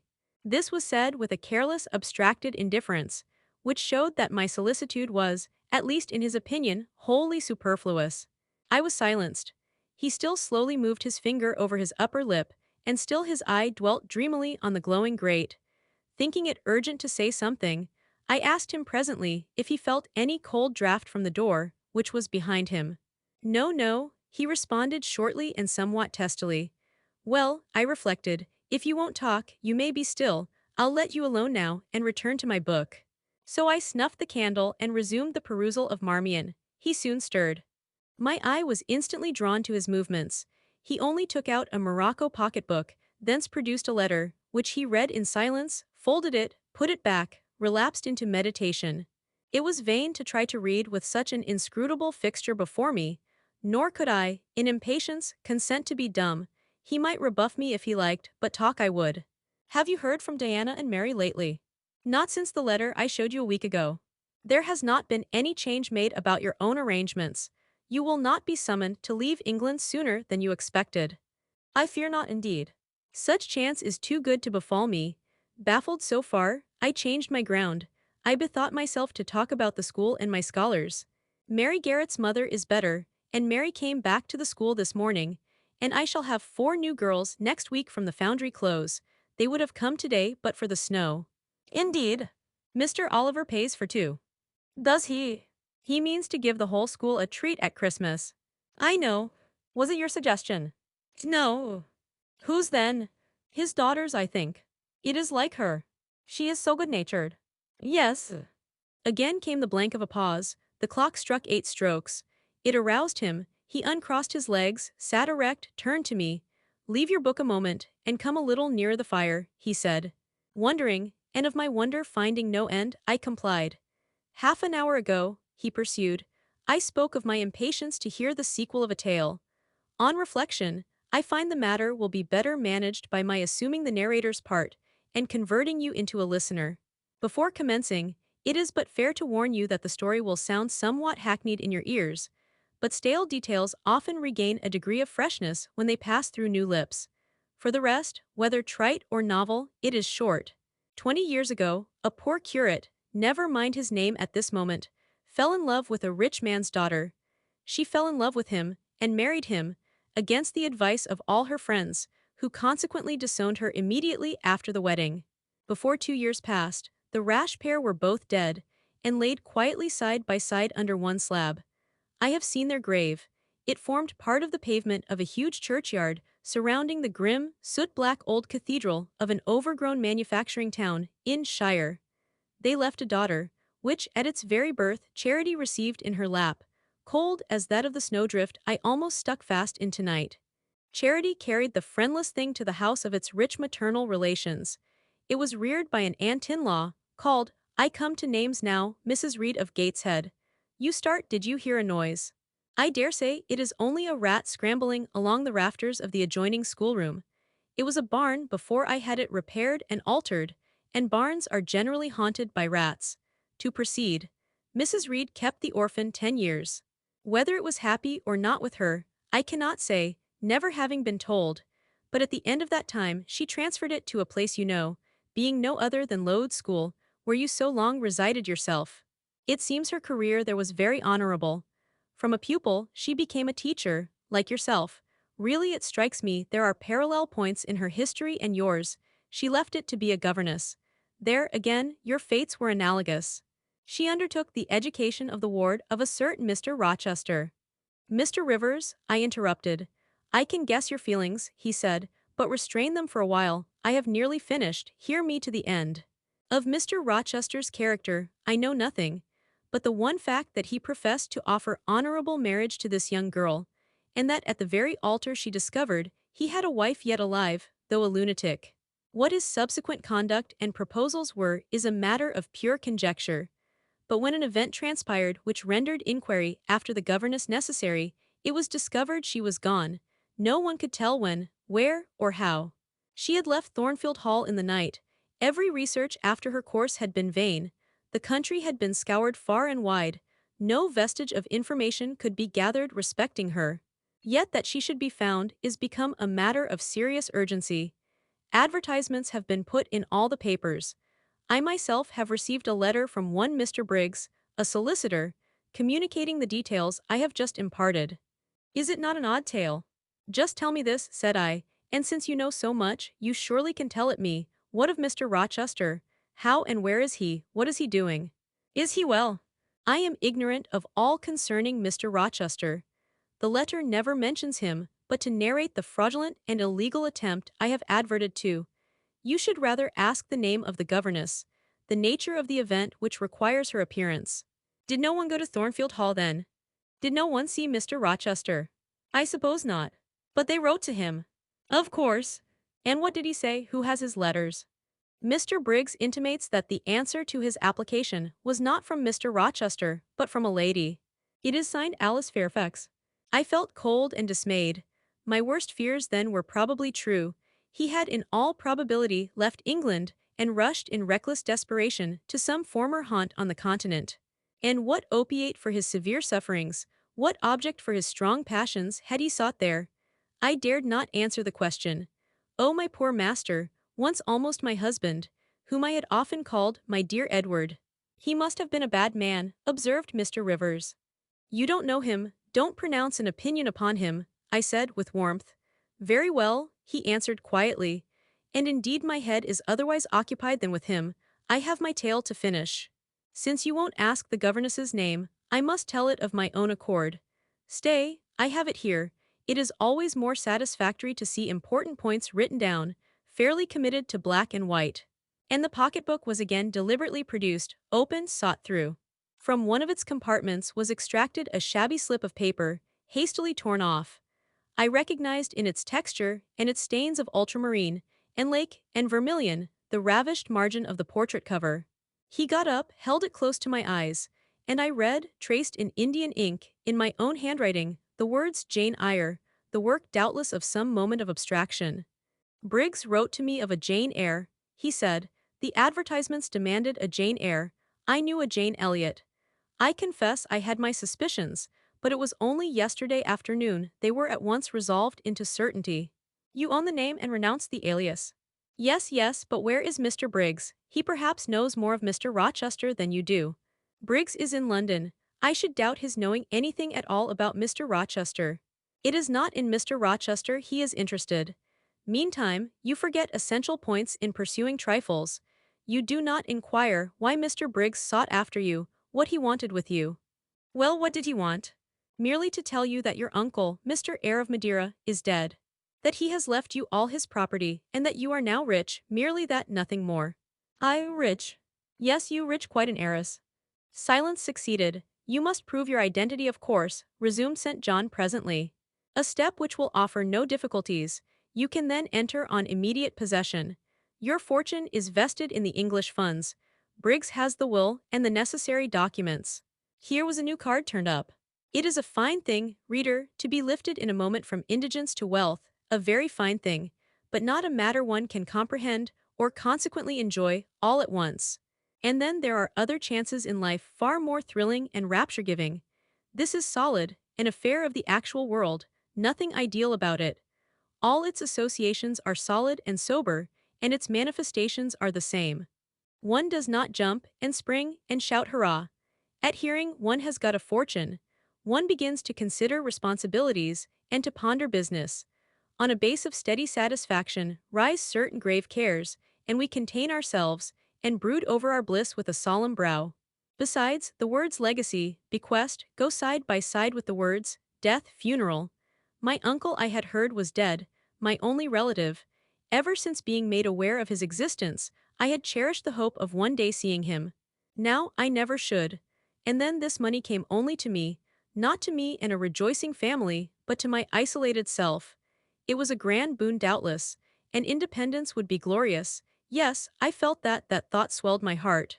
You unbend your forehead at last, said Mr. Rivers. I thought Medusa had looked at you, and that you were turning to stone. Perhaps now you will ask how much you are worth. How much am I worth? Oh, a trifle. Nothing of course to speak of, £20,000, I think they say, but what is that? £20,000? Here was a new stunner. I had been calculating on 4 or 5,000. This news actually took my breath for a moment. Mr. St. John, whom I had never heard laugh before, laughed now. Well, said he, if you had committed a murder, and I had told you your crime was discovered, you could scarcely look more aghast. It is a large sum, don't you think there is a mistake? No mistake at all. Perhaps you have read the figures wrong, it may be 2,000. It is written in letters, not figures. 20,000. I again felt rather like an individual of but average gastronomical powers sitting down to feast alone at a table spread with provisions for 100. Mr. Rivers rose now and put his cloak on.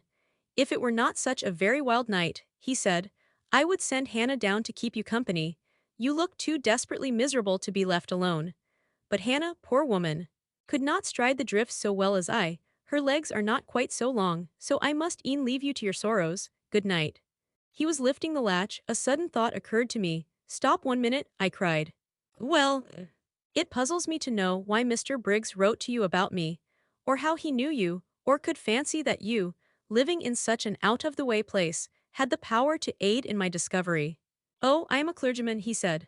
And the clergy are often appealed to about odd matters. Again the latch rattled. No, that does not satisfy me, I exclaimed. And indeed there was something in the hasty and unexplanatory reply which, instead of allaying, piqued my curiosity more than ever.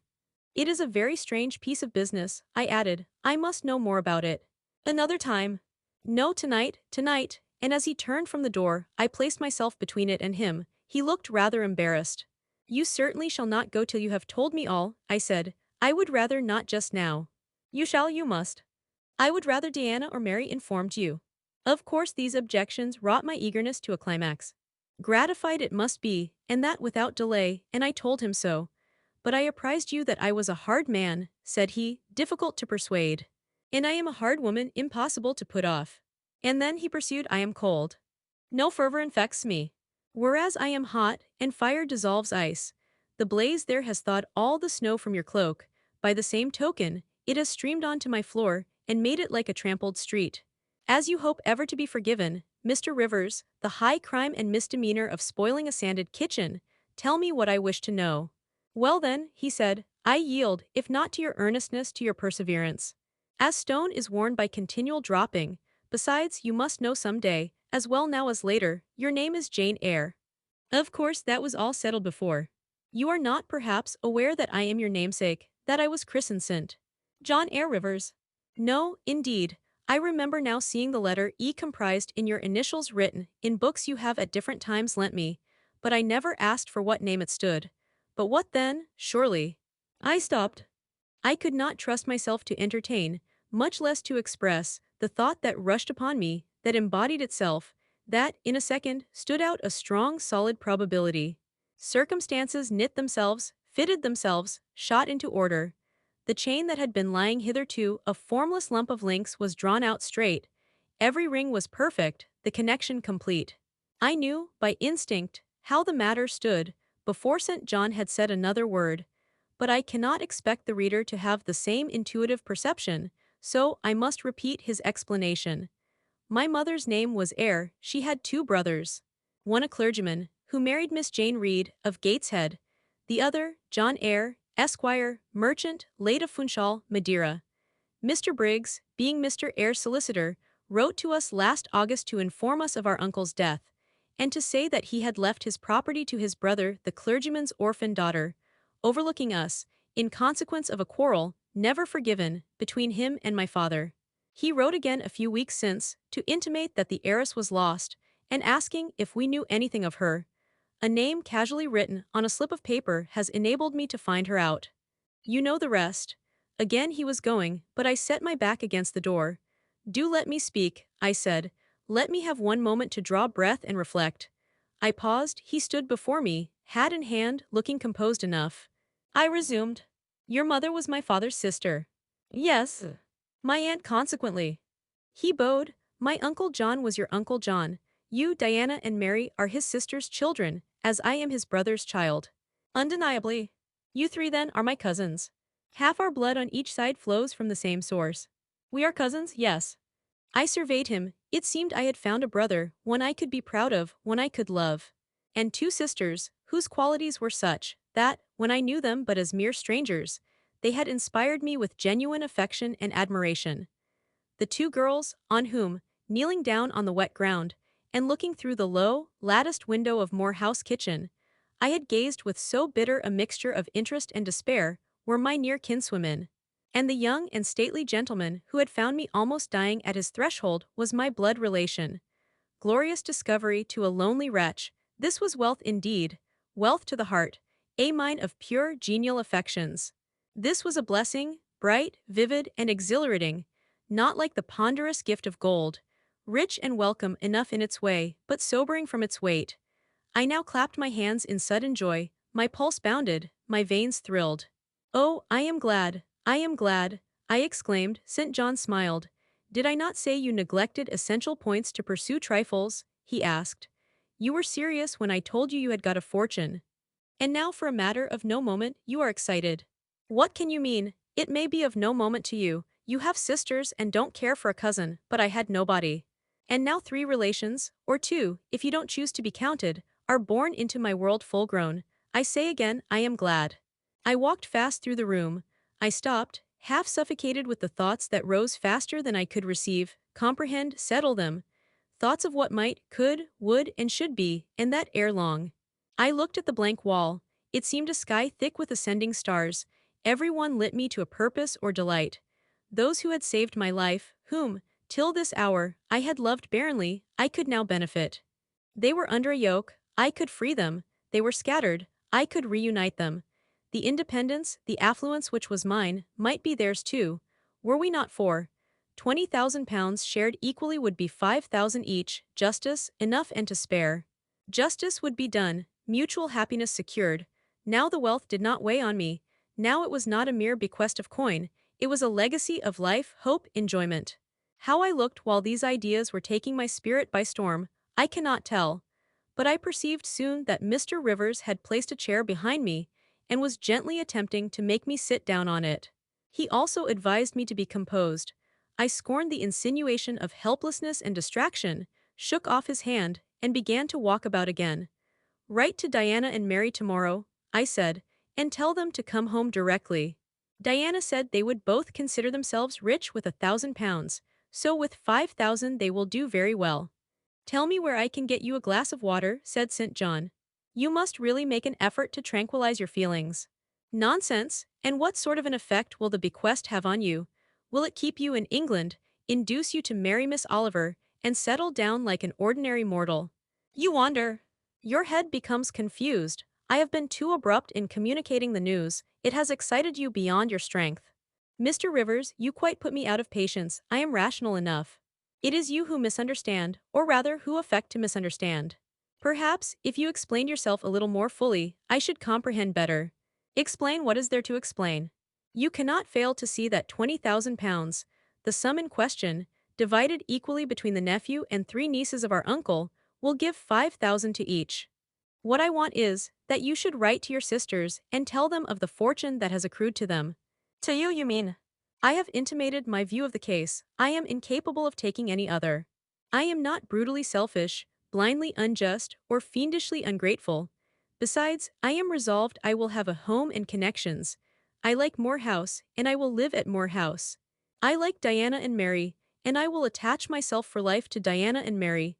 It would please and benefit me to have £5,000. It would torment and oppress me to have 20,000. Which, moreover, could never be mine in justice, though it might in law. I abandon to you, then, what is absolutely superfluous to me. Let there be no opposition, and no discussion about it. Let us agree amongst each other, and decide the point at once. This is acting on first impulses. You must take days to consider such a matter, ere your word can be regarded as valid. Oh, if all you doubt is my sincerity, I am easy. You see the justice of the case. I do see a certain justice, but it is contrary to all custom. Besides, the entire fortune is your right. My uncle gained it by his own efforts. He was free to leave it to whom he would. He left it to you. After all, justice permits you to keep it. You may, with a clear conscience, consider it absolutely your own. With me, said I, it is fully as much a matter of feeling as of conscience. I must indulge my feelings. I so seldom have had an opportunity of doing so. Were you to argue, object, and annoy me for a year, I could not forego the delicious pleasure of which I have caught a glimpse, that of repaying, in part, a mighty obligation, and winning to myself lifelong friends. You think so now, rejoined St. John, because you do not know what it is to possess, nor consequently to enjoy wealth. You cannot form a notion of the importance £20,000 would give you, of the place it would enable you to take in society. Of the prospects it would open to you, you cannot.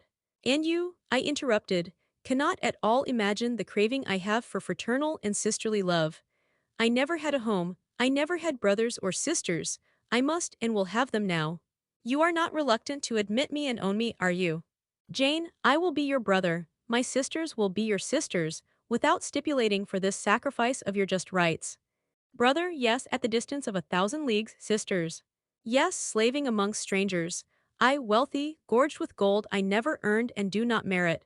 You penniless, famous equality and fraternization, close union, intimate attachment.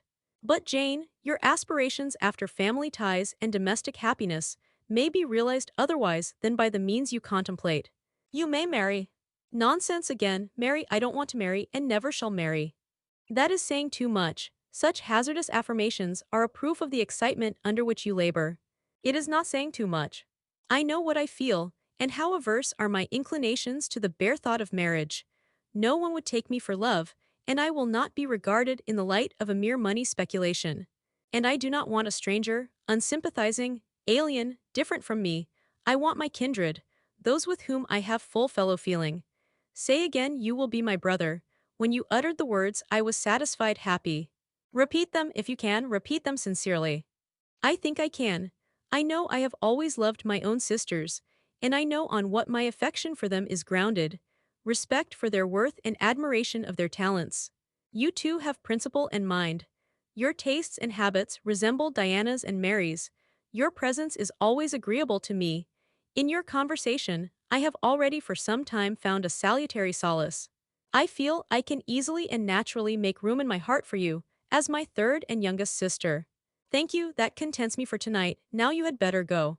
For if you stay longer, you will perhaps irritate me afresh by some mistrustful scruple.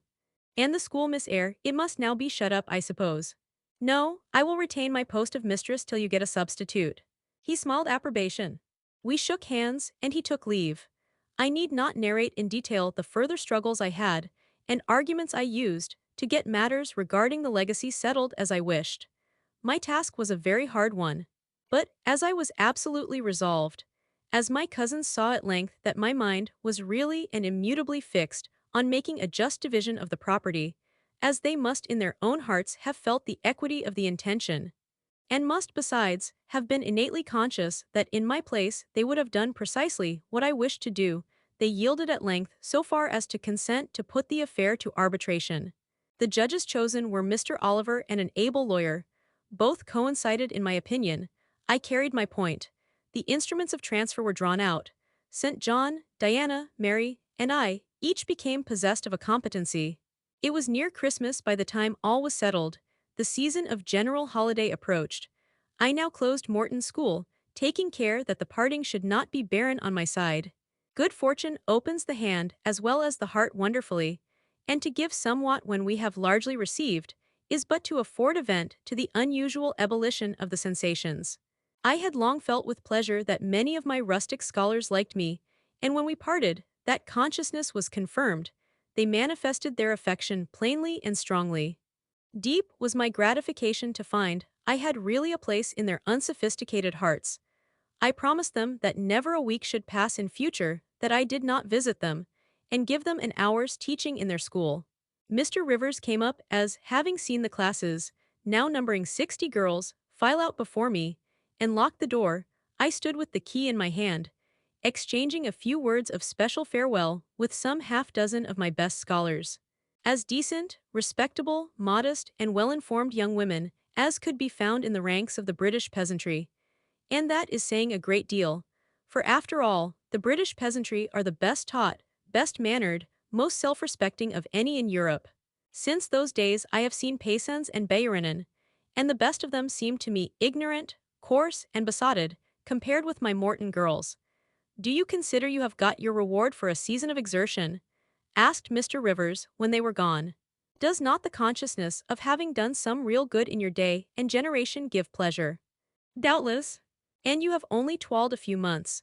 Would not a life devoted to the task of regenerating your race be well spent? Yes, I said. But I could not go on forever so. I want to enjoy my own faculties as well as to cultivate those of other people. I must enjoy them now. Don't recall either my mind or body to the school. I am out of it and disposed for full holiday. He looked grave. What now? What sudden eagerness is this you evince? What are you going to do? To be active as I can. And first I must beg you to set Hannah at liberty and get somebody else to wait on you. Do you want her? Yes, to go with me to Moor House. Diana and Mary will be at home in a week, and I want to have everything in order against their arrival. I understand. I thought you were for flying off on some excursion. It is better so, Hannah shall go with you. Tell her to be ready by tomorrow then, and here is the schoolroom key. I will give you the key of my cottage in the morning. He took it. You give it up very gleefully, said he. I don't quite understand your lightheartedness, because I cannot tell what employment you propose to yourself as a substitute for the one you are relinquishing. What aim, what purpose, what ambition in life have you now? My first aim will be to clean down. Do you comprehend the full force of the expression? To clean down Moor House from chamber to cellar. My next to rub it up with beeswax, oil, and an indefinite number of cloths till it glitters again. My third, to arrange every chair, table, bed, carpet with mathematical precision. Afterwards I shall go near to ruin you in coals and peat to keep up good fires in every room.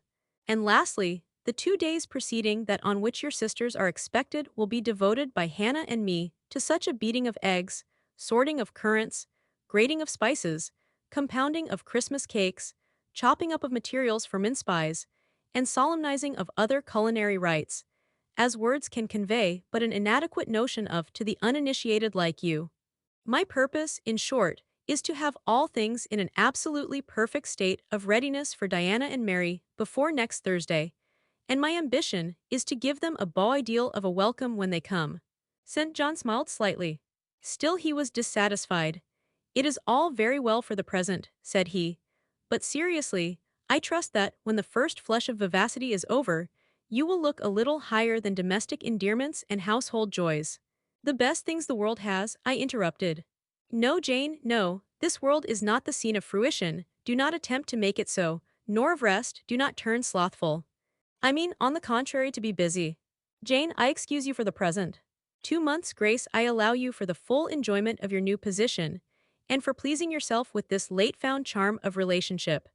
But then, I hope you will begin to look beyond Moor House and Morton, and sisterly society, and the selfish calm and sensual comfort of civilized affluence. I hope your energies will then once more trouble you with their strength. I looked at him with surprise. St. John, I said, I think you are almost wicked to talk so. I am disposed to be as content as a queen, and you try to stir me up to restlessness, to what end? To the end of turning, to profit the talents which God has committed to your keeping, and of which he will surely one day demand a strict account. Jane, I shall watch you closely and anxiously, I warn you of that, and try to restrain the disproportionate fervor with which you throw yourself into commonplace home pleasures. Don't cling so tenaciously to ties of the flesh, save your constancy and ardor for an adequate cause, forbear to waste them on trite transient objects. Do you hear, Jane? Yes, just as if you were speaking Greek. I feel I have adequate cause to be happy, and I will be happy. Goodbye. Happy at Moor House I was, and hard I worked, and so did Hannah. She was charmed to see how jovial I could be amidst the bustle of a house turned topsy-turvy, how I could brush, and dust, and clean, and cook.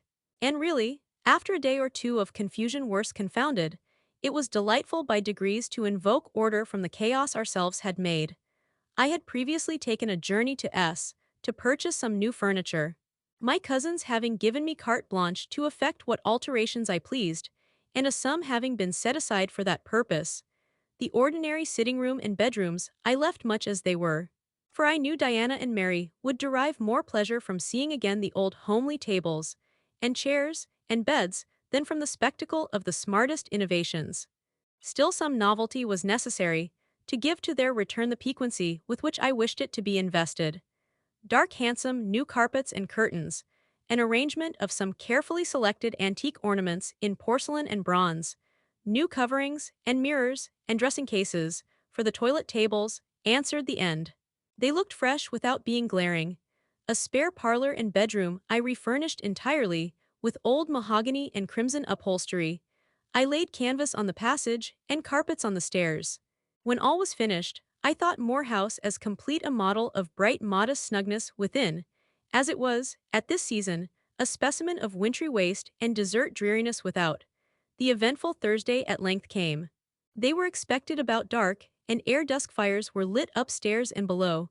The kitchen was in perfect trim, Hannah and I were dressed, and all was in readiness. St. John arrived first. I had entreated him to keep quite clear of the house till everything was arranged.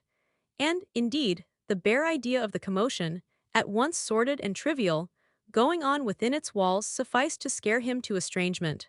He found me in the kitchen, watching the progress of certain cakes for tea, then baking. Approaching the hearth, he asked if I was at last satisfied with housemaid's work. I answered by inviting him to accompany me on a general inspection of the result of my labors. With some difficulty, I got him to make the tour of the house. He just looked in at the doors I opened, and when he had wandered upstairs and downstairs, he said I must have gone through a great deal of fatigue and trouble to have effected such considerable changes in so short a time. But not a syllable did he utter indicating pleasure in the improved aspect of his abode. This silence damped me. I thought perhaps the alterations had disturbed some old associations he valued. I inquired whether this was the case. No doubt, in a somewhat crestfallen tone. Not at all. He had, on the contrary, remarked that I had scrupulously respected every association. He feared, indeed, I must have bestowed more thought on the matter than it was worth. How many minutes, for instance, had I devoted to studying the arrangement of this very room? By the by, could I tell him where such a book was? I showed him the volume on the shelf. He took it down, and withdrawing to his accustomed window recess, he began to read it. Now, I did not like this, reader. St. John was a good man, but I began to feel he had spoken truth of himself when he said he was hard and cold.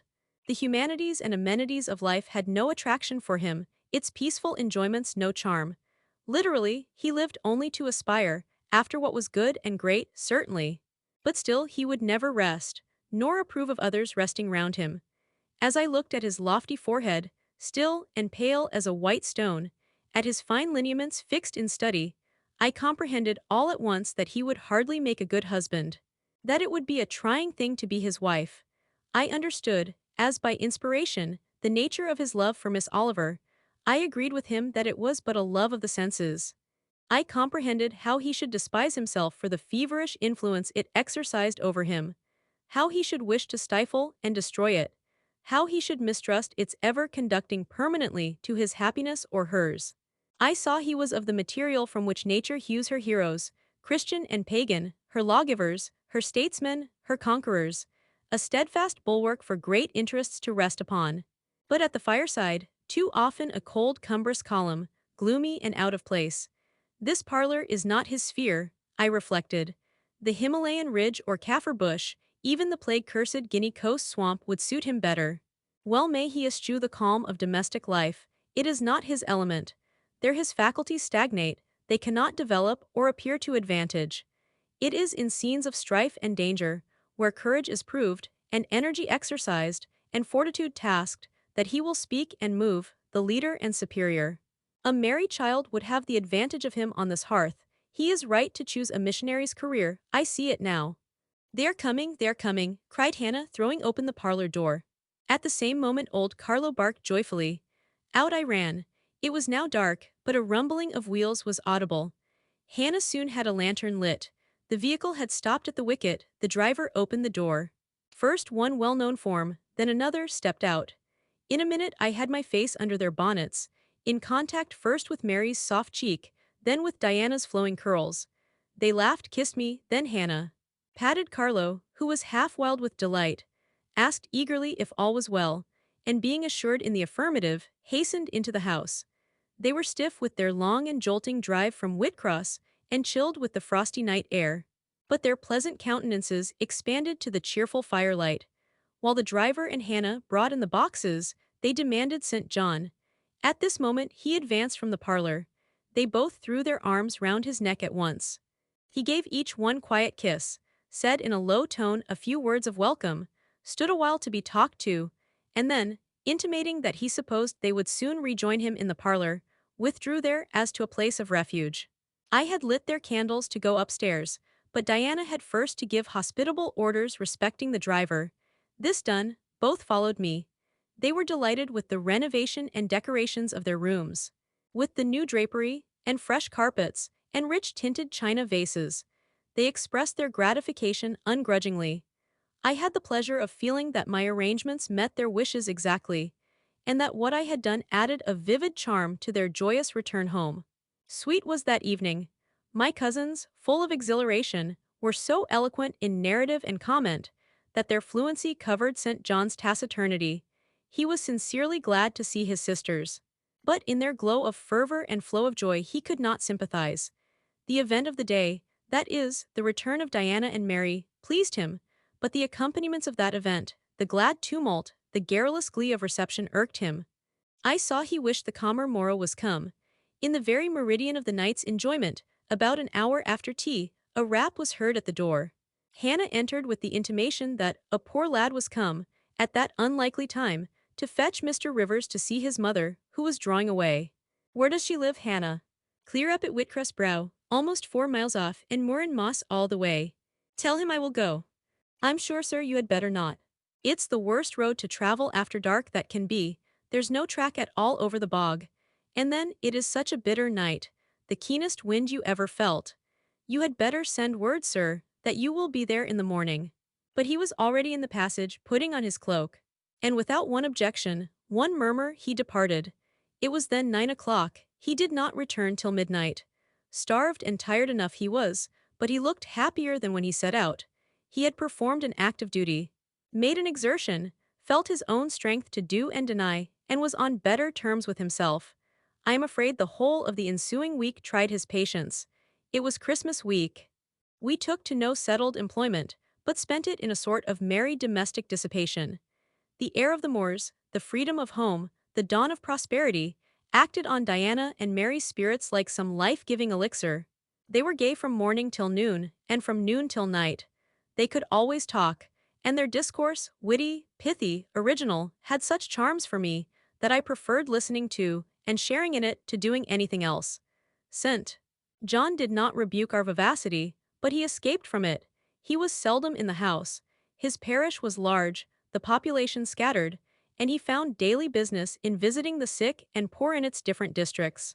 One morning at breakfast, Diana, after looking a little pensive for some minutes, asked him if his plans were yet unchanged. Unchanged and unchangeable, was the reply. And he proceeded to inform us that his departure from England was now definitively fixed for the ensuing year. And Rosamond Oliver, suggested Mary, the words seeming to escape her lips involuntarily. For no sooner had she uttered them, than she made a gesture as if wishing to recall them. St. John had a book in his hand. It was his unsocial custom to read at meals. He closed it and looked up. Rosamond Oliver, said he, is about to be married to Mr. Granby, one of the best connected and most estimable residents in S., grandson and heir to Sir Frederick Granby. I had the intelligence from her father yesterday. His sisters looked at each other and at me. We all three looked at him. He was serene as glass. The match must have been got up hastily, said Diana. They cannot have known each other long. But 2 months. They met in October at the county ball at S. But where there are no obstacles to a union, as in the present case, where the connection is in every point desirable, delays are unnecessary. They will be married as soon as S. place which Sir Frederick gives up to them can be refitted for their reception. The first time I found St. John alone after this communication, I felt tempted to inquire if the event distressed him. But he seemed so little to need sympathy, that, so far from venturing to offer him more, I experienced some shame at the recollection of what I had already hazarded. Besides, I was out of practice in talking to him. His reserve was again frozen over, and my frankness was congealed beneath it. He had not kept his promise of treating me like his sisters. He continually made little chilling differences between us, which did not at all tend to the development of cordiality.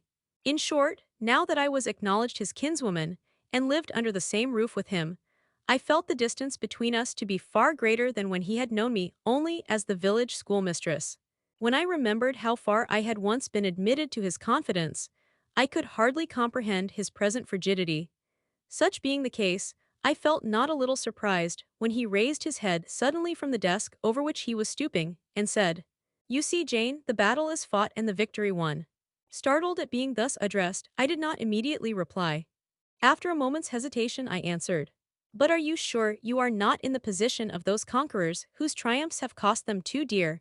Would not such another ruin you?" "I think not, and if I were, it does not much signify. I shall never be called upon to contend for such another. The event of the conflict is decisive. My way is now clear, I thank God for it." So saying, he returned to his papers and his silence.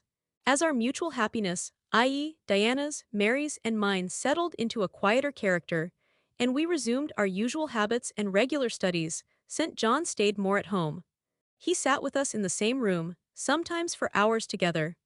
While Mary drew, Diana pursued a course of encyclopedic reading she had, to my awe and amazement, undertaken, and I fagged away at German. He pondered a mystic lore of his own, that of some Eastern tongue, the acquisition of which he thought necessary to his plans. Thus engaged, he appeared, sitting in his own recess, quiet and absorbed enough. But that blue eye of his had a habit of leaving the outlandish-looking grammar, and wandering over, and sometimes fixing upon us, his fellow students, with a curious intensity of observation. If caught, it would be instantly withdrawn, yet ever and anon, it returned searchingly to our table. I wondered what it meant. I wondered, too, at the punctual satisfaction he never failed to exhibit on an occasion that seemed to me of small moment, namely, my weekly visit to Morton School. And still more was I puzzled when, if the day was unfavorable, if there was snow, or rain, or high wind, and his sisters urged me not to go, he would invariably make light of their solicitude, and encourage me to accomplish the task without regard to the elements. Jane is not such a weakling as you would make her, he would say. She can bear a mountain blast, or a shower, or a few flakes of snow, as well as any of us. Her constitution is both sound and elastic, better calculated to endure variations of climate than many more robust. And when I returned, sometimes a good deal tired, and not a little weather-beaten, I never dared complain, because I saw that to murmur would be to vex him. On all occasions fortitude pleased him, the reverse was a special annoyance. One afternoon, however, I got leave to stay at home, because I really had a cold. His sisters were gone to Morton in my stead. I sat reading Schiller. He, deciphering his crabbed oriental scrolls. As I exchanged a translation for an exercise, I happened to look his way. There, I found myself under the influence of the ever-watchful blue eye. How long it had been searching me through, and over, I cannot tell.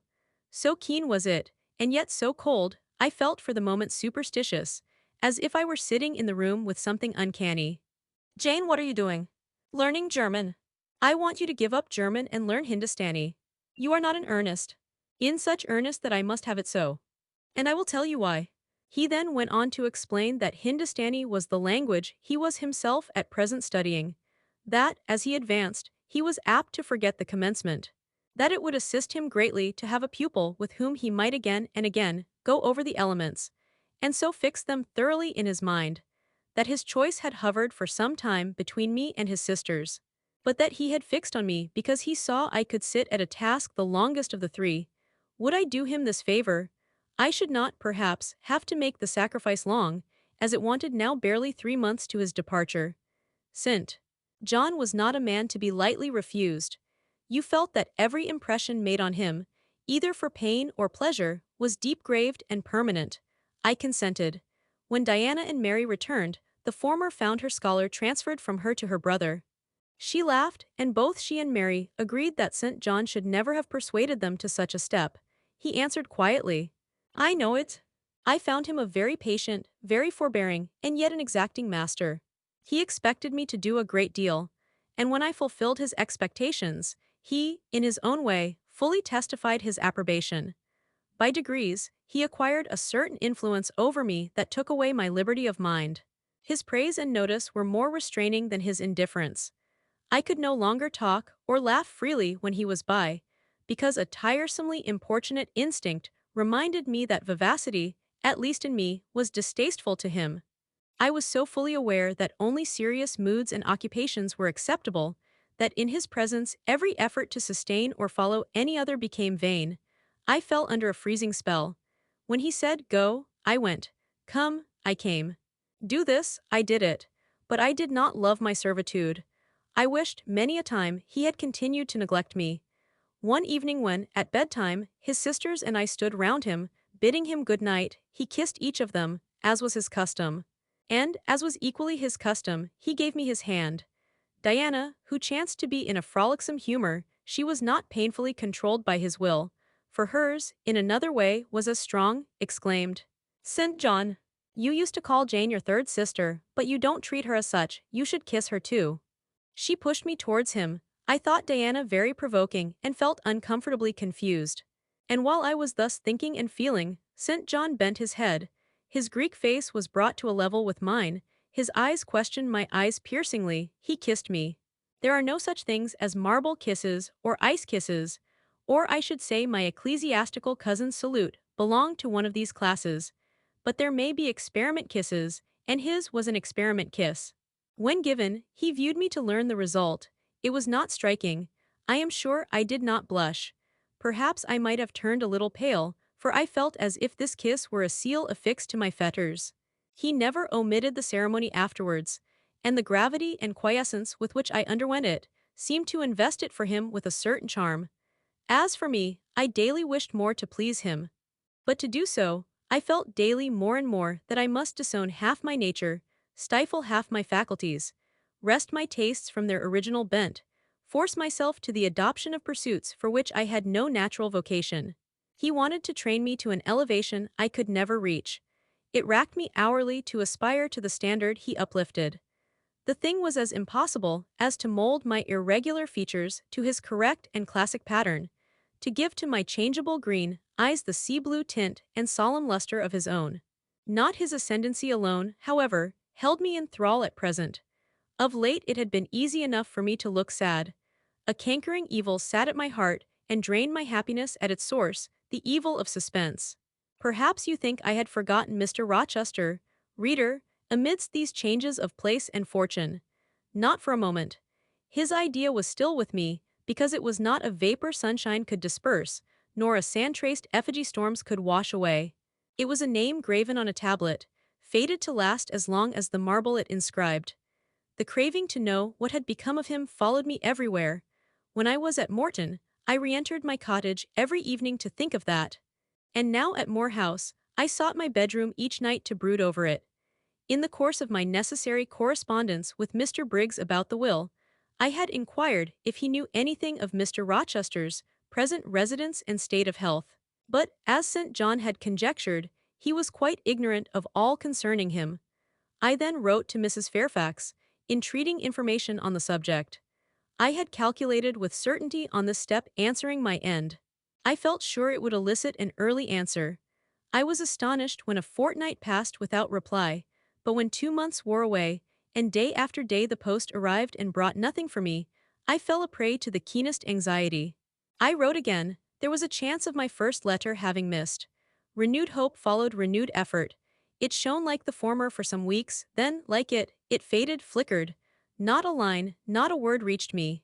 When half a year wasted in vain expectancy, my hope died out, and then I felt dark indeed. A fine spring shone round me, which I could not enjoy. Summer approached. Diana tried to cheer me.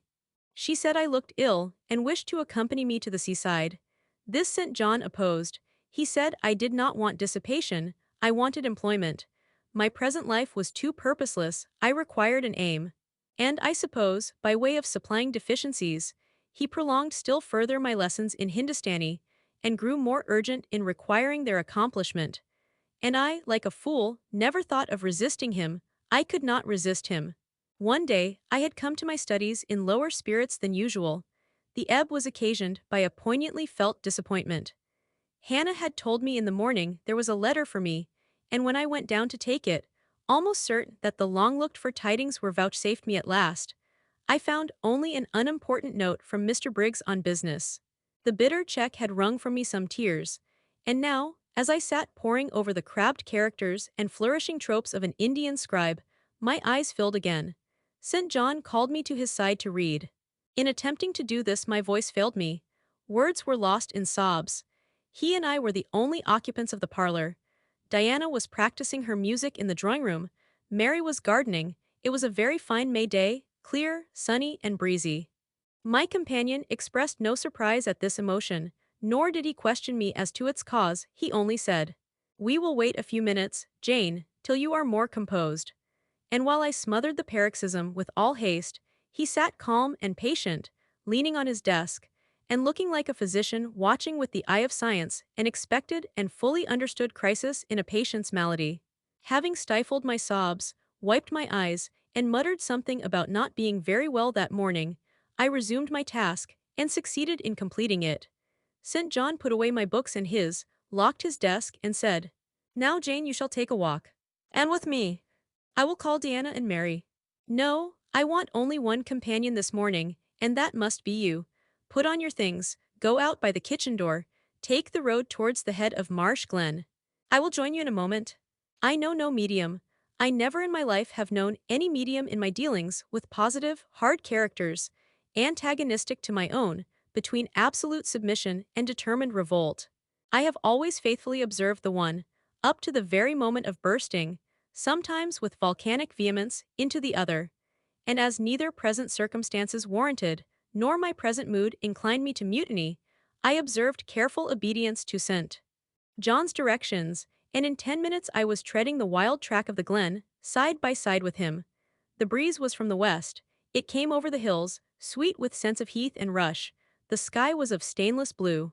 The stream descending the ravine, swelled with past spring rains, poured along plentiful and clear, catching golden gleams from the sun, and sapphire tints from the firmament. As we advanced and left the track, we trod a soft turf, mossy fine and emerald green, minutely enameled with a tiny white flower, and spangled with a star-like yellow blossom. The hills, meantime, shut us quite in. For the glen, towards its head, wound to their very core. "Let us rest here," said St. John, as we reached the first stragglers of a battalion of rocks, guarding a sort of pass, beyond which the beck rushed down a waterfall, and where, still a little farther, the mountain shook off turf and flower, had only heath for raiment and crag for gem, where it exaggerated the wild to the savage, and exchanged the fresh for the frowning, where it guarded the forlorn hope of solitude, and a last refuge for silence. I took a seat, St. John stood near me. He looked up the pass and down the hollow, his glance wandered away with the stream, and returned to traverse the unclouded heaven which colored it. He removed his hat, let the breeze stir his hair and kiss his brow. He seemed in communion with the genius of the haunt. With his eye he bade farewell to something. "And I shall see it again," he said aloud, "in dreams when I sleep by the Ganges. And again in a more remote hour, when another slumber overcomes me on the shore of a darker stream." Strange words of a strange love, an austere patriot's passion for his fatherland. He sat down, for half an hour we never spoke. Neither he to me nor I to him. That interval past, he recommenced. "Jane, I go in 6 weeks. I have taken my berth in an East Indiaman which sails on the 20th of June. God will protect you. For you have undertaken his work," I answered. "Yes," said he, "there is my glory and joy. I am the servant of an infallible master. I am not going out under human guidance, subject to the defective laws and erring control of my feeble fellow-worms. My king, my lawgiver, my captain, is the all-perfect. It seems strange to me that all round me do not burn to enlist under the same banner, to join in the same enterprise. All have not your powers, and it would be folly for the feeble to wish to march with the strong. I do not speak to the feeble or think of them. I address only such as are worthy of the work and competent to accomplish it. Those are few in number and difficult to discover. You say truly. But when found, it is right to stir them up, to urge and exhort them to the effort, to show them what their gifts are, and why they were given, to speak heaven's message in their ear, to offer them, direct from God, a place in the ranks of his chosen. If they are really qualified for the task, will not their own hearts be the first to inform them of it?" I felt as if an awful charm was framing round and gathering over me. I trembled to hear some fatal word spoken which would at once declare and rivet the spell. "And what does your heart say?" demanded St. John. "My heart is mute, my heart is mute," I answered, struck and thrilled. "Then I must speak for it," continued the deep, relentless voice. "Jane, come with me to India, come as my helpmeet and fellow-laborer." The glen and sky spun round, the hills heaved. It was as if I had heard a summons from heaven, as if a visionary messenger, like him of Macedonia, had announced, "Come over and help us." But I was no apostle, I could not behold the herald, I could not receive his call. "Oh, St. John," I cried, "have some mercy." I appealed to one who, in the discharge of what he believed his duty, knew neither mercy nor remorse. He continued, "God and nature intended you for a missionary's wife. It is not personal, but mental endowments they have given you. You are formed for labor, not for love. A missionary's wife you shall be. You shall be mine. I claim you, not for my pleasure, but for my sovereign's service." "I am not fit for it. I have no vocation," I said. He had calculated on these first objections. He was not irritated by them. Indeed, as he leaned back against the crag behind him, folded his arms on his chest, and fixed his countenance, I saw he was prepared for a long and trying opposition, and had taken in a stock of patience to last him to its close, resolved, however, that that close should be conquest for him. Humility, Jane, said he, is the groundwork of Christian virtues. You say right that you are not fit for the work. Who is fit for it? Or who, that ever was truly called, believed himself worthy of the summons?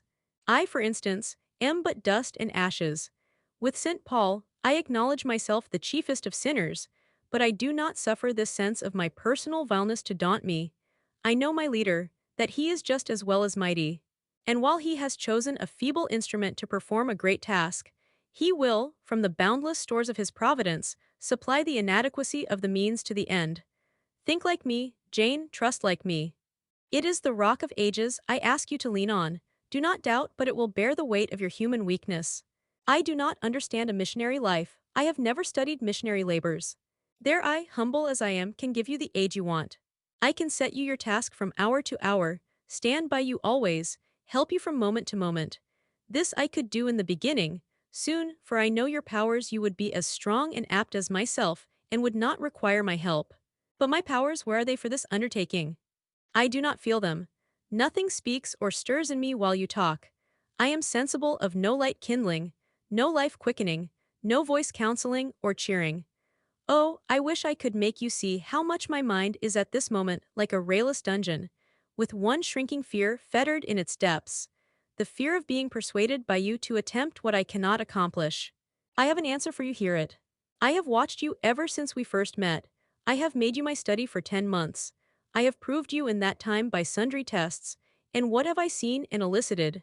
In the village school, I found you could perform well, punctually, uprightly, labor uncongenial to your habits and inclinations. I saw you could perform it with capacity and tact. You could win while you controlled. In the calm with which you learnt you had become suddenly rich, I read a mind clear of the vice of demas. Lucre had no undue power over you. In the resolute readiness with which you cut your wealth into 4 shares, keeping but one to yourself, and relinquishing the 3 others to the claim of abstract justice, I recognized a soul that reveled in the flame and excitement of sacrifice. In the tractability with which, at my wish, you forsook a study in which you were interested, and adopted another because it interested me. In the untiring assiduity with which you have since persevered in it. In the unflagging energy and unshaken temper with which you have met its difficulties. I acknowledge the complement of the qualities I seek. Jane, you are docile, diligent, disinterested, faithful, constant, and courageous, very gentle and very heroic. Cease to mistrust yourself. I can trust you unreservedly.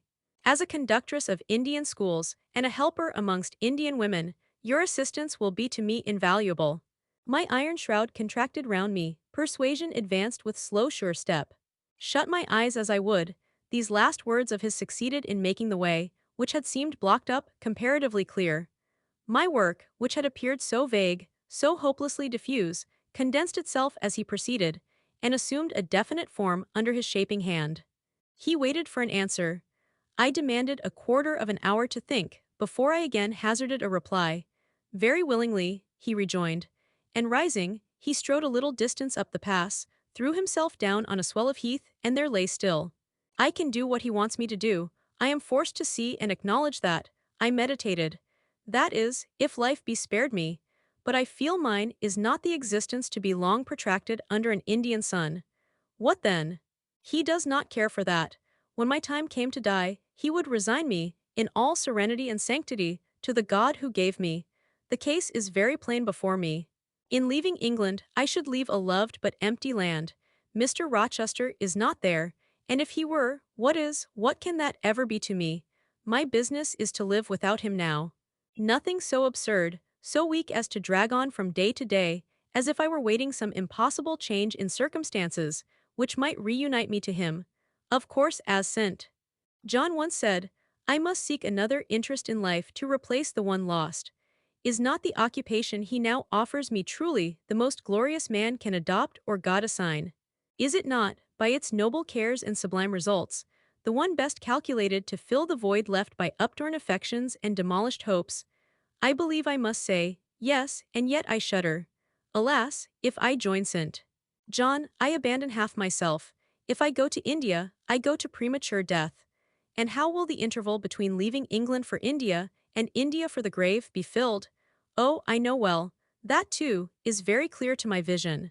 By straining to satisfy St. John till my sinews ache, I shall satisfy him, to the finest central point and farthest outward circle of his expectations. If I do go with him, if I do make the sacrifice he urges, I will make it absolutely.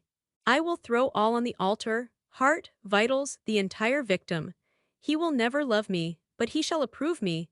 I will show him energies he has not yet seen, resources he has never suspected. Yes, I can work as hard as he can, and with as little grudging. Consent, then, to his demand is possible, but for one item, one dreadful item. It is that he asks me to be his wife, and has no more of a husband's heart for me than that frowning giant of a rock, down which the stream is foaming in yonder gorge. He prizes me as a soldier would a good weapon, and that is all. Unmarried to him, this would never grieve me, but can I let him complete his calculations, coolly put into practice his plans, go through the wedding ceremony? Can I receive from him the bridal ring, endure all the forms of love, which I doubt not he would scrupulously observe, and know that the spirit was quite absent? Can I bear the consciousness that every endearment he bestows is a sacrifice made on principle? No, such a martyrdom would be monstrous. I will never undergo it. As his sister, I might accompany him, not as his wife, I will tell him so. I looked towards the knoll, there he lay still as a prostrate column, his face turned to me. His eye beaming watchful and keen, he started to his feet and approached me. I am ready to go to India, if I may go free. Your answer requires a commentary, he said. It is not clear. You have hitherto been my adopted brother, I your adopted sister. Let us continue as such, you and I had better not marry. He shook his head. Adopted fraternity will not do in this case. If you were my real sister it would be different, I should take you and seek no wife. But as it is, either our union must be consecrated and sealed by marriage, or it cannot exist. Practical obstacles oppose themselves to any other plan. Do you not see it, Jane? Consider a moment, your strong sense will guide you. I did consider, and still my sense, such as it was, directed me only to the fact that we did not love each other as man and wife should. And therefore it inferred we ought not to marry. I said so. St. John, I returned, I regard you as a brother, you me as a sister, so let us continue. We cannot, he answered with short, sharp determination. It would not do. You have said you will go with me to India, remember you have said that. Conditionally. Well, well, to the main point, the departure with me from England, the cooperation with me in my future labors, you do not object. You have already as good as put your hand to the plough, you are too consistent to withdraw it. You have but one end to keep in view, how the work you have undertaken can best be done. Simplify your complicated interests, feelings, thoughts, wishes, aims, merge all considerations in one purpose, that of fulfilling with effect, with power, the mission of your great master. To do so, you must have a coadjutor. Not a brother, that is a loose tie, but a husband. I too do not want a sister. A sister might any day be taken from me. I want a wife. The sole helpmeet I can influence efficiently in life and retain absolutely till death. I shuddered as he spoke. I felt his influence in my marrow, his hold on my limbs. Seek one elsewhere than in me, St. John, seek one fitted to you. One fitted to my purpose, you mean fitted to my vocation. Again I tell you, it is not the insignificant private individual, the mere man, with the man's selfish senses, I wish to mate, it is the missionary. And I will give the missionary my energies, it is all he wants but not myself. That would be only adding the husk and shell to the kernel, for them he has no use, I retain them. You cannot, you ought not. Do you think God will be satisfied with half an oblation? Will he accept a mutilated sacrifice? It is the cause of God I advocate. It is under his standard I enlist you. I cannot accept on his behalf a divided allegiance. It must be entire. Oh, I will give my heart to God, I said. You do not want it? I will not swear, reader, that there was not something of repressed sarcasm, both in the tone in which I uttered this sentence, and in the feeling that accompanied it. I had silently feared St. John till now because I had not understood him. He had held me in awe because he had held me in doubt. How much of him was saint, how much mortal, I could not heretofore tell. But revelations were being made in this conference. The analysis of his nature was proceeding before my eyes. I saw his fallibilities, I comprehended them. I understood that, sitting there where I did, on the bank of heath, and with that handsome form before me, I sat at the feet of a man, erring as I. The veil fell from his hardness and despotism. Having felt in him the presence of these qualities, I felt his imperfection and took courage. I was with an equal, one with whom I might argue, one whom, if I saw good, I might resist. He was silent after I had uttered the last sentence, and I presently risked an upward glance at his countenance. His eye, bent on me, expressed at once stern surprise and keen inquiry. Is she sarcastic? And sarcastic to me, it seemed to say, what does this signify? Do not let us forget that this is a solemn matter, he said ere long, one of which we may neither think nor talk lightly without sin. I trust, Jane, you are in earnest when you say you will serve your heart to God. It is all I want. Once wrench your heart from man, and fix it on your Maker. The advancement of that Maker's spiritual kingdom on earth will be your chief delight and endeavor. You will be ready to do at once whatever furthers that end. You will see what impetus would be given to your efforts, and mine by our physical and mental union in marriage.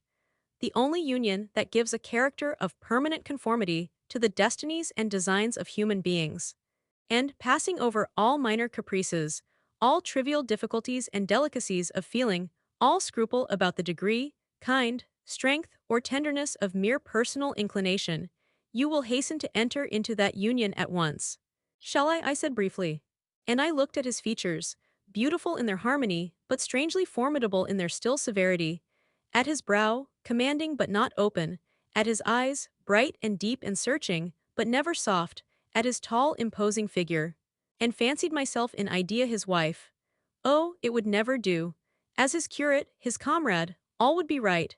I would cross oceans with him in that capacity, toil under eastern suns, in Asian deserts with him in that office, admire and emulate his courage and devotion and vigor, accommodate quietly to his masterhood, smile undisturbed at his ineradicable ambition, discriminate the Christian from the man, profoundly esteem the one, and freely forgive the other. I should suffer often, no doubt, attached to him only in this capacity. My body would be under rather a stringent yoke, but my heart and mind would be free. I should still have my unblighted self to turn to, my natural, unenslaved feelings with which to communicate in moments of loneliness. There would be recesses in my mind, which would be only mine, to which he never came, and sentiments growing there fresh and sheltered, which his austerity could never blight, nor his measured warrior march trample down. But as his wife, at his side always, and always restrained, and always checked, forced to keep the fire of my nature continually low, to compel it to burn inwardly and never utter a cry, though the imprisoned flame consumed vital after vital, this would be unendurable. St. John, I exclaimed, when I had got so far in my meditation. Well, he answered icily, I repeat, I freely consent to go with you as your fellow missionary, but not as your wife. I cannot marry you and become part of you. A part of me you must become, he answered steadily. Otherwise the whole bargain is void. How can I, a man not yet 30, take out with me to India a girl of 19, unless she be married to me? How can we be forever together, sometimes in solitudes, sometimes amidst savage tribes and unwed? Very well, I said shortly. Under the circumstances, quite as well as if I were either your real sister, or a man and a clergyman like yourself. It is known that you are not my sister. I cannot introduce you as such. To attempt it would be to fasten injurious suspicions on us both.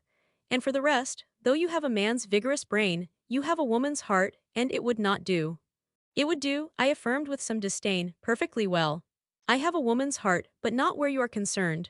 For you I have only a comrade's constancy, a fellow soldier's frankness, fidelity, fraternity, if you like, a neophyte's respect and submission to his hierophant. Nothing more, don't fear. It is what I want, he said, speaking to himself.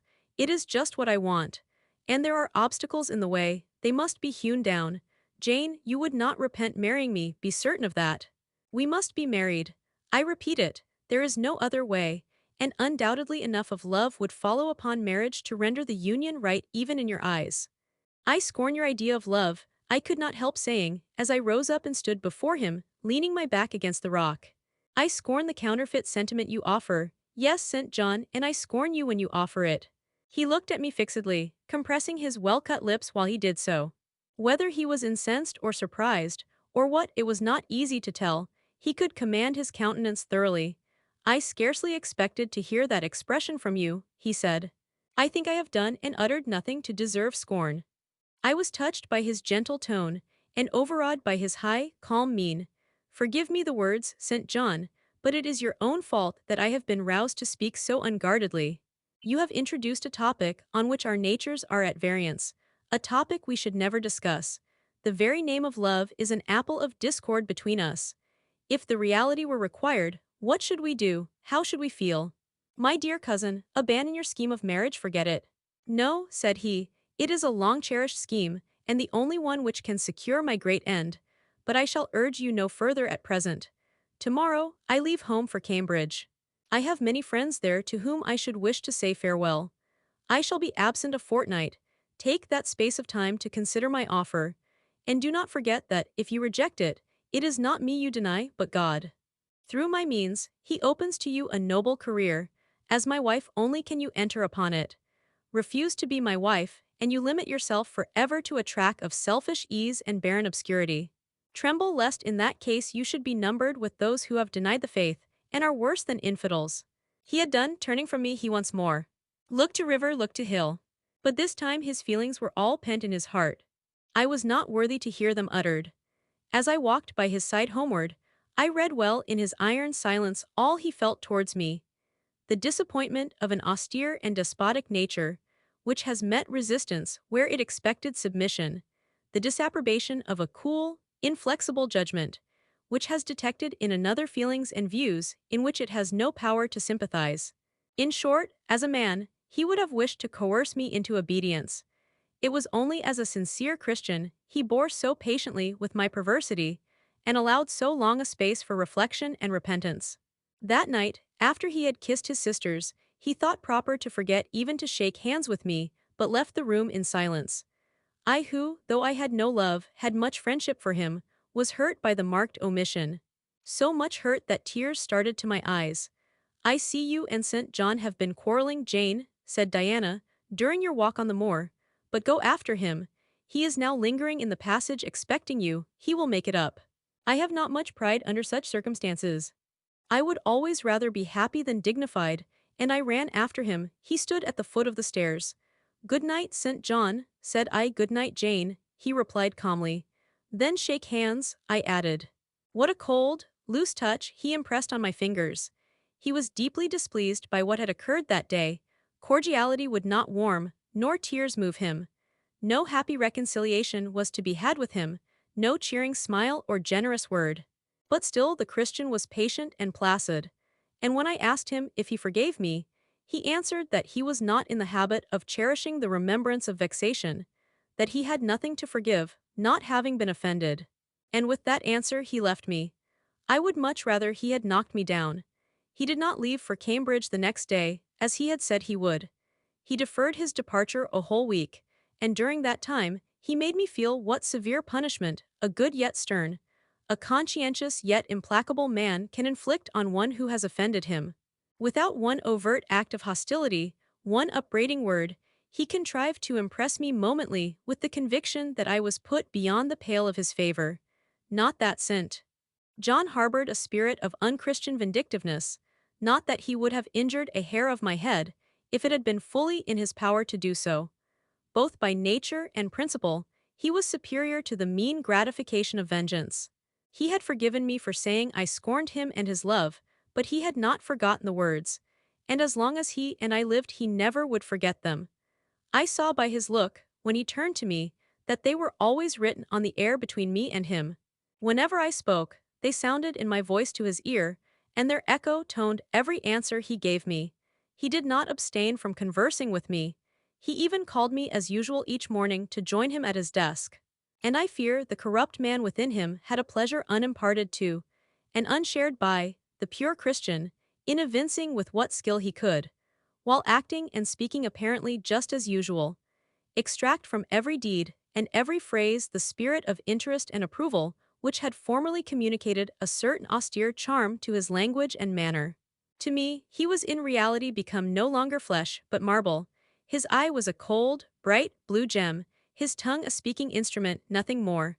All this was torture to me, refined, lingering torture. It kept up a slow fire of indignation and a trembling trouble of grief, which harassed and crushed me altogether. I felt how, if I were his wife, this good man, pure as the deep sunless source, could soon kill me, without drawing from my veins a single drop of blood, or receiving on his own crystal conscience the faintest stain of crime. Especially I felt this when I made any attempt to propitiate him. No ruth met my ruth. He experienced no suffering from estrangement, no yearning after reconciliation. And though more than once, my fast-falling tears blistered the page over which we both bent, they produced no more effect on him than if his heart had been really a matter of stone or metal. To his sisters, meantime, he was somewhat kinder than usual. As if afraid that mere coldness would not sufficiently convince me how completely I was banished and banned, he added the force of contrast. And this I am sure he did not by malice, but on principle. The night before he left home, happening to see him walking in the garden about sunset, and remembering, as I looked at him, that this man, alienated as he now was, had once saved my life, and that we were near relations, I was moved to make a last attempt to regain his friendship. I went out and approached him as he stood leaning over the little gate. I spoke to the point at once. "St. John, I am unhappy because you are still angry with me. Let us be friends." "I hope we are friends," was the unmoved reply. While he still watched the rising of the moon, which he had been contemplating as I approached. "No, St. John, we are not friends as we were, you know that." "Are we not? That is wrong. For my part I wish you no ill and all good." "I believe you, St. John, for I am sure you are incapable of wishing anyone ill. But, as I am your kinswoman, I should desire somewhat more of affection than that sort of general philanthropy you extend to mere strangers." "Of course," he said. "Your wish is reasonable, and I am far from regarding you as a stranger." This, spoken in a cool, tranquil tone, was mortifying and baffling enough. Had I attended to the suggestions of pride and ire, I should immediately have left him. But something worked within me more strongly than those feelings could. I deeply venerated my cousin's talent and principle. His friendship was of value to me, to lose it tried me severely. I would not so soon relinquish the attempt to reconquer it. "Must we part in this way, St. John? And when you go to India, will you leave me so, without a kinder word than you have yet spoken?" He now turned quite from the moon and faced me.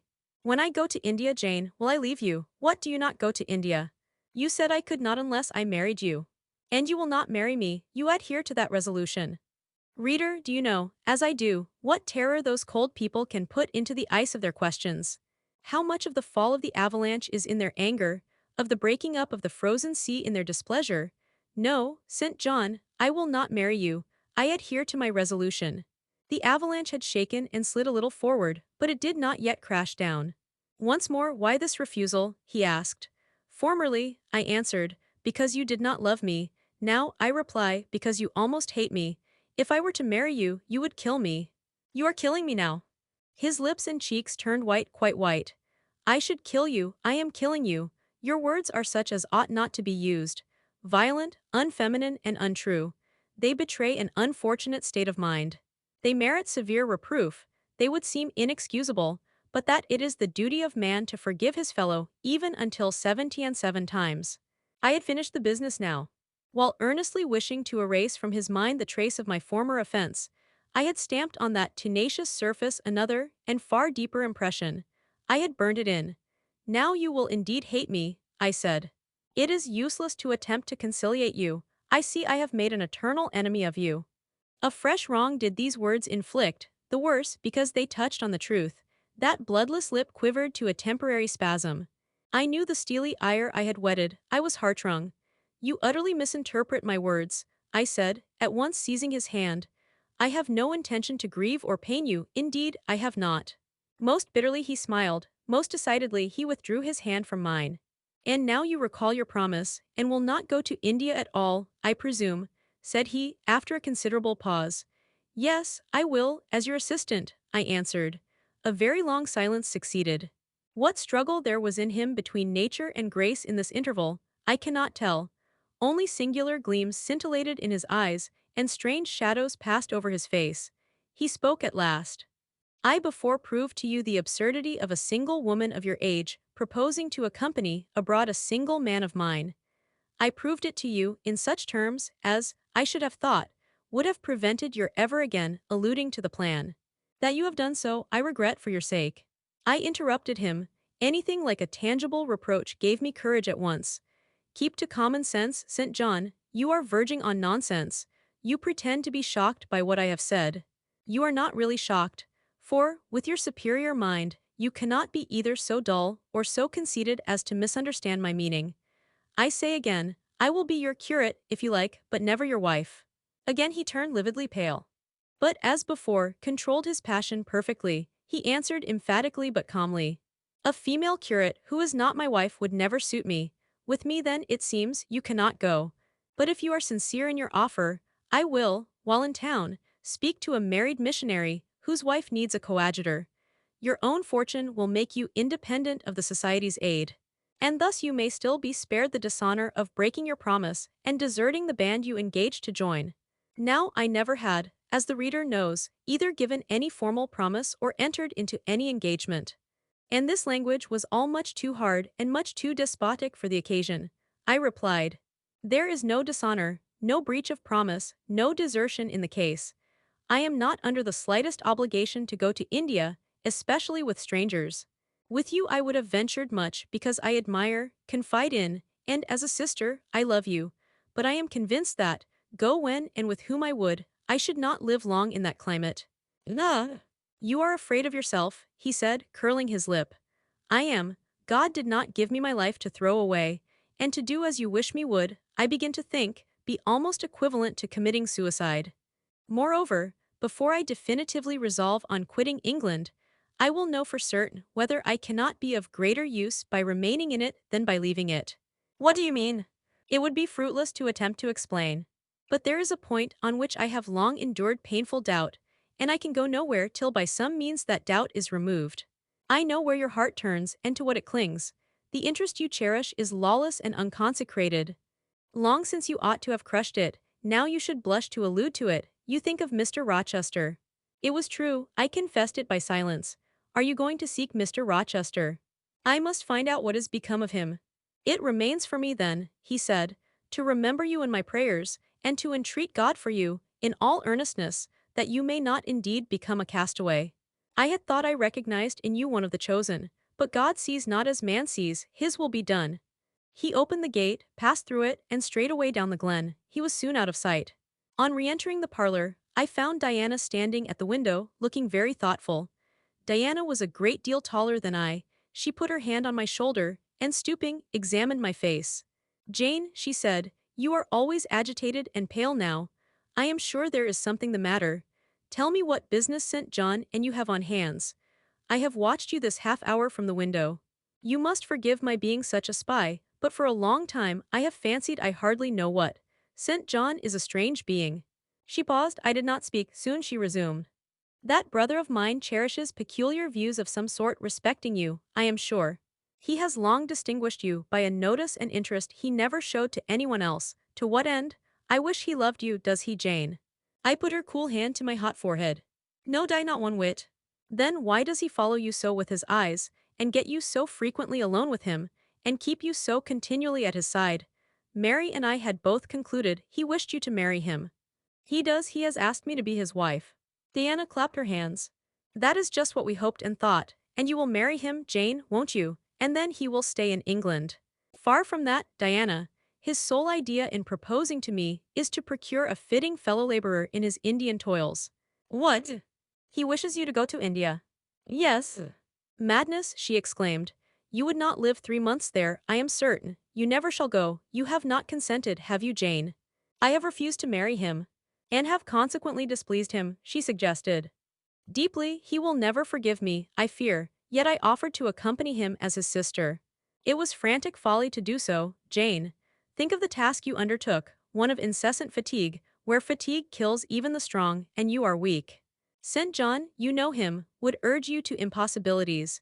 With him there would be no permission to rest during the hot hours, and unfortunately, I have noticed, whatever he exacts, you force yourself to perform. I am astonished you found courage to refuse his hand. You do not love him then, Jane. Not as a husband. Yet he is a handsome fellow. And I am so plain you see we should never suit. Plains you not at all. You are much too pretty, as well as too good, to be grilled alive in Calcutta. And again she earnestly conjured me to give up all thoughts of going out with her brother. I must indeed, I said. For when just now, I repeated the offer of serving him for a deacon, he expressed himself shocked at my want of decency. He seemed to think I had committed an impropriety in proposing to accompany him unmarried. As if I had not from the first hoped to find in him a brother, and habitually regarded him as such. What makes you say he does not love you, Jane? You should hear himself on the subject. He has again and again explained that it is not himself, but his office he wishes to mate. He has told me I am formed for labor, not for love, which is true, no doubt. But, in my opinion, if I am not formed for love, it follows that I am not formed for marriage. Would it not be strange, to be chained for life to a man who regarded one but as a useful tool? Insupportable, unnatural, out of the question. And then, I continued, though I have only sisterly affection for him now, yet, if forced to be his wife, I can imagine the possibility of conceiving an inevitable, strange, torturing kind of love for him, because he is so talented. And there is often a certain heroic grandeur in his look, manner, and conversation. In that case, my lot would become unspeakably wretched. He would not want me to love him. And if I showed the feeling, he would make me sensible that it was a superfluity, unrequired by him, unbecoming in me. I know he would. And yet St. John is a good man, said Diana. He is a good and a great man. But he forgets, pitilessly, the feelings and claims of little people, in pursuing his own large views. It is better, therefore, for the insignificant to keep out of his way, lest, in his progress, he should trample them down. Here he comes. I will leave you, Diana. And I hastened upstairs as I saw him entering the garden, but I was forced to meet him again at supper. During that meal he appeared just as composed as usual. I had thought he would hardly speak to me, and I was certain he had given up the pursuit of his matrimonial scheme. The sequel showed I was mistaken on both points. He addressed me precisely in his ordinary manner, or what had, of late, been his ordinary manner, one scrupulously polite. No doubt he had invoked the help of the Holy Spirit to subdue the anger I had roused in him, and now believed he had forgiven me once more. For the evening reading before prayers, he selected the 21st chapter of Revelation. It was at all times pleasant to listen while from his lips fell the words of the Bible. Never did his fine voice sound at once so sweet and full, never did his manner become so impressive in its noble simplicity, as when he delivered the oracles of God. And tonight that voice took a more solemn tone, that manner a more thrilling meaning, as he sat in the midst of his household circle, the May moon shining in through the uncurtained window, and rendering almost unnecessary the light of the candle on the table. As he sat there, bending over the great old Bible, and described from its page the vision of the new heaven and the new earth, told how God would come to dwell with men, how he would wipe away all tears from their eyes, and promised that there should be no more death, neither sorrow nor crying, nor any more pain, because the former things were passed away. The succeeding words thrilled me strangely as he spoke them, especially as I felt, by the slight, indescribable alteration in sound, that in uttering them, his eye had turned on me. He that overcometh shall inherit all things. And I will be his God, and he shall be my son. But, was slowly, distinctly read, the fearful, the unbelieving, and see, shall have their part in the lake which burneth with fire and brimstone, which is the second death. Henceforward I knew what fate sent. John feared for me. A calm, subdued triumph, blent with a longing earnestness, marked his enunciation of the last glorious verses of that chapter. The reader believed his name was already written in the Lamb's book of life, and he yearned after the hour which should admit him to the city to which the kings of the earth bring their glory and honor, which has no need of sun or moon to shine in it, because the glory of God lightens it, and the Lamb is the light thereof. In the prayer following the chapter, all his energy gathered, all his stern zeal woke.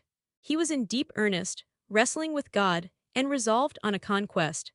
He supplicated strength for the weak-hearted, guidance for wanderers from the fold, a return, even at the 11th hour, for those whom the temptations of the world and the flesh were luring from the narrow path.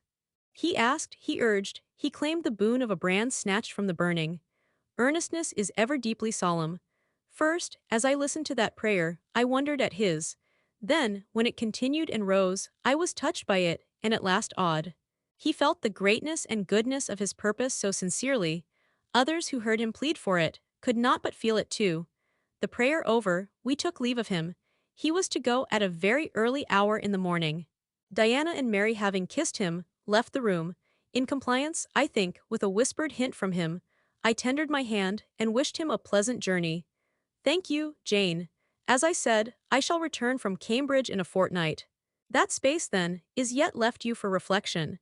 If I listened to human pride, I should say no more to you of marriage with me, but I listen to my duty, and keep steadily in view my first aim, to do all things to the glory of God. My master was long-suffering, so will I be. I cannot give you up to perdition as a vessel of wrath. Repent, resolve, while there is yet time. Remember, we are bid to work while it is day, warned that the night cometh when no man shall work. Remember the fate of Dives, who had his good things in this life. God give you strength to choose that better part which shall not be taken from you. He laid his hand on my head as he uttered the last words. He had spoken earnestly, mildly. His look was not, indeed, that of a lover beholding his mistress, but it was that of a pastor recalling his wandering sheep, or better, of a guardian angel watching the soul for which he is responsible. All men of talent, whether they be men of feeling or not, whether they be zealots, or aspirants, or despots, provided only they be sincere, have their sublime moments, when they subdue and rule. I felt veneration for St. John, veneration so strong that its impetus thrust me at once to the point I had so long shunned. I was tempted to cease struggling with him, to rush down the torrent of his will into the gulf of his existence, and there lose my own. I was almost as hard beset by him now as I had been once before, in a different way, by another. I was a fool both times. To have yielded then would have been an error of principle, to have yielded now would have been an error of judgment. So I think at this hour, when I look back to the crisis through the quiet medium of time, I was unconscious of folly at the instant. I stood motionless under my Hierophant's touch. My refusals were forgotten, my fears overcome, my wrestlings paralyzed. The impossible, i.e., my marriage with St. John, was fast becoming the possible. All was changing utterly with a sudden sweep. Religion called, angels beckoned, God commanded. Life rolled together like a scroll, death's gates opening, showed eternity beyond. It seemed that for safety and bliss there, all here might be sacrificed in a second. The dim room was full of visions. Could you decide now? Asked the missionary. The inquiry was put in gentle tones. He drew me to him as gently. Oh, that gentleness! How far more potent is it than force! I could resist St. John's wrath. I grew pliant as a reed under his kindness.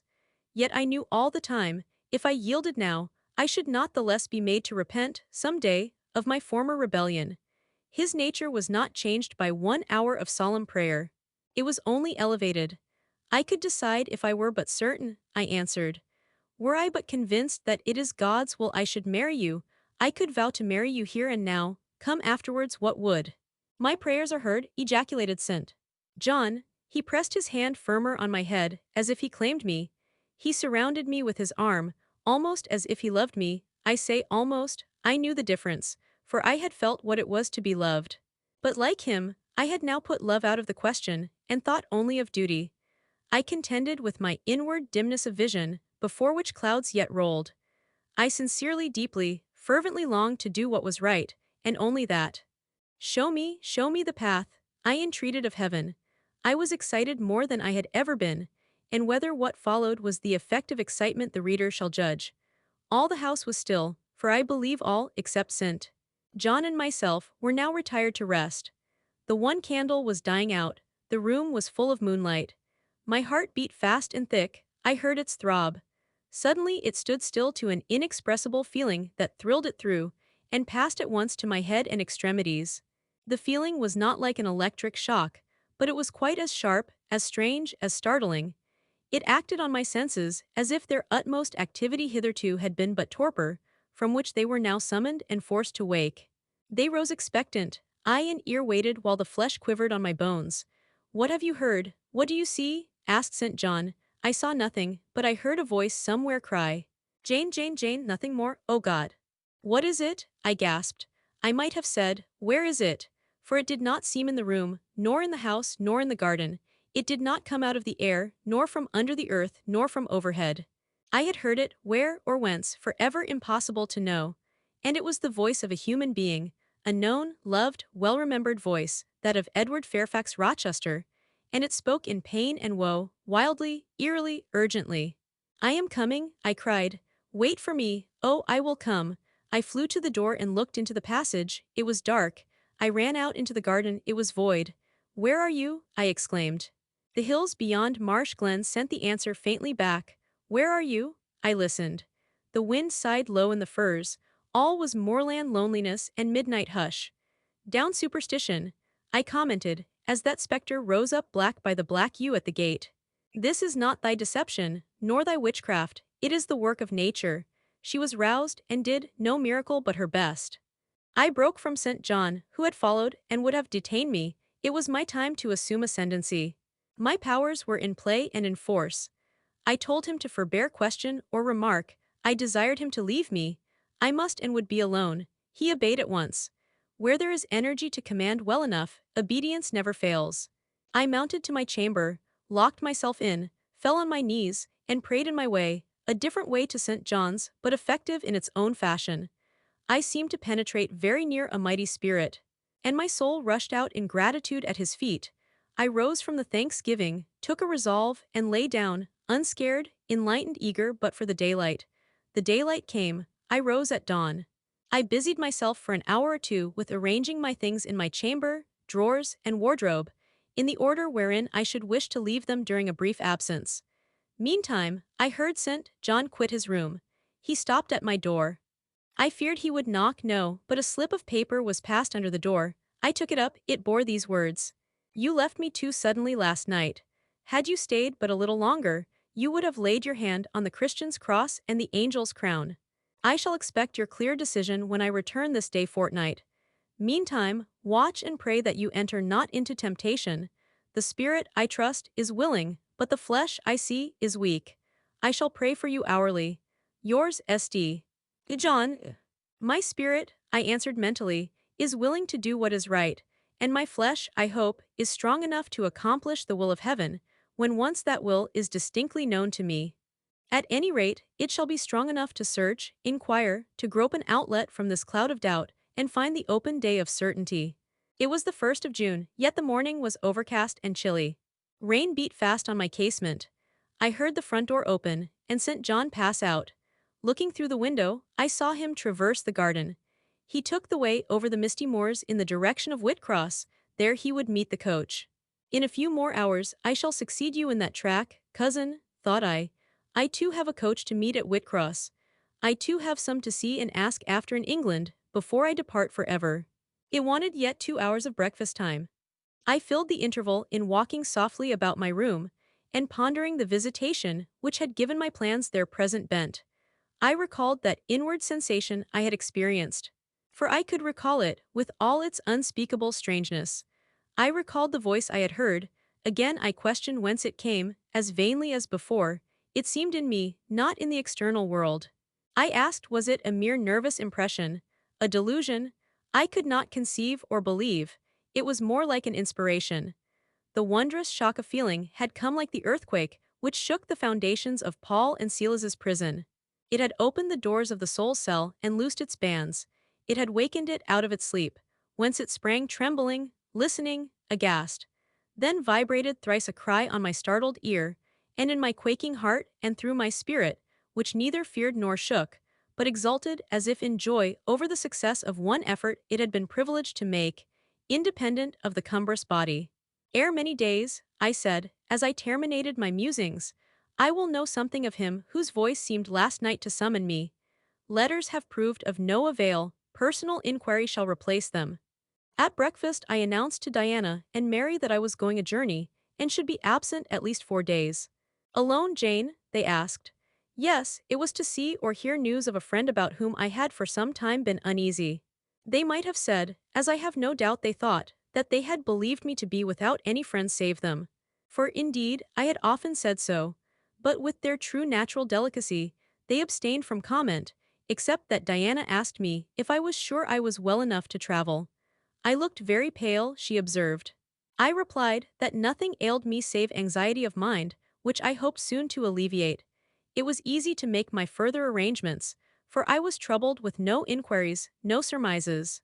Having once explained to them that I could not now be explicit about my plans, they kindly and wisely acquiesced in the silence with which I pursued them. According to me, the privilege of free action I should under similar circumstances have accorded them. I left Moor House at 3 o'clock p.m., and soon after 4, I stood at the foot of the signpost of Whitcross, waiting the arrival of the coach which was to take me to distant Thornfield.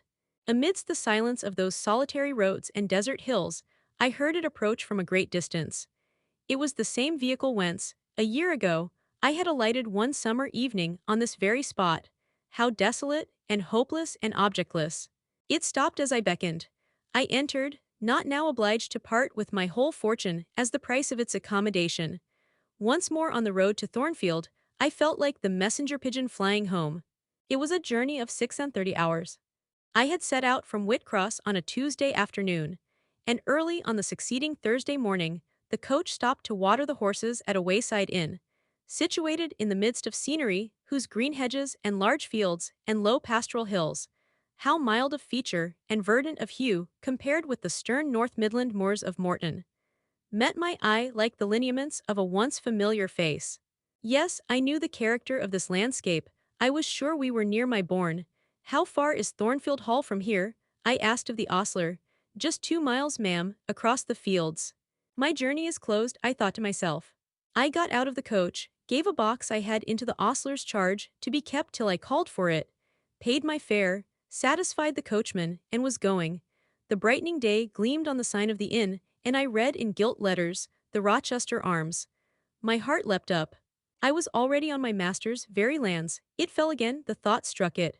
Your master himself may be beyond the British Channel, for aught you know. And then, if he is at Thornfield Hall, towards which you hasten, who besides him is there? His lunatic wife, and you have nothing to do with him. You dare not speak to him or seek his presence. You have lost your labor, you had better go no farther, urged the monitor. Ask information of the people at the inn. They can give you all you seek, they can solve your doubts at once. Go up to that man and inquire if Mr. Rochester be at home. The suggestion was sensible, and yet I could not force myself to act on it. I so dreaded a reply that would crush me with despair. To prolong doubt was to prolong hope. I might yet once more see the hall under the ray of her star.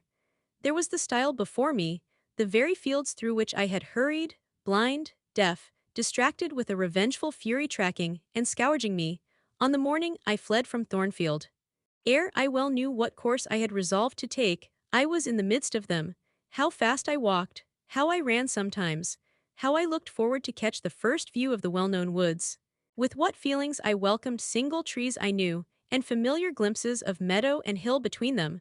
At last the woods rose, the rookery clustered dark, a loud cawing broke the morning stillness. Strange delight inspired me. On I hastened. Another field crossed, a lane threaded, and there were the courtyard walls, the back offices. The house itself, the rookery still hid. My first view of it shall be in front, I determined, where its bold battlements will strike the eye nobly at once, and where I can single out my master's very window. Perhaps he will be standing at it, he rises early. Perhaps he is now walking in the orchard, or on the pavement in front. Could I but see him, but a moment. Surely, in that case, I should not be so mad as to run to him. I cannot tell, I am not certain, and if I did, what then? God bless him. What then? Who would be hurt by my once more tasting the life his glance can give me? I rave. Perhaps at this moment he is watching the sun rise over the Pyrenees, or on the tideless sea of the south. I had coasted along the lower wall of the orchard, turned its angle. There was a gate just there, opening into the meadow, between two stone pillars crowned by stone balls. From behind one pillar, I could peep round quietly at the full front of the mansion. I advanced my head with precaution, desirous to ascertain if any bedroom window blinds were yet drawn up.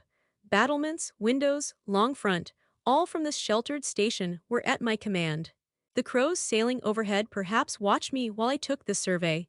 I wonder what they thought. They must have considered I was very careful and timid at first, and that gradually I grew very bold and reckless. A peep and then a long stare. And then a departure from my niche and a straying out into the meadow. And a sudden stop full in front of the great mansion, and a protracted, hearty gaze towards it. What affectation of diffidence was this at first? They might have demanded. What stupid regardlessness now? Here an illustration, reader. A lover finds his mistress asleep on a mossy bank. He wishes to catch a glimpse of her fair face without waking her. He steals softly over the grass, careful to make no sound. He pauses, fancying she has stirred. He withdraws, not for worlds would he be seen. All is still. He again advances. He bends above her. A light veil rests on her features. He lifts it, bends lower. Now his eyes anticipate the vision of beauty, warm and blooming and lovely, in rest. How hurried was their first glance, but how they fix, how he starts. How he suddenly and vehemently clasps in both arms the form he dared not, a moment since, touch with his finger. How he calls aloud a name, and drops his burden, and gazes on it wildly.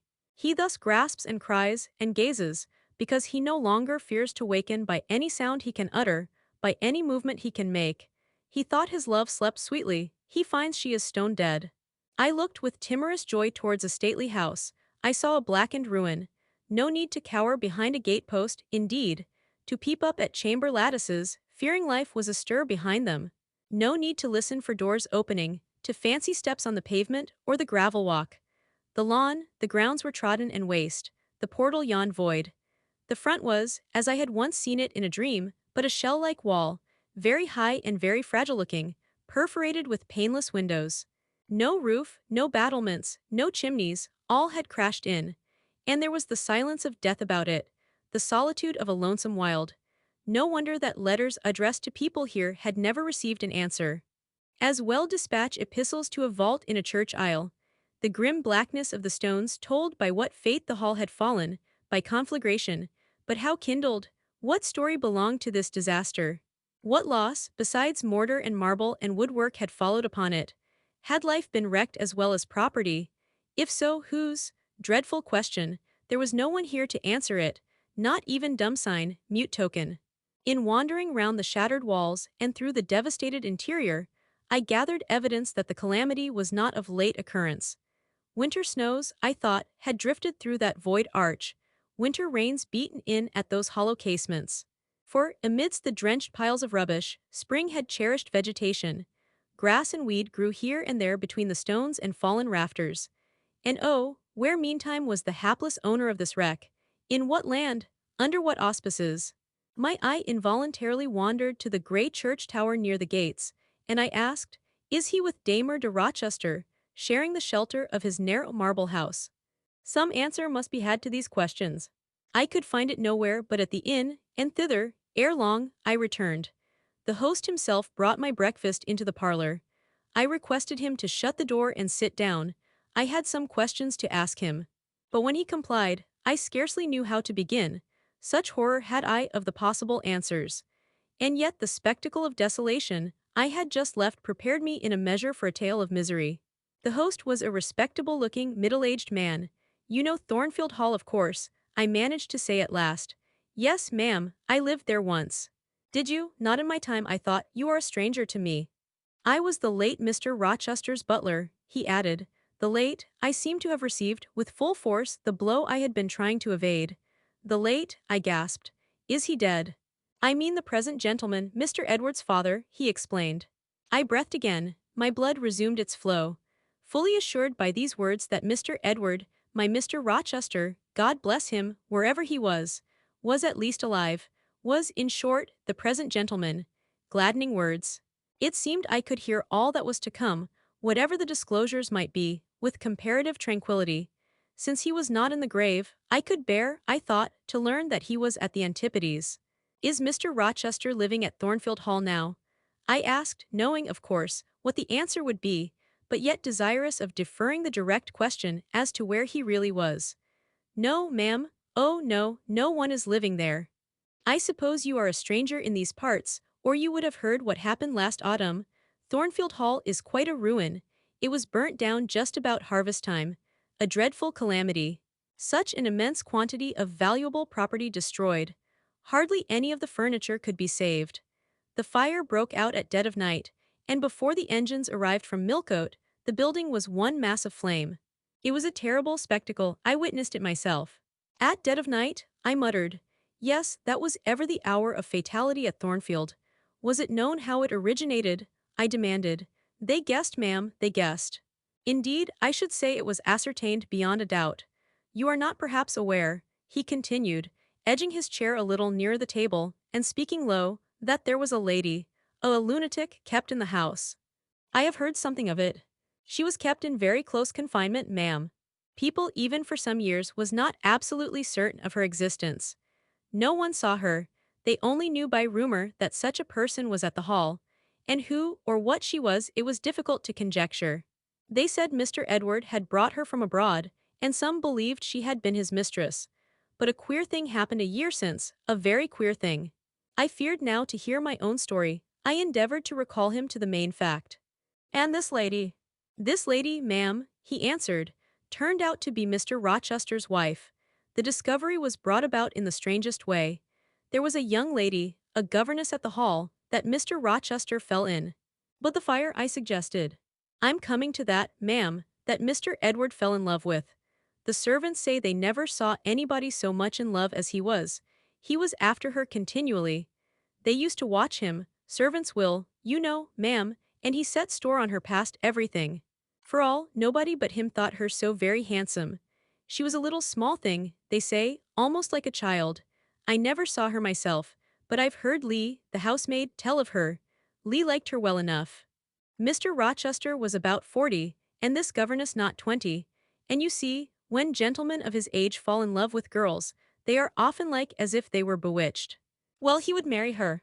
You shall tell me this part of the story another time, I said. But now I have a particular reason for wishing to hear all about the fire. Was it suspected that this lunatic, Mrs. Rochester, had any hand in it? You've hit it, ma'am. It's quite certain that it was her, and nobody but her, that set it going. She had a woman to take care of her called Mrs. Poole, an able woman in her line, and very trustworthy, but for one fault, a fault common to a deal of them nurses and matrons. She kept a private bottle of gin by her, and now and then took a drop overmuch. It is excusable, for she had a hard life of it. But still it was dangerous. For when Mrs. Poole was fast asleep after the gin and water, the mad lady, who was as cunning as a witch, would take the keys out of her pocket, let herself out of her chamber, and go roaming about the house, doing any wild mischief that came into her head. They say she had nearly burnt her husband in his bed once, but I don't know about that. However, on this night, she set fire first to the hangings of the room next her own, and then she got down to a lower story, and made her way to the chamber that had been the governess's. She was like as if she knew somehow how matters had gone on, and had a spite at her, and she kindled the bed there. But there was nobody sleeping in it, fortunately. The governess had run away 2 months before, and for all Mr. Rochester sought her, as if she had been the most precious thing he had in the world, he never could hear a word of her. And he grew savage, quite savage on his disappointment. He never was a wild man, but he got dangerous after he lost her. He would be alone, too. He sent Mrs. Fairfax, the housekeeper, away to her friends at a distance. But he did it handsomely, for he settled an annuity on her for life, and she deserved it. She was a very good woman. Miss Adele, a ward he had, was put to school. He broke off acquaintance with all the gentry, and shut himself up like a hermit at the hall. What, did he not leave England? Leave England? Bless you, no. He would not cross the doorstones of the house, except at night, when he walked just like a ghost about the grounds, and in the orchard as if he had lost his senses, which it is my opinion he had. For a more spirited, bolder, keener gentleman than he was before that midge of a governess crossed him, you never saw, ma'am. He was not a man given to wine, or cards, or racing, as some are, and he was not so very handsome. But he had a courage and a will of his own, if ever man had. I knew him from a boy, you see, and for my part, I have often wished that Miss Eyre had been sunk in the sea before she came to Thornfield Hall. Then Mr. Rochester was at home when the fire broke out. Yes, indeed was he. And he went up to the attics when all was burning above and below, and got the servants out of their beds, and helped them down himself, and went back to get his mad wife out of her cell. And then they called out to him that she was on the roof, where she was standing, waving her arms, above the battlements, and shouting out till they could hear her a mile off. I saw her and heard her with my own eyes. She was a big woman and had long black hair. We could see it streaming against the flames as she stood. I witnessed, and several more witnessed, Mr. Rochester ascend through the skylight onto the roof. We heard him call Bertha, we saw him approach her, and then, ma'am, she yelled and gave a spring, and the next minute she lay smashed on the pavement. Dead. Dead, aye, dead as the stones on which her brains and blood were scattered. Good God! You may well say so, ma'am. It was frightful. He shuddered, and afterwards, I urged. Well, ma'am, afterwards the house was burnt to the ground, there are only some bits of walls standing now. Were any other lives lost? No, perhaps it would have been better if there had. What do you mean? Poor Mr. Edward, he ejaculated, I little thought ever to have seen it. Some say it was a just judgment on him for keeping his first marriage secret, and wanting to take another wife while he had one living, but I pity him, for my part. You said he was alive, I exclaimed. Yes, he is alive, but many think he had better be dead. Why, how? My blood was again running cold. Where is he? I demanded. Is he in England? Aye, he's in England. He can't get out of England, I fancy he's a fixture now. What agony was this, and the man seemed resolved to protract it. He is stone-blind, he said at last. Yes, he is stone-blind, is Mr. Edward. I had dreaded worse. I had dreaded he was mad. I summoned strength to ask what had caused this calamity. It was all his own courage, and a body may say, his kindness, in a way, ma'am. He wouldn't leave the house till everyone else was out before him. As he came down the great staircase at last, after Mrs. Rochester had flung herself from the battlements, there was a great crash, all fell. He was taken out from under the ruins, alive but sadly hurt. A beam had fallen in such a way as to protect him partly, but one eye was knocked out, and one hand so crushed that Mr. Carter, the surgeon, had to amputate it directly. The other eye inflamed. He lost the sight of that also. He is now helpless, indeed blind and a cripple. Where is he? Where does he now live? At Ferndean, a manor house on a farm he has, about 30 miles off, quite a desolate spot. Who is with him? Old John and his wife. He would have none else, he is quite broken down, they say. Have you any sort of conveyance? We have a chaise, ma'am, a very handsome chaise. Let it be got ready instantly. And if your postboy can drive me to Ferndean before dark this day, I'll pay both you and him twice the hire you usually demand. The manor house of Ferndean was a building of considerable antiquity, moderate size, and no architectural pretensions, deep buried in a wood. I had heard of it before. Mr. Rochester often spoke of it and sometimes went there. His father had purchased the estate for the sake of the game covers. He would have let the house, but could find no tenant, in consequence of its ineligible and insalubrious site.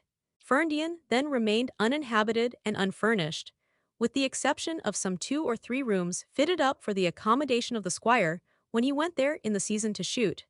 To this house I came just ere dark on an evening marked by the characteristics of sad sky, cold gale, and continued small penetrating rain. The last mile I performed on foot, having dismissed the chaise and driver with the double remuneration I had promised. Even when within a very short distance of the manor house, you could see nothing of it, so thick and dark grew the timber of the gloomy wood about it. Iron gates between granite pillars showed me where to enter, and passing through them, I found myself at once in the twilight of close-ranked trees. There was a grass-grown track descending the forest aisle between hoar and knotty shafts and under branched arches. I followed it, expecting soon to reach the dwelling, but it stretched on and on, it wound far and farther. No sign of habitation or grounds was visible. I thought I had taken a wrong direction and lost my way. The darkness of natural as well as of sylvan dusk gathered over me. I looked round in search of another road. There was none. All was interwoven stem, columnar trunk, dense summer foliage, no opening anywhere. I proceeded. At last my way opened, the trees thinned a little. Presently I beheld a railing, then the house scarce, by this dim light, distinguishable from the trees. So dank and green were its decaying walls. Entering a portal, fastened only by a latch, I stood amidst a space of enclosed ground, from which the wood swept away in a semicircle. There were no flowers, no garden beds. Only a broad gravel walk girdling a grass plat, and this set in the heavy frame of the forest. The house presented 2 pointed gables in its front, the windows were latticed and narrow. The front door was narrow too, 1 step led up to it. The whole looked, As the host of the Rochester Arms had said, quite a desolate spot. It was as still as a church on a weekday. The pattering rain on the forest leaves was the only sound audible in its vicinage. "Can there be life here?" I asked. Yes, life of some kind there was, for I heard a movement, that narrow front door was unclosing, and some shape was about to issue from the grange. It opened slowly. A figure came out into the twilight and stood on the step, a man without a hat. He stretched forth his hand as if to feel whether it rained. Dusk as it was, I had recognized him. It was my master, Edward Fairfax Rochester, and no other. I stayed my step, almost my breath, and stood to watch him, to examine him, myself unseen, and alas, to him invisible. It was a sudden meeting, and one in which rapture was kept well in check by pain. I had no difficulty in restraining my voice from exclamation, my step from hasty advance. His form was of the same strong and stalwart contour as ever. His port was still erect, his hair was still raven black. Nor were his features altered or sunk, not in 1 year's space, by any sorrow, could his athletic strength be quelled or his vigorous prime blighted. But in his countenance I saw a change. That looked desperate and brooding, that reminded me of some wronged and fettered wild beast or bird, dangerous to approach in his sullen woe. The caged eagle, whose gold-ringed eyes cruelty has extinguished, might look as looked that sightless Samson. And reader, do you think I feared him in his blind ferocity? If you do, you little know me. A soft hope blent with my sorrow that soon I should dare to drop a kiss on that brow of rock, and on those lips so sternly sealed beneath it. But not yet, I would not accost him yet. He descended the one step, and advanced slowly and gropingly towards the grass-plat. Where was his daring stride now? Then he paused, as if he knew not which way to turn. He lifted his hand and opened his eyelids, gazed blank, and with a straining effort, on the sky, and toward the amphitheater of trees. One saw that all to him was void darkness. He stretched his right hand, the left arm, the mutilated one, he kept hidden in his bosom. He seemed to wish by touch to gain an idea of what lay around him. He met but vacancy still, for the trees were some yards off where he stood. He relinquished the endeavor, folded his arms, and stood quiet and mute in the rain, now falling fast on his uncovered head. At this moment John approached him from some quarter. "Will you take my arm, sir?" he said. "There is a heavy shower coming on, had you not better go in?" "Let me alone," was the answer. John withdrew without having observed me. Mr. Rochester now tried to walk about. Vainly, all was too uncertain. He groped his way back to the house, and re-entering it, closed the door. I now drew near and knocked. John's wife opened for me. "Mary," I said, "how are you?" She started as if she had seen a ghost. I calmed her. To her hurried, "Is it really you, miss, come at this late hour to this lonely place?" I answered by taking her hand, and then I followed her into the kitchen, where John now sat by a good fire. I explained to them, in few words, that I had heard all which had happened since I left Thornfield, and that I was come to see Mr. Rochester. I asked John to go down to the turnpike house, where I had dismissed the chaise, and bring my trunk, which I had left there. And then, while I removed my bonnet and shawl, I questioned Mary as to whether I could be accommodated at the manor house for the night. And finding that arrangements to that effect, though difficult, would not be impossible, I informed her I should stay. Just at this moment the parlor bell rang. "When you go in," said I, "tell your master that a person wishes to speak to him, but do not give my name." "I don't think he will see you," she answered. "He refuses everybody." When she returned, I inquired what he had said. "You are to send in your name and your business," she replied. She then proceeded to fill a glass with water, and place it on a tray, together with candles. "Is that what he rang for?" I asked. "Yes, he always has candles brought in at dark, though he is blind." "Give the tray to me, I will carry it in." I took it from her hand. She pointed me out the parlor door. The tray shook as I held it. The water spilt from the glass. My heart struck my ribs loud and fast. Mary opened the door for me, and shut it behind me. This parlor looked gloomy. A neglected handful of fire burnt low in the grate. And leaning over it, with his head supported against the high, old-fashioned mantelpiece, appeared the blind tenant of the room. His old dog, Pilot, lay on one side, removed out of the way, and coiled up as if afraid of being inadvertently trodden upon. Pilot pricked up his ears when I came in, then he jumped up with a yelp and a whine, and bounded towards me. He almost knocked the tray from my hands. I set it on the table, then patted him and said softly, "Lie down." Mr. Rochester turned mechanically to see what the commotion was, but as he saw nothing, he returned and sighed. "Give me the water, Mary," he said. I approached him with the now only half-filled glass. Pilot followed me, still excited. "What is the matter?" he inquired. "Down, Pilot," I again said. He checked the water on its way to his lips and seemed to listen. He drank and put the glass down. "This is you, Mary, is it not?" "Mary is in the kitchen," I answered. He put out his hand with a quick gesture, but not seeing where I stood, he did not touch me. "Who is this? Who is this?" he demanded, trying, as it seemed, to see with those sightless eyes, unavailing and distressing attempt. "Answer me, speak again," he ordered, imperiously and aloud. "Will you have a little more water, sir?" I spilt half of what was in the glass. I said, "Who is it, what is it, who speaks?" "Pilot knows me, and John and Mary know I am here. I came only this evening," I answered. Great God, what delusion has come over me? What sweet madness has seized me? No delusion, no madness, your mind, sir, is too strong for delusion, your health too sound for frenzy. And where is the speaker? Is it only a voice? Oh. I cannot see, but I must feel, or my heart will stop and my brain burst. Whatever, whoever you are, be perceptible to the touch, or I cannot live. He groped, I arrested his wandering hand, and prisoned it in both mine. Her very fingers, he cried, her small, slight fingers, if so there must be more of her. The muscular hand broke from my custody, my arm was seized, my shoulder, neck, waist, I was entwined and gathered to him. "Is it Jane? What is it? This is her shape, this is her size. And this her voice," I added. "She is all here, her heart too. God bless you, sir, I am glad to be so near you again." Jane Eyre was all he said. "My dear master," I answered, "I am Jane Eyre, I have found you out, I am come back to you. In truth, in the flesh, my living Jane. You touch me, sir, you hold me in fast enough. I am not cold like a corpse, nor vacant like air, am I? My living darling, these are certainly her limbs, and these her features, but I cannot be so blessed, after all my misery. It is a dream. Such dreams as I have had at night when I have clasped her once more to my heart, as I do now, and kissed her, as thus, and felt that she loved me, and trusted that she would not leave me. Which I never will, sir, from this day. Never will, says the vision. But I always woke and found it an empty mockery, and I was desolate and abandoned, my life dark, lonely, hopeless, my soul athirst and forbidden to drink, my heart famished and never to be fed.